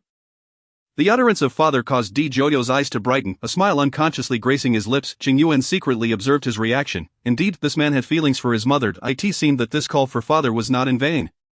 He surely had a way of father. He mustered his courage and tugged at Di Joyo's sleeve. With his round face and delicate little hands, he appeared adorably plump. Di Joyo looked down at the small figure at his feet. You are quite astute, then. He crouched before Feng Qianning, extending a hand to channel a bit of his black energy into her, sounding, I can assist you only to this extent. Calm your mind, and the rest you must conquer on your own. He pondered for a moment before adding, if you are consumed by it, I will not spare it. Indeed, upon hearing Di Joyo's voice, the ice fire's reactions became less aggressive, gradually being cornered by his power. Whimpering, the ice fire trembled in fear within the corner. Observing this, Feng Qianning promptly enveloped it with her energy. She exhaled a quiet sigh of relief, finally managing to capture it. Quickly, she began to channel her energy. Slowly devouring it, Qing Yuan, witnessing her complexion gradually returning to a healthy hue, felt a sense of relief. It seemed she was successfully consuming it, and now they awaited the completion of her digestion. Di Joyo, observing her progress, nodded in satisfaction. His gaze drifted once more, narrowing his eyes at the small white furball. So this little creature was the golden-seeking mouse. Di Joyo found a stone not far from Feng Qianning and sat down, casually saying, there is no need for fear, I shall not harm you. After all, you are Xiaoning's contract beast. Xiaobai looked on in shock, glancing at Qing Yuan. Father, you can understand what Xiaobai is saying? Qing Yuan inquired with curiosity. Di Joyo merely smiled faintly, remaining silent. Tianxi mused inwardly, our esteemed master has been a demon for tens of thousands of years, naturally fluent in the language of beasts. Alas, even a great demon king faces the trials of love. He sighed and shook his head. As the day quietly passed, the members of the Feng family gathered, with only Feng Qianning and Feng Qianche yet to arrive. Xiaobai, sitting to the side, watched the still figure enveloped in white flames and voiced his concern that fire. It's been a day and a night, will it be able to roast the master properly? Qing Yuan, standing behind him, gave him a light smack on the back of his head. For one day, can't you wish for mother to be well, roasting? I wish I could roast you instead. Braised golden mouse, Xiaobai, rubbing his head in pain, pouted, I was just saying. As soon as he finished speaking, a surge of ascending energy filled the air. Feng Qianning slowly opened her eyes, and at that moment, a flash of white flame darted across her gaze, only to vanish swiftly. Extending an arm, she opened her palm, where icy flames danced playfully, displaying an intimate bond with her. Observing the affectionate flames, she smiled and gently caressed it. Xiaobai and Qing Yuan rushed to her side, watching her intently. Mother, are you all right? Feng Qianning, seeing their anxious expressions, chuckled and shook her head. I'm fine. Look, I'm doing splendidly. Congratulations, Xiaoning, you have ascended to the third stage. She stood up to face the speaker, adding, I must thank you, Joyu. Without you, I doubt I could have ascended so smoothly. At that moment, Qing Yuan interjected, oh, come now, father and mother are family. Why the need for such formality? As she spoke, she took Feng Qianning's hand and placed it in Di Joyu's palm. Feng Qianning was taken aback. What's going on? It was only when she felt the warmth of his hand that she snapped back to reality. Realizing she was being held by Di Joyu, she quickly withdrew her hand, expecting him to let go, but found that her hand remained firmly grasped. After several futile attempts to free herself, she glanced at Tianxi behind him, leaning in close to Di Joyu's ear. She whispered through gritted teeth, what are you doing? Everyone is watching. Can you please let go? What if they misunderstand?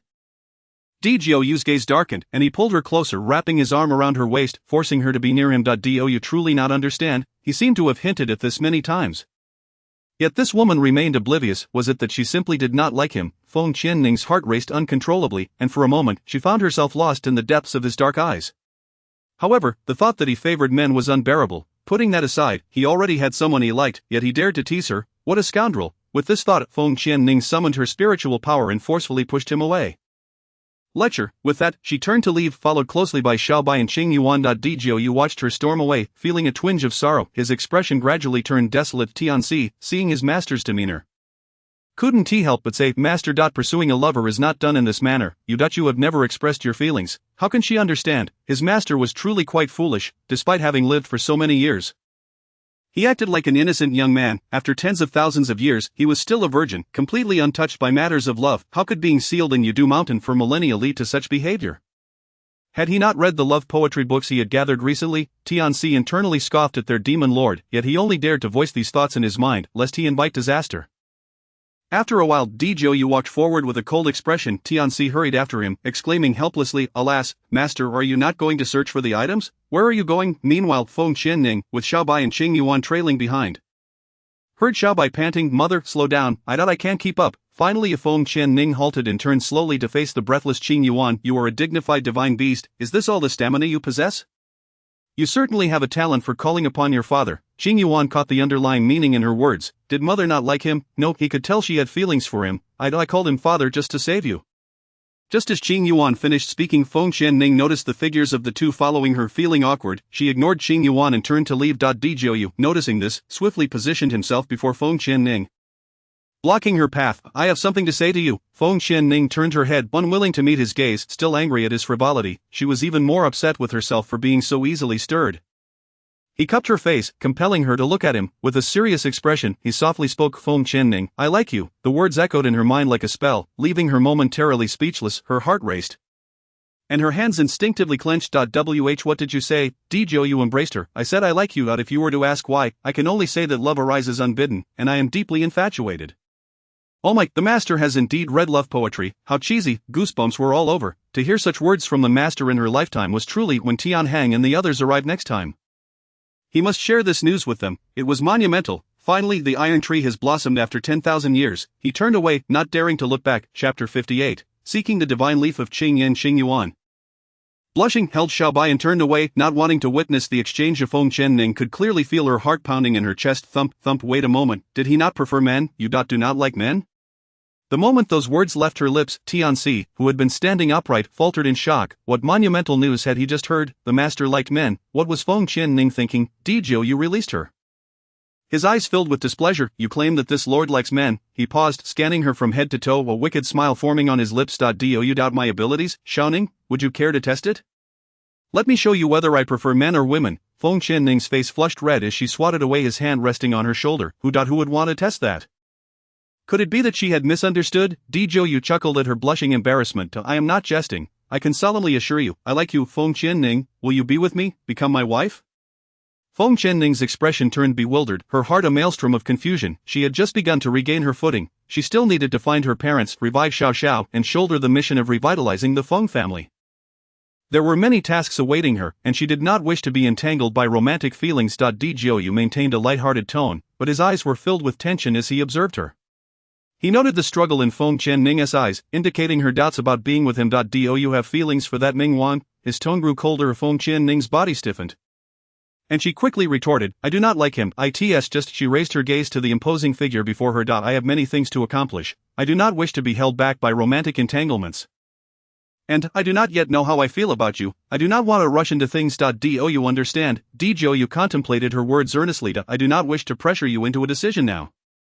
However, you must give me a chance to stay by your side. When you are ready to truly be with me, just let me know. I will wait for you indefinitely. Is that agreeable? Moments later, a smile blossomed on Feng Qianning's face. All right. As she smiled, it was as if the world around her lost its color. Even Djiu was momentarily entranced. He gently raised his arm, tucking a loose strand of hair behind her ear. Your smile is too beautiful. You must not smile like that in front of others. I shall indeed experience a twinge of jealousy. Ahem. She paused momentarily, coughed softly, and a bashful expression graced her face. This person still so possessive. Pray tell, what brings you to this royal sanctuary? Are you in search of something? In the distance, Tianxi was at a loss.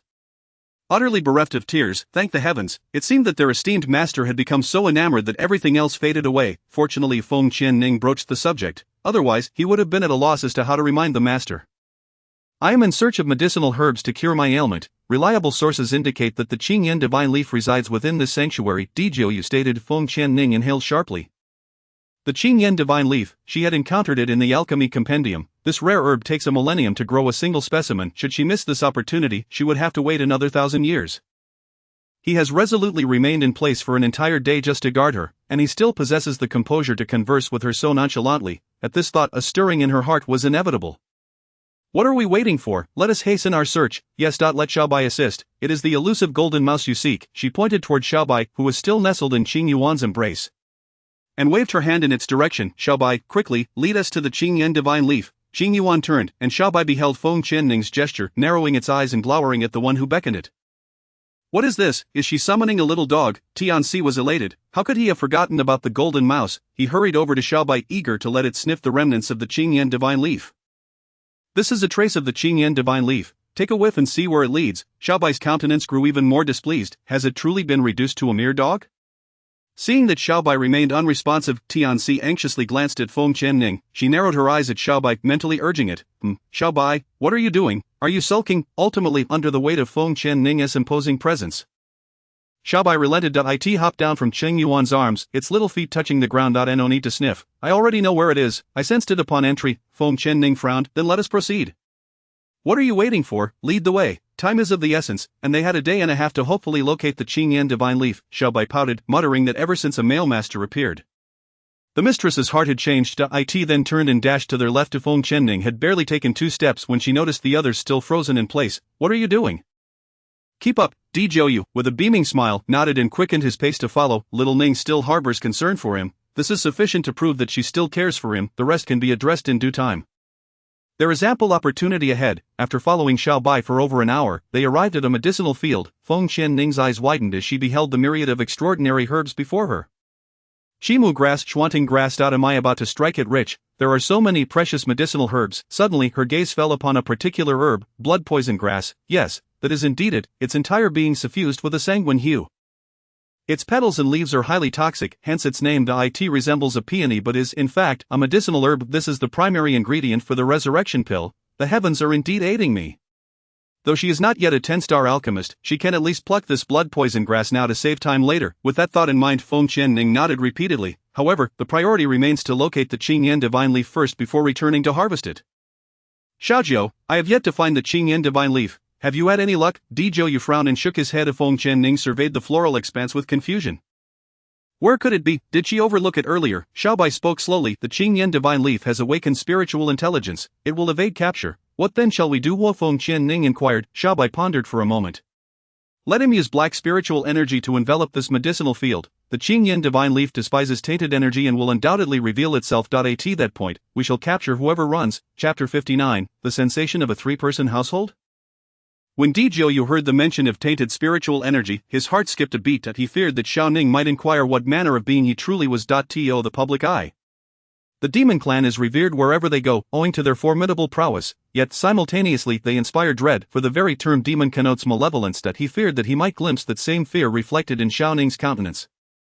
While he was consumed with anxiety, Feng Qianning paid no heed to Xiaobai's mention of tainted energy. Instead, she cheerfully urged Di Zhouyu, hurry, let us act as Xiaobai suggests. The sooner we find it, the sooner we can seek other treasures. Do not delay my efforts to gather this medicinal field. I intend to transfer it to my space. Only then will it truly belong to me. Di Zhouyu, momentarily dazed, slowly raised his hand and unleashed his nether energy to envelop the entire medicinal field. To his astonishment, Xiao Ning did not pursue her inquiry. He had utilized his nether energy twice already. Did she not find it peculiar that his energy was blackish green? In truth, he was at a loss to reveal that he was the leader of a demon clan suppressed for millennia. He had been cautiously testing the waters to see if she would inquire, yet she steadfastly refrained from asking. Feng Qianning remained unaffected, watching as the blackish-green energy enveloped the entire medicinal field. At that moment, an astonishing sight unfolded before her. A blue-green herb was moving. There it is. Swiftly, she unleashed her ice fire, trapping the Qingyan divine leaf in its path. Feng Qianning patted Di Zhouyu on the shoulder, declaring, mission accomplished. Reclaim your energy. It is an utter waste. Ignoring the stunned Di Zhouyu, she hurried over to the Qingyan divine leaf, which cowered fearfully within the confines of the icy flames. Too terrified to move. Please, do not consume me, came the sound of a delicate, childlike voice. It could speak. Feng Qianning was visibly startled by the unexpected voice. Di Zhouyu approached with a smile, noting it was unsurprising. The awakening of spiritual intelligence indicated it had endured the trials of heavenly lightning for at least a millennium. Please, do not eat me. I assure you, I am not delectable. I beg of you. The Qingyan divine leaf, with but a single stem and a multitude of leaves surrounding it, curled within the protective circle, too frightened to stir, lest it singe its own leaves. Feng Qianning gazed at the talking herb with intrigue. Clearly, this Qingyan divine leaf was quite ancient. Must you consume it all? She asked, casting a conflicted glance at Di Zhouyu. Not at all. Merely 2 fresh leaves will suffice. Only the leaves possess the antidotal properties, the rest is of no use. Fresh leaves. Then what shall we do if you pluck them now? We have yet to locate the Tian Shan snow lotus. This is untenable, Feng Qianning mused, tapping her chin as she contemplated how to transport the Qingyan divine leaf back with her. She pulled Di Zhouyu aside, standing on tiptoe to whisper conspiratorially in his ear. Do you trust me? He surely trusts her. Why the inquiry? Di Zhouyu, puzzled, nodded in affirmation. Feng Qianning then rose on her toes again. That is well. I possess a space capable of containing this medicinal field. I wish to transfer it within. This field is rich in spiritual energy, and the Qingyan divine leaf will undoubtedly follow. Thus, it shall remain within my space, unable to escape, and you may pluck it whenever you wish. Djiou distinctly felt the warmth of her breath against his ear, his heart racing uncontrollably, and he unconsciously swallowed hard. Observing his dazed state, Feng Qianning waved her hand before his face. "Hey, what is wrong with you? What are you thinking? What do you think of my proposal?" Djiou instinctively nodded, his deep voice responding, "All right, we shall do as you say." Having secured his consent, Feng Qianning hesitated momentarily before turning away. "What is the matter with him? Why is his face flushed?" Tianxi, standing behind Djiou, slapped his own face in embarrassment, unable to bear the sight. Where has the once astute, decisive, and ruthless master gone? "Master," Tianxi's words were interrupted by Djiou raising his hand. He lamented internally, having overheard the conversation. "Master, how can you acquiesce to her? What if she harbors ulterior motives? Then the poison within you would become irreparable." Ah, the follies of those in love. Meanwhile, Feng Qianning had already set her plan in motion, channeling her spiritual energy to envelop the medicinal field. A flash of white light erupted, and when the brilliance faded, the entire field had vanished, leaving only bare earth behind. With a triumphant smile, she turned to face the Qingyan divine leaf. "The medicinal field is now in my possession. If you wish to continue your cultivation, you must accompany me. My space is 100 times more conducive to your growth than this place. Should you refuse to come with me, I shall not only pluck your leaves but shall also have him irrigate you with tainted energy, allowing you to toil in vain. Are you truly not deceiving me? If I comply, will you truly spare me?" Feng Qianning nodded. "Indeed, I only require a few of your leaves." The Qingyan divine leaf gazed upon the barren expanse, feeling a sense of despair. "Very well, I accept your terms. Let us seal this agreement." As she spoke, she lifted a leaf and extended it toward her. Feng Qianning looked at it with amusement, and she too reached out a finger, gently placing it on the leaf. "All right, it's a deal. Is that sufficient now?" The topmost leaf of the Qingyan divine leaf stirred slightly. Feng Qianning smiled and waved her hand, drawing it back into her spatial realm. "Done. I've got it. What a delightfully innocent little thing." With the Qingyan divine leaf secured, she declared, "Let's go. We must find the others. We are about to exit." Feng Qianning wore a look of satisfaction. This expedition into the royal secret realm had certainly not been in vain. Djiou was aware of her little schemes but chose not to expose her. As long as it pleased her, he would fetch her even the stars from the heavens. "Let us depart." Little White hopped onto Feng Qianning's shoulder, settling in comfortably. Qing Yuan positioned himself between Feng Qianning and Djiou, taking hold of both their hands. Tianxi, observing this scene from behind, felt an overwhelming sense of belonging, akin to that of a family of three. Suddenly, he sensed his own redundancy. The group traversed an indeterminate distance when the sounds of combat reached their ears. Curiosity piqued, Feng Qianning released Cheng Yuan's hand and moved closer. "Humph, Jun, I found this first. Are you attempting to snatch it from me?" "How shameless," Lin Xiao declared, brandishing a weapon. "Lin Xiao, you stand no chance against me. Hand over that superior weapon, and I may let you off easy, otherwise it won't end well for you." Jun's eyes glinted with malice. "Bah, if you dare to touch me once I'm out of here, I'll inform my elder brother and my master. They'll kill you." Lin Xiao defiantly spat a thick glob of phlegm onto Jun's face. Chapter 60, a familiar scene. Jun felt the wetness on his face. Realizing what had happened, his expression twisted in horror. Wiping his hand across his face, he recoiled upon seeing the liquid, nearly retching. "Damn it, Lin Xiao, I will kill you today." He retrieved a vial of elixir from his pocket and consumed it, his aura shifting dramatically as he ascended to the spirit general level. Lin Xiao's pupils constricted, and her demeanor grew tense. She was merely a great spirit master of the 10th stage, and having expended a significant amount of spiritual energy to acquire that superior weapon. She had fought for quite some time, her spiritual energy was nearly depleted, yet he dared to forcibly consume a potion to enhance his power. Did he truly overestimate her, or did he simply look down upon her? "Humph, how utterly shameless. Even if you kill me, my Lin family will not let you off the hook once you exit." Jun waved a life-saving talisman in front of her, coldly stating, "Your talisman is in my possession. No one will know if you die here, for dying in this secret realm is a common occurrence. Humph, prepare to meet your end." He surged forward towards Lin Xiao. Sensing the pressure that only a spirit general could emit, Lin Xiao felt blood trickle from the corner of her mouth. Was she truly going to die here today? Aware that she was no match for Jun, she nonetheless braced herself, determined to fight back. As Lin Xiao turned her head away, closing her eyes and gritting her teeth, preparing to withstand his attack, the anticipated pain did not come. Instead, a scream from Jun pierced the air. Lin Xiao looked up in surprise, her gaze landing on the silhouette of a woman dressed in red. "Master, sir, my master." Instantly, she felt a swell of emotion, tears spilling uncontrollably as she rushed to Feng Qianning, her heart racing with fear. "Master, you came to save me. I was so scared. I thought I was going to die. Woo, I thought I would never see you again. I haven't even formally become your disciple yet." Feng Qianning frowned, looking down at the girl clinging to her leg, weeping uncontrollably. She felt a tinge of disdain. "Get up, you're filthy." She kicked at Lin Xiao's body, but the girl held on tightly. Refusing to let go. At that moment, Jun struggled to his feet, one hand pressed to his chest as he coughed up blood, panic filling his eyes. This woman was far too formidable.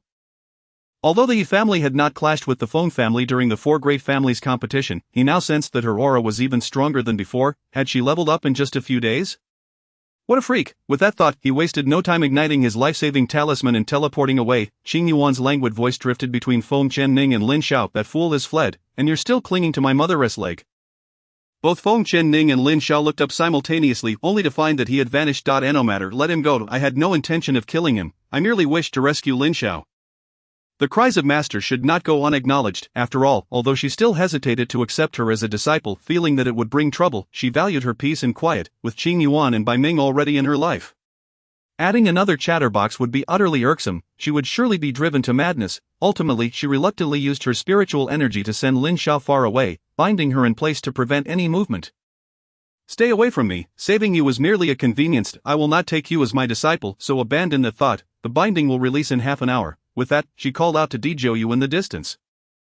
Let us depart. Suddenly Lin Xiao's wails grew louder. I don't care, Master. I am scared. I want to go with you. I have no life-saving talisman left. Are you really going to leave me here all alone? I can't get out. Wu Feng Qianning did not pause her pace. Striding forward, Lin Xiao watched her retreating figure with growing anxiety, shouting, Master. At that moment, Feng Qianning's figure vanished from Lin Xiao's sight. Upon hearing Lin Xiao's desperate cry of Master, her pupils constricted, a wave of familiarity crashing over her. A hauntingly familiar yet strange scene materialized in her mind, a bloodied man in white. Kneeling on the ground, painfully calling out to the woman in red. Master, a severe headache gripped her, as if the entire world were spinning. Mother, what is wrong, Master? Qing Yuan and Little White shouted in alarm. Dijoyu, noticing her swaying form, rushed to support her. What is it? Are you unwell? Feng Qianning rested one arm on his, while the other pressed against her forehead. Her heart ached terribly. Why was this happening? A single tear slipped from her eye. Unbidden. Tianxi, standing nearby, was utterly perplexed. Why was she suddenly crying? Dijoyu's heart raced as he steadied her shoulders. What is wrong? Where does it hurt? Is it that painful? You're crying. Why the sudden change? Was it a residual effect of the ice fire? Without waiting for an explanation, he promptly infused her with a sliver of netherworld energy to probe her condition. Yet, he found nothing amiss. The netherworld pearl remained intact and secure. Feng Qianning bent over, clutching her heart, her eyes still red, breathing heavily. The image of the bloodied man in white, calling out Master, resonated painfully within her. Filled with anguish, despair, reluctance, and helplessness, what was this scene? Whose was it? Why was it surfacing in her mind? After a moment, she managed to regain her composure, shaking her head at Dijoyu and the others. Forcing a faint smile. It's nothing, just a sudden wave of discomfort. I'm fine now. Qing Yuan finally felt reassured. You all stay here. I'll be right back. Feng Qianning stood and walked toward Lin Xiao's location. Dijoyu squinted, watching Feng Qianning's distant figure. Xiao Ning, how many secrets do you still harbor? Lin Xiao, still bound in place, lowered her head, softly sobbing. Hearing light footsteps, she abruptly looked up, forcing a smile through her tears. Her face a pitiful sight. Master, I knew you wouldn't leave me behind. Chapter 61. He seeks to humiliate me. Feng Qianning sighed. I can allow you to accompany us until you exit the secret realm. But do not call me Master again. I will not accept disciples. If you do, I will leave you behind. Observing Lin Xiao's silence, she impatiently raised her voice once more. Do you understand? The forceful tone startled Lin Xiao, causing her to tremble all over. She dared not lift her gaze, her voice barely above a whisper. Why yes. With a wave of her hand, Feng Qianning released Lin Xiao from her bindings and turned to walk away. Lin Xiao wiped her tears and obediently followed behind, remaining silent. Throughout their journey, Feng Qianning could not shake the earlier visions from her mind. The pain felt as though it were her own experience. Tearing at her heart, was the man in white the disciple of that woman? How frustrating. I don't want to think about it. On that day, it was widely acknowledged that Feng Qianning was in a foul mood. Prompting everyone to maintain a respectful silence and refrain from bothering her, even Dijoyu wore a look of deep concern. She furrowed her brows and glanced at the time. There were still 2 hours left before the secret realm would close. She needed to hurry and find the exit. The other members of the Feng family must have already made it out. Outside the secret realm, those who had entered had burned their life-saving talismans. Some fortuitously discovered the exit and emerged. Now, only the national master Feng Qianning and Lin Xiao remained. Everyone anxiously awaited at the entrance for their return. The fourth elder couldn't help but feel a twinge of worry. What if the girl couldn't make it out? After all, she was his newly accepted disciple. The atmosphere was thick with silence, with no one daring to speak. Li Xiaoming gazed at the entrance, a cruel smile creeping across his face. It would be best if they were trapped inside. That would save me the trouble of taking action. Within the secret realm, Feng Qianning and her companions continued their search for the exit. Lin Xiao clenched her hands tightly and, with gritted teeth, urged Master Channing. You all have life-saving talismans, you should leave first. I can't get out. There's no need to waste time looking for an exit on my account. Just remember, when you leave, tell my elder brother and my father that I love them, and any kindness they have shown me in this life can only be repaid in the next. At this she couldn't help but stifle a sob. Qing Yuan shot her an exasperated glance. What was wrong with this woman? Did she have to cry so easily? Feng Channing, annoyed, turned back and said, the exit is right ahead. What are you doing? She pointed towards the bright light of the exit. Lin Zhao's face froze, and she wiped her tears. Stopping in her tracks, feeling awkward as she glanced at the exit, could she admit that she hadn't noticed it before? If she had known about the exit, she wouldn't have said so much. Oh dear, how embarrassing. Feng Channing shook her head and continued forward. Upon reaching the exit, she retracted Qing Yuan to avoid any unnecessary trouble. Xiaobai stubbornly refused to enter, so she reluctantly allowed it to remain perched on her shoulder. Outside, just as Lin Fei was about to rush in to find Lin Xiao despite Lin Moshing's objections, he suddenly spotted the group emerging at the exit. Feng Tianqing, observing the returning figures, felt a slight sense of relief. Only Li Xiaoming, however, shook his head, scanning to see if she had brought out any treasures. All he noticed was a trivial item lacking spiritual power on her shoulder. When he saw there were no other treasures, he felt a sense of satisfaction, scoffing. Girls will always be girls, they can never amount to much and are fond of holding on to useless trinkets. Pleased with himself, he fondled the exquisite weapon he had acquired from the secret realm. Li Hanlin, standing nearby, watched the smirk on Li Xiaoming's face and felt a twinge of derision. Foolishness is foolishness. There's no saving it. He shook his fan and turned to leave the secret realm. Xiao Xiao, are you alright? You look quite disheveled. Lin Mosheng expressed his concern. At these words, Lin Xiao burst into tears, embracing Lin Mosheng. Father, I nearly lost sight of you. It's all that bastard He Zijuan's fault. Not only did he try to kill me to seize the superior weapon I found, but Lin Fei's anger flared as he demanded, but what? Lin Xiao buried her face in Lin Mosheng's neck. He even tried to assault me. Realizing her slip, she quickly corrected herself. Oh no, I mean Channing, if it weren't for her timely arrival I would have surely been violated and killed. Feng Channing stared at her in shock. What was she implying? In this era, wasn't a woman's chastity highly valued? What? The moment those words left her lips, both Lin Mosheng and Lin Fei erupted in fury. No wonder that scoundrel had made his move so early. I will not let him off lightly. He released Lin Xiao, scanning the surroundings but finding no sign of the Yi family. In a fit of rage, he turned to Li Yuanji and declared, Your Majesty, He Zijuan dared to attempt to dishonor my daughter within the royal secret realm and even sought to take her life. He shows utter disregard for the royal family and for you. I implore Your Majesty to refrain from intervening in our family's affairs. I must seek justice for my daughter. The crowd buzzed with chatter, noting that the Yi family had grown overly ambitious. Lin Mosheng, having only recently fathered a child, doted on Lin Xiao and would not tolerate any form of bullying. The Yi family had certainly met their match this time. Li Yuanji pondered Lin Mosheng's words, contemplating that the Yi family should indeed be taught a lesson for their insolence. After a moment's thought he replied, Very well, I shall not interfere. Do as you see fit. Thank you, Your Majesty. Lin Mosheng bowed respectfully to Li Yuanji. He then approached Feng Channing, preparing to bow, but was stopped by her family head. Lin, such deference is too much for a junior like me. Please rise. As Lin Mosheng was helped to his feet, his admiration for Feng Channing soared. She was powerful yet humble, polite, and dignified. Truly a lady of grace. This child will undoubtedly achieve great things in the future. Thank you, Miss Feng, for saving my daughter's life. I have no way to repay you, but should you ever need assistance, simply command me. Feng Channing waved her hand dismissively. It was merely a small act. With that, Lin Mosheng expressed his gratitude once more, assuring her he would visit to convey his thanks properly at a later date. He then led his family members out. As Lin Xiao departed, she cheekily winked at Feng Channing. Feng Channing chuckled softly. This little girl was quite cunning. It seemed that the family would not escape unscathed. And neither would the Lin family rest until justice was served. Chapter 62. The patriarch of the Yi family. At that moment, Feng Tianqing interjected, Let us return home. Feng Channing nodded, scanning her surroundings for Djiu, who had mysteriously vanished. Paying it no mind, she prepared to leave. The Grand Elder, seeing her about to depart, quickly called out, Young Lady Feng, remember that you are to enroll at Kangwu Academy in 2 months.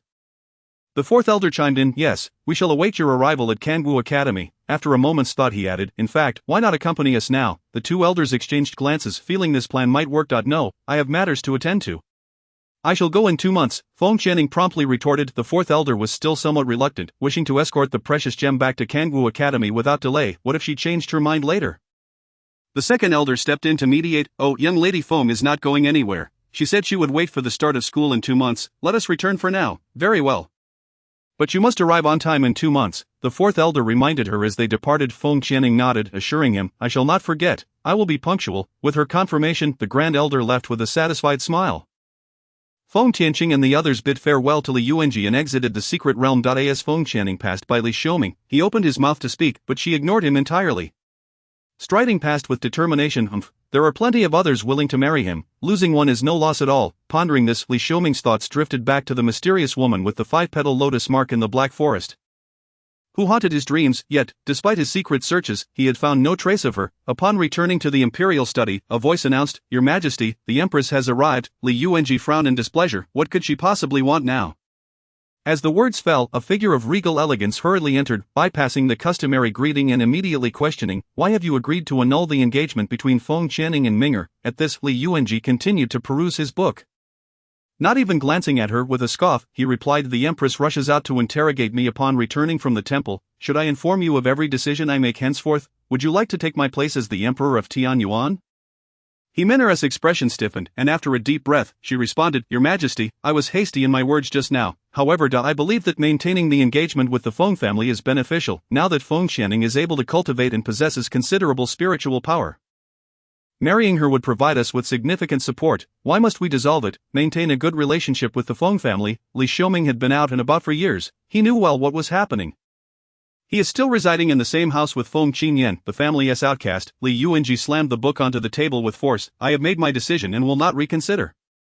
You will return the jade pendant that signifies the betrothal to the Feng family." The loud thud startled even the Empress, but she quickly regained her composure. In a moment of desperation, Min'er cried, "Your Majesty, after all these years, how have I treated you? Why do you always overlook our mother and son? Why do you disfavor Ming'er?" Li Yuanji furrowed his brow, fixing his gaze upon her. "What are you implying with that statement?" "Your Majesty, I trust you understand my sentiments, and should you remain resolute in your decision, perhaps consider the legacy of your grandfather." Once Min'er uttered these words, she turned and departed. Li Yuanji gazed at her contorted expression, his heart a tumult of conflicting emotions. After all, it was merely a matter of the Yi family possessing an esteemed patriarch who fortuitously acquired a precious treasure, subsequently retreating into seclusion for 2 decades. Upon emerging, he might very well attain the status of a spiritual saint. Li Yuanji was exceedingly reluctant. He had once thought little of Feng Tianqing marrying Li Xiaoming, believing her inability to cultivate and lack of spiritual essence rendered her inconsequential.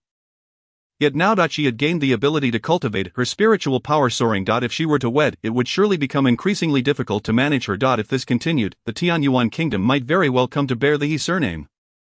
He must sever her engagement to Li Xiaoming. Upon returning to the Feng family, Feng Tianqing was besieged with inquiries about her discoveries in the secret realm, unable to disclose the existence of a medicinal field brimming with rare herbs. She reluctantly revealed her pet, Xiaobai, to deflect their curiosity. The onlookers, seeing the seemingly powerless little white sphere, were inevitably disappointed. The eldest daughter of the royal family had emerged from the secret realm with naught but a pet. Some even consoled Feng Tianqing, asserting that whatever she had procured must be extraordinary. If nothing else, she could consider herself the owner of a mere pet. Feng Tianqing stifled a laugh and, once back in her chamber, entered her spatial realm. Xiaobai, regarded as a mere pet by the Feng family, felt a twinge of disappointment and discontent. After all, it was a golden mouse, no treasure could escape its grasp, yet these fools dared to dismiss it as a useless pet. Unable to contain her amusement, Feng Tianqing laughed, comforting the disheartened Xiaobai. "Forgive me, but they have never encountered you. That in itself lends some credibility. You are remarkable. Just look at this vast expanse of rare herbs. Didn't you find them all?" Xiaobai in a huff turned away, refusing to engage with her. Unfazed by Xiaobai's mood, she hastened to inspect the extensive medicinal field. Fu Chen was munching on a herb. Feng Tianqing's eyes widened as she beheld what he was consuming. "Fu Chen, what are you eating?" "That is snow celestial herb, the epitome of beauty and vitality. Consuming it should replenish spiritual energy." Fu Chen nonchalantly displayed the herb, shaking his head, "but it lacks the efficacy of a magic core and isn't particularly palatable." Feng Tianqing winced, her heart aching at the sight of the precious herb in his possession. Such a rarity could not be acquired for mere purple coins. It was a treasure that was nearly unattainable. Once you finish that, refrain from consuming anything else. I will procure magic cores for you when I step out. Please, do not devour my herbs any further." After a moment, Fu Chen nodded in reluctant agreement. With her heart finally at ease, Feng Tianqing meticulously surveyed the medicinal field, particularly the Qingyan divine leaf. She casually plucked a few herbs and placed them in a box, then turned to leave.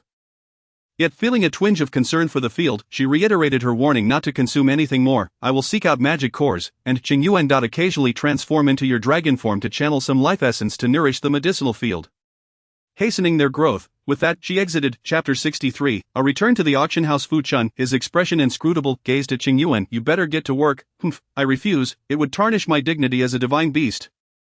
Xing Yuan retorted fiercely. After all, he was a divine beast. To transform merely to water a medicinal field, if word of that spread, his reputation would be in tatters. In a short while a remarkable scene unfolded within the spatial realm. A colossal azure dragon inhaled deeply from the source of life, swaying its head as it slowly exhaled over the medicinal field. Xiaobai rested its chin on its hand, sitting beside Fu Chen. Observing Qing Yuan watering the field. Fu Chen, do you think Qing Yuan's stubbornness serves any purpose? He must comply. Fu Chen cast a sidelong glance at it. I advise you not to voice that again. Shaking his head, he surveyed the medicinal field. This is utterly demeaning. He will not partake in this again. I suspect this girl employed Qing Yuan to prevent them from pilfering herbs. Would it not be simpler to use spiritual energy to conjure rain? Upon returning to her residence, Feng Qianing wasted no time and proceeded to the auction house. Upon spotting a familiar figure, Tao Yao rushed forward to greet her. Sister Qianing, what delightful treasures have you brought today? Feng Qianing opened the box in her hands, revealing several herbs laid before her. Wow, these are rare medicinal materials, Tao Yao exclaimed, immediately drawn to 3 of the herbs. Each of these could fetch dozens of purple coins. Sister Qianing, where did you acquire these? Feng Qianing pondered briefly. They were given to me by my master. Tao Yao nodded in understanding. It had been widely circulated that the eldest daughter of the Feng family had been taken under the wing of the 4th elder and the grand elder of Kangwu Academy.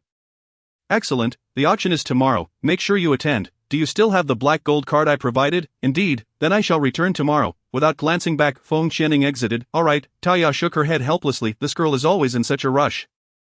With her mind set on her outing, Feng Qianing decided to visit the Shura Palace, as she had not been there in quite some time. Meanwhile, within the Fengyang Palace of the imperial residence, a loud crash resounded as a teacup shattered in her hand. Glaring at Li Xiaoming, who stood before her, she exclaimed, "You truly are utterly inept. Did you not realize Feng Qianing has acquired spiritual power? You persist in circling around that useless Feng Qinyan, consistently allowing her to sabotage significant matters. Your great-grandfather foretold that this girl is extraordinary and will undoubtedly become your ally in the future. Why do you not heed his words?" Li Xiaoming lamented his past choices, yet now the situation was irretrievable. Mother, did you not also wish to dissolve the engagement? I did not hear you mention your great-grandfather's counsel.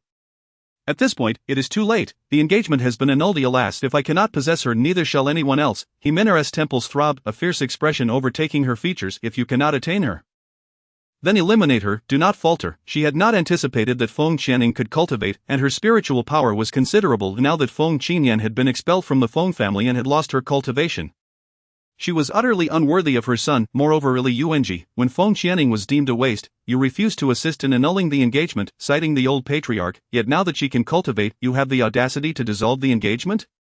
Do you truly regard us as inconsequential? Must you remain so vigilant against us? If you hold no regard for us, do not blame me for my actions. Before long, Feng Qianing arrived at the entrance of a grand estate, where 2 guards stood watched. Quite impressive. It appears that during my absence, this place has attracted quite a number of visitors. As Feng Qianing approached the entrance, she announced, I am here to see someone.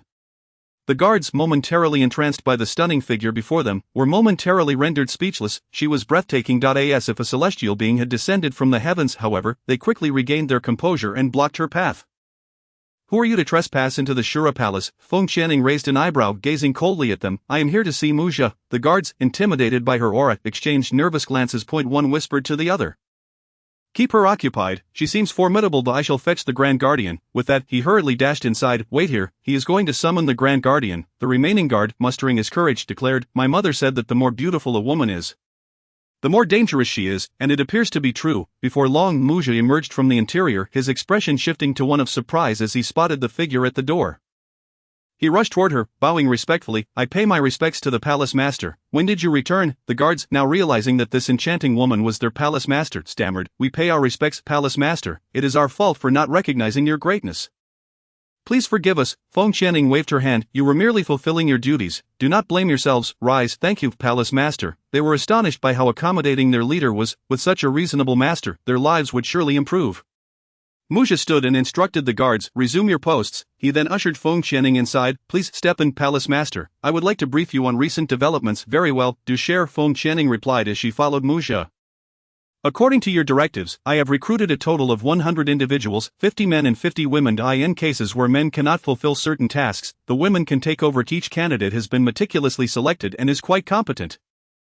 Allow me to take you to the training grounds. As they walked, Mujia provided her with a general overview of the situation, demonstrating his attentiveness to detail. Feng Qianing felt a profound sense of satisfaction. With someone like Muzha by her side, she could comfortably assume the role of a hands-off leader. Upon reaching the training grounds, the onlookers were left awestruck by the stunning woman in red who entered behind Muzha. Captivated by her beauty, a cascade of raven tresses flowed gracefully through the air, adorned with a simple yet elegant bun atop her head, exuding an aura of noble beauty that was both striking and aloof. The sheer presence she commanded was formidable, leaving the onlookers in awe. When had they ever encountered such a breathtaking woman? The men instinctively swallowed hard, and murmurs began to ripple through the crowd. Speculating about the identity of this enchanting figure, silence, commanded Muzha from the stage, signaling for quiet. Once the whispers subsided, he continued, "Allow me to introduce this remarkable individual. She is none other than the mistress of our Azura Hall." The crowd gasped. The mistress? Could it be that their leader is this stunning? Chapter 64. Are you sending the mistress away? Although she was a beauty, they questioned her utility. We came here for the esteemed protector Muzha. Could she possibly be more formidable than him? How could a woman lead us? As the murmurs grew louder, Muzha felt a shiver run down his spine, his instincts bristling. He quickly interjected, "Have you all forgotten the fundamental tenet of our gathering? Loyalty to the mistress is paramount." This unruly crowd was proving to be a headache. He feared that any misinterpretation by the mistress could lead to rebellion. At that moment, a resounding male voice broke through the tension. "Protector, please do not be modest. You are the spirit general, and only you are worthy to be our mistress." Indeed, voices of agreement echoed around the hall. Feeling a twinge of anxiety, Muzha glanced towards Feng Qianning. Realizing that the situation had spiraled beyond his expectations, "Everything you have is a blessing from the mistress. It was she who sent me to find you and train you." He had long proclaimed that their leader was a woman. A moment of silence enveloped the room. To subdue this unruly bunch would require considerable effort. It seemed that a show of strength was inevitable. Feng Qianning stepped forward, her cold gaze sweeping over the assembly. "It appears there is considerable dissent regarding my position as mistress." As her words hung in the air, an overwhelming pressure emanated from her, engulfing the hall. The onlookers felt a surge of terror. Her might eclipsed even that of Protector Muzha. Their hearts raced as if gripped by an invisible hand, leaving them breathless and in agony. Muzha, Feng Qianning's irritation was palpable, and he instinctively raised a hand to explain. Only to be silenced by her gesture. He reconsidered and decided to let them learn through hardship. Otherwise, they would remain oblivious to the gravity of their situation. Finally, the boy who had spoken earlier could no longer contain himself. Blood trickling from the corner of his mouth. "Mistress, please forgive our ignorance. Spare us." He struggled to articulate his plea despite the crushing weight of her presence. Feng Qianning regarded him with an appreciative glance. Commendable. A fifth-tier spirit master, yet you managed to speak coherently under such pressure. Quite impressive. She lifted the oppressive aura, causing the crowd to collectively exhale in relief. "Now, do you still harbor dissent?" Feng Qianning stood tall, hands clasped behind her back, surveying them from her elevated position. The mere chill in her voice sent shivers down their spines as they realized how naive they had been to doubt Muzha's allegiance to someone of such extraordinary strength. Lowering their heads, they knelt, all in unison declaring, "We pay our respects to the mistress." Feng Qianning nodded in satisfaction. "Indeed, without strength, one's worth is diminished. Rise, you are the future hope of our Azura Hall. I shall provide you with the finest cultivation resources, enabling you to grow stronger, with the potential to rival even Protector Muzha. Of course," she added with a steely gaze, "this is contingent upon your absolute loyalty. Any betrayal shall be met with dire consequences." With a resounding crash, a massive stone nearby shattered into dust, causing the crowd to instinctively swallow hard. "We swear undying loyalty to the mistress. We shall never betray the Azura Hall." Even Muzha sighed in admiration at the scene unfolding before him, recognizing the mistress's remarkable ability to unite them. "Very well, continue with your duties." Feng Qianning approached Muzha. "Tomorrow, I shall arrange for purple gold coins to be sent. Choose a suitable location to construct a palace, dividing 50 boys and 50 girls into 2 factions. The boys shall be known as Azura Shah, while the girls shall be called Mei Luo.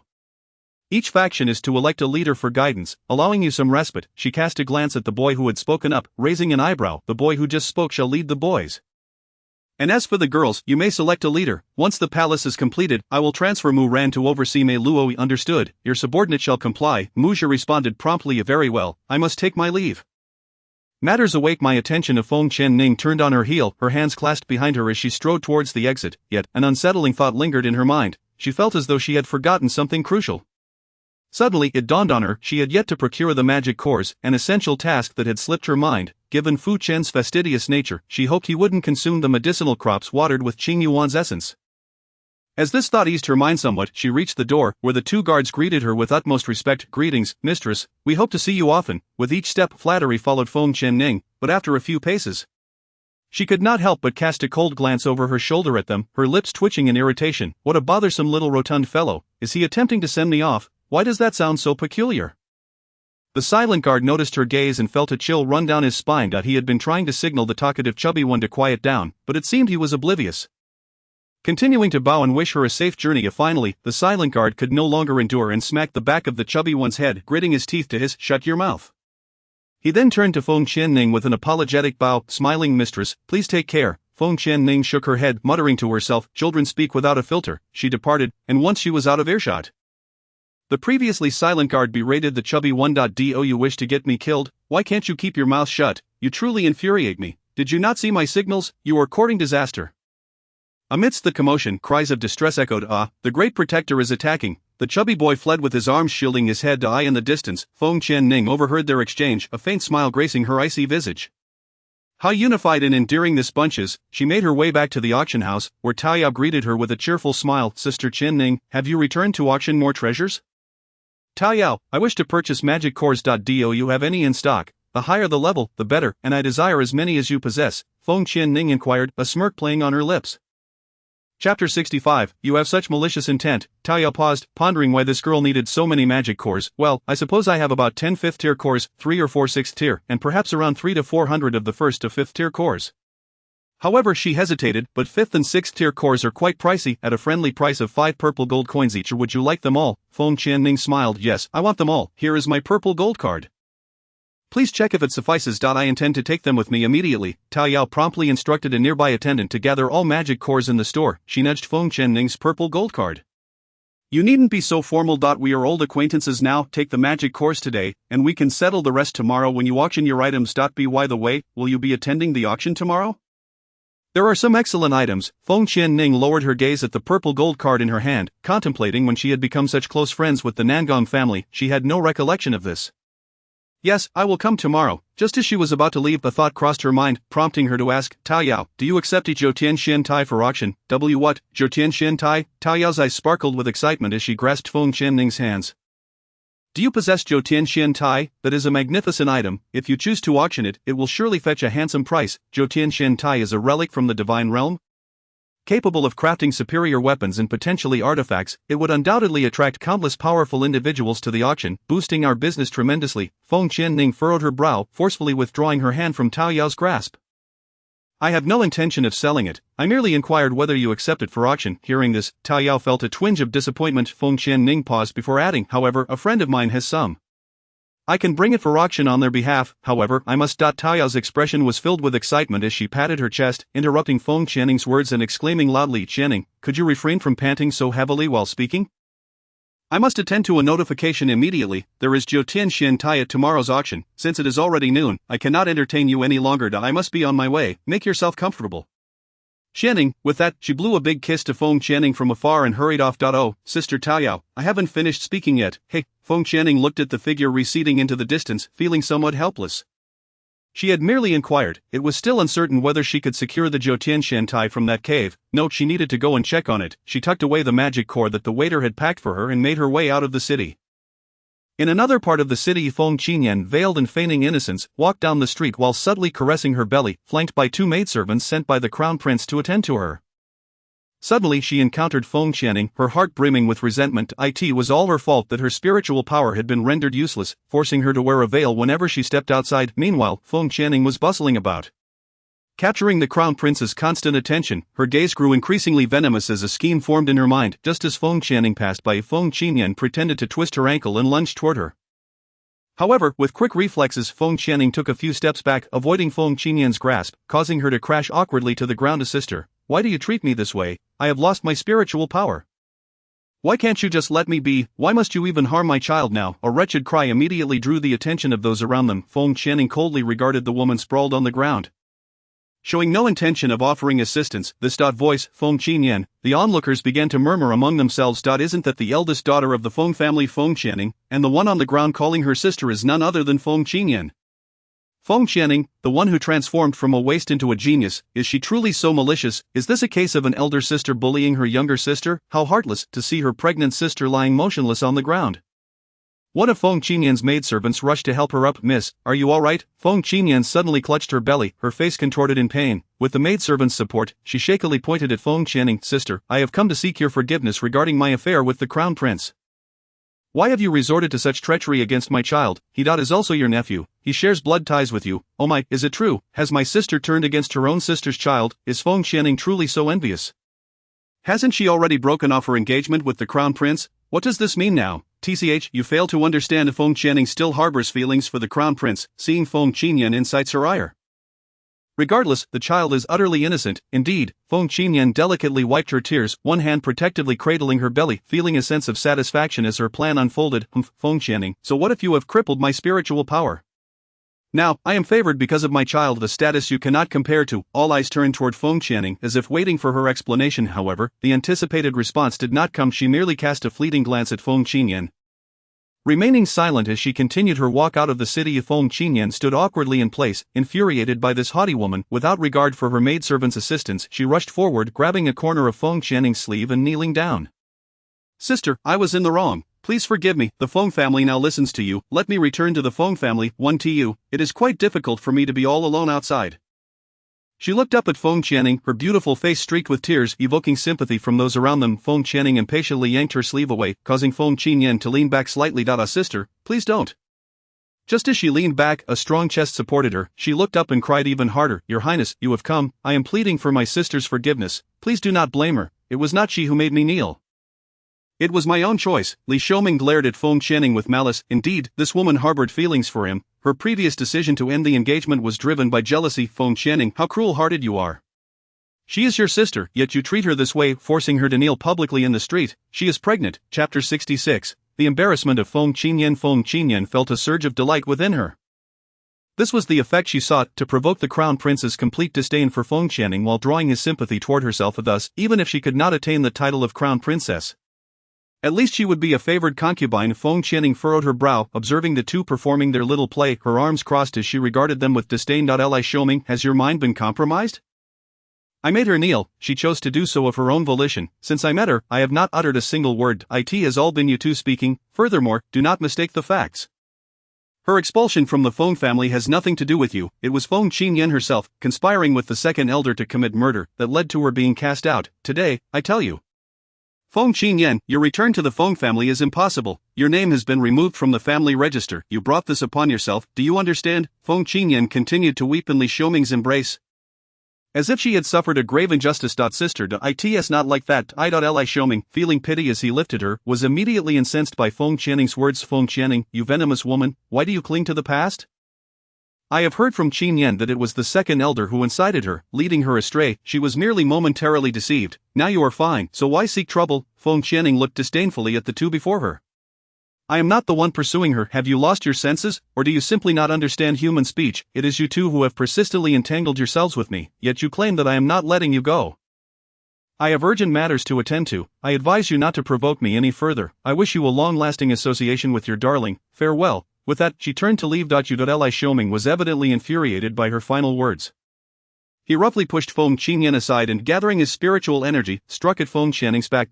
Just as he was about to strike Feng Qianning, a powerful surge of energy repelled him, sending him crashing backward with a thud, accompanied by the sound of a doorframe collapsing. He fell into a nearby shop, writhing in agony on the ground. Feng Qinyan screamed, rushing over. Your Highness, are you all right? Feng Qianning turned back in confusion, glancing at the writhing figure. This has nothing to do with me. I haven't even made a move yet, and someone else has beaten you to it. Her gaze swept around, landing on a carriage nearby.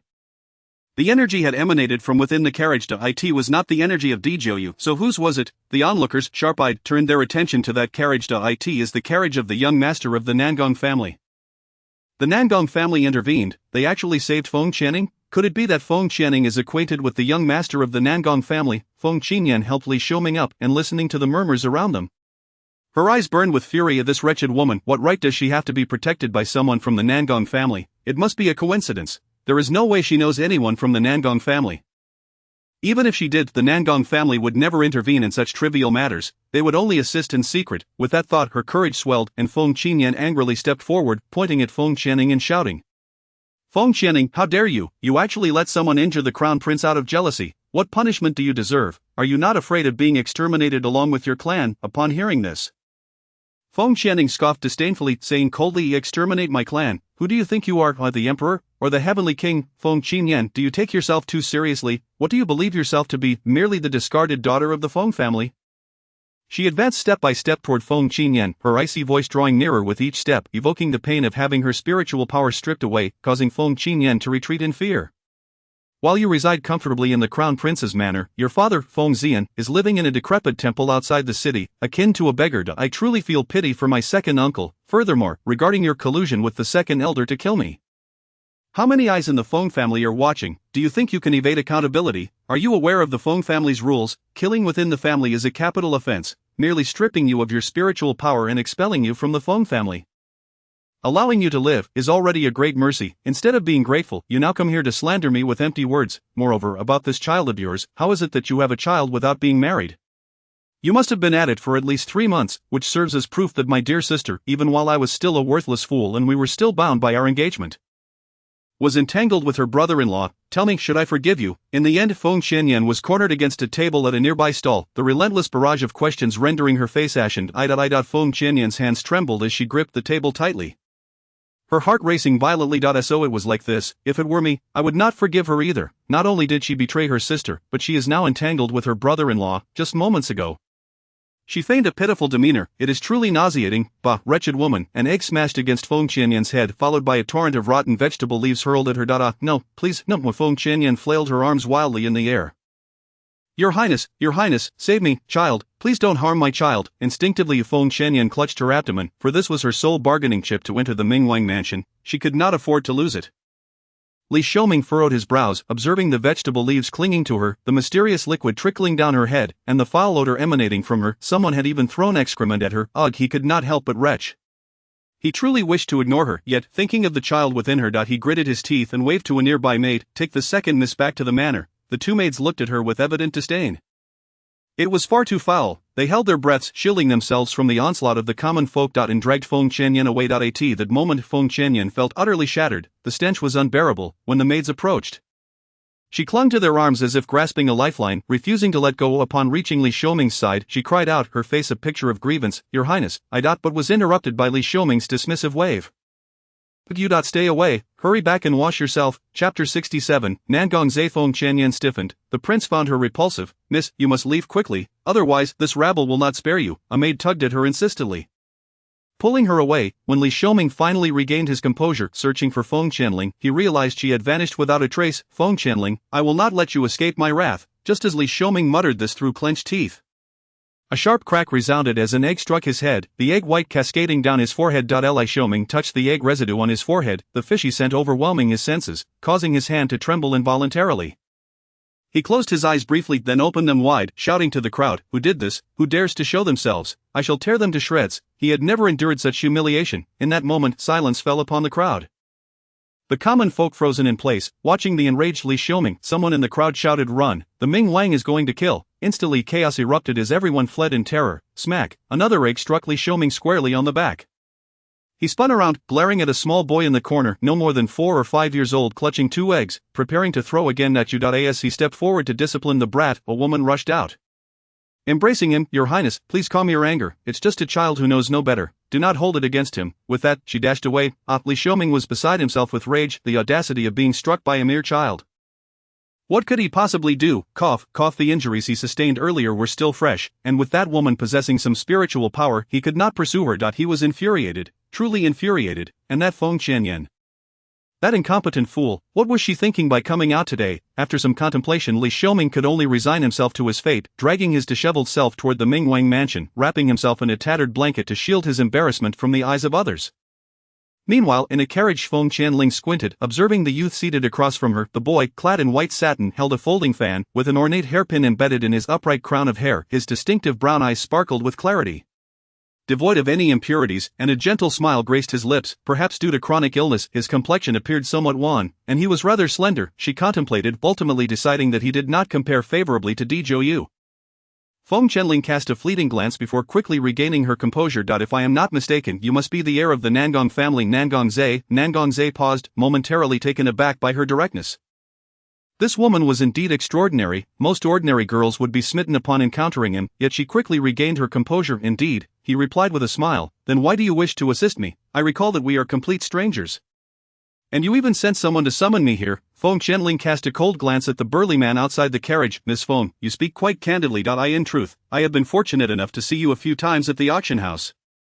And I found your temperament quite agreeable. I wish to befriend you, Nangong Zhe said, folding his fan with a grin, his eyes fixed earnestly upon Feng Qianling. Oh, a friend? Feng Qianling raised an eyebrow, scrutinizing him. She found it hard to believe that this man had no ulterior motive for suddenly appearing before her. That won't be necessary, Nangong Xiao. I appreciate your previous assistance, but I have matters to attend to. I shall take my leave. She turned to exit the carriage, prompting a sigh from a middle-aged man outside who thought, is Feng Qianling a fool? The heir of the Nangong family wishes to befriend her. And she dares to refuse? You truly do not know what is good for you. Before he could finish, Nangong Zhe's cold voice interrupted Uncle Fu. At that moment, Feng Qianling had already alighted from the carriage. Standing outside, these people were truly a nuisance. They were delaying her from acquiring the Jotian Shentai. Nangong Zhe poked his head out, gazing at Feng Qianling. Miss Feng, regardless of the circumstances, I genuinely wish to befriend you. For today, let us leave it at that. We shall gather again when time permits. Feng Qianling merely nodded nonchalantly, leaving without a word. Watching her retreating figure in crimson, Uncle Fu pondered aloud, young master, is she truly the one? Her demeanor is far too guarded. Nangong Zhe merely chuckled. They say my destined one bears a 5-petaled lotus mark on her forehead. The first time I encountered her, I felt a sense of familiarity. Recently, I have been dreaming of a woman whose visage grows clearer each night, and it is she. Since childhood, I have repeatedly dreamt of a red-clad maiden descending upon a fiery lotus, marked by the 5-petaled lotus emblem on her brow. However, I could never see her face clearly until recently. I beheld Feng Qianling in her red attire, and during the auction I saw the 5-petaled lotus on her forehead. In my dreams, that woman's face has become increasingly vivid.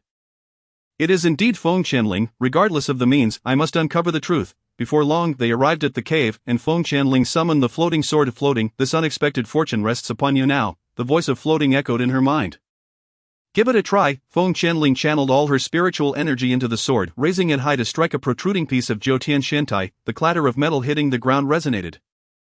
Feng Qianling exclaimed in excitement, ah, it has come down. Truly a divine artifact is unmatched. She swiftly stored the Jotian Shentai within her spatial realm and continued her work. Qingyuan and Xiaobai sat upon stone benches within the space, resting their chins on their hands, watching as the Jotian Shentai piled up like a mountain. To Xiaobai, do you think others would be infuriated to know that Mother is using a divine artifact to chop iron? Xiaobai, observing another piece of Jotian Shentai added to the mound, sighed, I do feel a bit sorry for Lord Floating. A grand divine artifact reduced to chopping iron is rather beneath its dignity. Yet, Jotian Shentai is a rare commodity. Even so, it's not entirely beneath its worth. Who knows, perhaps one of these pieces could become a future divine artifact. Chapter 68, The Auction, Part 1, Inside the Cave. The small figure darting about finally came to a halt. Feng Qianling sheathed the floating sword, dusted off her hands, and smiled at her handiwork. The uneven cave. I have cut everything that can be cut. Ha, I shall surely strike it rich this time. The news of Jotian Shentai surfacing in Biandu spread throughout the Tianyuan kingdom, prompting countless powerful individuals to rush to Biandu overnight to attend the auction for Jotian Shentai. Within the space, Qingyuan crossed his arms, gazing at the mountain of Jotian Shentai. TSK, floating sword, you truly live up to your name, like cutting through mud, impressive, to so effortlessly sever so much. I am in awe. At this moment, Floating amidst the tumult, leaned against the Qilin tree. I couldn't help but smirk at Qingyuan's banter. For the sake of that girl's happiness, what harm is there in a little sacrifice? Feng Qianling swiftly traversed the night, a crimson shadow leaving an eerie impression upon the dark forest. The following day, Feng Qianling rose early, donning a veil and purposefully shedding her red attire for a black gown. Venturing alone to the auction house, although Lan Xiu and Mu Ran wished to accompany her, she did not permit it. After all, the matter of the 9 heavens mystic iron was no trivial affair. Many formidable individuals would attend, and should she inadvertently expose herself, it would lead to dire consequences. Standing outside the auction house, Feng Qianling gazed upon the throngs of people, her heart resolute. Indeed, the allure of divine artifacts is exceedingly potent.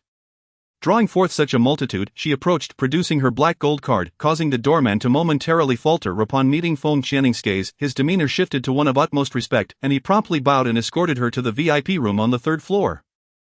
Observers, witnessing the doorman's deference toward the woman clad in black and veiled, could only surmise she was indeed a distinguished guest, ascending to the 3rd floor, a privilege not granted to those unfamiliar with the Nangong family. Curiosity about the identity of the woman in black inevitably arose among the crowd. In the backstage, Tao Yao surveyed the packed room, slightly anxious. She had disseminated the news, yet Feng Qianling had yet to arrive. What if she failed to show? The reputation of the Nangong family would be tarnished. Meanwhile, Nangong Zhe sat in a wooden wheelchair, observing the pacing individuals within the room, chuckling softly at Tao Yao. I wonder if you will dare to be so reckless next time, if father were to learn of your premature announcement. Tao Yao, dejected, slumped onto a chair. It was only natural to feel exhilarated at the mention of the Nine Heavens mystic iron. I wonder if Channing managed to persuade her friends to auction it off. As her thoughts lingered, a servant hastily pushed open the door. Young master, the manager informs that someone has arrived in the VIP room on the 3rd floor, nearly a woman in black.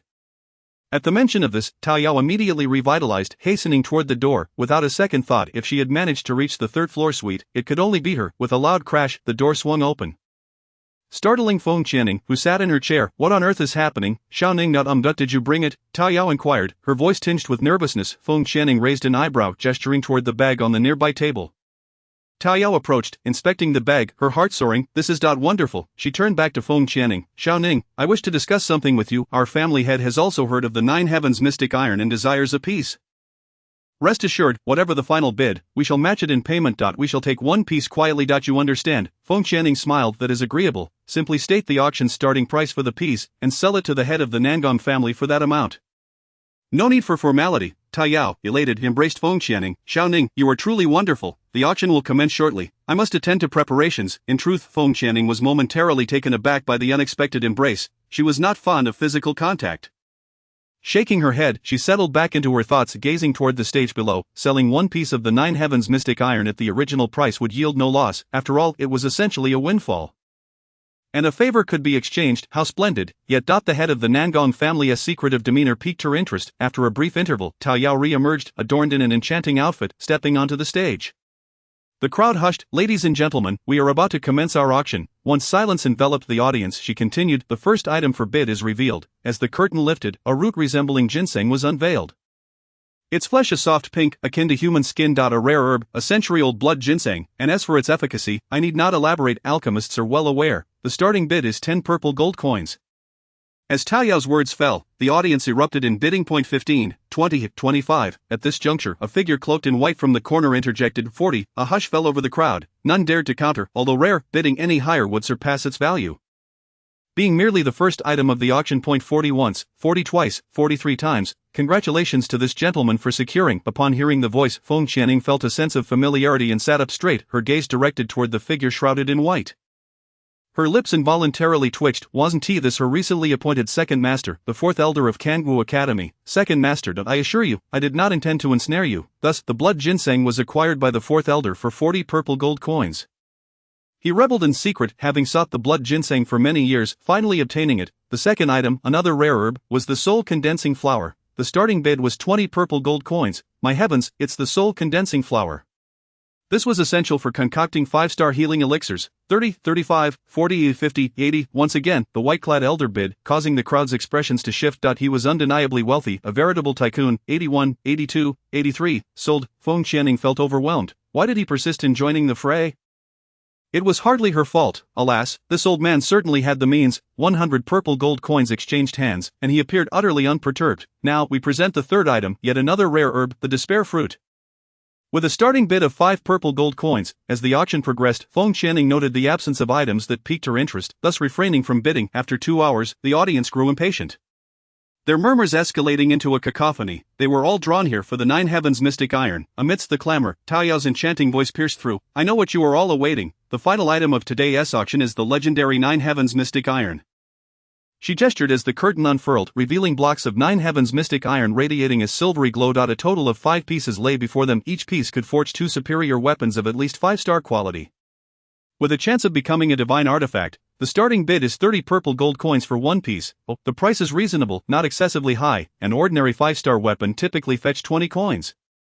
The starting bid for a 5-star weapon would likely begin at 40 coins. At 40, you may not even secure it. Such items are not easily found. Indeed, if it were to become a divine artifact, the profits would be astronomical. 40, 50, 60. Hiding in the corner, Li Xiaoming gazed covetously at the mystic iron. Should he acquire it, the prospect of obtaining a divine artifact was tantalizing. He was well aware that his position in this corner stemmed from the humiliation he suffered yesterday, rendering him reluctant to face the crowd. 70. His voice, hoarse and subdued, was deliberately lowered. Another bidder, unwilling to yield, countered. 80. Li Xiaoming gritted his teeth. 90. The rival continued. 100. You. Li Xiaoming glared at the burly man, irked. Who did he think he was to contend with him? 101, 102. Finally Li Xiaoming steeled himself. 105. Upon announcing his bid, the burly man narrowed his eyes at Li Xiaoming, refraining from further bidding. Thus, the first piece of 9 heavens mystic iron was claimed by Li Xiaoming for 105 purple gold coins. Upon hearing the successful transaction, he couldn't help but smirk at the burly man, casting a disdainful glance. A pauper daring to compete with him. Humph, everything I desire is within my grasp. But the remaining 4 pieces of 9 heavens mystic iron sold remarkably well, totaling 660 purple gold coins. This equaled the auction house's revenue for the past 6 months. Mother, shall we consider robbing Li Xiaoming of his 9 heavens mystic iron? Qing Yuan's sly voice echoed in her mind. Feng Qianing smiled slightly and shook her head, saying, "It's not our turn yet. Do you think having a master of the Spirit King by his side is of any use? Little do you know how many pairs of eyes are fixated on him during this auction." Still there, foolishly reveling in his own delight, that Li Xiaoming, even if he doesn't die, will surely have his skin flayed. He deserves it. Before long, Tao Yao cheerfully pushed the door open. "Xiao Ning, I'm here." She waved the pouch of coins in her hand. "Today, the items you auctioned off sold for a total of 910 purple gold coins. The auction house takes a commission of 60, leaving you with 850 purple gold coins."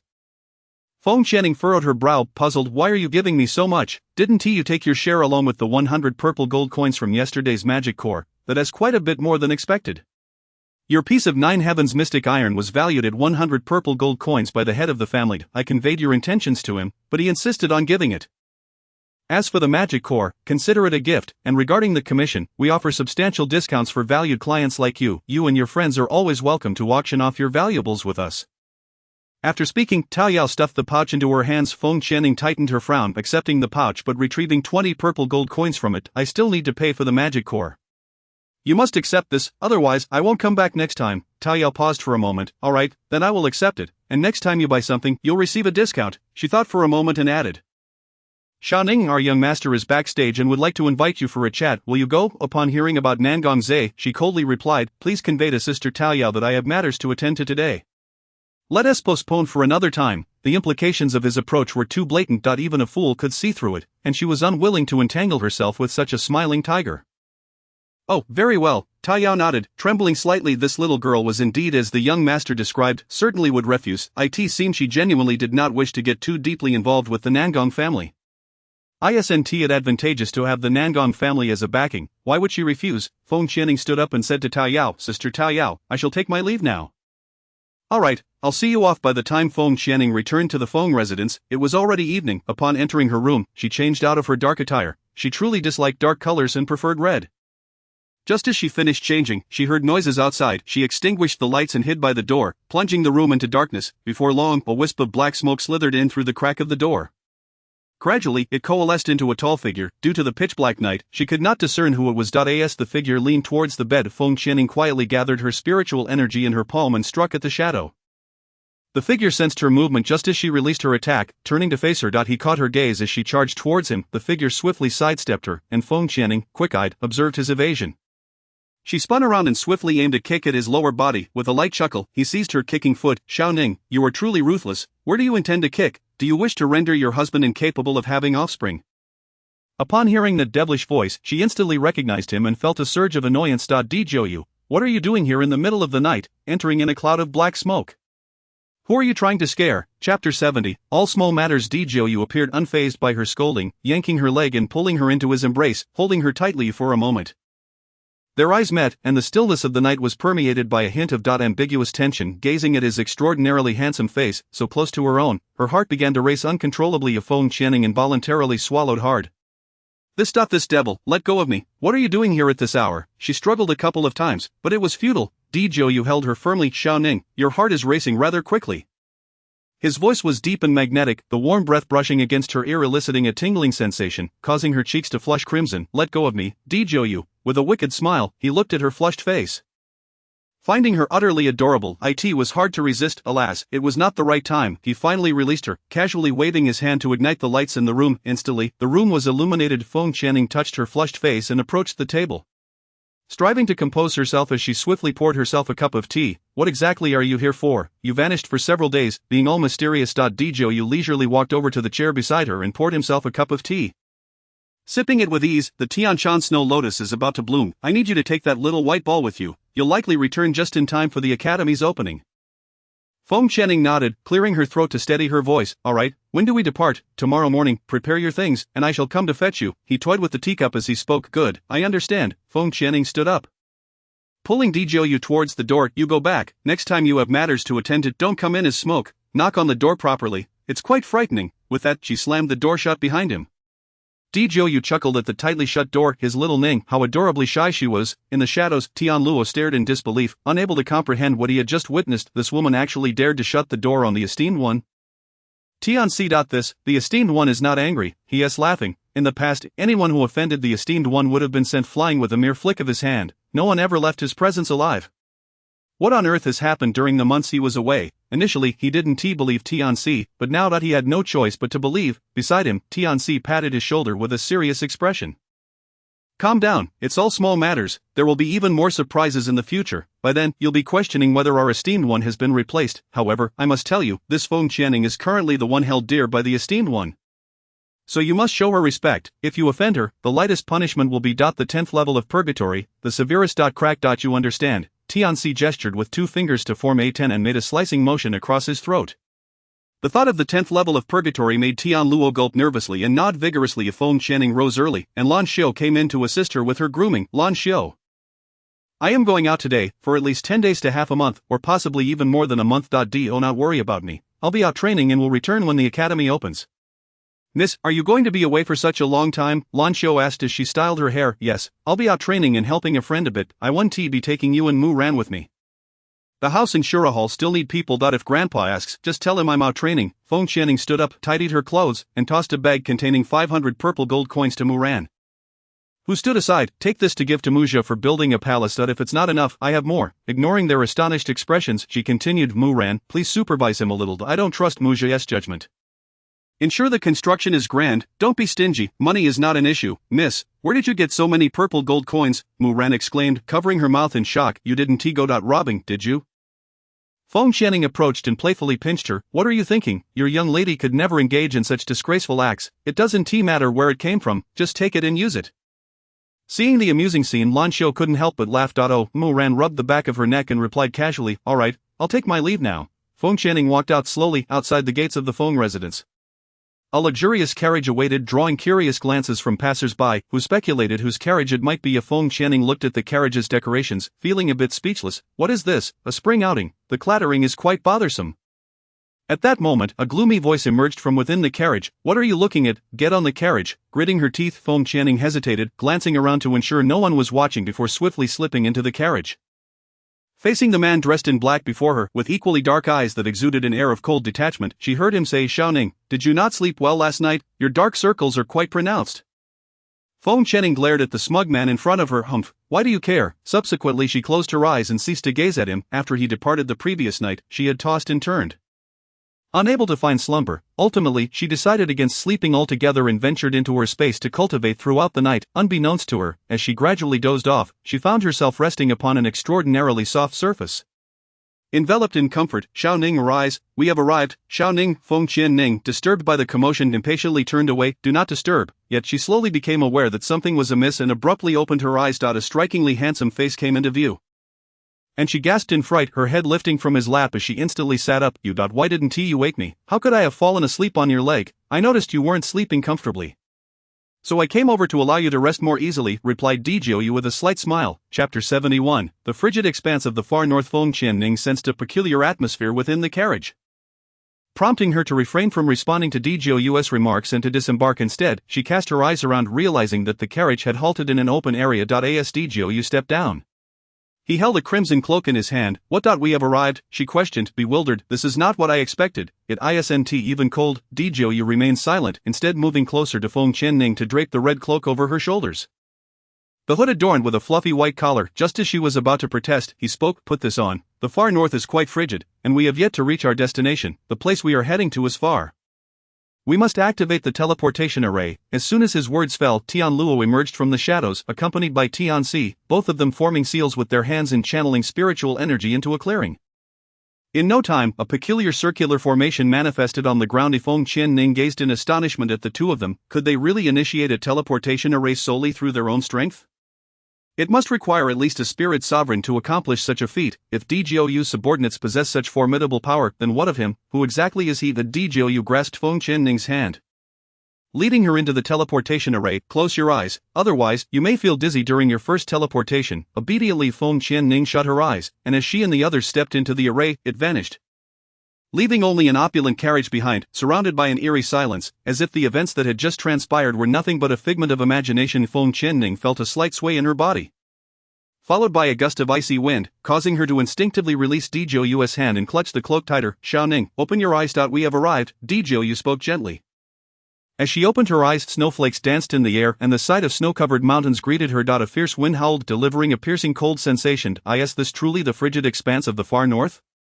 DJOU nodded to Feng Qianning, then summoned Xiaobai from her space. Upon emerging, Xiaobai was immediately startled by the chilly gust, wrapping its small arms around itself, shivering. Master, it's too cold. Despite its thick fur, the cold was unbearable. Indeed, the extreme chill of the far north was no laughing matter. For a spirit beast lacking spiritual power like it, lingering here for too long would be fatal. DJOU approached Feng Qianning, infusing a trace of nether energy into their bodies. Is it feeling better now? Feng Qianning sensed a warm current coursing through her veins, gradually warming her body, and nodded in agreement. Indeed, her spiritual power was rather low. The others showed no signs of discomfort in this place. She glanced at Xiaobai in her hands. Are you feeling better now? Can we go find it? Xiaobai appeared revitalized, no longer trembling with cold. Let me sense the surroundings. It perched upon Feng Qianning's palm, attuning to the ambient energies. Follow my lead. Feng Qianning pulled the hood of her cloak over her head, disliking the feeling of her hairstyle being blown about. With Xiaobai nestled in her embrace, after walking for a while, DJOU cast an irritable glance at Xiaobai, who was persistently squirming in Feng Qianning's arms. He abruptly seized it and tossed it to Tianluo. Hold it properly. Hey, Feng Qianning looked at him, perplexed. Let Tianluo carry it. Your hands will grow cold, DJOU explained. Tianluo, cradling Xiaobai in his arms, was utterly astonished. The master was exceptionally gentle and considerate towards a woman, even going so far as to explain things to her. He absent-mindedly stroked Xiaobai's fur. Be good, stay here with me. Xiaobai, reluctant, wanted nothing more than to remain in its master's warm embrace. Master. Before it could finish, it caught a glimpse of the chilling intent in DJOU's eyes. Colder than the frigid weather outside.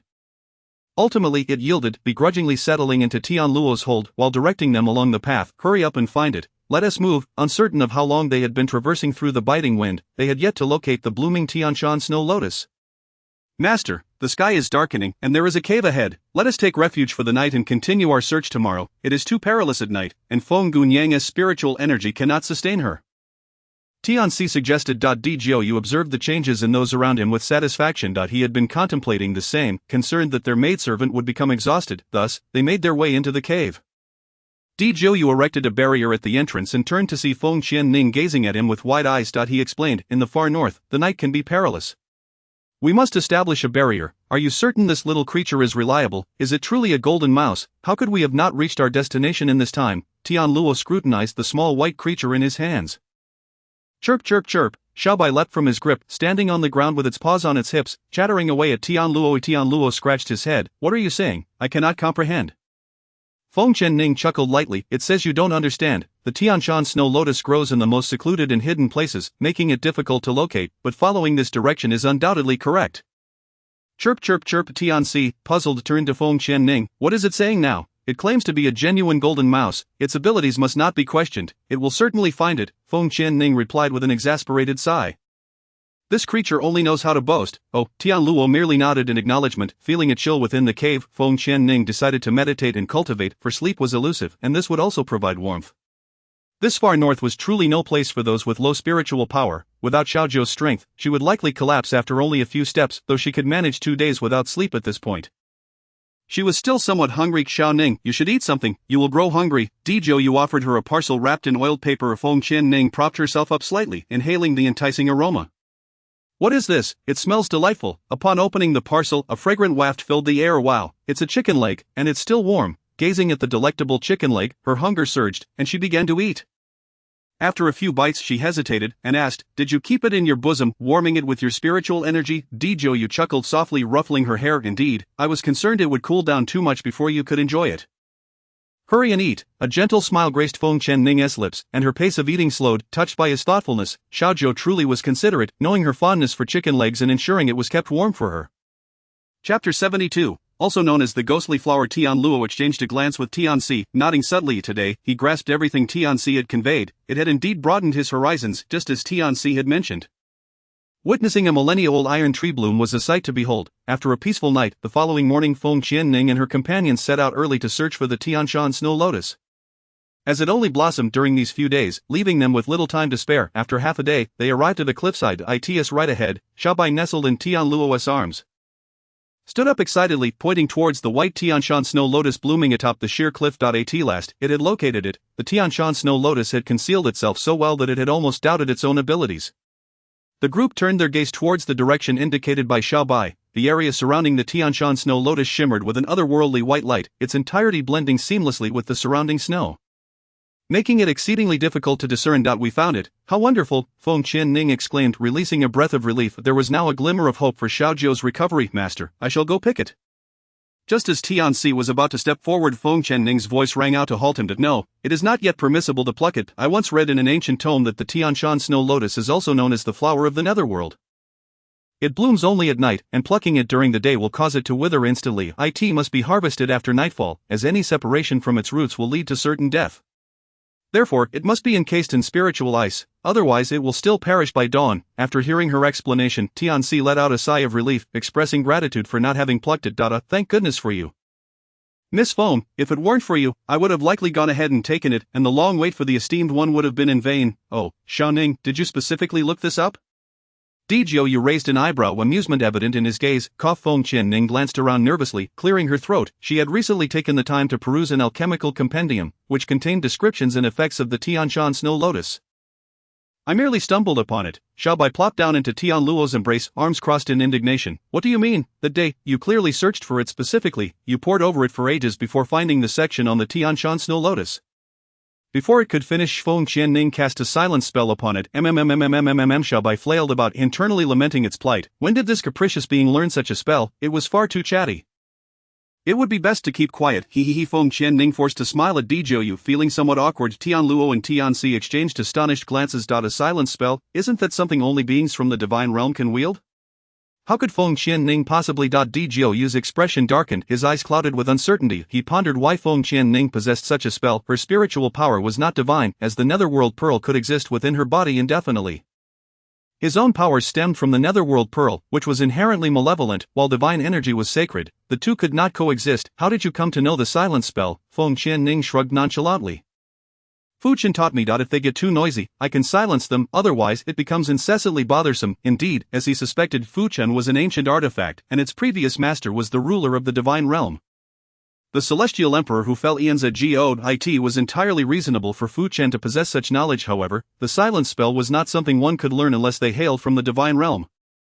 The five-petaled lotus mark and the ability to wield the silence spell. Xiaoning, you truly surprise me. Your layers of identity are a profound enigma. Seeing Xiaoning's demeanor, it was evident she remained unaware of the implications of her ability to wield the silence spell.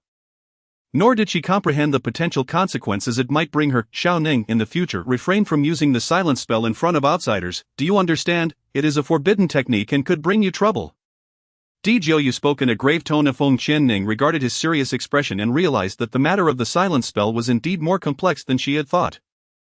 After all, there were hardly any individuals on this continent who were aware of its origins. Typically she would not use it in front of others, so why had she so carelessly invoked it in his presence? Alright, I understand. She rolled her eyes and continued, you seem quite knowledgeable about this silence spell. Do you know its origins? Dijiu did not hesitate in his reply. I only heard snippets of it in the outside world.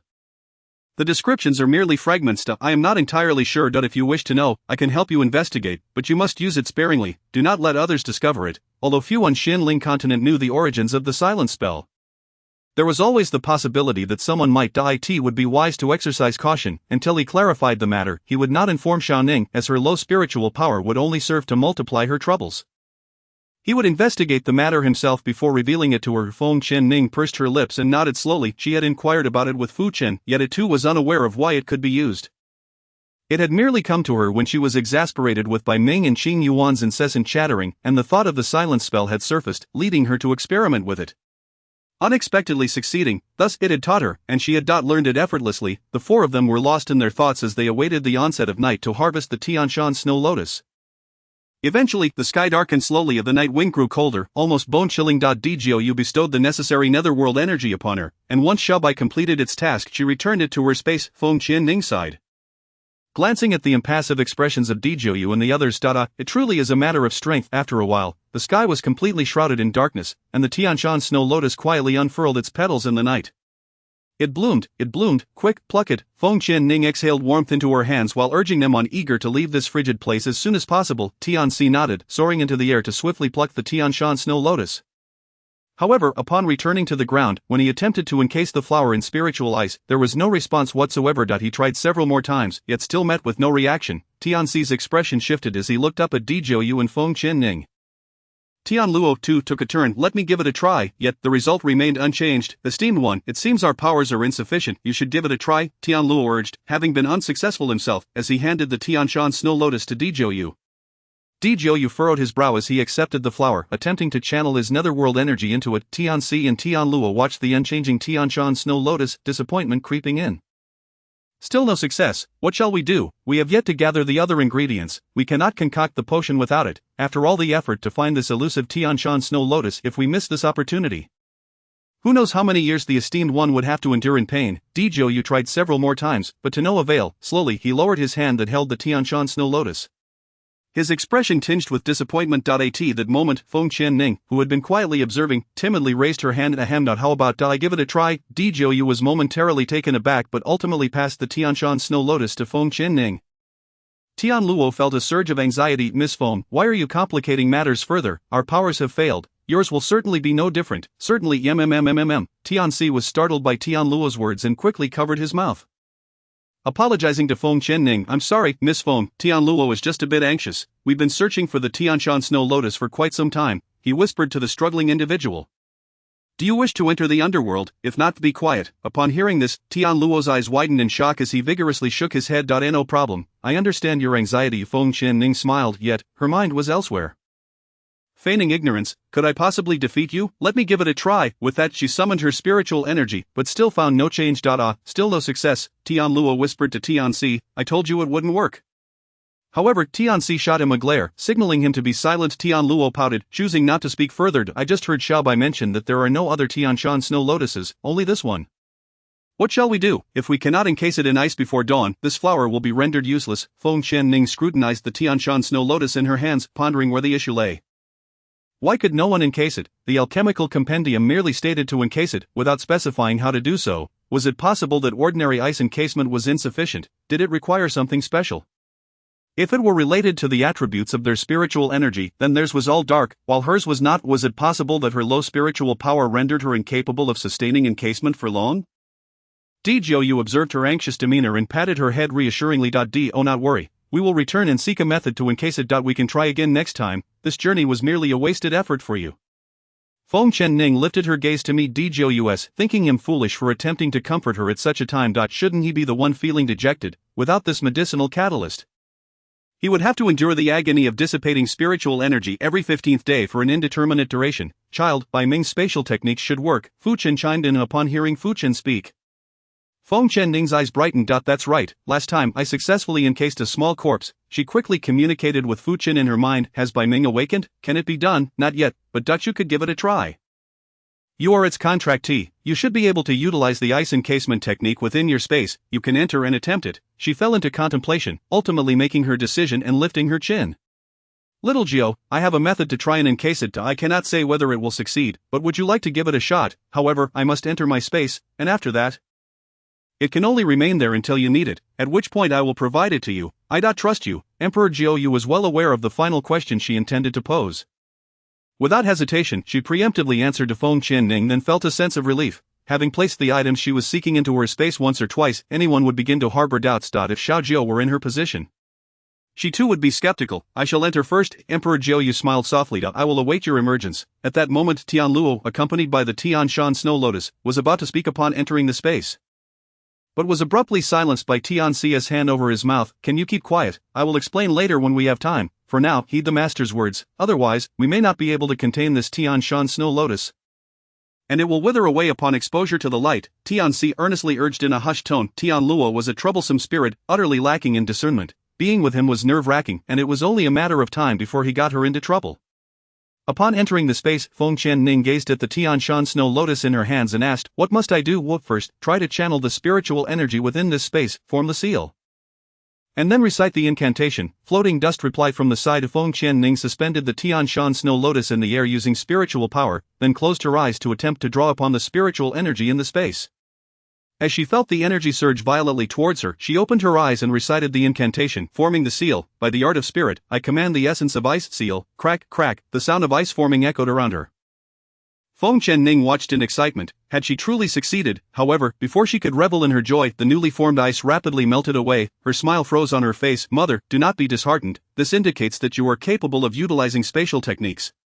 Perhaps you are merely unpracticed, or perhaps you did not place it in the source of life. Try again, Qing Yuan encouraged from the side. Thus, Feng Qianning lost count of how many times she attempted it.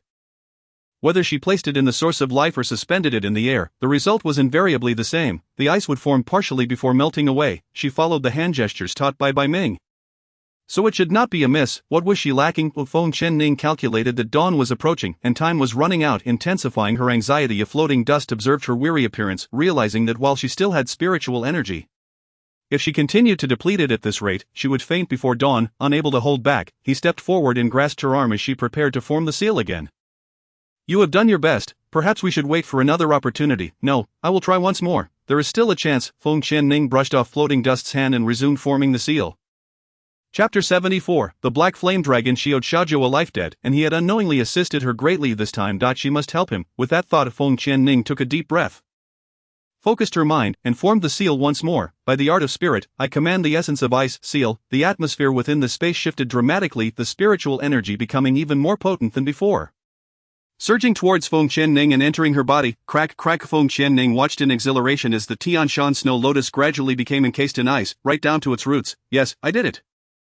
She was overjoyed. After a night of effort, she had finally managed to freeze it. Qing Yuan, hearing her exclamation, asked in confusion, "What do you mean by died? Who died?" Realizing her slip, Feng Qianning shook her head. "It's nothing, you misheard. What I meant to say was yes, I succeeded. Congratulations, my dear." A floating dust smiled. Feng Qianning nodded, delighted, as she placed the Tianshan snow lotus inside the thatched cottage. I will go out first.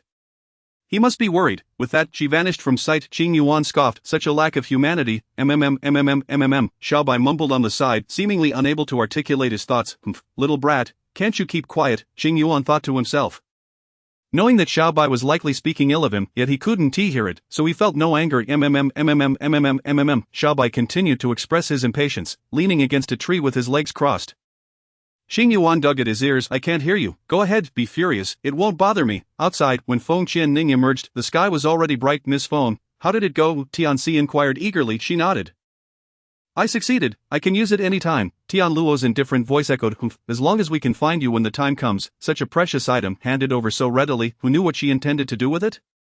If it was frozen, why couldn't it be retrieved? He muttered under his breath, dissatisfied with the master's ease of trust in a woman. Tianxi sighed in resignation. This time, he refrained from stopping Tian Luo, knowing that if he sought trouble, he would have no one to blame but himself. Even if Feng Qianning had a good temper, she was tired of being provoked repeatedly, her gaze turning icy as she declared, "I have said it, it is frozen. It simply cannot leave my space. I can show you that it is indeed frozen, but once it leaves my space, the ice will instantly melt and the Tianshan snow lotus will wither.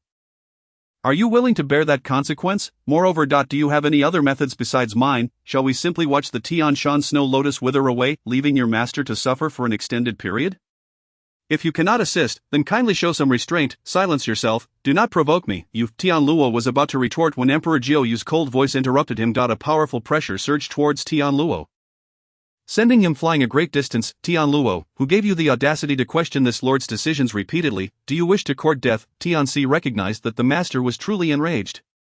Immediately kneeling and bowing his head, "My lord, please quell your anger." Tian Luo simply spoke without thinking. "Please forgive him, my lord, I acknowledge my mistake." Tian Luo slowly picked himself up from afar, his face a mask of agony, blood trickling from his mouth. Emperor Jiu did not spare them a glance, turning to take Feng Qianning's hand. "Let us go." Feng Qianning regarded Tian Luo's pitiful state and turned away without a moment's hesitation. She felt no sympathy for him, he had brought this upon himself. To question his master repeatedly, if her subordinates behaved thus, she too would be infuriated. As Emperor Jiu turned to leave, both Tianxi and Tian Luo trembled.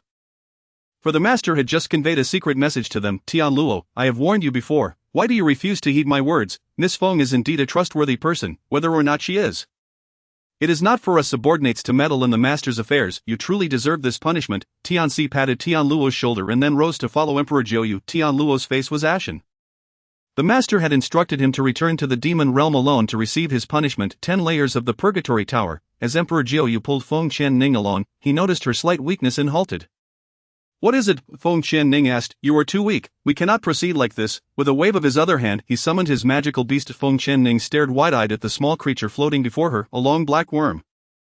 Xiaojiao, this is too small, isn't it? The creature was thinner than her arm. The long worm affectionately rubbed against Emperor Jiuyu's clothing, seemingly excited by her comment about its size. Instantly, in a flash of light, what she called a long worm transformed into an enormous, colossal black dragon, soaring through the air and emitting a deep resonant roar. Qing Yuan, is that your kin? Feng Qianning gazed up at the flying black dragon, unable to suppress her curiosity. Do not compare me to that ferocious beast. Mother, Qing Yuan is a divine beast. It is a ferocious beast. Its name is the Black Flame Dragon. It is my magical beast, called Black Wind. Now let us depart, Emperor Jiuyu declared, disregarding Feng Qianning's protests as he lifted her waist and soared onto the back of the black dragon. Tianxi hurriedly pursued, my lord, wait for me. I wish to accompany you. He hastily followed, determined to fly rather than walk. As the two of them steadied themselves, Emperor Jiuyu turned Feng Qianning to face away from him and seated her down. What are you doing? Feng Qianning furrowed her brow, wanting to ask him. Do not move. You must remain still. Your spiritual energy is too depleted, Emperor Jiuyu said, not giving her a chance to refuse. His hand rested on her back, gradually channeling spiritual energy to alleviate her deficiency. He had noticed her pale complexion upon her emergence, although he was unaware of the method she employed within the space. It was evident that considerable effort had been exerted to successfully encase the lotus in ice. Realizing this, an involuntary smile crept onto Feng Qianning's lips. Chapter 75. To the Ghost City. Where are you heading after this? Still in Biendu. Upon hearing Feng Qianning's inquiry, Emperor Jiuyu smiled. What, do you miss me? Shameless, who wants you? Feng Qianning exclaimed nervously. After I return you to Biendu, I must go to a certain place to gather the remaining medicinal herbs. With just one more ingredient, I will be complete, and then I shall come back to find you. Jiuyu withdrew the hand that had been channeling spiritual energy into her. Feng Qianning stood up. Feeling the buoyancy in her body diminish, she felt empowered and significantly more comfortable. Thank you. A simple expression of gratitude from her caused Jiuyu's smiling face to momentarily stiffen. Why are you being so distant with me? How should I thank you for sealing the Tianshan snow lotus? Should I offer my body in gratitude? You truly lack seriousness. Feng Qianning shot him a glance. Why little Ning's angry expression is simply adorable. Feng Qianning was left speechless. This guy was perpetually flirting with her. After a moment's thought she continued, where do you intend to find the medicinal herbs? Can you take me along? With less than 2 months until the academy opens, I have nothing pressing to return to. If you find the last herb, you'll have to come back for me? Which would be quite bothersome. Do you genuinely wish to accompany me? Jiuyu's eyes sparkled with intrigue, and the coldness of his demeanor softened slightly. If little Ning could accompany him, he would be quite pleased, as it would be an excellent opportunity to cultivate their relationship. Yes, staying in Biendu serves no purpose. I'll consider it an adventure. If Feng Qianning leaned forward, supporting herself on the horn of the black wind as she gazed down below. Oblivious to Jiuyu's changing expression, Black Wind changed direction and head straight to the ghost city. Jiuyu patted the large head of Black Wind. Yes, master, a deep-aged voice responded, after flying for nearly half a day.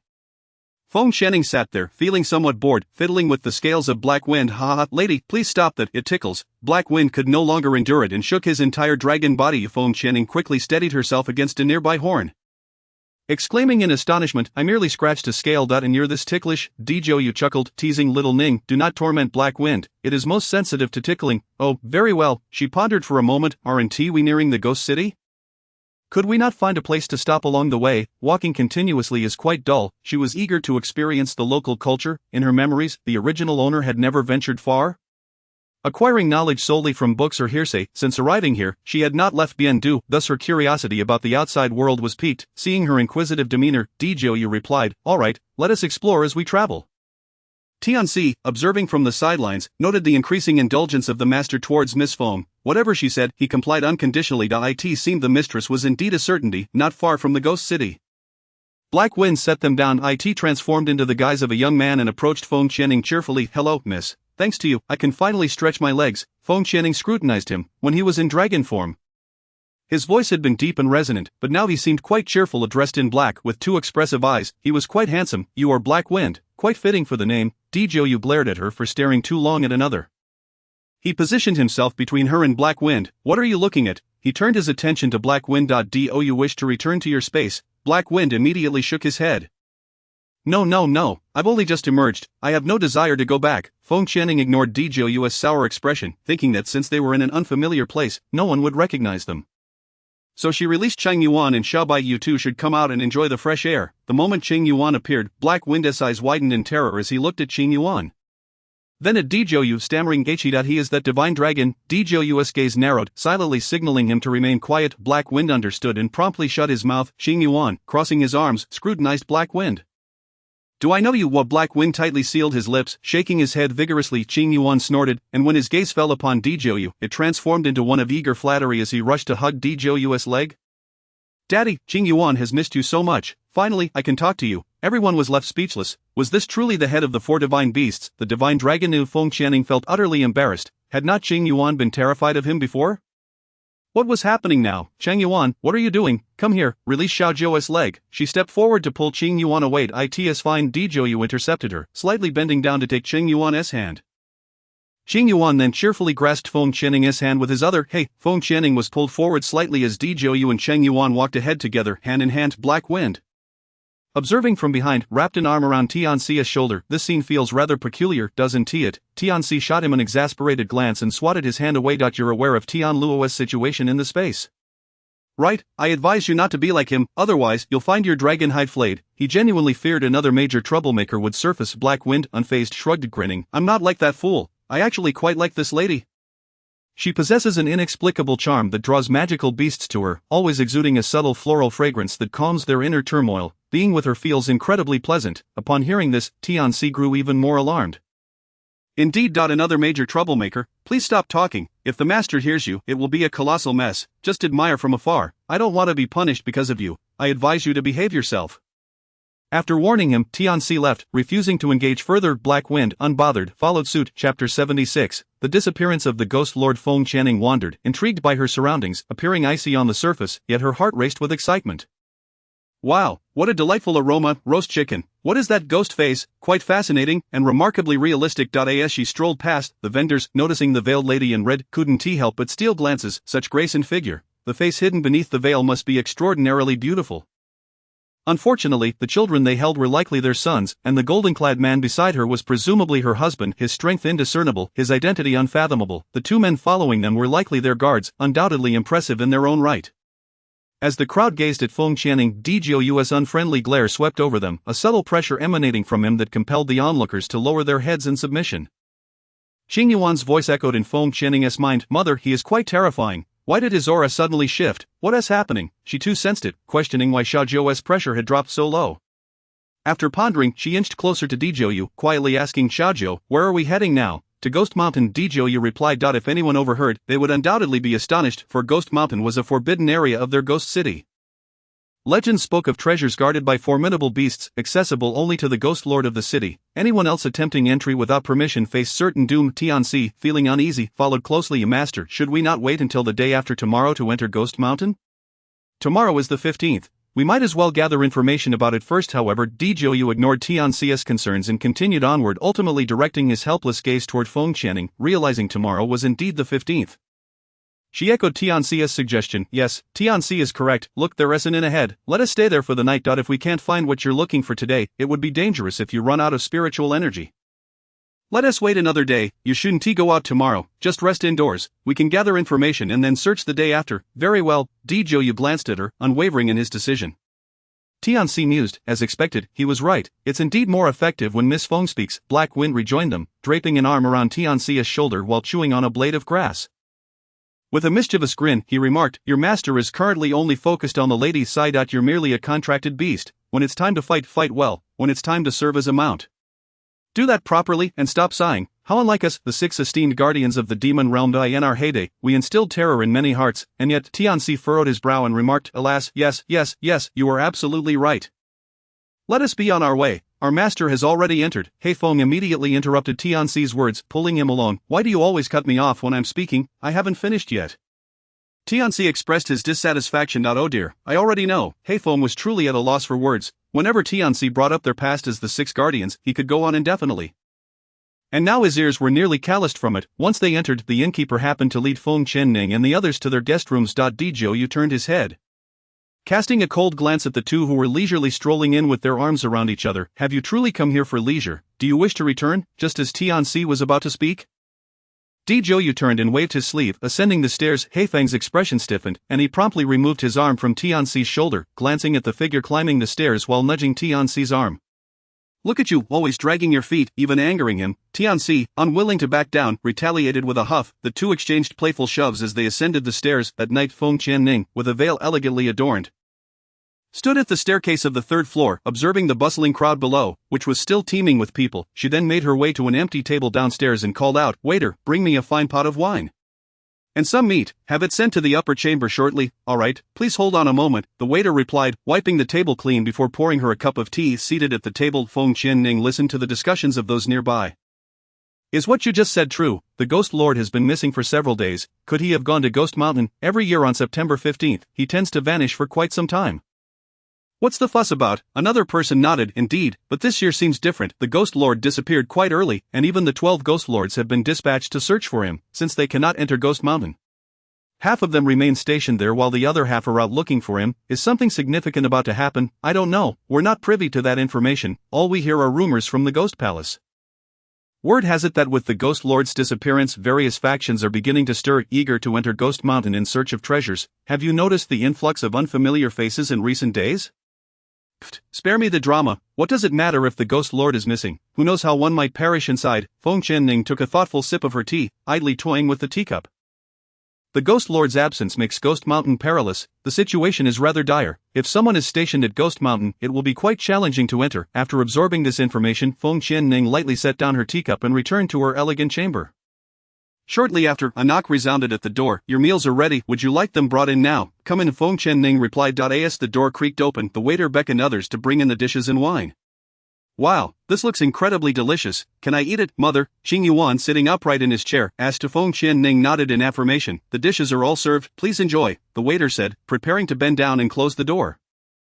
"Wait a moment, I would like to inquire about something." While speaking, Feng Qianning slid 4 purple gold coins across the table. The waiter's eyes instantly lit up. It would take 3 months of labor to earn just 1 purple gold coin. And here she was, offering 5 at once. Chapter 77, The Intoxicated Dezhou. The waiter slowly closed the door, grinning as he stepped forward, pocketing the purple gold coins before stepping aside and bowing. "Ask away, anything I know, I shall share without reservation. I recently emerged from my family, bringing my son for some training. Since arriving in this ghost city, I've only heard rumors about him. I'm quite curious. What kind of person is your Ghost Lord, and what is the ghost city like? Please enlighten me." Feng Qianning continued to tap her fingers on the table, upon hearing the inquiry about the Ghost Lord. The waiter perked up. "Our Ghost Lord established the ghost city single-handedly, separate from the 6 nations. This place solely belongs to us. The ghost city shelters the homeless and those abandoned by their clans.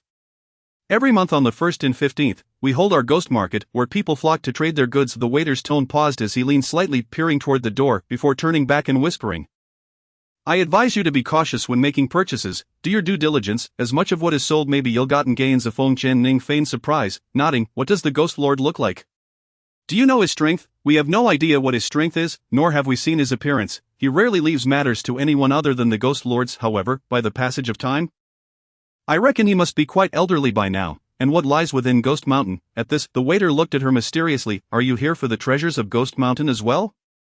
He had noticed the 3 formidable-looking men accompanying her. Feng Qianning was momentarily taken aback. "My husband and I brought our son for a leisurely journey, and we happened upon the ghost city.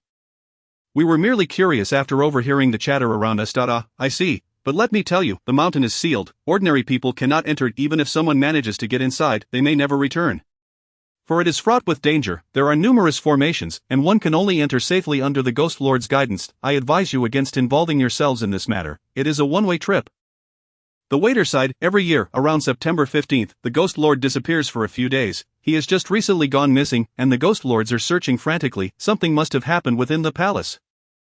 He shook his head lightly. Just then, a voice called from outside, Waiter, where have you been? I must be off now. The innkeeper is calling for me. If you have more questions, feel free to ask. There is nothing in this ghost city that I'm unaware of."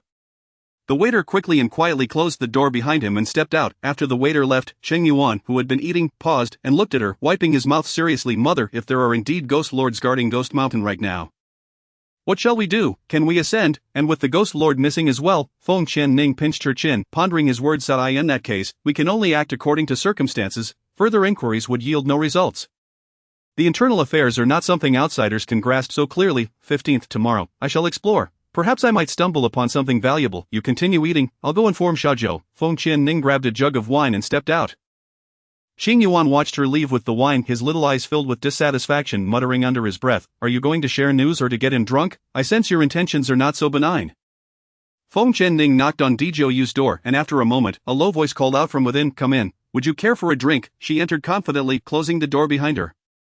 In the past, she had a penchant for strong liquor and relished drinking, but since arriving in this world, she had seldom been granted respite, always navigating through treacherous waters. It had been quite exhausting.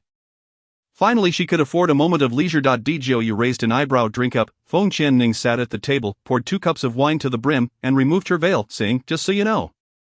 No using spiritual power to expel the alcohol, that would be rather dull." "Agreed," Dijiuyu replied warmly, taking a seat at the table. "It smells delightful." Feng Ning lifted her wine cup to her nose.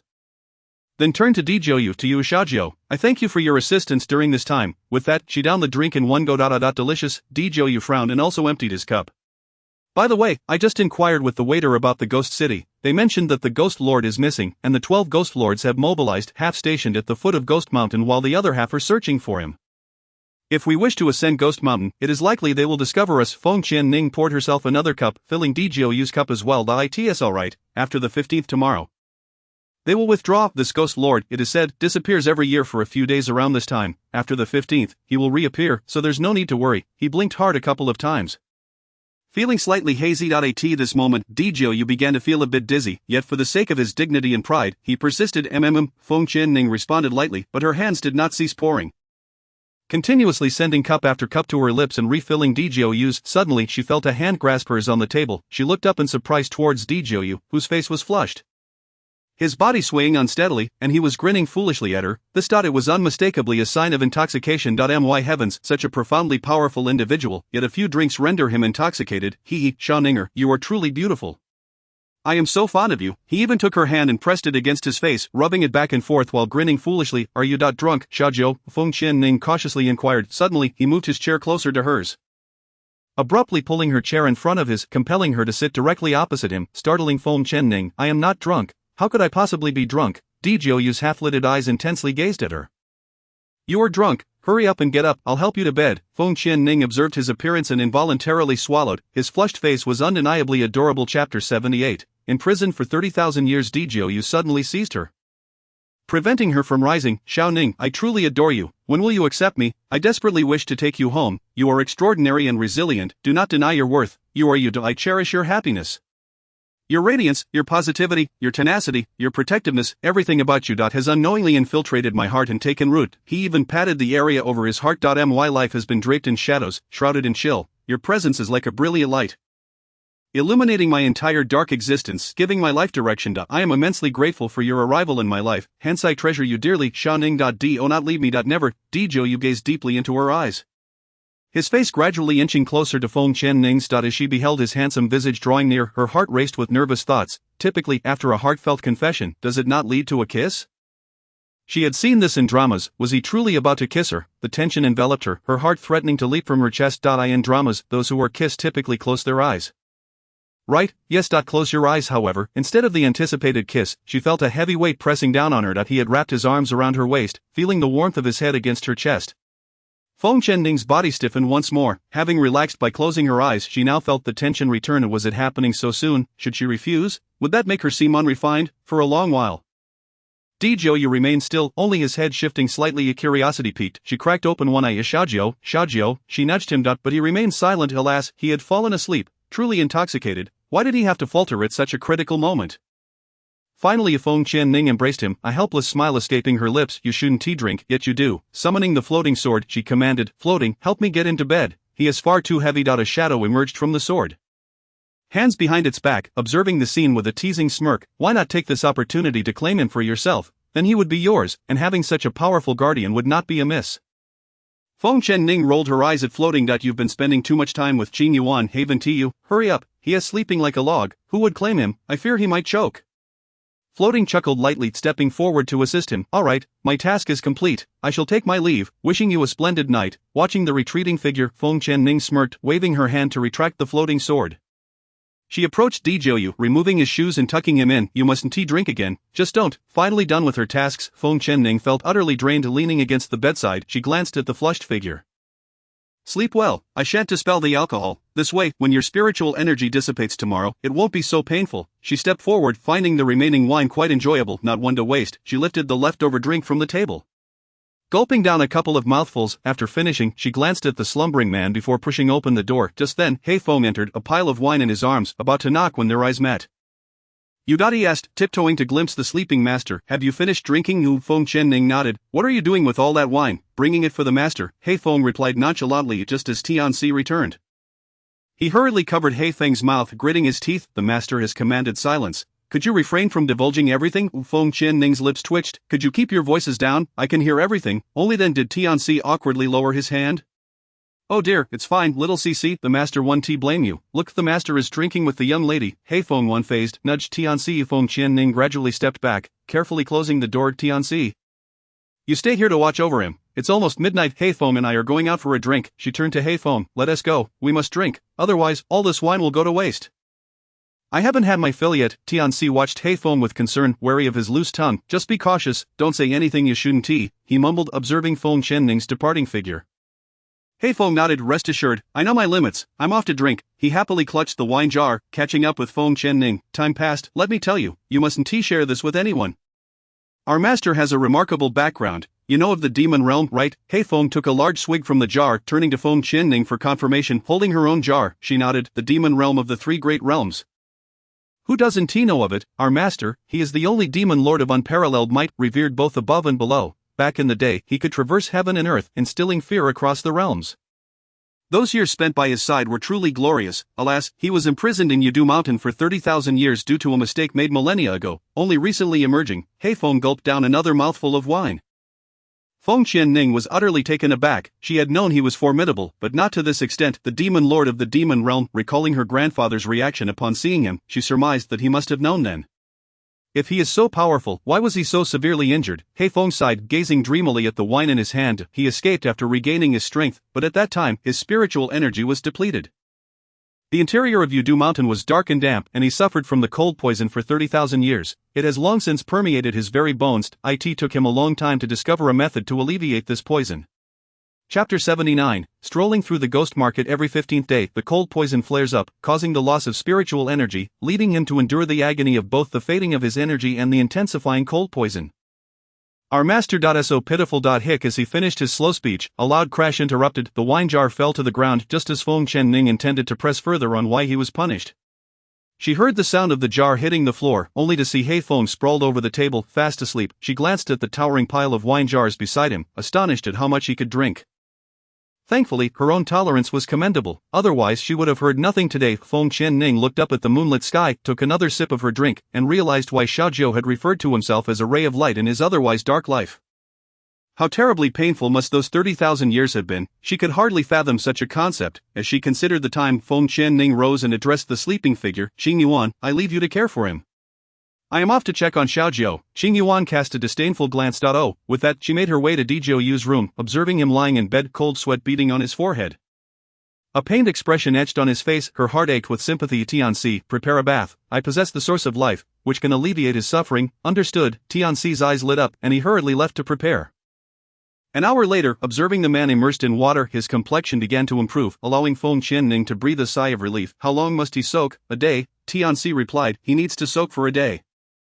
Only then will the pain from the cold ice be greatly alleviated. This Feng Qianning recalled their first encounter, when he had been submerged in water, so that was the reason. How had he endured the episodes without the source of life? Knowing full well that the source of life resides within her, why does he not seek her out? Why does he persist in bearing this burden alone? He aware that I possess the essence of life. Why does he not confide in me? Tianzi's gaze dimmed, sighing. Master, he does not wish for you to perceive his proximity as having ulterior motives. To avoid misunderstandings of thus, during these past few 15s, he has resorted to alcohol to numb himself. Despite the fact that he must refrain from it, for even a drop would lead into intoxication. At this moment, Feng Qianning's heart ached even more. Xiaojiu, what secrets does she remain unaware of? Such a fool, he endures all this suffering alone just to prevent her from misconstruing his intentions. After a while, Tianxi finally mustered the courage to speak. Miss Feng, I must interject, the master genuinely holds affection for you. Since I have been by his side, he has never treated any other woman in such a manner. He does not allow any female creature within a meter of him. I hope you will contemplate the master's feelings and not shatter his heart. He is truly suffering. Feng Qianning pressed her lips together, choosing not to respond to Tianxi's words. Indeed, if a person's life is fraught with hardship, encountering a hint of sweetness would compel them to grasp it tightly. Who among us is not so? Yet is she truly his sweetness? Her heart was a tumultuous sea of conflicting emotions towards him. I shall return now. Please watch over him. Call for me if anything arises. With that, Feng Qianning hurriedly exited, seeking solace in the stillness of the night, only to find the streets bustling with a throng of people. Just moments ago, when she had been drinking with Feng, there had been none. Had time slipped by so swiftly, like a ghost. It was no wonder they referred to it as the ghost market. Never mind, since she was already out, she might as well stroll about. With this thought, she donned her veil. In the marketplace, stalls lined both sides, with crowds bustling through the center. Dressed in vibrant red, Feng Qianning added a splash of color to the otherwise dark market, drawing the attention of many as she passed. Yet she was unconcerned, for there was a rule in the ghost market: one must not engage in conflict, should a brawl or theft occur. The 12 ghost lords would intervene decisively. Miss, come and take a look, these are all fine wares, an elderly man in disheveled clothing called out to Feng Qianning. She cast a fleeting glance his way, dismissing him as she continued forward to sister. Would you like to buy some magic cores? I have plenty here. In a nondescript corner, a small boy of about 7 or 8 smiled at her, a hint of urgency in his expression. With several magic cores laid out on his table, their lack of attention making them appear somewhat forlorn. Still, she ignored him, intent on moving ahead, when the soft, anxious voice called out again, Sister, buy one, they're not expensive. This time, Feng Qianning hesitated, her heart tugging at the sight of the boy. Despite her hardened demeanor, she felt a pang of compassion. After all, these magic cores were essential for them as well. How much, sister, for all these magic cores? It's just 1 purple gold coin. The boy hesitated, watching her expression closely. Feng Qianning raised an eyebrow. Was it truly only 1 coin for all? There were even 7th level magic cores here. Wasn't that a bit of a loss? Observing her contemplative demeanor, the boy panicked and exclaimed, Sister, 50 gold coins would also suffice. Feng Qianning retrieved 10 purple gold coins, handing them to the boy. This is fair, you deserve it, once you've sold out. Hurry home. She took the magic cores and turned to leave. The boy, clutching the 10 purple gold coins, swallowed hard, glancing back at the figure in red, the vivid color leaving a lasting impression. After a few steps, Feng Qianning glanced back, slightly uneasy, only to find the boy had vanished. She thought to herself, he must have gone home, which was a relief. What kind of parents would send their child to sell goods at this hour?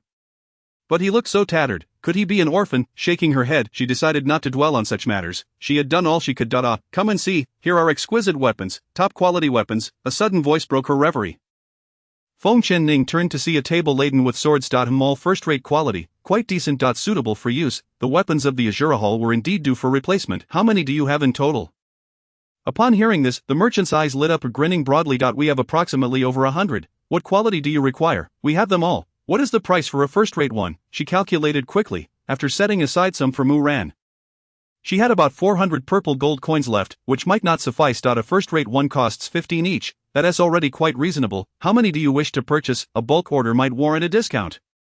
The merchant replied shrewdly. How exorbitant? Feng Qianning examined the weapons on the table. They were indeed satisfactory, yet her funds fell short. I'll take 100. Can you offer a discount? The merchant's eyes gleamed with excitement at the prospect of such a sale. Ah, you want that many? Certainly. If you buy so many, I can offer you 10 for the price of 1. How does that sound? It'll be easier to tally. Sir, may I have a word? Feng Qianning gestured for him to follow her behind the stall. The merchant nodded in understanding, beckoning a nearby assistant to watch the stall as he followed her. I possess 7 sizable pieces of this, and I'd like to exchange them for 100 first-rate weapons. What do you think? Feng Qianning held out a small piece of Jiutian Shen iron. The merchant's eyes widened in disbelief as he stared at the material she presented, quickly inspecting it. This is not. Feng Qianning smirked. Indeed, however, I require at least 1 piece that can forge 2 weapons. This is merely a sample, will you consider? With that, she snatched the small piece of Jiutian Shen iron from the merchant's hands. Hey, the merchant had not anticipated her sudden action and felt reluctant to let go. Watching her reclaim the Jiutian Shen iron, while he maintained a calm facade, internally he was in a frenzy. This material had a chance of yielding artifacts. Swapping it for 100 first-rate weapons would not be a loss. If one turned out to be an artifact, it would be an immense profit. This quantity is rather insufficient. You should at least have 9 pieces for a fair trade, the merchant said, somewhat nervously, his gaze darting about. I possess only 7. If that is not sufficient, then so be it. I trust that in such a vast ghost market, there will be others willing to trade. As soon as Feng Qianning finished speaking, she turned to leave, her footsteps unhesitant, seeing her intent to depart. The merchant hastily reached out to stop her, but before he could touch her, Feng Qianning's spiritual power repelled him. She cast a cold glance at him. I do not appreciate being touched by strangers. The merchant staggered back several steps, astonished. She must possess at least the cultivation of a spirit king. At such a young age, her prowess was remarkable, and with Jotian Xian iron in her possession, her family must be formidable, otherwise how could they have raised such a prodigy? My apologies, I acted hastily. We can negotiate, everything is open for discussion. Noting her silence, the merchant continued, the weapons are not here, if you would. Please follow me to collect them, they are just behind at the forging shop. It's only a short walk, lead the way, Feng Qianning replied coolly. Certainly, please follow me. The merchant eagerly led the way. They arrived at a brightly lit street filled with shops, stopping at a Qin family's forging house where the sounds of hammering echoed. Hey, Xiaoyong, quickly fetch all the first-rate weapons, this young lady wants them. The clanging ceased abruptly, and a robust man emerged, his upper body bare a look of bewilderment crossing his face. What did you say, 100? Yes, quickly bring out everything from the back, I will handle the front.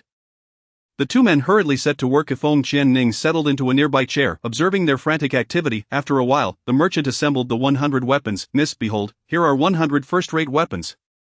All accounted for. I wonder if my. He rubbed his hands together, visibly anxious. Feng Qianning cast a cold glance at the pile of weapons, collecting them all before revealing 7 larger pieces of Jotian Xian iron. The burly man named Xiaoyong stared at the iron pieces, disbelief washing over him. Not am I seeing things? He rubbed his eyes vigorously. The merchant smacked the back of his head. You fool, hurry and collect these. They are all genuine. Oh, Xiaoyong scrambled to gather them, excitement bubbling within him. For a forger, Jotian Xian iron was a rare treasure indeed. Pleasure doing business, Feng Qianning remarked as she prepared to leave. Miss, do come by often. The vendor continued to wave at her with a smile in the background. In the space, Bai Ming had long since regained consciousness, staring at the 100 weapons before him. Alongside the towering mountain of 9 heavens Xian iron nearby, Xiaoning, truly a master of deception. Women. Tsk, the master calls it wisdom. Why not utilize the 9 heavens Xian iron that was so fortuitously acquired?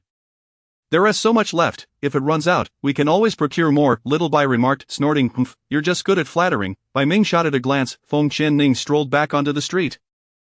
Having found nothing else of value after a thorough search, she decided it was best to return to the inn. Having left the main street, she had scarcely taken a few steps when the sounds of a scuffle reached her ears. Piquing her curiosity following the noise, she spotted a strikingly alluring man in black lying on the ground, covered in wounds. An elder in green stood over him, scoffing, you should have died long ago, letting you survive for all these years has been a mercy. The man on the ground leaned against the wall, forcing a wretched smile. Ha, you old cur, taking advantage of my injuries to launch a sneak attack, how shameless of you, as long as I can rid the world of you. Do as you wish, come at me. Just as the elder was about to strike, he suddenly sensed a foreign aura nearby. Who goes there? He waved in the direction of Feng Qianning. Startled, she hurriedly dodged. Realizing the elder's formidable power, no intrusion, merely passing through. Please continue. She said, turning to leave. She truly had no intention of meddling. It was just that in her haste to move on, she may have inadvertently revealed a trace of her aura, which he had detected. How unfair. Chapter 81. Entering Ghost Mountain, the elder in green observed her, feeling an unsettling familiarity. She too wore crimson garb, yet, after pondering, he recalled that woman had perished tens of thousands of years ago. It could not be her. You think you can just leave after witnessing this? You shall remain here. A powerful spiritual pressure surged forth, rendering Feng Qianning immobile. The girl, a voice echoed in her mind. As she contemplated her next move amidst the chaos, a dark figure suddenly appeared before her, colliding with the elder's palm. The impact sent shockwaves rippling outward, and Feng Qianning was caught in the blast. Violently spitting blood weakly, she gazed at the man standing protectively in front of her, feeling an eerie sense of recognition. Images of her master, the woman in red, flashed in her mind. She shook her head, striving for clarity. That man had donned white, not black. What a coincidence it would be if she were to encounter him here, yet why would he come to her aid? He too appeared gravely injured. Far away at the inn, Djiu felt a jolt, his expression contorting in pain as he coughed up blood, a trickle escaping the corner of his mouth. Suddenly he opened his eyes, the pain bringing him closer to lucidity.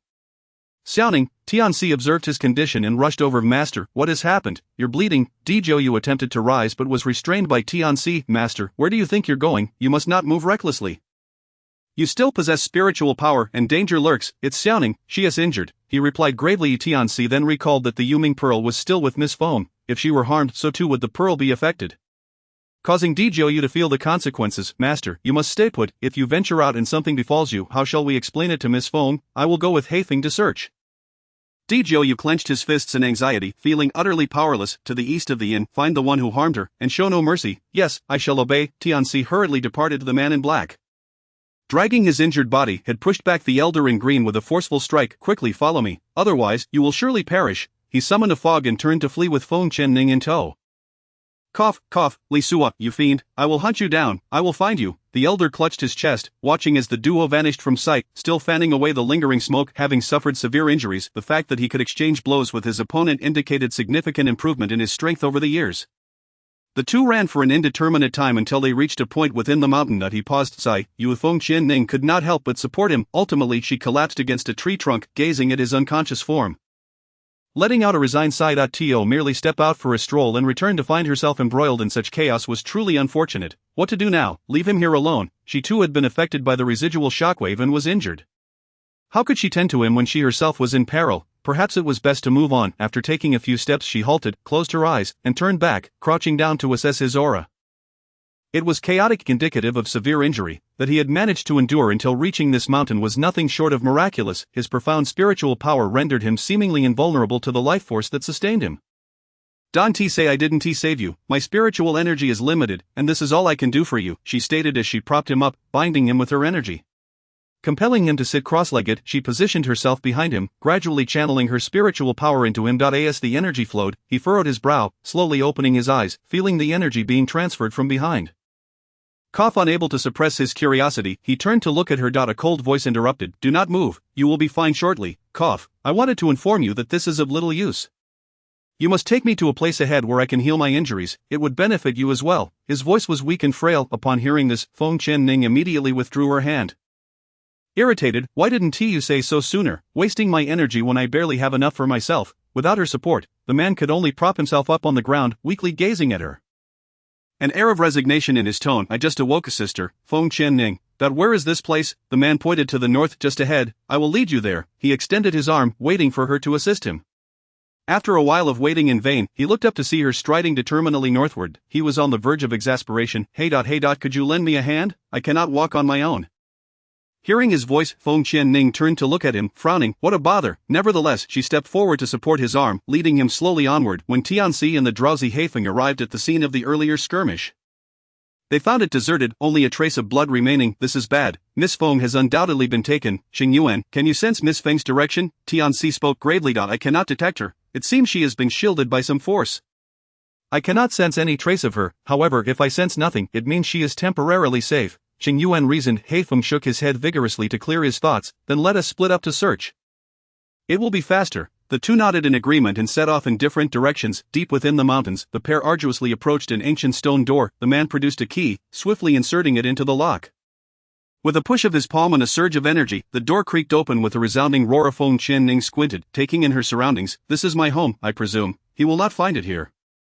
It is quite safe. He paused before continuing. You go that way. There are healing herbs. Bring back the red vial. Chapter 82. Starlight grass. After Feng Qianning helped him to sit, she searched in the direction he had indicated and soon found the red vial. Is this an 8th grade elixir, 9 suns pill? She recognized it from the alchemy tome. For the gravely injured, consuming it would allow for a few days of rest and the automatic healing of their meridians. Who exactly is he? Could he be an 8-star alchemist? Lost in thought, she handed him the pill. The man regarded her with a complex expression. You should take one as well, then sit down and meditate. It will expedite your recovery. Feng Qianning, unreserved, swallowed the pill and then sat cross-legged to cultivate her energy. Time passed unnoticed until she sensed an approaching presence. Suddenly she lunged forward, grasping the hand of someone attempting to remove her veil. Glaring at him, what do you think you're doing? Why would this man want to unveil her? The individual caught in the act did not exhibit any embarrassment. Instead, he merely curled his lip and returned to his seat. You bear an uncanny resemblance to an old acquaintance of mine, which piqued my curiosity to see your visage, he remarked. Feng Qianning furrowed her brows, contemplating. Was it this resemblance that prompted you to rescue me? He nodded in affirmation. I am Li Sua. May I inquire your name? Might I have a glimpse of your face? Li Sua. In her memory, there was no such person. Feng Qianning gazed at him, her expression a mixture of anticipation and caution, and replied in a solemn tone, I am not your acquaintance, nor do I recognize you. You have mistaken your identity. Nevertheless, I am grateful for your timely rescue. Instantly, the light in Li Sua's eyes dimmed. He could discern that she bore no recognition of his name, nor any semblance of emotion. Could it truly not be her? Yet, her stature and aura were strikingly similar. Where are we? When shall we be able to depart? Her primary concern remained this, as half a day had already elapsed. If Xiaojiu awoke and found her missing, he would undoubtedly be frantic. We are in Ghost Mountain, he must be lurking nearby. My powers are yet to be restored, thus I cannot venture out. Li Sua casually reclined on the bed, crossing his arms behind his head. He turned his head to observe her contemplative demeanor. Snorting disdainfully, I advise you to abandon any thoughts of leaving. Not only must you contend with the impossibility of escaping Ghost Mountain, but that old man is watching you closely and will not let you slip away. Feng Qianning's gaze turned icy. For now they could only wait. What a stroke of misfortune, she lamented, feeling as though calamity had befallen her. Thankfully Qing Yuan was with them. He should sense that she was unharmed. She closed her eyes, seeking tranquility in her recovery. The room was eerily silent, one lying on the bed, the other seated on a mat on the floor, tending to their wounds. Hey, could you utter a word? Why do you have to be so cold? Li Sua spoke softly. How did you end up there? How did you come to the ghost city? Did you come alone? With each question Feng Qianning could no longer contain herself. She pressed her palm against her wildly throbbing temple, her voice tinged with irritation. Could you please refrain from speaking, focus on recuperating so we can leave? TCH, not amusing in the slightest. Li Sua turned away. Refusing to look at her, his eyes were clouded with mist. After all, she was not the one he sought, leaving him alone in this world, and he was not particularly happy. Lost in thought, he closed his eyes. Feng Qianning slightly tilted her head, observing the figure that had turned away. Did he not need to cultivate? He appeared to be an old hand at this injury business. Meanwhile, in the ghost city, Zhou Yu remained seated in a barrel, listening to Tian C's report, his expression increasingly dark. Search, do not cease, seek out places that are rumored to harbor taboos. He was resolute. He would not believe that one could evade the heavens. Even if he had to upend the ghost city, he would locate Xiaoning. Father, please do not fret. I cannot sense any change in mother, which is a good sign. She is surely unharmed. If not, she has likely escaped and found a hiding place to recover. Qing Yuan reasoned, standing beside him with his chin in hand, methodically analyzing the situation. Qing Yuan is correct. Let the subordinates continue their search in the ghost palace. Tianci declared before departing once more. The following morning, after a full day had passed, Feng Qianning's injuries had significantly healed, allowing her to move about and survey her surroundings. The interior resembled a cave. Furnished with a bed and a desk adorned with various items. At that moment, her attention was drawn to a partially unfurled painting on the desk. Unable to quell her curiosity, she approached and picked it up. However, just as she opened it halfway and caught sight of a pair of red shoes, it was abruptly snatched away by the awakening man. Do not touch it. Feng Qianning's expression froze, and she quickly withdrew her hand. Apologizing, my apologies. Li Sua, maintaining his stoic demeanor, carefully tucked the painting away into a drawer. Is this your beloved? Feng Qianning inquired, unable to restrain her curiosity at his meticulousness. No, but she is the most significant person in my world. Li Sua replied coldly. I have already introduced myself as Li Sua. May I know your name? Feng Qianning, her large eyes darting thoughtfully, finally replied. Lan Ning. He nodded, deep in thought. I shall recover by tomorrow. Let us venture out then. Lest you become trapped in this ghost mountain. Who exactly are you? They say one cannot enter Ghost Mountain without a ghost lord's guidance, yet you reside here. Feng Qianning gazed cautiously at his profile. Li Sua paused momentarily, then seated himself with a book in hand. I have been living here for years to evade my enemies. I do not know any ghost lord. It seems they seldom visit due to certain taboos. In all these years, I have encountered one only once, thus I am quite familiar with this place. I happened to venture out today to procure some essentials and inadvertently crossed paths with an old foe, resulting in my grievous injuries, which you happened to witness. Feng Qianning noted the cleanliness and orderliness of the cave, suggesting it had been well kept for an extended period. Do you know what lies within Ghost Mountain? I have heard there are fierce beasts guarding something. Are you also in search of starshine grass? Li Sua raised an eyebrow, scrutinizing her. Starshine grass? Is that the item Xiaojiu seeks? What is it? Feng Qianning asked, her brow furrowed in confusion. Is it truly the item Xiaojiu is after? Li Sua observed her perplexed expression, uncertain whether she was feigning ignorance or genuinely unaware. Starshine grass is a legendary treasure of Ghost Mountain, blooming once every 10,000 years, worth a fortune, and the antidote to all poisons. It is a rare and precious elixir. Indeed, this was the very item Xiaojiu sought. Is it guarded by something? Do you know what? Feng Qianning inquired eagerly. You claim you are not seeking it, yet your expression betrays your anticipation. Li Sua teased. I have a family member afflicted with a severe poison. I seek starshine grass? I have come to the ghost city in hopes of a fortuitous encounter. Would you be so kind as to direct me to its location? Consider it a favor owed to you. Feng Qianning implored anxiously. I advise against it. The beasts guarding it are formidable foes, and you are no match for them. You would not even suffice as a morsel for them. Li Sua shook his head. This family member is evidently of great importance to you, yet you remain undeterred by the peril posed by the fierce beasts. Please, tell me. I am determined to find starshine grass. Feng Qianning gazed at him earnestly.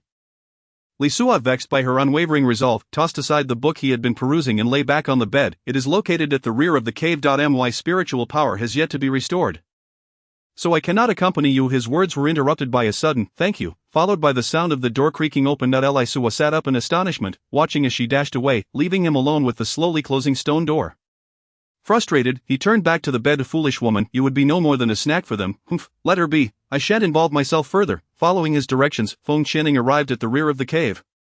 Cautiously observing her surroundings as dawn broke, the area still shrouded in mist. After walking for about an hour, the light grew brighter, yet the fog persisted, rendering visibility poor beyond several dozen meters. No wonder one could not escape.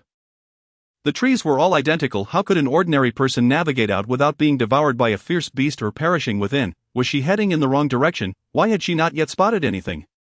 Finally, after much internal deliberation, she reached a clearing, distinct from the surrounding area due to its lack of vegetation. Appearing desolate, Feng stood rooted, surveying her surroundings when she suddenly felt an overwhelming pressure approaching her.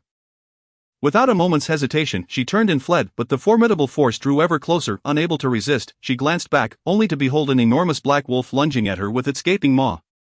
Accompanied by the terrifying roars of beasts, stealing her resolve, she concluded that escape was futile. At worst, she could retreat to her space. Thus she halted, attempting to summon her floating sword, yet not a whisper of response came. Floating, by Ming Xiaobai, what is happening? Feng Qianning's expression darkened. Ever since entering Ghost Mountain yesterday, she had heard not from Floating and the others. She had not thought much of it until now. Attempting to return to her space yielded no results. What on earth was this place? Why had all contact with them vanished? Truly uncanny. As the wolf bore down upon her, Feng Qianning resolved to channel all her spiritual energy into a strike against the beast. However, just then, a force even more potent than hers surged past, hurtling directly towards the black wolf. The wolf let out a mournful cry as it was sent flying several meters away. Feng Qianning turned to see the source of the intervention. It was Li Suada. He descended gracefully from the air, landing beside her, and remarked nonchalantly, do not misconstrue my intentions. I merely wished to avoid wasting my 8-star elixir. With that, he clutched his chest and coughed up a mouthful of blood. Are you not all right? Feng Qianning gazed at him with a sense of trepidation. After all, they were merely strangers brought together by chance. Why? Li Su wiped his mouth and reassured her. It's nothing. Hurry and find the starlight grass. In the darkness, the black wolf observed Li Su, its massive form crouching low, emitting a series of low growls. It seemed to harbor a fear of him. Li Su's cold gaze turned towards the shadowy lair of the black wolf. As if issuing a subtle warning, Feng Qianning glanced back at the spot where the black wolf had vanished, its presence now entirely absent, leaving her somewhat astonished. Had it truly disappeared? Had it left? Li Su snorted disdainfully. If I weren't injured, it would have fled the moment it saw me. What a farce. Now go find that starlight grass. Well, thank you. Feng Qianning quickly turned to search for the herb. The moment she pivoted, Li Su could no longer restrain himself. He leaned against a nearby tree, his strength ebbing away. He truly was meddling in affairs that did not concern him. Now he would have to recuperate for a lengthy period. Why had he bothered with someone he had never met before? Damn it, for reasons unknown, he felt an irresistible urge to assist her. Yes, it must be that he simply wanted to ascertain if she was indeed the person he thought she was. Feng Qianning continued her search for the starlight grass. Yet she was at a loss, unsure which one it was. She spotted a tree adorned with a small blue plant, blooming with a delicate blue flower that shimmered like starlight. This must be it. Remarkably, it even grew upon a tree. She approached and plucked it with care, tearing a strip from the hem of her skirt to wrap it securely, placing it against her heart. Phew, now she could rest easy. Xiaojia would no longer have to endure this suffering. Feng Qianning gently patted the starlight grass nestled close to her, once she had completed her task and turned around. She found Li Su weakly leaning against the tree. Li Su, she exclaimed, rushing to his side, anxiously shaking his body. He had helped her immensely. He couldn't possibly die, otherwise she would feel unbearably guilty. What's the fuss? I'm not dead, just a bit exhausted. A little rest will suffice. Li Su coldly brushed her hand away, her worries eased. She propped him up again. Come on, I'll escort you back to the cave. Li Su nodded. As they walked along the path back, Feng Qianning remained perplexed, stealing glances at him. What, am I so extraordinarily handsome that you can't help but stare? Li Su teased with a smirk. Feng Qianning shot him an incredulous glance. How conceited. Xiaojia was far more attractive than you. You look almost feminine. I'm merely curious as to why you have rescued me time and again. Is it merely to see if I resemble someone from your past? With your profound spiritual power, why not simply attack me directly? Wouldn't that be quicker? Li Su sighed, the corner of his mouth curling in a wry smile. You truly dare to say anything, regardless of who you are. I cannot bring myself to harm someone so reminiscent of her. Feng Qianning froze, taken aback by his unexpected response, though it did make a certain sense. Never mind, she would consider it as repaying his life-saving grace. Slowly, she removed her veil and called out to him as he walked ahead. Li Su, upon hearing her voice, he turned slowly, and upon seeing her countenance, Chapter 84, Mother, are you unharmed? His eyes first widened in astonishment, then fell into despondency. Feng Qianning was not surprised by his reaction. After all, she was not the person he sought. She gradually donned her veil again and approached him. I told you, I am not the person you seek. Let us go. Li Su's gaze dropped, and as he turned his head away, he muttered, It's fine, I've grown accustomed to it. Pray tell, would you consider me a friend? A friend? Feng Qianning looked at him, astonished. Did someone of his strength truly lack companionship? Are you unwilling? Instantly Li Su's expression soured. Feng Qianning, feeling a twinge of guilt, scratched her nose. I am willing. I am willing. It is just that I will seldom visit the ghost capital in the future, so we may not meet often, she continued on ahead, entirely oblivious to the fact that he had halted in his tracks. It was only after she had taken a few steps that she realized he was no longer beside her. She abruptly turned, glancing at him. Li Su, come on. What are you doing? At that moment, Li Su's eyes glistened with unshed tears, memories flashing in his mind. Li Su, hurry and leave. What are you doing? If you keep this up, I want to take you out next time. Bit by bit, the shadows of his memories intertwined with the present, and her guilt-ridden gesture of scratching her nose mirrored a past he could not forget. Everything felt so strikingly similar. Yet you are not her. He took a deep breath, blinking rapidly, and then slowly approached. I will escort you out of Ghost Mountain. Do you not have a patient waiting at home? Feng Qianning surveyed him from head to toe. And you? I'm fine, really. I just need to escort you out of Ghost Mountain, and then I can recuperate properly. Otherwise, I will always be preoccupied with ensuring your safe passage. Li Su smiled. She nodded. That works too. They must surely be anxious for me. After 2 hours, they arrived at the entrance of Ghost Mountain. Do you see the sign that reads Ghost Mountain? Just walk straight out. I won't accompany you further. Li Su gestured ahead. All right, I must express my gratitude once more for your assistance. If you ever find yourself in the capital of Tianyuan, I shall treat you to a meal. I'm off now.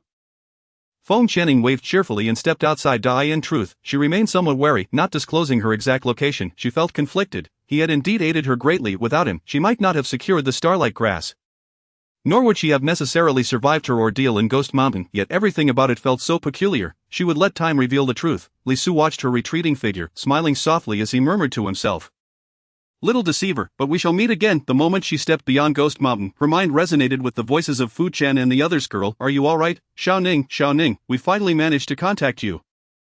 What on earth happened? Indeed, Master, we were frantic when we couldn't reach you yesterday. I'm fine now, but I'm not entirely sure what transpired. Yesterday, I fled to Ghost Mountain with Li Su. And then we lost contact, unable to summon Fu Chen, nor could I access the space. Feng Qianning explained. Li Su, is he the man who was gravely injured yesterday? Bai Ming inquired. Feng Qianning nodded. Yes, however, he seems to be alright. He helped me tremendously yesterday. Without him, I doubt I would have made it out of Ghost Mountain or found the starlight grass. He kept insisting that I resembled his old acquaintance, yet I am not her. Which felt rather strange. It appears that Ghost Mountain employs some sort of formation. Regardless of the strength of the individual entering, they are unable to summon spiritual beasts, access space, or enter it. You should leave at once. This place is quite sinister. Upon hearing Fu Chen's words, she agreed. Considering that Qing Yuan and the others might be anxious, she resolved to inform them of her safety first. Closing her eyes, she focused her thoughts while swiftly forming hand gestures.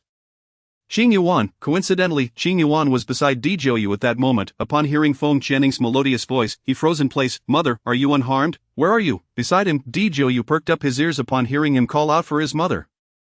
Immediately asking anxiously, where are you? Are you alright? I'm outside Ghost Mountain. I'll explain everything when I return. Wait for me at the inn. Once Feng Qianning finished speaking, she severed the connection. Qing Yuan looked up at Dizhou. Mother said she is outside Ghost Mountain and is fine. We should wait for her at the inn. Before he could finish, Dizhou hastily redirected his course towards the vicinity of Ghost Mountain. You all return to the inn. I'll go fetch Ninger. Hey, do you even know where to find Mother? Should I ask you again? Ghost Mountain is so vast. The further he spoke, the quieter his voice became. Hey Feng, standing nearby, interjected. It's fine. The master will find her. As long as she is safe, let us be on our way. We should return to the inn and wait for them. Phew, thank heavens. Miss Feng is unharmed. Let us go. Tianxi sighed in relief. If anything were to happen to Miss Feng, the master would likely annihilate this ghost capital. Qing Yuan could only nod in agreement and followed He Feng and Tianxi back to the inn. As Feng Qianning walked, she suddenly sensed a shadow darting in front of her. Before she could clearly see it, she was enveloped in a tight embrace. Ninger, where have you been? You've worried me sick. Feng Qianning was initially startled, wondering how he had arrived here. Upon hearing the familiar voice and scent, her heart felt an overwhelming sense of security. I'm fine. See, I'm perfectly well. She stepped back from his embrace, turning in a circle to show him. Look, I even found this. Is this the starlight grass? Feng Qianning produced the carefully wrapped starlight grass from her bosom, presenting it to him with a smile. Despite most of her face being concealed, the warmth of her eyes and gentle smile were unmistakable. This scene was indelibly etched into Dizhou's memory. His throat tightened as he spoke in a hushed tone. You went to find the starlight grass for me, you unexpectedly discovered the starlight grass. Come, let me share the tale as we walk. Feng Channing recounted how she entrusted the starlight grass to Djiu. As they strolled, she relayed the events of their journey, including the encounter with Li Su. Upon hearing that another man had been with her that day, Djiu's brow furrowed in displeasure. His heart brimming with unrest, wishing fervently to track down that old man and vent his frustrations upon him. Chapter 85. She actually has a floral fragrance. Ninger, promise me you shall never again take such risks for my sake. Do you think I remain unaware simply because I do not speak? The starlight grass, a rare herb that blooms once in a millennium, is surely guarded by formidable beasts. I cannot bear the thought of losing you. Djiu earnestly declared, turning her towards him. Feng Channing's expression shifted slightly as she waved her hand dismissively. I understand, I won't do it again, but now that you have everything you need. Hasten to concoct the antidote. No need for haste, a month remains until the 15th of next month. Djiu replied softly. He walked alongside her, yearning to take her hand but hesitating, only to ultimately abandon the notion. Secretly scolding himself for his timidity, thus, they returned to the inn, each harboring their own thoughts. When Feng Channing mentioned Li Su, Tianxi cast a surprised and uncertain glance at Djiu, who sat composedly in his chair, his gaze cold as he listened to her recounting. The expression in his eyes conveyed everything. What, precisely, was Li Su's intention? As night fell, Djiu stood before the window, hands clasped behind his back, his eyes gazing into the distance, lost in contemplation. At that moment, Tianxi entered, bowing respectfully. Your Excellency, the personnel from Ghost Mountain have withdrawn. When shall we venture into Ghost Mountain? Miss Feng mentioned that once we enter, we cannot utilize space at all. I have already deployed personnel nearby. We must. That is unnecessary. Djiu interrupted coldly. Tianxi's expression stiffened, and he quickly replied. Your Excellency, Miss Feng has been located. She is safe. Why should we not seek the starlight grass? Upon hearing his words, Djiu turned slightly, revealing the item clenched in his hand. Tianxi's eyes lit up with excitement. The starlight grass, you have found it. Splendid. This means we need not proceed to Ghost Mountain. Let us return to the Demon Clan at once and have the elders concoct the antidote for you. He remained silent, not responding to Tianxi's enthusiasm. After a moment, he spoke slowly. This is not something I found. It was Ninger who brought it out from Ghost Mountain. What? Miss Feng retrieved it. How is that possible? Tianxi pondered. Even we found Ghost Mountain perilous. Seizing the starlight grass would be fraught with danger. For Miss Feng too. Tianxi contemplated deeply, realizing that it was nearly impossible for her to accomplish such a feat alone. Unless someone had assisted her. Suddenly he had an epiphany. Could it be Li Su? It must be him. But how could Miss Feng possibly know that Calamity Incarnate, the fearsome beasts guarding the precious herb, belonged to him? Yet how could the esteemed Lord of Ghosts so readily aid a stranger, to bestow such a rare treasure so freely? It was utterly incomprehensible. Tianxi gasped in astonishment. Djiu withdrew the starlight grass from his grasp and turned to gaze at the stars in the night sky. This was precisely what I feared. What ulterior motives does he harbor? From Ninger's demeanor, it seems she is oblivious to his true identity as the Ghost Lord. This implies that Li Su has concealed his identity and approached Ninger under a different guise. What could his intentions be? Regardless, he shall not be permitted to harm her. With this thought, Djiu vanished in an instant, leaving Tianxi behind. Still mulling over his words, he looked up, but Djiu was nowhere to be seen. Your Excellency, where have you gone? Peering out the window, he found no trace of Djiu. Meanwhile, within the Ghost Palace, the beast that had guarded the starlight grass had transformed into a humanoid figure. Clad in light-colored garments, trembling in fear with bowed head, unwilling to meet the gaze of the imposing figure seated above, who was none other than Li Su. Mastered, I did not mean to. I merely found her fragrance delightful and wished to be closer. His voice dwindled to a whisper as he spoke. What fragrance? Li Su's previously stern countenance tensed instantly, and he sprang to his feet. Yes, indeed, she has a faint floral scent, one that beasts find irresistible. I never intended to harm her. No, I only wished to play with her. He shook his head fervently, desperately defending himself, fearful of inciting his master's wrath. Floral scent. She possesses a floral scent. Could it all be mere coincidence? Li Su's heart raced with mixed emotions.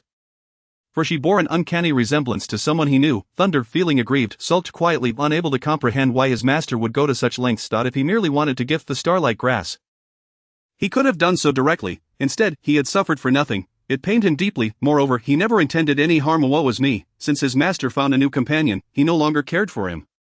The 12 Ghost Lords, observing the unfolding scene, were equally astonished. Their thoughts drifted back to when they had encountered their master escorting a woman from Ghost Mountain, which had already left them in shock. Just as they contemplated emerging, they were halted by their master's fierce gaze. They speculated about the identity of this woman, one who could capture the attention of their aloof master. Your Excellency, a grave situation has arisen. Someone has intruded into the palace, and he is incredibly strong. A flustered guard rushed in and breathless. One of the Ghost Lords stepped forward, indignant. How dare anyone wreak havoc in the Ghost City? I shall investigate. As he approached the palace entrance, an overwhelming surge of spiritual energy sent him flying. Li Su frowned, observing the figure that had been hurled away, surrounded by dark green energy, with a wave of his hand. He caught the individual with ease. As the Ghost Lord landed, he struggled to suppress his pain, clutching his chest. Master, had you not caught me, my injuries would have been far worse. Who is this person? When did such a powerful figure emerge in the Xianling continent? The other Ghost Lords wore grave expressions, for the eighth among them was considered one of the strongest, second only to their master and the eldest. To be dispatched so easily was a shocking revelation. A figure clad in black, adorned with a half-golden mask, strode into the hall with deliberate steps, emanating an aura so terrifying that it commanded reverence. The remaining 11 Ghost Lords prepared to confront him, but Li Su intervened. Stand down. Chapter 86. Is the demon realm enjoyable? Li Su regarded the figure that had entered, leaning forward slightly, resting his arm upon the armrest, and coldly remarked, I was wondering who it might be. Is this not the illustrious demon lord of the demon realm? What brings you, demon lord Dijoyu, to my humble ghost city? It seemed the previous rumors were indeed true. Demon lord Dijoyu had escaped from the depths of the abyssal mountain after being imprisoned for millennia. What could he possibly desire now? Dijoyu halted in the center of the grand hall, narrowing his eyes at Li Su, and with a slight motion of his hand, unleashed a wave of nether energy toward Li Su. Quick-witted Li Su evaded, but the chair beneath him was split asunder.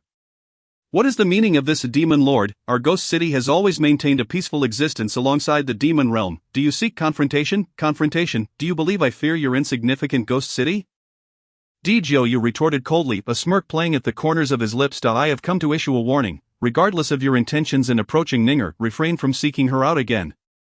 She is mine, and should you dare to harm her, I will personally see to your demise and obliterate your ghost city. With that, he turned and departed. Initially, Li Su felt bewildered, yet upon hearing Ninger's name, he grasped the implications. I shall certainly seek her out again. As his words faded, a gaping hole appeared in the wall behind him. Should you approach her again, I assure you I shall not miss my mark. Thunder, watching the departing figure, dared to emerge. A master, he is far too arrogant. You should have seized the opportunity while he was injured. Li Su cast a sidelong glance at him, though he may appear wounded. The truth of his strength remains uncertain. Who knows how long that old man has lived, and his temper has never been amiable. You are not equipped to provoke him directly. Do you wish to court death? It seems you have lingered in this lowly realm too long, losing sight of your own limitations. At Li Su's admonishment, the others lowered their heads, feeling somewhat chagrined. Li Su's gaze shifted toward the Inky Knight, the very place where Dijoyu had vanished. He had never anticipated that she would be acquainted with the demon lord Dijoyu. His woman, you say? I shall see for myself whether she truly belongs to you. The following day, Ninger, before Feng Qianning had fully awakened, she was roused from her slumber by a series of persistent knocks at the door. I'm coming, stop knocking. Hastily donning a garment, she rubbed her eyes as she ambled toward the door, her gaze still clouded with sleep. What is it? It's so early in the morning. You didn't sleep at all, did you? After waiting in vain for a response, Feng Qianning opened her eyes in irritation, only to find Dijoyu staring at her with an odd expression. What is wrong? Why are you just standing there? Aren't you coming in? She gestured for him to enter. Ninger, are you certain you wish to invite me in looking like this? Dijoyu's voice was somewhat hoarse. Hearing his words, Feng Qianning furrowed her brow and glanced down at herself. What was wrong with her appearance? However, as she looked down, she realized that her neckline had slipped considerably. A hint of spring was revealed, giving an almost imperceptible allure. In an instant, she hastily grasped the collar to cover the exposed area, glaring at him and exclaiming, pervert. She then slammed the door shut. Dijoyu chuckled softly at the closed door. Hurry up and get ready. We'll be leaving the ghost city shortly. I understand. You go ahead. I'll be down soon, Feng Qianning replied nervously, leaning against the door as she pressed down on her wildly racing heart. How embarrassing. Little Gio must think she was deliberately trying to entice him. An hour later, Feng Qianning finally got herself ready and descended the stairs at a leisurely pace. Thankfully she wore a veil, so her flushed face remained concealed. Few let us go. Upon reaching the bottom, Feng Qianning didn't acknowledge the few people present. Instead, she simply uttered 2 words and headed straight for the exit. What is wrong with the young lady? She seems a bit off. Hey, Feng felt something was amiss. Let us go. Don't overthink it. That's their business, not ours. Tianxi patted his shoulder and followed suit. When I went to wake Miss Feng this morning, the master returned and downed 2 large pots of tea. Muttering the cleansing heart mantra. I'm curious about what happened to Sai. We can't dare to ask. The entire way Feng Qianning remained mostly silent until after walking for quite some time, oblivious to their destination, she finally spoke up. Where are we going? Why hasn't anyone said anything? Mother, you finally spoke. This journey has been dull for me and Xiaobai, Qing Yuan remarked while petting the small white ball in his arms. Where do you want to go? Dijoyu countered. I don't know where the demon realm is. Is it interesting? Feng Qianning raised an eyebrow at Dijoyu. Indeed, Dijoyu's body stiffened momentarily as he slowly turned his head to glance at Heifeng and Tianxi. Tianxi, looking aggrieved, quickly shook his head. Hey Feng's eyes widened as he recalled the recent drinking incident with Feng Chenning. How did it feel like they had said everything they shouldn't have? Oh no, he fearfully glanced up at Djiu. When Djiu's gaze landed on He Feng, he could read his expression like a book. A cold glare was directed at him. Tianxi also looked incredulously at He Feng's reaction, nudging him slightly and whispering, I told you not to drink with Miss Feng, but you wouldn't listen. He shook his head with a sympathetic look at He Feng. You're finished. Absolutely finished. Ninger. You knew. Djiu's eyes flickered, avoiding direct contact with her gaze. Humph, you claim to like me, yet I see nothing but insincerity. I detest being deceived. If you truly like me, how could you lie? Are you still afraid that I might elevate myself above your demon sovereign status? Feng Chenning turned her body awkwardly. At this, Djiu grew anxious, hastily stepping before Feng Chenning to explain. Ninger, it's not like that. I never meant to deceive you. I just feared that knowing too much would be detrimental to you. I thought it best to wait until later to tell you. Most importantly, I was afraid you would see me as a member of the demon clan and be frightened of me. As he spoke, Djiu's gaze darkened, his voice slowing. I haven't drawn close to you. I don't want you to fear me. That's why I concealed my identity, and now that you know. Are you truly not afraid of me, Djiu? What do you take me for? With someone like you by my side, how could I possibly be afraid? If I were truly afraid of you, would I have gone to find the starlight grass for you? I would have run away. Fool, Feng Chenning awkwardly retorted, a smile gracing her lips as she turned to leave. Chapter 87, waiting for you to find me. Upon hearing her words, Djiu joyfully rushed after her. Are you serious? Is fake? Feng Chenning coldly replied. Indeed, his previously joyful expression fell instantly. Feng Chenning paused to observe his demeanor, raising her arm to ruffle his hair. Little Jiu, how could you be so naive? You believe everything. He truly was exceedingly simple-minded. Even teasing him resulted in his unquestioning belief. Djiu grasped the hand that had ruffled his hair, pulling her into his embrace, burying his head in her neck. Ninger, thank you for not fearing me. In this life, you alone suffice. Feng Chenning chuckled as she patted his back. Little Jiu, don't be so melancholic. After a brief pause, she released Djiu. Little Jiu, you should return to the demon realm first to refine the medicine. This is of utmost importance. I, on the other hand, shall make my way to Biendu, as school starts in a little over a month. I'll take my time, just a leisurely stroll. Djiu contemplated for a moment, pursing his lips. The demon realm is too perilous for you to visit right now. You should return to Biendu. And once I've settled matters, I'll find you at Kangwu Academy. Tianxi will remain with you. His strength in Tianyuan country is considerable, and he can protect you if anything arises. Is it really necessary? I can manage on my own. Feng Chenning's words were cut short by Djiu's stern interruption. Ninger, can you allow me to feel a bit more at ease in the demon realm? Otherwise, I will be perpetually worried about you. She was momentarily stunned before breaking into a sweet smile. All right, I'll listen to you. In truth, whether she went to the demon realm or not was inconsequential. She was merely teasing him. As for Tianxi, well, she'd leave him to his own devices. Here I've infused the Qingyan divine leaf and the Tianshan snow lotus with spiritual energy. They should last about 3 days. You must return promptly, or else they will lose their efficacy. Hurry. The three individuals behind them observed the interaction between the two and were uncertain whether to intervene. He Feng swallowed hard, nudging Tianxi's arm. Is this really the master? This is quite an eye-opener. He recalled how in the past, the master was surrounded by corpses, wielding a deadly gaze without blinking. A shiver ran down his spine. Did she just say the master is simple-minded? Surely, her eyes must be deceiving her. Tianxi, looking at He Feng with exasperation, replied, You'd best look after yourself. Don't waste time pondering over other matters. If you keep talking, just wait and see how the master punishes you. Sai being assigned to stay by Miss Feng's side, although they haven't explicitly stated it, given how things are progressing. It is clear that the mistress will be Miss Feng. There is no escaping it. He Feng, follow me. Tianxi, you stay by Ninger's side and protect her. Understood? Djiu commanded coldly. Yes, subordinate obeys. Remaining by Miss Feng's side was indeed a delightful task, and he intended to make the most of it. Surely he would soar to great heights in the demon realm. Seeing Tianxi's smug expression, He Feng couldn't help but frown. A vague sense of unease settled in his heart. He felt he would face dire consequences upon returning, finally, under the pressure of Djiu's icy gaze. He sluggishly transformed back to his original form of father. You must come to find me and mother soon. We will miss you. Qing Yuan stepped forward and gently embraced Djiu. Yes, playing the emotional card is my specialty.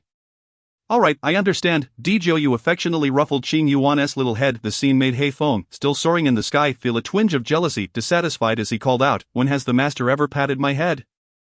Humph, it's not fair. Meanwhile, the group remained oblivious to He Feng's change. Still warmly exchanging farewell words. Ninger, I'm leaving. Wait for me to return and find you. By then, you can no longer evade my questions. Djiu smiled at her. Feng Chenning understood his meaning, her face flushing as she hastily pushed him away. You hurry and go. I know. When you come to find me again, I will tell you. Good. As soon as the words left his mouth, Djiu leaped onto Feng's head and stood atop it. Feng Qianning waved goodbye to his figure as it disappeared with a series of dragon roars in the distance. After standing for a moment, she turned to the two individuals behind her. Let us go. We're heading towards Biandu. Tianxi nodded in agreement. As they walked along the road of Feng Qianning. Feeling bored, asked Tianxi, you, one of the renowned 6 protectors of the demon realm, came out to protect a mere spirit general like me. Honestly, do you feel any resentment? She didn't want someone grumbling behind her every day. If he was dissatisfied, she could always leave him in one place and only summon him when necessary. Resentment? Why would I resent it? Being able to accompany Miss Feng is an honor. You are the future demon empress of our realm. And also half of my master. Rest assured, with me around, I will ensure your safety. Tianxi proudly patted his chest. Seeing his demeanor, Feng Qianning couldn't help but laugh. Who told you that I would inevitably become the future demon queen of the demon realm? Indeed, this subordinate is just as foolish as his master. This is quite advantageous, for it spares me the daily annoyance of a persistent grumbler. You, both in your heart and in the heart of the esteemed one, harbor feelings for each other. Why can you not open your heart? Esteemed one, I have witnessed the hardships you have endured over the years. It is no easy feat to find someone you truly like. When you are together, you speak more and smile more. This side of you is something I have never seen before. It is rare to encounter someone you cherish, so let us treasure our time together. Thus, I fervently hope that you and the esteemed one can support each other and journey forward together. Tianxi's lengthy discourse indeed awakened Feng Qianning to some extent. Yes, encountering someone you like is indeed rare. But does she genuinely adore Djiu, or is she merely moved by his actions? The line has become somewhat blurred. Perhaps this separation is a blessing, allowing her to reflect without his presence clouding her thoughts. Mother, I like father too, please agree to him, thus, we can always be together. Qing Yuan also hurriedly caught up. Feng Qianning glanced at him with amusement. Are you certain it is not his prowess that has captivated you? Is it sincere? Qing Yuan's smile faltered. Mother, I speak only the truth. At that moment, Xiaobai interjected. Master, let me tell you, Qing Yuan. Before Xiaobai could finish, Qing Yuan hastily covered its mouth with his hand. Chapter 88, The Spirit Sea Kingdom. Qing Yuan, cease your antics. Xiaobai lacks spiritual power and cannot withstand your foolishness. Feng Qianning's expression grew serious as she lifted Xiaobai from Qing Yuan's embrace and placed it upon her shoulder. Master, let me tell you, Qing Yuan is simply afraid that he speaks of gods and demons, but he only wishes to sell you out to cling to someone powerful. What do you think his intentions are? Xiaobai's words were cut short again. Qing Yuan wore a smug expression as he looked at it. Xiaobai, with wide round eyes, pointed to its own mouth before resigning to sit on Feng Qianning's shoulder. Its little arms crossed, eyes filled with resentment. Master, you are too wicked. Why must you silence me every time? Xiaobai, your tongue is too loose. Perhaps it is best to remain quiet, Feng Qianning replied languidly. Tianxi and Qing Yuan, watching Xiaobai's indignant demeanor, struggled to suppress their laughter, yet out of respect for Feng Qianning's authority, they remained silent. Thus, the group traversed the Spirit Sea Kingdom, meandering for 7 days until they arrived at a remote ancient city in the north of the kingdom, Mo City, one afternoon. While dining at an inn, they overheard a conversation among several patrons. I heard that a tomb was discovered a few days ago east of the city, emerging from the desert. It is highly likely to be an ancient tomb from the legendary era. And who knows what treasures lie within? The city lord and the Xiao family have organized a group to explore it tomorrow at noon. The Xiao family? Isn't the city lord's wife from the Xiao family? Clearly the benefits are all going to their own people. The city lord has played his cards remarkably well. Oh, they are all family. How could they not support their kin? Do not overthink it. Regardless, we can also join in the excitement. Who knows, we might stumble upon something valuable. After this exchange, the group nodded in agreement. Feng Qianning, after listening to their chatter, sipped her tea and raised an eyebrow. Let us linger in Mo City for a few days. Qing Yuan, discerning her intentions, realized she was fixated on the ancient tomb once more. All right, I will arrange for a few guest rooms, Tianxi declared, setting down his utensils and heading towards the front. Feng Qianning also placed her teacup down. Come, let us take a stroll and admire the exotic charm of Mo City. Qing Yuan obediently nodded and followed closely behind her. Once Tianxi finished his tasks and turned around, he found that the dining table was already vacant, only to spot the figures of Feng Qianning and the others heading out. Hey, miss, wait for me, he called out. You cannot forget about a living person like me.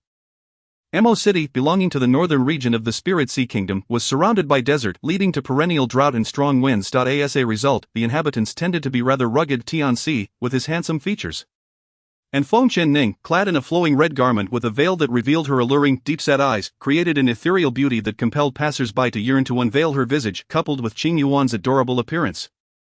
Their trio formed a unique spectacle on the streets, catching the attention of many. At that moment, Feng Qianning noticed a clothing store ahead and unhesitatingly led the two inside. Esteemed guests, what can I assist you with? The shopkeeper greeted with a warm smile. We seek 3 sets of clothing. I desire red. They can choose as they wish. Feng Qianning indicated towards Qing Yuan and Tianxi. Certainly, do wait a moment. The shopkeeper hurriedly scurried to the back to fetch the garments. Tianxi's eyes scanned the store, and he couldn't help but inquire, "Miss, are we truly purchasing clothing? Have you not brought enough? I have plenty." "I have several sets in my spatial pouch," Feng Qianning replied quietly. "Did you not notice the gazes we attracted while walking on the street? As outsiders, we are particularly conspicuous. It would be best to don their attire." Tianxi nodded thoughtfully. "Indeed, otherwise we would stand out too much. You are quite perceptive, Mississippi." Meanwhile, Xiaobai internally grumbled, "Master, are you certain this is not just so you can explore the ancient tomb? Here you go.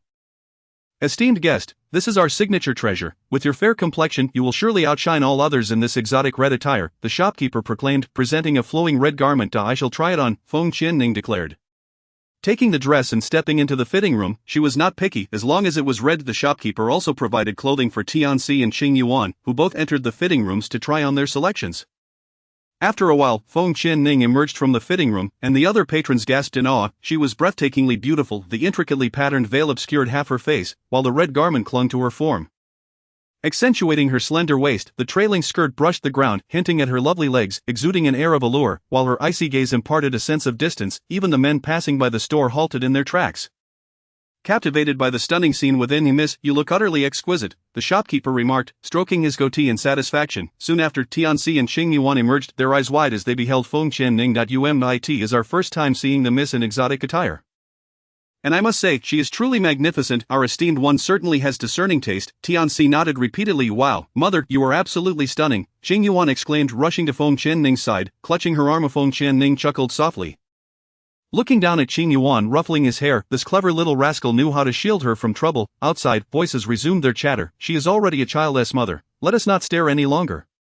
We should leave. Oh, what a pity. I had planned to confess my feelings. Though beautiful, it is indeed unfortunate." Upon hearing this, the surrounding crowd realized she was already taken and shook their heads in regret, departing in droves. At this moment, Tianxi stepped forward, presenting the shopkeeper with a black card. "Shopkeeper, please tally our bill." Upon seeing the black card, the shopkeeper's demeanor shifted. Such cards were reserved for the affluent or powerful, causing his heart to skip a beat, and he spoke with newfound gravity. "Of course, please wait a moment. No, let me use mine," Feng Qianning interjected, producing her own black card and handing it to the shopkeeper.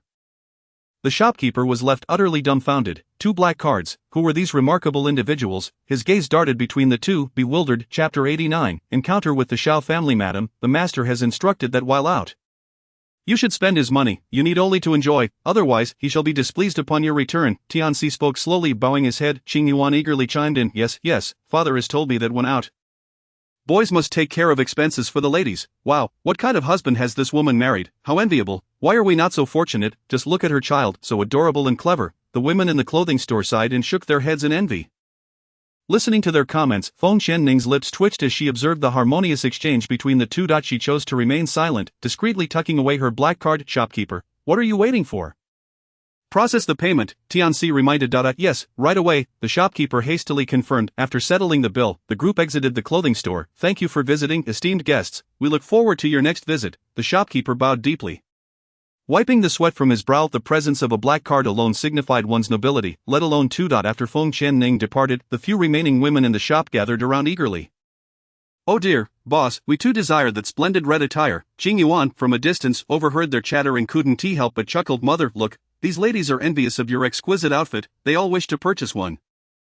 Feng Qianning merely smiled in response. Moments later, a figure shrieked and rushed towards her at great speed. Tianxi sensed the impending danger and quickly called out, "Miss, be cautious." As Feng Qianning noticed the approaching figure, furrowing her brow, she slightly tilted her body, using her spiritual energy to halt the rushing individual. "Sister, miss," a man and woman cried out in unison from afar. The woman standing before Feng Qianning, eyes tightly shut, furrowed her brows in preparation for a fall, but the anticipated pain never arrived. When she finally opened her eyes, she looked back in astonishment at Feng Qianning. Just then, the owners of the earlier calls rushed over, surrounding the woman who stood still. "Shui'er, are you unharmed?" The man examined her from head to toe. "Second miss, why have you fallen silent? Where does it hurt?" The maid, witnessing her mistress's silence from the fall, believed she was merely frightened, tears welling in her eyes. "Thank you for saving me," the woman expressed gratefully to Feng Qianning. Upon hearing her words, the man and the tearful maid followed her gaze and turned to look. A flicker of admiration shone in the man's eyes. When did Mo City see such a lady? After a brief moment of awe, he quickly regained his composure and cupped his hands in gratitude towards Feng Qianning. "Thank you for saving my younger sister." Feng Qianning nodded calmly, wishing to avoid drawing undue attention, and just as she intended to leave, a haughty female voice rang out from the front. I thought it was some blind fool who dared to save her, turns out, it's just a worthless insect. Upon hearing this, Tianxi could no longer conceal his murderous intent, releasing a palpable pressure. Are you courting death? The crowd froze, astonished that the seemingly inconspicuous man beside the woman possessed such formidable spiritual energy. Xiaolili, did you grow up on dung? Your words reek. The woman whom Feng Qianning had just saved retorted instantly. Feigning a gesture of fanning her nose, Xiaolili, having heard Tianxi's ominous tone, felt her usual arrogance wane. Having always walked tall in Mo City, no one dared offend her except for Xiao Shui'er and her few companions. As whispers spread among the crowd, her pride began to falter, and resentment surged within her. Hearing Xiao Shui'er's mocking voice only fueled her anger, prompting her to retort, "You, Xiao Shui'er, I should have struck you harder. One slap was far too lenient. Xiaolili, this Mo City is not solely yours. If you wish to harm my sister, you must seek my permission first." The man stepped forward, shielding Xiao Shui'er behind him. Observing their conflict and Xiaolili's arrogant demeanor, Feng Qianning remained silent, disinterested in engaging or inciting trouble, focusing instead on the ancient tomb set for the following day. She then pulled Tianxi and Qing Yuan.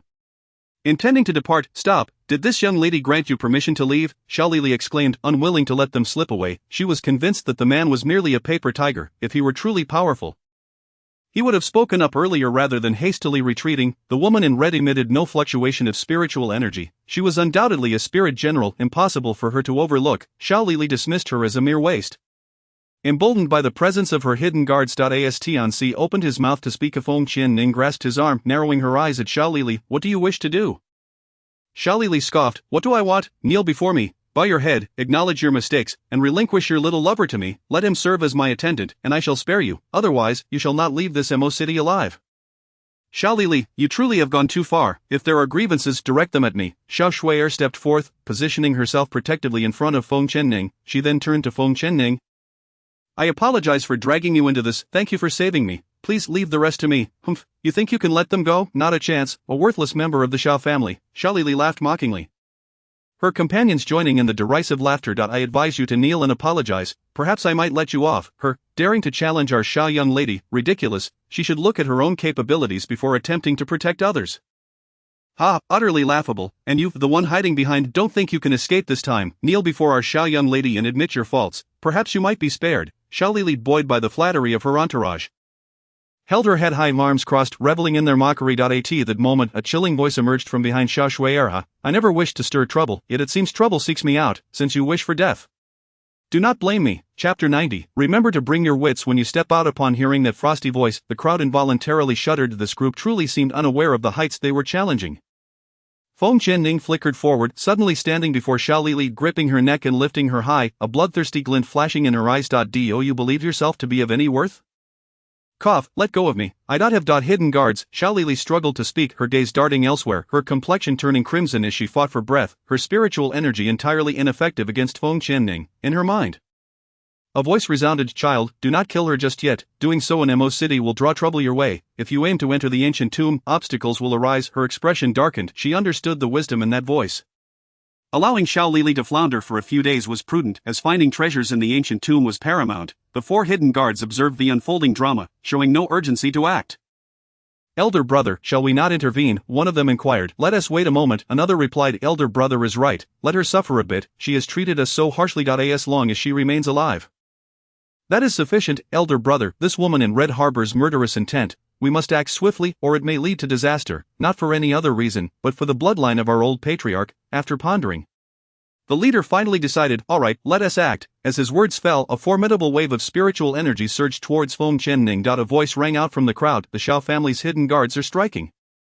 The woman in red is finished." Seeing this, Tianxi quickly stepped forward, taking a defensive stance to shield Feng Qianning from the incoming force. Bang! The two powerful energies collided, causing the onlookers to feel a surge of blood rising within them. The leading man in black staggered back a few steps to regain his balance, while Tianxi remained unfazed, standing effortlessly. The man's expression stiffened, realizing that Tianxi's power surpassed his own. "I kindly request that you release our young lady. We apologize for any offense, elder brother." This point one of the subordinates in black questioned. The leader raised his hand to silence him. Feng Qianning pondered for a moment before a smirk of derision crossed her lips as she regarded Xiaolili. Releasing her grip, Xiaolili plummeted to the ground with a thud. "Since someone interceded on your behalf, I shall spare you. Remember to bring your wits when you step out next time." The crowd erupted into whispers. "Ha, this is the first time I've seen someone state the obvious in front of Xiao young lady. Look, even the Xiao family's hidden guards show such respect towards them." It seems they are not to be trifled with. Indeed, when that spiritual force clashed, I felt a tightness in my chest. Watching from the sidelines can be perilous. Xiao Lili, witnessing her groveling guards and hearing the crowd's ridicule, felt her resentment only intensify. The leader, relieved to see Feng Qianning release Xiao Lili, recognized that confronting her head-on was unwise. He exchanged glances with his companions, signaling them to assist Xiao Lili. Once Xiao Lili regained her footing, she forcefully pushed away the guard who had helped her, glaring at the hidden guards with venomous disdain. "You are all worthless. When I return, I shall inform father and have you dealt with." With a final contemptuous glance at Feng Qianning and her companions, she pointed dismissively, gritting her teeth in frustration before turning to leave. This is the first time I've seen Xiao young lady suffer such a silent defeat. Unbeknownst to anyone, a soft murmur escaped someone's lips, instantly provoking laughter all around. It is well known that Xiao Lili possesses a domineering nature in this desolate city, yet due to the fact that the city lord's wife hails from the Xiao family, no one dares to provoke them, often turning a blind eye. Witnessing her suffer such a significant setback brings a sense of satisfaction to the onlookers. "What are you laughing at? Keep laughing, and I'll have my uncle arrest you all." Xiao Lili shouted fiercely at those around her before fleeing in embarrassment. The leading man in black, accompanied by 3 other shadow guards, offered a slight bow to Feng Qianning and swiftly vanished. Alas, these shadow guards are doomed to suffer again. Every time Xiao Lili gets angry, she unleashes her wrath upon them, often inflicting severe punishment. Xiao Shui'er's maid shook her head, letting out a sigh. Xiao Shui'er frowned slightly. "Green Air, this matter does not concern us. Refrain from speaking further to avoid attracting trouble." Green Air pouted but remained silent. "Greetings, my lady, I am Xiao Zhou, and I thank you for your assistance today." Xiao Zhou acknowledged, fully aware that had it not been for her, both he and Shui'er might not have survived. If Feng Qianning cast a cold glance at him, "It was not for your sake, but for my OW&I." In her gaze towards Feng Qianning, Xiao Shui'er was filled with admiration. "Might I inquire if you would join us for tea at the nearby tea house? This girl is simply too aloof. Her fierce demeanor and few words are quite appealing to her." Feng Qianning eyed them with skepticism before responding apathetically, "Very well, it presents a good opportunity to gather information about the ancient tomb." Once seated in a private room of the tea house, Xiao Shui'er poured a cup of tea for Feng Qianning, glancing at the tall figure standing behind her. "Esteemed brother, would you care for some tea?" "Thank you, but I shall not partake." Tianxi replied coolly, maintaining his stoic stance. Xiao Shui'er chuckled awkwardly. "Your bodyguard certainly possesses a unique character." She then turned her gaze towards the silent Qing Yuan. "Is this little one your brother? He is truly adorable." Feng Qianning paused mid-sip, about to respond when Qing Yuan interjected, "This is my mother. How could I possibly be her brother?" He scratched his head and looked up at Feng Qianning. "Mother, what relation does this make us?" "Silly Yuan." Feng Qianning affectionately ruffled his hair. The others were taken aback. "Mother, you are but a child and already a mother." Xiao Shui'er swallowed hard, feeling a bit flustered as she took a sip of water. "So he is your son? I did not expect you to marry at such a young age." After speaking, she felt a wave of embarrassment and quickly changed the subject. "May I ask, what is your surname? And where do you hail from in Mo City?" "I have never seen you before." Feng Qianning took a sip of tea and replied, "My name is Lan Ning. We have lived in the desert for some time, which is why you may not have encountered us before. So you are also of the Xiao family." Chapter 91, The Xiao family of the North. "Oh, I see, we are not the same Xiao family. They belong to the Xiao family of the South, while we are from the Xiao family of the North. People usually differentiate between us in this manner," Xiao Zhou added with a smile. Xiao Shui'er's eyes gleamed with excitement. "Since you have no relatives in this city, why not visit our home today as a gesture of gratitude for saving us? Moreover, our Xiao family is also seeking companions to explore the ancient tomb tomorrow. Given your abilities, would you be willing to join us?" Second Mississippi Green Air hesitated, tugging gently at Xiao Shui'er's arm. "It matters not. Has father not been searching for companions to explore the tomb these past few days? Additionally, has he not taught us that saving a life warrants an everlasting debt of gratitude? Isn't that right, Ning Air?" Xiao Shui'er smiled brightly at Feng Qianning. Xiao Zhou's eyes sparkled. "Indeed, Miss Lan. If you are interested in the ancient tomb, you are welcome to join us. They are formidable. Their presence would enhance our family's chances at the tomb." Feng Qianning felt a sense of pride, realizing she had walked right into their plans, relieving herself of considerable trouble. To be frank, we are here to procure essential supplies for the exploration of the ancient tomb. Upon hearing this, Xiao Shui'er's enthusiasm surged. "Ning Air, you are unaware that the ancient tomb has already been surrounded by the city lord's men. Only families from within the city are permitted entry, with a maximum of 7 or 8 members per family allowed. Outsiders are strictly prohibited, thus it would be best for you to accompany our Xiao family. What do you say?" Feng Qianning contemplated for a moment. "Very well, excellent. Come, Ning Air, let us return to the manor." Xiao Shui'er stood, taking hold of Feng Qianning's arm, eager to depart. However, Feng Qianning deftly sidestepped her. "I apologize, but I am not accustomed to being touched by others. I can walk on my own." Ah, very well, let us proceed. Xiao Shui'er dismissed the matter, smiling graciously as she led Feng Qianning along. The group soon arrived at the Grand Xiao residence. As they entered, Feng Qianning observed that every servant they passed greeted Xiao Shui'er and Xiao Zhou with warm smiles, devoid of any pretense, indicating that the household cherished the sibling pair. Old Lu, do you know where my father is? Xiao Shui'er called out to an elderly man. Old Lu, moving at a leisurely pace, replied, second miss, the master is in the reception hall with guests. All right, I see, please carry on. She bounced ahead, guiding Feng Qianning and the others towards the reception hall. As Feng Qianning eyed the elderly gentleman nearing 50, she felt a renewed fondness for the Xiao family. The fact that they retained such an elder within their household spoke volumes of their kindness. They must not be entirely wicked. Father, I have returned, and I have brought 3 esteemed guests. Xiao Shui'er dashed to the front of the reception hall, affectionately embracing Xiao Shui'er. What are you doing? There are guests present, he gently chided her while affectionately squeezing her shoulders, his tone laced with authority yet brimming with fondness. Finally releasing her, she noticed 2 middle-aged men seated nearby. The daughter of the Xiao family leader is indeed lively and charming. Father, who are these 2? A sense of unease crept into her heart. Could it be that her father had already found suitable candidates during her absence? Xiao Shang contemplated for a moment. Oh, these 2 are esteemed guests of our Xiao family, merely visiting for a short while. Upon hearing this, the smiles on the faces of the 2 men instantly stiffened. One of them slammed his palm on the table with displeasure. What is the meaning of this? Clan leader Xiao, did we not come to an agreement? Are you toying with us? Xiao Shang, recalling their earlier conversation, felt a surge of anger at their audacity to raise their voices in his presence. Gentlemen, when did this family ever agree to your terms? Your demands are excessively harsh, and I have not consented to them. You would do well to seek another family. At that moment, the Xiao family's guards surged into the room. Please leave, gentlemen, you lot. Mark my words, once we are outside, we will inform our brothers not to lend you any support, and we shall see how you fare tomorrow. Brother, let us go, we have no need for this family. With that, the 2 men stood and strode towards the exit, while Xiao Shang remained silent, observing them coldly. Once their figures faded from view, he could not suppress a sigh. Alas, our expedition to the ancient tomb may yield little fortune now.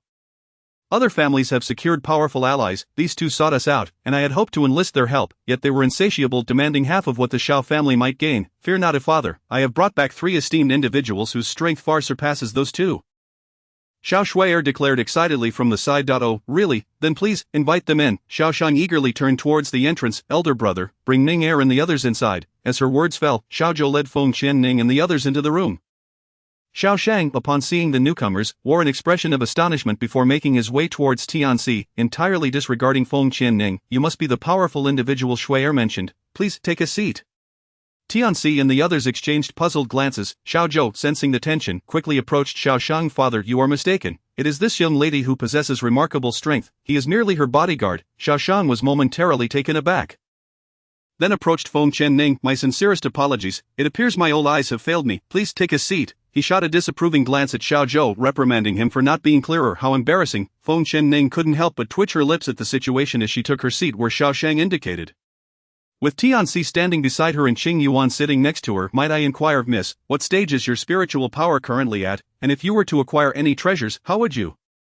Xiao Shang continued to assess Feng Qianning, unable to discern her level of power, struggling to accept the notion that such a young woman could possess exceptional strength. A father, Xiao Shui'er heard his doubts and, somewhat reluctantly, swayed his arm. Feng Qianning smiled slightly and said, this is my bodyguard. He is the spirit king, and I am the spirit general. Rest assured, our needs are mutual. I shall not covet what belongs to you, nor do I require what is not mine. Should the situation demand, I will assist you. Chapter 92, Arrival at the Ancient Tomb Gate. Upon hearing this, Xiao Shang immediately brightened, slapping the table with enthusiasm.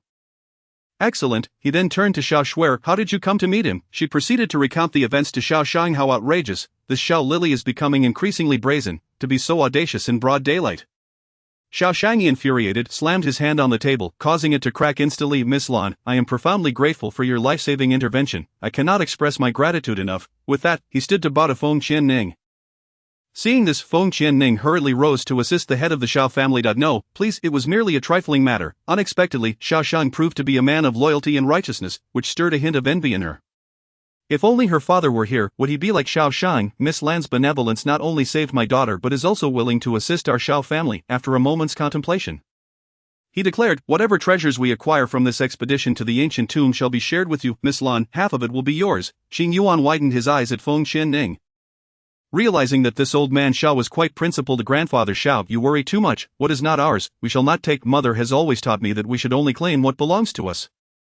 And refrain from what does not, right mother. Feng Qianning looked at the clever child with amusement, surprised by how well Chang Yuan understood her. Therefore, head Xiao, you need not decline. Xiao Shang gazed at the half-grown child. Nodding with satisfaction, Miss Lan, your upbringing is commendable. Look how obedient this child is. Sighing, he reflected on his own foolish son, wishing for a child as remarkable as Qing Yuan, who would surely bring him joy. By the way, Miss Lan, it is getting late. Please rest here for the night, and we shall depart together tomorrow. Feng Qianning nodded. That would be preferable, to avoid the hassle of back and forth. The next morning, Feng Qianning was awakened by a series of knocks on the door. Ninger, are you awake? We are about to set off. With a creak, the door opened, and Feng Qianning slowly emerged from her room. Let us go. Xiao Shuai hurried to catch up, asking Ninger, how did you sleep last night? Was it well? Did you feel unwell? And where is your son? Why is he not here? I slept well, and Yuaner is with Tianxi.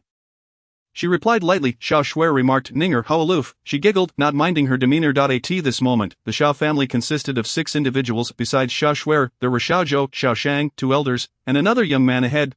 Could it be a scam? One elder inquired, observing that the newcomer did not appear to possess profound spiritual power. What if we waste 2 slots? Elder Lu, do not judge by appearances. Xiao Shang retorted. Initially, he had thought the same. But despite never witnessing Lan Ning in action, he trusted Xiao Shuai and Zhou's judgment. Miss Lan, you are awake. Let us proceed. At this moment, Xiao Shang completely transformed in demeanor before Feng Qianning. Leaving the 2 elders dumbfounded and feeling ashamed, Feng Qianning nodded lightly. After a brief period, they hastily arrived at the site of the ancient tomb, where many people had gathered. She gazed at the imposing entrance and asked in her mind, have you ever seen such an ancient tomb before? I have no particular recollection, but didn't Tishaobai mention before that it sensed valuable treasures in this direction? It should be correct. Indeed, had it not been for Xiaobai's prior sensing, she would not have been so resolute in coming here. At that moment, Xiao Lili noticed Xiao Shuai and her companions, and upon catching sight of the woman in the red veil from yesterday, hatred surged within her. Third brother, it is her. Yesterday, she took advantage of her powerful bodyguard to bully me. The person named followed Xiao Lili's gaze and narrowed his eyes. So beautiful, too beautiful, even without revealing her face. I can sense the stunning beauty beneath the veil. Do not worry, elder sister. With third brother here, I will surely avenge you. But let us have some fun with her before she dies. Otherwise, it'd be a waste of such beauty. He leered. Xiao Lili, unfazed, replied, play however you wish, just ensure you avenge me. I will find a way to distract that man beside her, and you can strike. I must think of a way to make that bodyguard fall under her spell, so he can be used to our advantage. Alright, I understand, elder sister. Suddenly, Xiaobai, perched on Feng Qianning's shoulder, stood up and whispered in her ear, Master, the woman you struck yesterday is speaking with her brother. Upon hearing this, Feng Qianning's gaze turned cold, a smirk forming on her lips. How pathetic. With their mediocre skills, they dare to scheme against me. Dream on. If they seek death, they shall not blame me. Xiao Shuai had noticed the little creature on Feng Qianning's shoulder yesterday, thinking it merely a decoration, but now seeing it move, she was surprised to discover it was a living being. Ninger, what is this? Is it a magical beast? Why does it not exude any spiritual energy? Feng Qianning glanced at her. It is merely a pet without spiritual energy. It's just for aesthetics and companionship. Oh, Xiao Shuai nodded. Upon hearing it was a pet, Xiaobai protested slightly. If Feng Qianning silently communicated, do you want me to tell them you are a golden mouse? Then they will tear you apart. Xiaobai contemplated. Master is right, fine, I shall endure. Let them say whatever they wish. At that moment, a dignified middle-aged man stepped forward, commanding attention. Alright, everyone, please be quiet. We are about to open the ancient tomb gate. All family heads, please enter in an orderly manner. If there is any danger inside, ensure you retreat promptly. The speaker was none other than Tang Haoai, the Lord of Mo City. Now, I invite the heads of each family to step forward and assist me in opening this ancient tomb. Feng Qianning raised an eyebrow, resting her chin on her hand, nodding subtly. No wonder he cannot open it alone. That is why he offers 7 or 8 slots to each family, allowing the heads to join him in opening the door. Chapter 93, Entering the Ancient Tomb. With the infusion of spiritual power from each family head, a tremendous rumble echoed as the ancient tomb gate gradually creaked open. Tang Haoai gazed at the entrance with excitement. Affirming his earlier thoughts that it indeed required powerful spiritual energy to unlock, I will lead the way. Should any danger arise, you can retreat swiftly, and now let us all enter together. At his command, individuals from various families surged forward, eager to be the first to claim fortune and treasures. Feng Qianning shook her head helplessly, realizing these people were merely pawns for Tang Haoai. After he entered, they all scrambled to follow suit, causing a bottleneck for those remaining behind, giving him ample time to seek treasures. Once they entered, Xiao Shuai pondered and leaned towards Feng Qianning, whispering, Ninger, be cautious of Xiao Lili. I sense she is brewing something sinister. The way she and her brother looked at you earlier was different. These 2 siblings were truly bothersome. She could not fathom what schemes they were concocting. Feng Qianning coldly replied, do not worry. I am prepared. As they continued, 3 paths lay before them. The first path was extravagantly paved, reminiscent of their own courtyard. The second was merely cobbled together with rough green bricks. The third path, however, was in a state of utter disrepair. Xiaoshang appeared troubled, unsure which path to take. Most people chose the first path, with only a few opting for the second. Hardly anyone dared to approach the third. Let us take the third path. Guided by Xiaobai, Feng Qianning strode boldly toward the third path without hesitation. Hey, where are you going? Everyone is taking the first path. The treasures will be snatched away. Can you not follow our lead? Elder Lu called out. Displeased, she decided to venture forth alone, taking along such a formidable bodyguard. What about them? Feng Qianning halted, turning to glare coldly at Elder Lu. If it were not for He Zhao's request. Do you think I would care about you? You may follow or not. Just do not blame me for not warning you. Elder Lu felt a chill run down his spine under Feng Qianning's piercing gaze. How could this girl be so terrifying? He couldn't help but shiver. Feng Qianning did not pause any longer and slowly made her way to the third path, with Tianxi obediently following behind her. The onlookers around them jeered at her foolishness, mocking, what treasures could possibly lie on a dilapidated road? Xiaoshang, are these truly the new aids you have found? A yellow-haired girl and her attendant?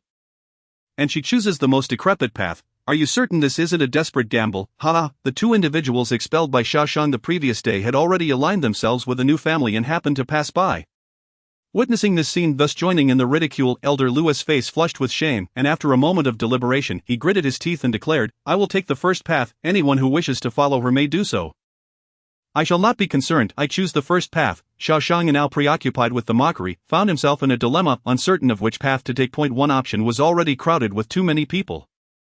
Even if there were treasures, they would not have a chance. The other path was in shambles, evidently devoid of any valuables. In truth, he had intended to take the second path. Father, let us follow Ninger. I trust her, she will not deceive us. If you do not come, I shall go alone. Xiao Shuer looked at her indecisive father, releasing his arm and following Feng Qianning. Xiao Zhou sighed, Father, if you choose to go with Elder Lu. That is fine. Now I will accompany Shuer. With me here, she will be safe. He then followed Xiao Shuer down the path, leaving Xiaoshang with 3 others in place. Master, who should we follow? Xiaoshang looked up at Elder Li. Do you wish to join Shuer and the others? Elder Li hesitated, his gaze darting aimlessly, remaining silent. Let us follow Elder Lu. Xiaoshang furrowed his brow and stated, thus, the Xiao family comprised of 8 individuals, 4 took the third path while 4 chose the first. The Xiao family from the north is split. How amusing. 4 individuals have chosen the third path. What? Which fool has done that? It appears to be the new aides of the Xiao family, along with Xiao Shuer and Xiao Zhou. My heavens, the Xiao family has truly lost this time. Enough, stop your chatter and focus on yourselves. You have yet to find any treasures, yet you mock others. Elder Lu, overhearing the distant discussions, felt his countenance darken further. See, I told you they were unreliable. We haven't even begun searching for treasures, and our Xiao family has already lost 4 members, inviting ridicule upon ourselves and wasting 4 opportunities. Elder Li and the young man did not counter his words. Xiaoshang cast a cold glance at Elder Lu. I have abandoned Shuer and Zhou to accompany you. What more is there for you to say? In truth, he desired to choose the second path. Yet with Shuer opting for the third, he felt a twinge of concern. Fortunately, with Miss Lan's secret guards present, it seemed safer than sticking with them, alleviating his worries, fearing Elder Lu would be outnumbered. He chose to follow along. Upon hearing Xiaoshang's words, Elder Lu fell silent, merely curling his lips dismissively. Feng Qianning, hearing the commotion behind her, turned back in confusion. What are you doing? Why didn't you follow Elder Lu? Ninger, I will walk with you. I trust you, regardless of whether there are treasures or not. I want to accompany you. Xiao Shuer beamed brightly at Feng Qianning. Feng Qianning pondered for a moment and replied. Very well, but do not stray or act recklessly. Follow my lead, otherwise, if anything goes awry, I cannot guarantee your safety. Xiao Zhou patted his chest confidently. Do not worry, Miss Lan, I am here to look after her. At his words, Feng Qianning turned away with a calm demeanor and continued forward. Mistress, please exercise caution. There is an unusual aura ahead, Tianxi warned from the front. Suddenly, the path they traversed began to shake violently from side to side. Feng Qianning steadied herself against the wall and turned back, perplexed. What are you 2 doing? Xiao Shuer shook her head excitedly. I didn't do anything. With a loud crash, a fissure appeared beneath the ground ahead of them. The group curiously approached, staring in shock at the gaping chasm below. Chapter 94. Together we came, together we walked. Beneath the crack lay a long staircase leading deep underground, its depths unfathomable. What is this? Xiao Zhou stared wide-eyed at the staircase. Master, I sense it. The treasures must be below. Without a moment's hesitation, Feng Qianning stepped forward, followed closely by Tianxi. Xiao Shuer bit her lip, hesitating for a moment before stomping her foot and joining them. Swiftly rushing to Feng Qianning's side and grabbing her arm, she sensed a shift in Feng Qianning's energy and realized she was somewhat displeased. I understand you dislike being touched, but please don't shake me off just yet. I am afraid of the dark." Even Xiao Zhou, following closely behind, was taken aback. His sister, fearless as she was, had always been timid in the face of darkness, never venturing out at night. To see her now daring to descend was truly surprising. Feng Qianning hesitated for a few seconds but ultimately did not push her away, continuing her descent. Ninger, how long have we been walking? Why have we not reached the end yet? Xiao Shuer anxiously scanned her surroundings, engulfed in darkness, only able to discern the steps nearby. The uncertainty of what awaited them was the most harrowing aspect of this journey. After a while, Tianxi's voice rang out ahead.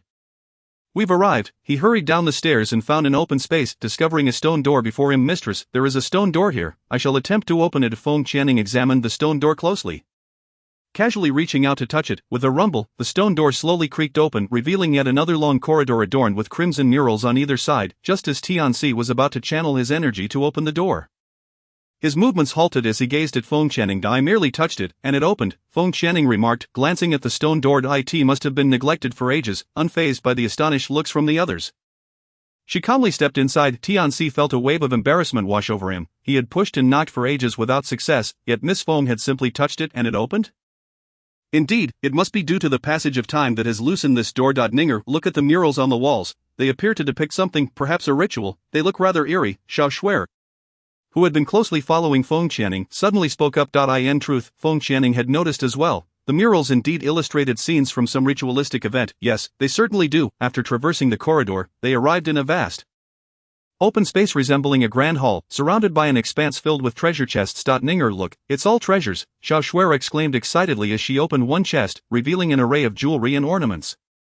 She opened another, finding a dozen weapons, all of which were of good quality. Feng Qianning turned to look, confirming the presence of treasures. Indeed, take what you desire swiftly. We must leave promptly. I have a lingering sense of unease. Since their entry, she had felt as though unseen eyes were watching them. Ninger, you brought us here. It is your merit, so you should choose first. Xiao Shuer grinned at Feng Qianning. Feng Qianning casually selected 5 fine weapons.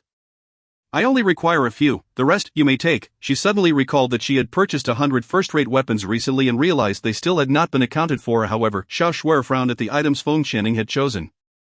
Appearing somewhat displeased, she exchanged glances with Xiao Zhou, who nodded in agreement, and they set to work. In no time, several chests of treasures were divided into a large pile and a smaller one. Xiao Shuer and her brother quietly gathered the smaller heap. Ninger, regardless of whether you wish to keep this, it is rightfully yours. If you do not want it, leave it behind. Feng Qianning blinked, contemplating for a moment before waving her hand to accept the larger pile. Let us proceed. We must leave this place. Xiao Shuer and her brother exchanged relieved glances, nodding in unison. They had only taken a few steps forward when suddenly a powerful pressure surged towards them, accompanied by an ancient, resonant voice. You mere mortals dare to disturb my slumber. You seek death. Tianxi's pupils constricted in alarm as he swiftly positioned himself before Feng Qianning and the others, channeling all his energy to meet the oncoming force.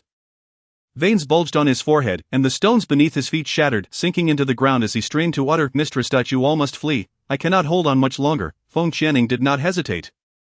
Instead, she swiftly advanced, raising her hand slightly upwards while channeling her spiritual energy to resist that formidable force alongside Tianxi. "I cannot escape, so I will never abandon you. We shall face this together. If we are to depart, we shall do so as one." Xiao Shuer and Xiao Zhou also stepped forward to join her in the struggle. Tianxi furrowed his brows, casting a disbelieving glance at Feng Qianning. Given her strength, she could easily have left him behind. "You should leave quickly. I can hold on a little longer." Esteemed his silence. "If you continue to prattle once we are outside, I shall inform Xiao Zhou that you disobeyed me, and let him cast you into the purgatory tower." Feng Qianning interjected sharply, cutting off Tianxi's words. "Mistress, even now you continue to jest." Tianxi was pained yet could not suppress a faint smile. Just then, that ancient voice echoed once more. "You truly are tenacious, still finding time for idle chatter. It seems I have been too lenient. No one shall leave today, all shall remain as companions in death." The owner of that voice intensified his spiritual energy. With a thud, Tianxi was hurled away by the force, violently spitting blood as he collapsed to the ground. The others were similarly thrust apart by the impact of that energy. "Senior, we did not intend to intrude here. Might you allow us to depart?" Feng Qianning staggered to her feet, tentatively inquiring, her gaze directed towards the ominous darkness ahead. This individual was overwhelmingly powerful, a match even for Tianxi. How could such a formidable being exist within this ancient tomb? Chapter 95. I am the guardian beast of the tomb. Ah, you little girl, hee. How amusing. As that perplexing voice faded, the sound of heavy objects scraping against the ground approached. A scrape growing ever closer. A chill ran down Feng Qianning and her companion's spines. Before her, a colossal azure serpent slowly emerged, resembling a dragon, for it bore but one horn, the other having been severed. Its body was adorned with scales akin to those of a dragon. Yet it lacked the claws typical of one. The three behind her stared in shock at this creature. To call it a serpent would be an understatement, as it dwarfed ordinary serpentine beasts by several times. To label it a dragon seemed equally inadequate, for it possessed only half the attributes of a dragon. It bore an appearance that defied classification, both tragic and fearsome, yet its species remained indistinguishable. The great azure serpent flicked its tongue as it drew nearer to Feng Channing. Stop! Tianxi struggled to rise, desperate to thwart the serpent's impending action, fearing it might swallow Miss Feng whole.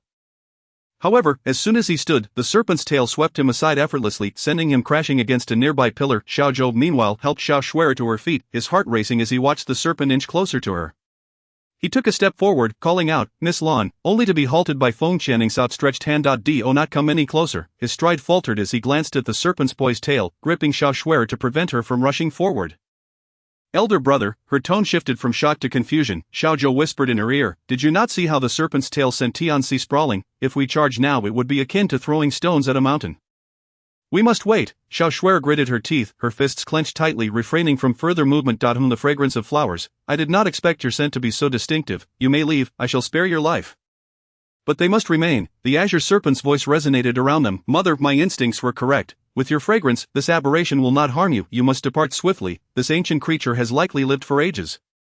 Qing Yuan's voice echoed in her mind. Feng Channing narrowed her eyes, weighing her options. "Are you not leaving? Do you dispute my words? If you do not depart now, you need not leave at all." The ancient voice now carried an undercurrent of pressure. Feng Channing felt a sudden constriction in her chest, her body swaying involuntarily. Observing this, Tianxi urgently called out, "Mistress, you should go. Do not concern yourself with me." "Yes, Miss Lan, you must leave. This is fate. We have no grievances." Xiao Zhou's emotions were equally complex. While he hoped for survival, he wished for Lan Ning's safe passage, yet he chose the latter, for even if Lan Ning stayed, their outcomes would be the same. It would be better for one of them to escape alive. Qinger, I am truly glad to have met you. I admire your spirit and hope we can be good friends. But perhaps there will be no chance for that. Please tell my father after you escape that I wish to be his daughter in the next life. You must leave now." Xiao Shuer's voice quivered with the onset of tears. Upon hearing this, Feng Channing's hands clenched tightly. "Qing Yuan shall bite by Ming. If I die, will you blame me?" she silently questioned in her heart. "Child, I appreciate your spirit. This is precisely the demeanor of my Fuqing swordsmaster. If you were timid or cowardly, you would be unworthy, mother, in this lifetime. Meeting you and receiving your affection, I have no regrets. I shall accompany you to the very end. Little Ling, it is an honor to know you.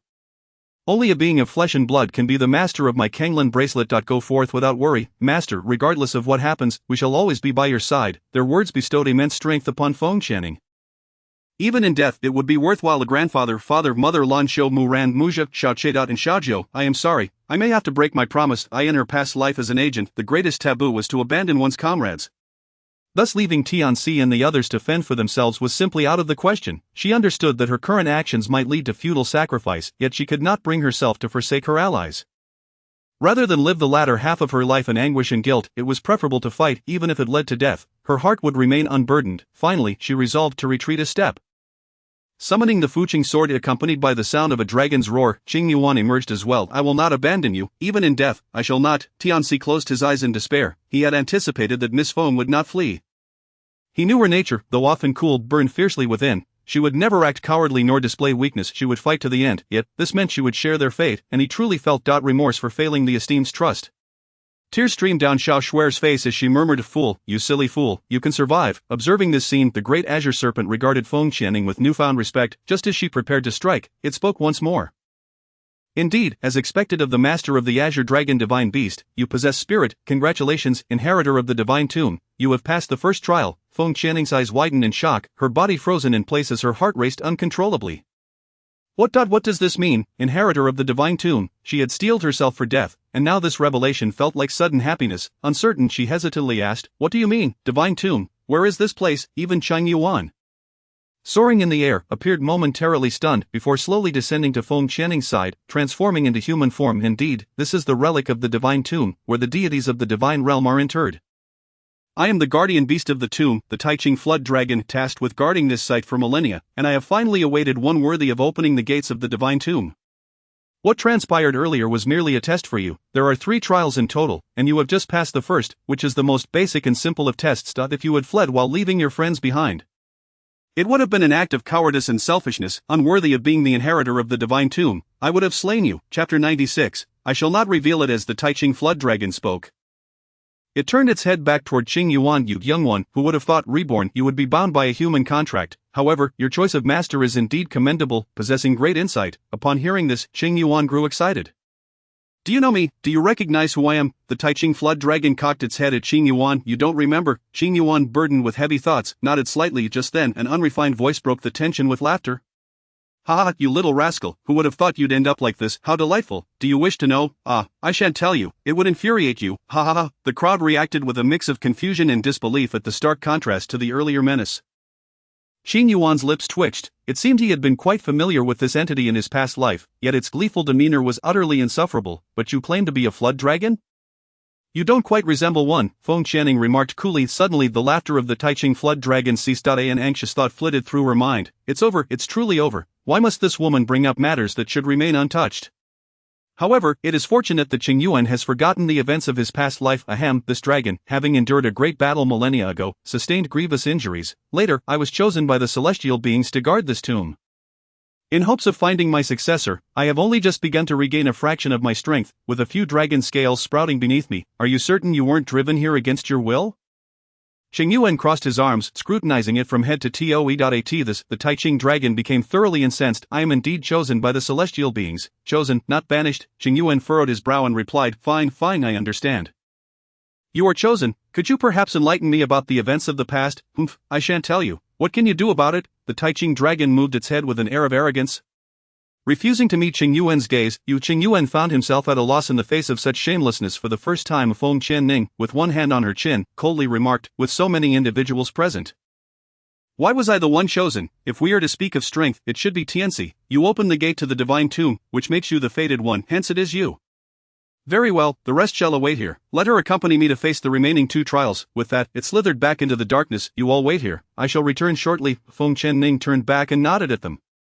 Xiao Shui'er, having just regained her senses amidst the chaos, heard that she was to undergo trials again. Ning Er, be careful, we will wait for your return, as Feng Qianning stepped into the black void.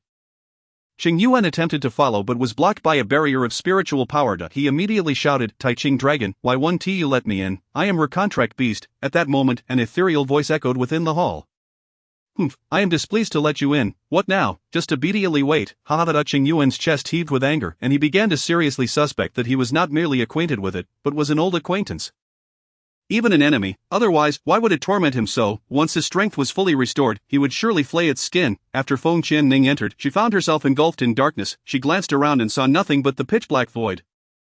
Finding nothing amiss, Taiching dragon, what does this trial entail? After a moment, she still received no response. Taiching dragon, she looked at the lifeless floating sword in her hand, feeling the absence of their presence. It must be obstructed by something. Since I am here, I shall make the best of it, Feng Qianning thought, taking one step forward at a time. Xiao Ning, her body stiffened at the sound of Dijiuyu's voice. Xiao Jiao, where are you? At that moment, Dijiuyu's figure appeared behind her, weakly approaching. Xiao Ning, I am here. Feng Qianning, seeing his pale complexion, hurriedly set down her sword and rushed to support him. Xiao Jiao, how did you end up here? Why are you so weak? Dijiuyu looked agonized, a trace of blood trickling from the corner of his mouth. Earlier, I was in the demon realm and sensed your aura. Upon realizing you were injured, I tore through the space to reach here. My strength has not yet recovered, so tearing through space was fatal for me, which is why I was injured. But when I arrived, I found that you had entered the second trial, so I followed you in. Hurry. Let us leave together. You cannot pass this trial. Humph, now that you have entered, do not think of leaving. Who would have thought I would encounter the esteemed demon lord from the demon realm here? How amusing. Since you have come in, I shall alter the rules of the second trial. Within an hour, you must decide. Only one of you may leave alive. Think carefully about who will remain here.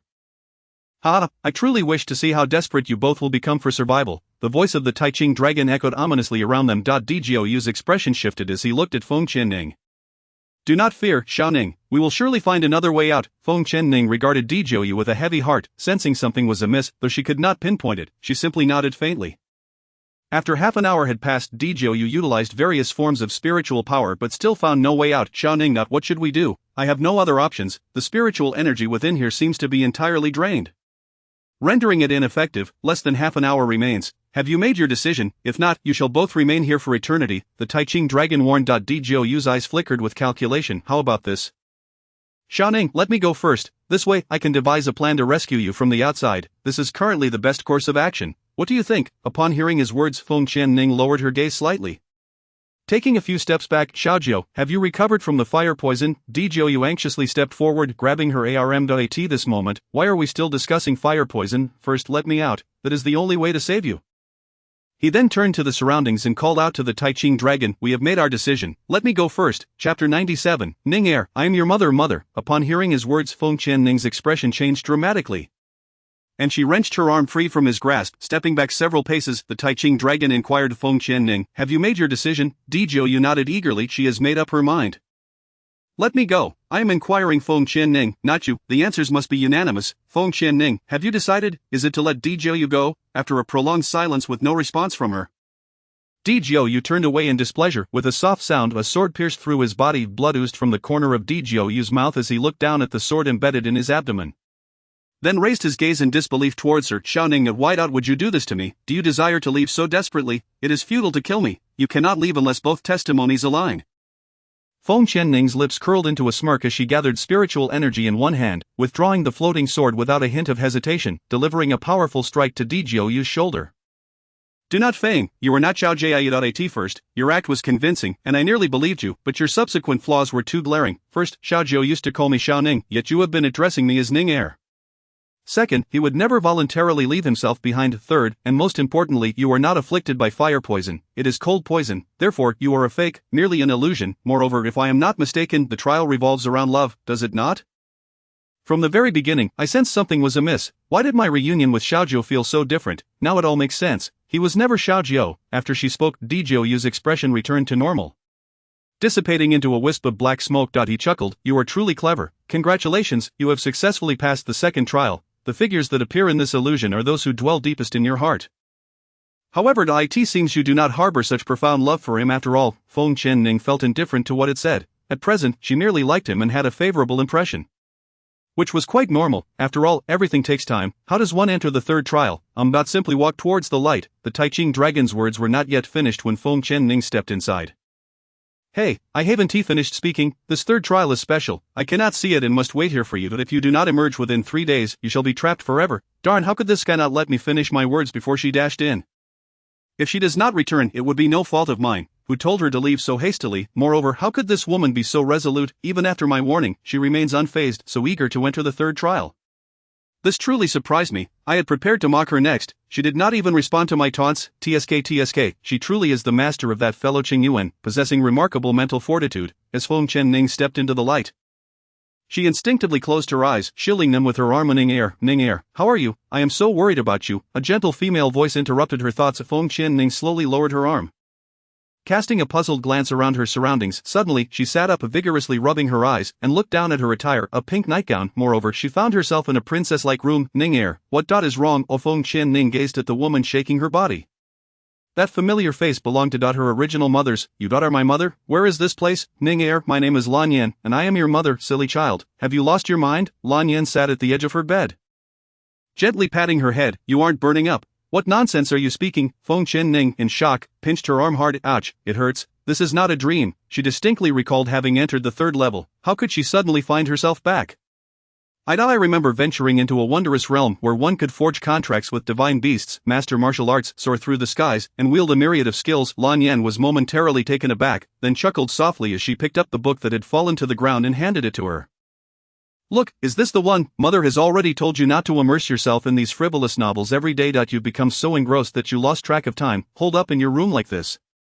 Just look at the time, it's almost dinner. I had to come upstairs to rouse you for a meal and found you asleep. Feng Qianning reached out to take the book titled Supreme Phoenix Maiden, the heart's cherished pet of the demon lord, from Lan Yan. She quickly flipped it open. The content at the beginning was strikingly similar to her own experiences. She hurriedly turned to the chapter about entering the ancient tomb. It described how she had entered the world where the original owner's mother returned during the third level and ultimately discerned the truth, successfully passing the challenge. Was she truly dreaming? Yet everything felt so tangible. Could it be that the place she currently inhabited was also an illusion of the third level? At that moment, Lan Yan's gentle hand caressed her cheek.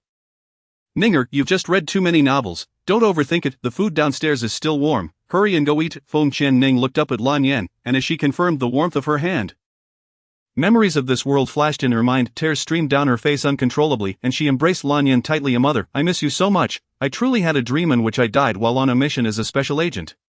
Then traversed to another realm all alone without parents. Lan Yan patted Feng Qianning's back tenderly. Silly child, it's all in the past, it was merely a dream, mother is here, quickly gather yourself, you need to sleep early tonight. Xiao will come to play with you first thing tomorrow. Feng Qianning released her embrace and wiped away her tears, softly replying, alright. As night fell, Feng Qianning tossed and turned in bed. Unable to find sleep, or the dream felt too vivid, too real, evoking a sense of dread within her. Suddenly she sat up, adjusted her posture, and cleared her throat to call out Fuchen. She glanced at her empty hands, took a deep breath, and called again, Fuchen, Bai Ming, Xiao Bai, Qing Yuan. After calling out all the names in succession, her mind remained eerily silent, allowing her to finally let go of her worries. Thank goodness it was just a dream. She reflected on her actions and lightly knocked her head, chuckling. Li Xining, you silly girl, what are you doing up at this hour? Sleep. Shaking her head, she turned back to bed and succumbed to slumber. Chapter 98. The woman of the true self dares to move. Ninger, why do you not return, master? Little girl, wake up quickly. Feng Qianning turned her body and surveyed her surroundings, which remained shrouded in darkness. The familiar male voice, along with the cacophony of voices, echoed incessantly around her. Who are you? So familiar. Why did it feel so familiar? Who could it be? A ding ding ding. The sound of an alarm clock rang out. She jolted upright in bed, clutching her chest, her heart racing. What was happening? Who were those voices in her dream? Why did it feel as if she had forgotten something incredibly important? She couldn't recall. Feng Qianning groaned in pain, rubbing her head. It must have been a nightmare. She glanced at the time. It was 8 o'clock. Xiao should be arriving soon. She needed to hurry and get ready. With that thought, she threw off the covers, rose from bed, and began to tidy up. As Feng Qianning descended the stairs slowly, she spotted her mother bustling in the kitchen and couldn't help but smile. Mother, what delicious dish are you preparing? Lan Yan turned to look at her, a warm smile gracing her lips. You little lazy cat, you're just now getting up. Come sit down and eat. Xiao is already here. Didn't you two plan to go out shopping? Feng Qianning looked around in confusion, searching for Xiao. Just then, she felt something approaching from behind. Before she could react, a tap on her shoulder startled her, and she instinctively grabbed the hand, flipping it over her shoulder. Ouch, little Ning, what are you doing? I just wanted to scare you. That hurt. Xiao lay on the ground, howling in mock agony. Feng Qianning gazed down at her hands, her eyes flickering. How could this happen? Why did she react so instinctively? When did she learn martial arts? The thought of it made her head throb. Seeing this, Lan Yan's expression changed, and she rushed over to help Xiao up. Are you alright? This Ninger has been acting strangely lately. Don't mind her. Xiao, observing Feng Qianning, who was still groaning in pain while banging her head, called out, Hey, Ning, are you serious? You throw me and then look so pained? You aren't planning to frame me, are you? As she received no response, Xiao knelt down beside her, shaking her arm. Ning, what's wrong? Feng Qianning, her face pale, looked up at Xiao's face. Something about it overlapped with a shadow from her memories, causing her to lower her head again in pain. I'm fine. I just woke up with a bit of a headache. It'll pass soon. Meanwhile, outside the world, at the entrance of the 3rd level of the Divine Tomb, the Taiqing Jiaolong anxiously watched the gate. It had already been 2 days. Would she not come out? Oh no, it would need to search for the successor of the Divine Tomb again. That would take thousands of years. Up enough already. Just as the words left its mouth, Taiqing Jiaolong recalled something even more terrifying than guarding the ancient tomb for thousands of years. Sooner or later, Qing Yuan would remember the past. If that were to happen, wouldn't it mean its own undoing? No matter how many millennia passed, it would never become a true dragon, every time it thought back to its past life. A shiver ran down its spine at the memory of Qing Yuan's actions towards it. No, it had to go out and inform him. He needed to think of a solution, lest it find itself in trouble later on. Taiqing Jiaolong wriggled its body, inching towards the exit. What? You only come to tell me this now? The next day? Qing Yuan's voice involuntarily rose, staring incredulously at Taiqing Jiaolong. It's not my fault. She left so quickly. It's already the 2nd day, and it seems she has completely immersed herself in there, unable to remember you all. Tomorrow is the last day. If she doesn't come out, she may truly be lost. Think of a way. Is there any way to notify her? The voice of Taiqing Jiaolong dwindled to a whisper. After giving it a glare, Qing Yuan closed his eyes, gesturing with his hands, attempting to reach out to her. Mother, can you hear me? Mother. After a moment, Qing Yuan, disheartened, lowered his hands and began to pace anxiously. What to do? I can't reach Mother at all. Tianzi furrowed his brow and stepped forward. I'll notify the demon lord. The lady's body contains the Yomi pearl. Perhaps it can awaken her. Qing Yuan's eyes brightened, nodding eagerly. Yes. Hurry, contact Father. The Yomi pearl. How could I have forgotten about that? Tianzi nodded, drawing strange symbols in the air, then waved his hand to infuse a sliver of spiritual energy. Instantly, the figure of Dijiu appeared in the mirrored sky. Taiqing Jiaolong widened its eyes, retreating behind a pillar as if trying to hide upon seeing Dijiu's appearance. Oh no, why is it him? What terrible luck today. First Qing Yuan, then him. Simultaneously, a voice with a deep timbre resonated throughout the hall. Is something wrong with Ninger? Before Tianzi could speak, Qing Yuan shoved him aside and rushed to the mirror, pleading, Father, please save mother. Upon hearing this, Djiaoyu's brows knitted together. After quietly listening to Qing Yuan's rapid-fire explanation, his expression darkened further. The guardian beast of the tomb, merely an unformed Jiaolong, huh? What audacity to touch my woman. As his words fell, a hand reached out from the mirror, striking towards Taiqing Jiaolong's location. Boom. The entire pillar collapsed, crushing it beneath the rubble. Master demon, it was my fault, please forgive me, Taiqing Jiaolong cried out in agony as it lay trapped beneath the stones. Infused with Djiaoyu's spiritual energy, unable to move, I know how to awaken that lady. Oh no, your demon empress, can you let me up first? Xiao Shuer and Xiao Zhou, watching from the side, dared not breathe.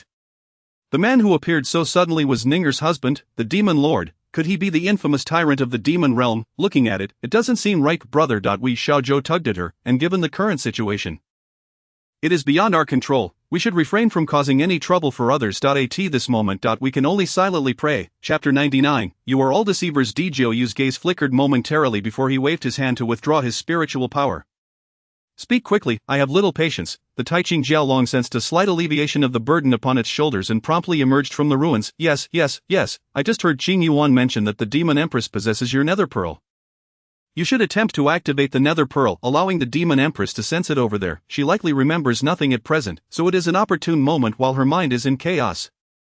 Simultaneously, let Qing Yuan try to contact her. We should be able to reach her. Very well, I shall trust you this once. If Ninger does not emerge, I will ensure your suffering is profound. He then turned to Qing Yuan, saying, when I activate the nether pearl, you must seize the moment to attempt contact with Ninger. Qing Yuan nodded gravely. Taiqing Jiaolong also secretly exhaled in relief. It was uncertain whether this method would prove effective.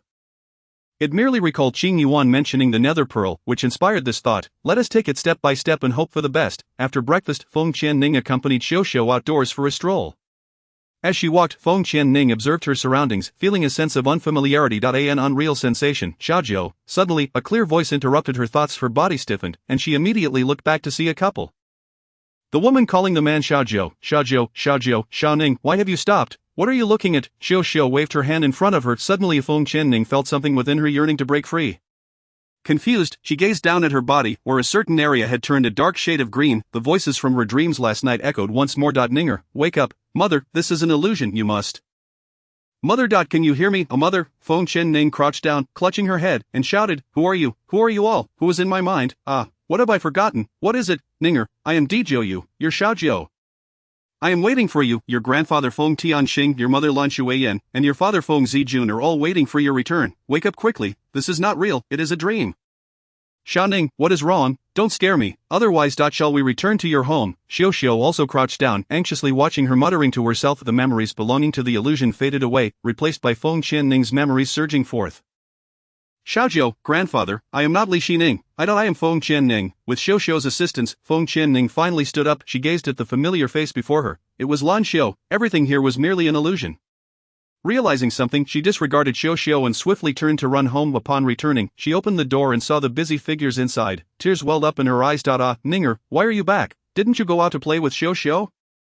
What happened? Why do you look so wronged? Who bullied you? Lan Yin gazed at her kindly, moving closer to grasp her hand. Feng Qianning bit her lower lip. I am not Li Xining. I am Feng Qianning. You are all just an illusion. Is this final trial testing familial bonds? As soon as her words fell, the kindness on Lan Yan's face vanished, and the hand that held Feng Qianning's fell limp, leaving only a cold countenance. Why must you seek the truth? Do you not long for maternal love? Would it not be better to remain here with me? Then we could live joyfully and happily together. Feng Qianning took a few steps back, shaking her head. No, in the Xianling continent, there are still my loved ones to protect, and I must find my father and mother. Xiaozhou and the others are waiting for my return. You are a deception. With her final furious shout, Lan Yan's form slowly dissipated into the air, and the entire world crumbled into ashes, plunging into darkness once more. Outside, Taiqing Jiaolong felt utterly relieved and let out a long sigh.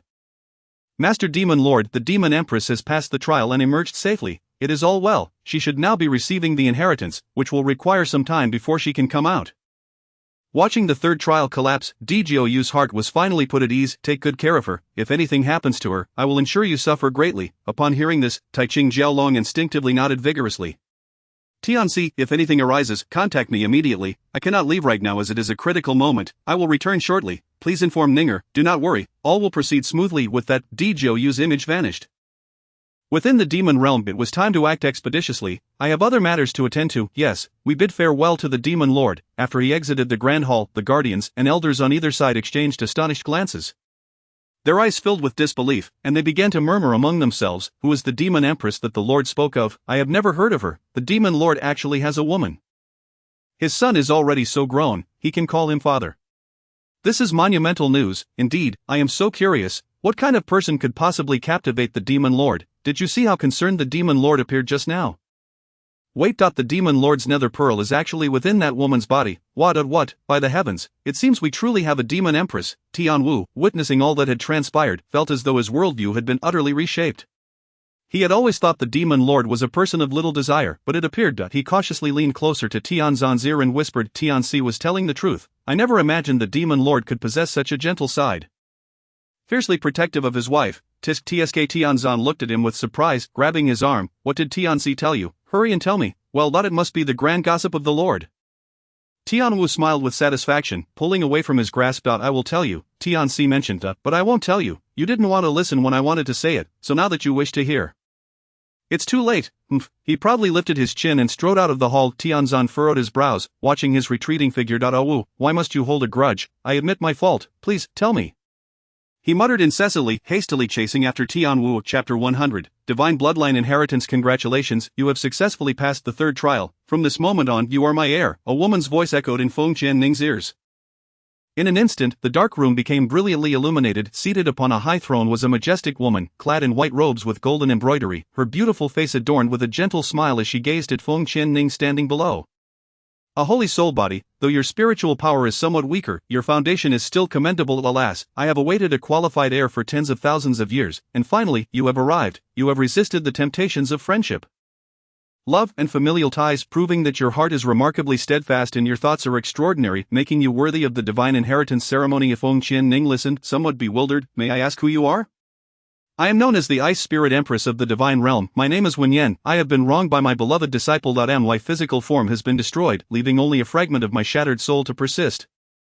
In hopes of finding my heir. I wish that when you ascend to the Divine Realm one day, you will possess the strength to avenge me. I can share my story, and if it frightens you, you may choose to refuse." Feng Qianning nodded. "The story is rather lengthy." Wenyan continued. "I am one of the earliest deities of the Divine Realm. I originally had two very obedient disciples, the elder named Shinsong, who became the previous divine emperor, and the younger named Shi Yuan, who should still be the divine emperor now. They were bored of the universe, without parents, and I took them in. The elder disciple was always loyal and serious, possessing the best cultivation, while the younger disciple was clever and a bit more lively. The two brothers shared a strong bond since childhood. However, when Shinsong fell in love with a woman named Xueji, who was renowned as one of the most beautiful beings in the divine realm, their relationship blossomed quickly. Unbeknownst to them, Shi Yuan also harbored feelings for her, leading to a bitter rift between the two. Following their fallout, Shi Yuan's temperament grew increasingly cruel, and he lost his former vivacity. Eventually, I passed the position of divine emperor to Shinsong, and since then, Shi Yuan has vanished. No one could locate him. And after approximately 50,000 years, one day, Shi Yuan suddenly returned. Both Shinsong and I were overjoyed, believing he had come to a realization. Little did we know, this was merely the beginning of the divine realm's purgatory. Shi Yuan gathered an army, stealthily launched an ambush on Shinsong, slaughtering numerous of his trusted aides, and even captured the reigning empress Xueji, along with the elders of the divine realm, coercing Shinsong to relinquish the position of the heavenly emperor. Ultimately, Shinsong, left with no other choice, surrendered the title, pleading for Shi Yuan to release Xueji. Shi Yuan feigned agreement, yet secretly plotted against him. Leading to Shinsong's eventual downfall. As she recounted this, Wenyan could no longer conceal the glimmer of sorrow in her eyes. Suddenly Feng Qianning heard Fu Chen's excited voice. "Xiaoning, quickly let me out." Thus she summoned the Fu Chen sword, and Fu Chen's figure emerged from within. "Fu Chen, I pay my respects to the Spirit Ice Emperor. May I inquire, has the heavenly emperor Shinsong truly perished?" Wenyan gazed at Fu Chen with delight, her hands trembling slightly. "Fu Chen, you are actually here." She sighed again. "You are unaware that your bond with him has been severed?" Fu Chen choked up. "Ever since I was awakened, I have largely forgotten the past, only to slowly recall some memories upon seeing you just now." Indeed, if his contract with Shinsong had been dissolved, how could he forge a new bond with this girl? When Yan's gaze fell, then turned towards Feng Qianning. "Alas, the fact that you could bond with Shinsong's cherished sword is truly a twist of fate." Feng Qianning quickly inquired, "And what about you? How did your physical form become destroyed? You are his master, after all." At that time I learned of Shinsong's fallen secret. He aspired to ascend as emperor. I drew the god-slaying sword, intent on slaying him, but at the critical moment, he knelt before me, begging for mercy. I could not bring myself to strike him down. Though they were merely my disciples, they were akin to my own children. Having watched them grow, in that moment of distraction, that wretched Shi Yuan, he ambushed me, inflicting grave injuries. Until then, he had been merely acting. His divine power had nearly equaled mine, yet I wielded the god-slaying sword, which he feared. In the end, he forced me to expend all my strength to escape, extracting a fragment of my soul and sealing it within the god-slaying sword, commanding Shao Qing to guard it here. Awaiting a fated individual, you are fully aware of what I have conveyed. Should you accept my legacy, these are the challenges you shall inevitably face. Your adversaries are formidable. As her words echoed, an eerie silence enveloped the grand hall. Gradually, disappointment flickered in Wen Yan's gaze towards Feng Qianning. Master, I beseech you to accept my vow. I, Feng Qianning, hereby vow to uphold the legacy of the Spirit Ice Emperor, faithfully adhering to your teachings. Should I someday ascend to the divine realm and acquire the strength to confront Shi Yuan, I shall undoubtedly avenge you. A formation emerged beneath Feng Qianning's feet, a vow array, for reasons unknown. She felt compelled to agree, not for the sake of divine power's transmission, but in adherence to the deepest desires of her heart. Missing this opportunity would leave her with lifelong regrets. Wen Yan observed her and chuckled. Indeed, those who can pass through these 3 trials are no ordinary individuals. Excellent. Suddenly Feng Qianning's body began to rise slowly from the ground into the air, and Wen Yan soared out as well. Standing opposite her, Master. What are you doing, Ninger? I shall now bestow upon you the remaining divine power and the divine vein. Entering the divine realm is not merely a matter of achieving cultivation. One must cultivate a divine vein to gain entry. I hope you will diligently train and ascend to the pinnacle of the divine realm soon. Eliminate the traitor. The transmission of the divine vein is excruciating. You must endure. Upon concluding her words, Wen Yan closed her eyes, and a tempest swirled around them. Golden light emanated from Wen Yan's body, all streaming into Feng Qianning. Surrounding her was a cascade of golden radiance, enveloping her entirely, and she felt as though her bones were being ground to dust. Her hands clenched tightly, her forehead beaded with cold sweat. Finally, Wen Yan weakened and collapsed onto the steps, gazing at the airborne Feng Qianning.